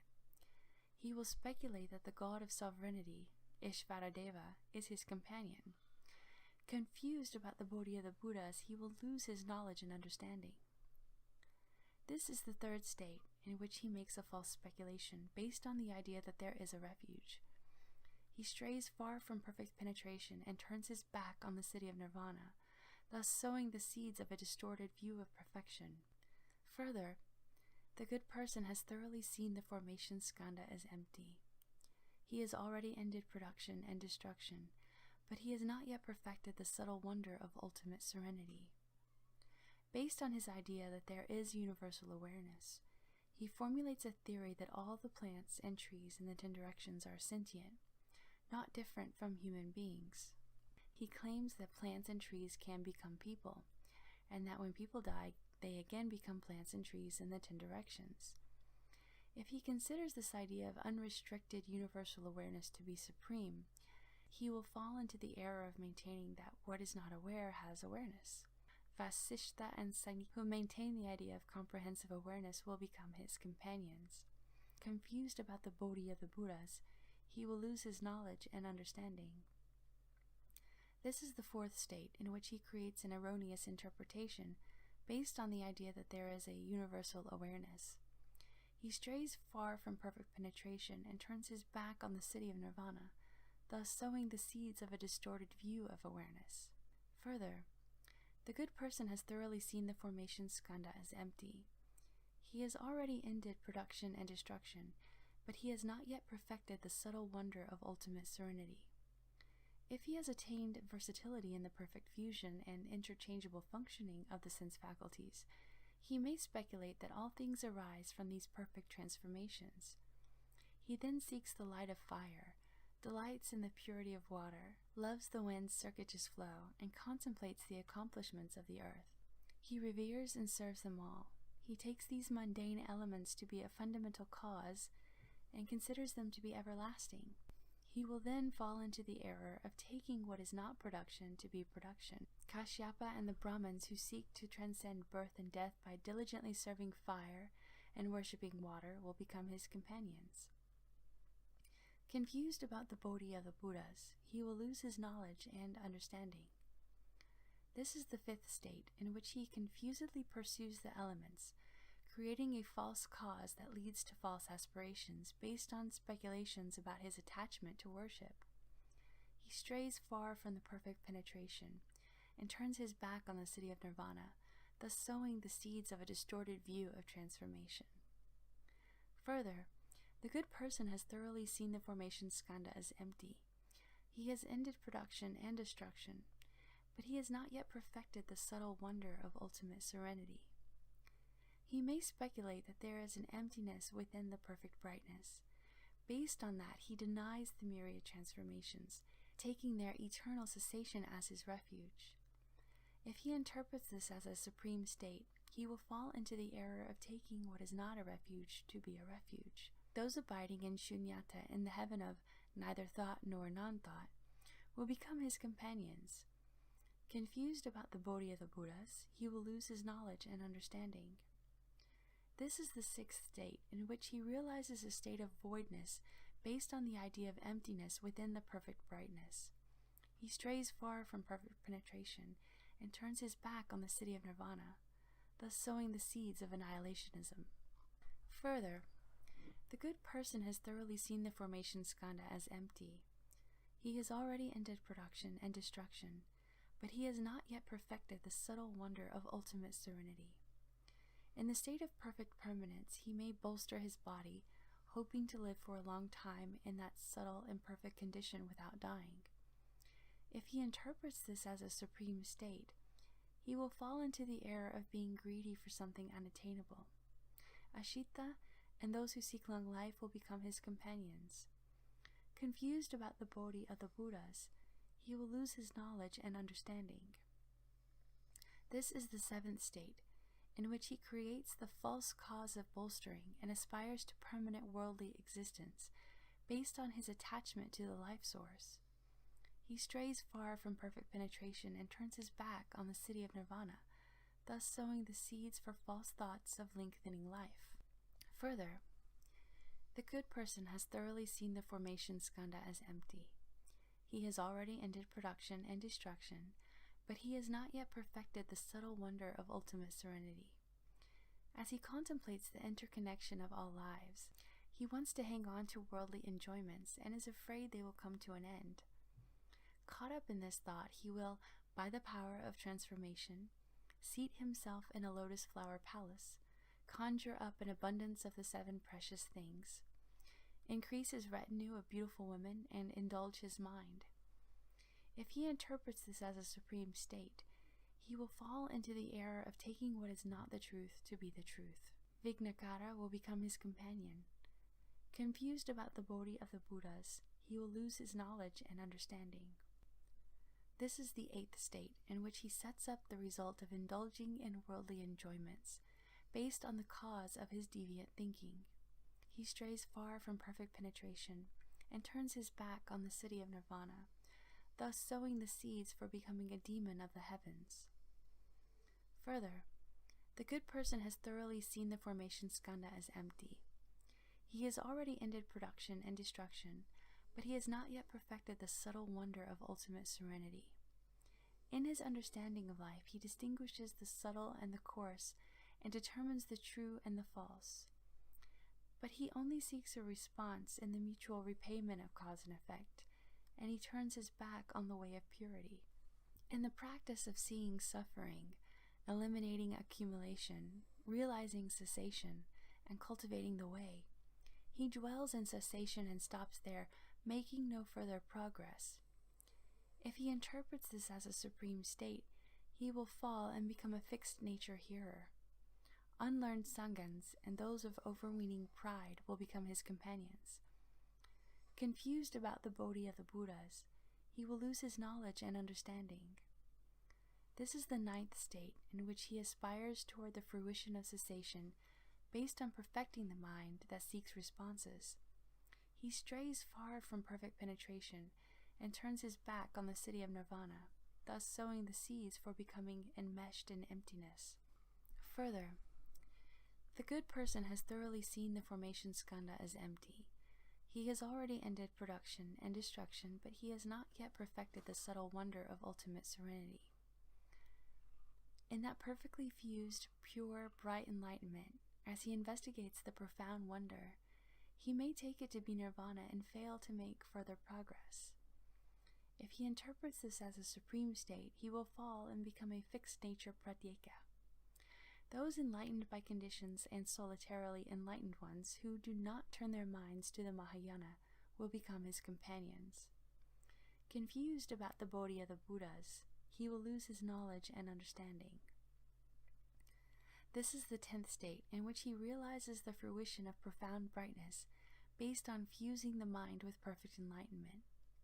He strays far from perfect penetration and turns his back on the city of nirvana, thus sowing the seeds for being unable to surpass his attachment to the brightness of perfect enlightenment. Ananda, these 10 states of dhyana are due to crazy explanations along the way.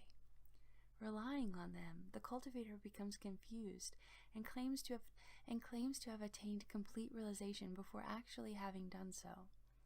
All these states are the result of interactions between the consciousness skandha and his mental efforts. Dull and confused living beings do not evaluate themselves. Encountering such situations, their minds are confused by their individual likings and past habits, so they stop to rest in what they take to be the ultimate refuge. They claim to have fully realized unsurpassed Bodhi, thus uttering a great lie. After their karmic retribution as externalists and deviant demons comes to an end, they will fall into the relentless hells. The hearers and those enlightened by conditions cannot make further progress. All of you should cherish the resolve to sustain the way of the Tathagata. After my nirvana, transmit this Dharma door to those in the Dharma ending age, universally causing living beings to awaken to its meaning. Do not let demons of views cause them to create their own grave offenses and fall. Protect, comfort, and compassionately rescue them and dispel evil conditions. Enable them to enter the Buddha's knowledge and understanding with body and mind, so that from the beginning to the final accomplishment they never go astray. It is by relying on this Dharma door that the Tathagatas of the past, as many as atoms of universe and eons, as many as the Ganges sands, have had their hearts open and attained the unsurpassed way. When the consciousness skandha ends, your present sense faculties will function interchangeably. Within that interchangeable functioning, you will be able to enter the Bodhisattva's Vajra dry wisdom. In your perfect, bright, pure mind, there will be a transformation. It will be like the pure Vajra that contains a precious moon, and in that way you will transcend the 10 faiths, the 10 dwellings, and the 10 practices, the 10 transferences, the 4 additional practices, the Vajra-like 10 grounds of a Bodhisattva's practice, and the perfect brightness of equal enlightenment. You will enter the Tathagata sea of wondrous adornments, perfect the cultivation of Bodhi, and return to the state of non-attainment. These are subtle demonic states that all Buddhas, Bhagavans of the past, discerned with their enlightened clarity while in the state of shamatha vipassana. If you can recognize a demonic state when it appears, and wash away the filth in your mind, you will not fall into error with deviant views. The demons of the skandhas will melt away, and the demons of the heavens will be obliterated. The mighty ghosts and spirits will lose their wits and flee, and the Li, Mei, and Wang Liang will not dare to show themselves again. You will directly arrive at Bodhi without the slightest weariness, progressing from lower positions to great nirvana without becoming confused or discouraged.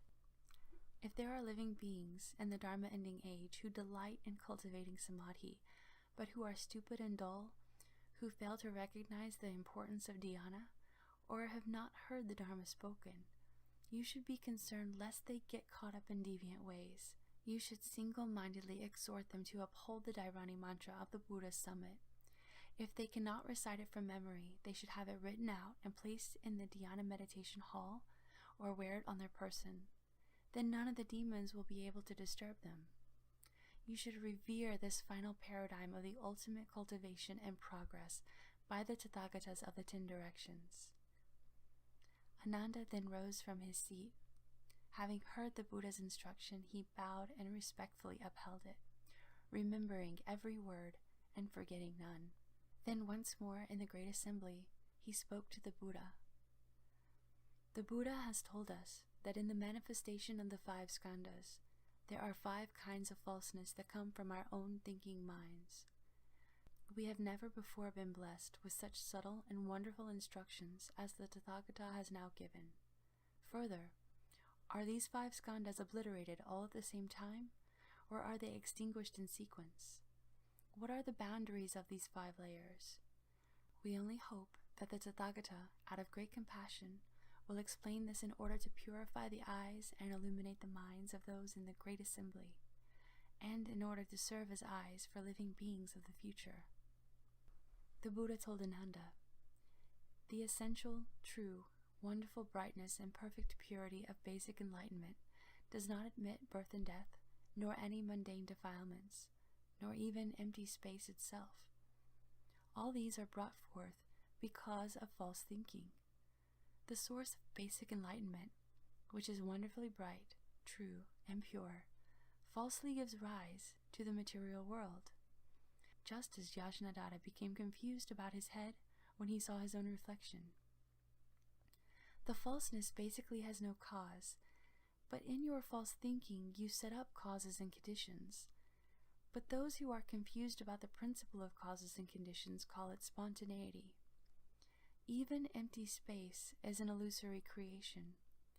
How much the more so are causes and conditions in spontaneity, which are mere speculations made by the false minds of the living beings? Ananda, if you perceive the arising of falseness, you can speak of the causes and conditions of that falseness.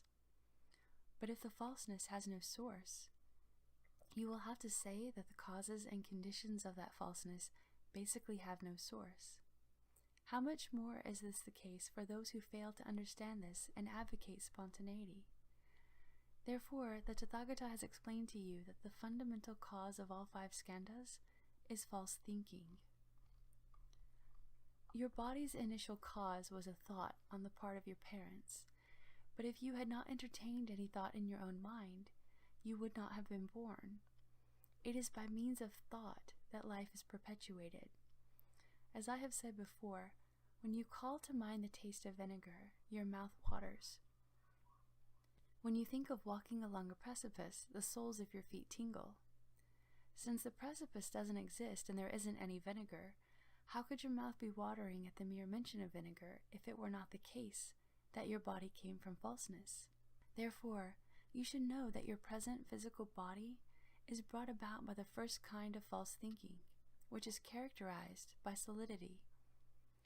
As described earlier, merely thinking about a high place can actually cause your body to tingle and ache.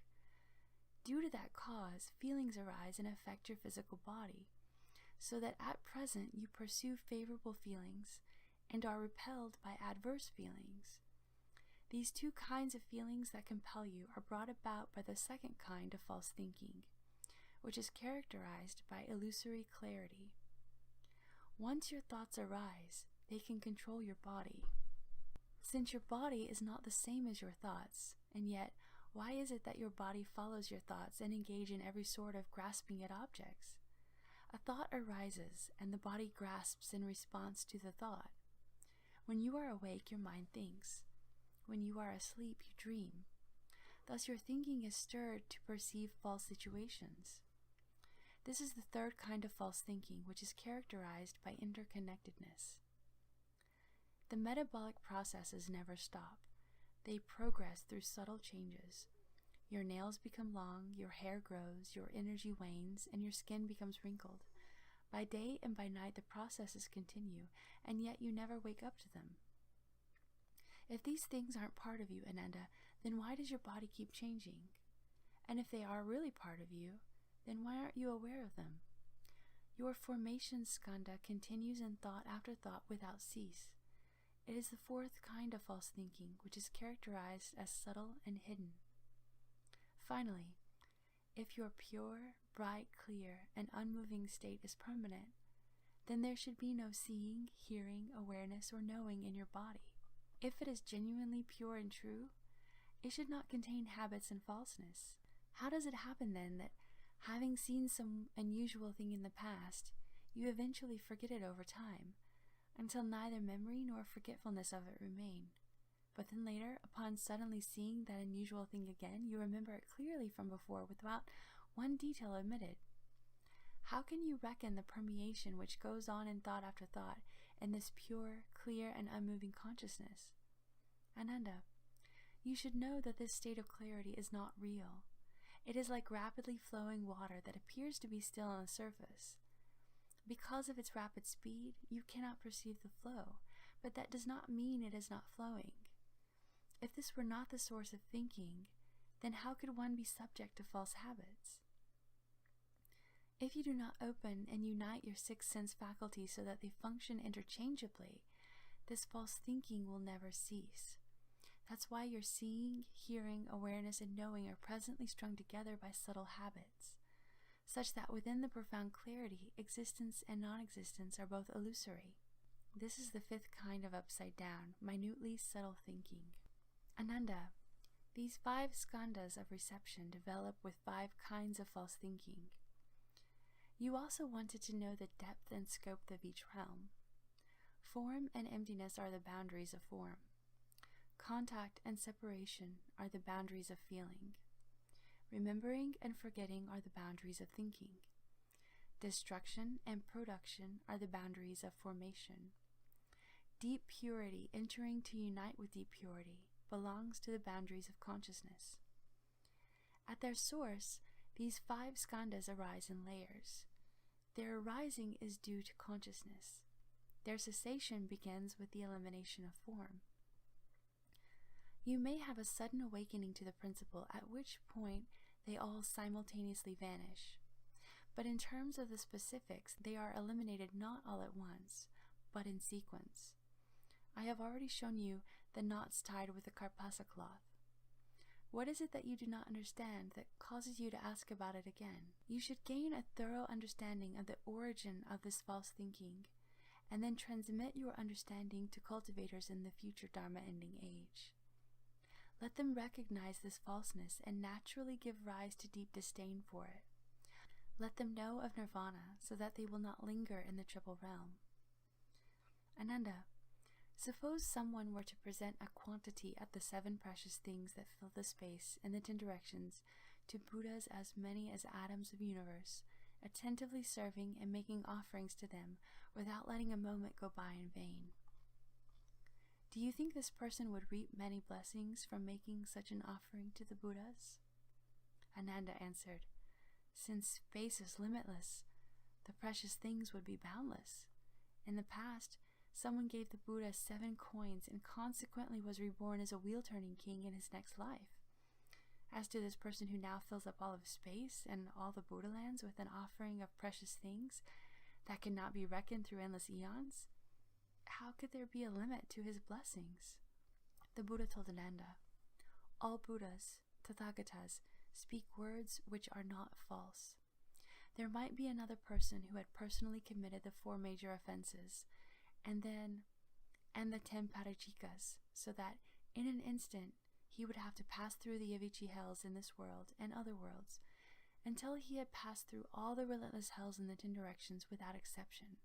And yet, if he could explain this Dharma door, for even just the space of a thought, to those in the Dharma ending age who have not yet studied it.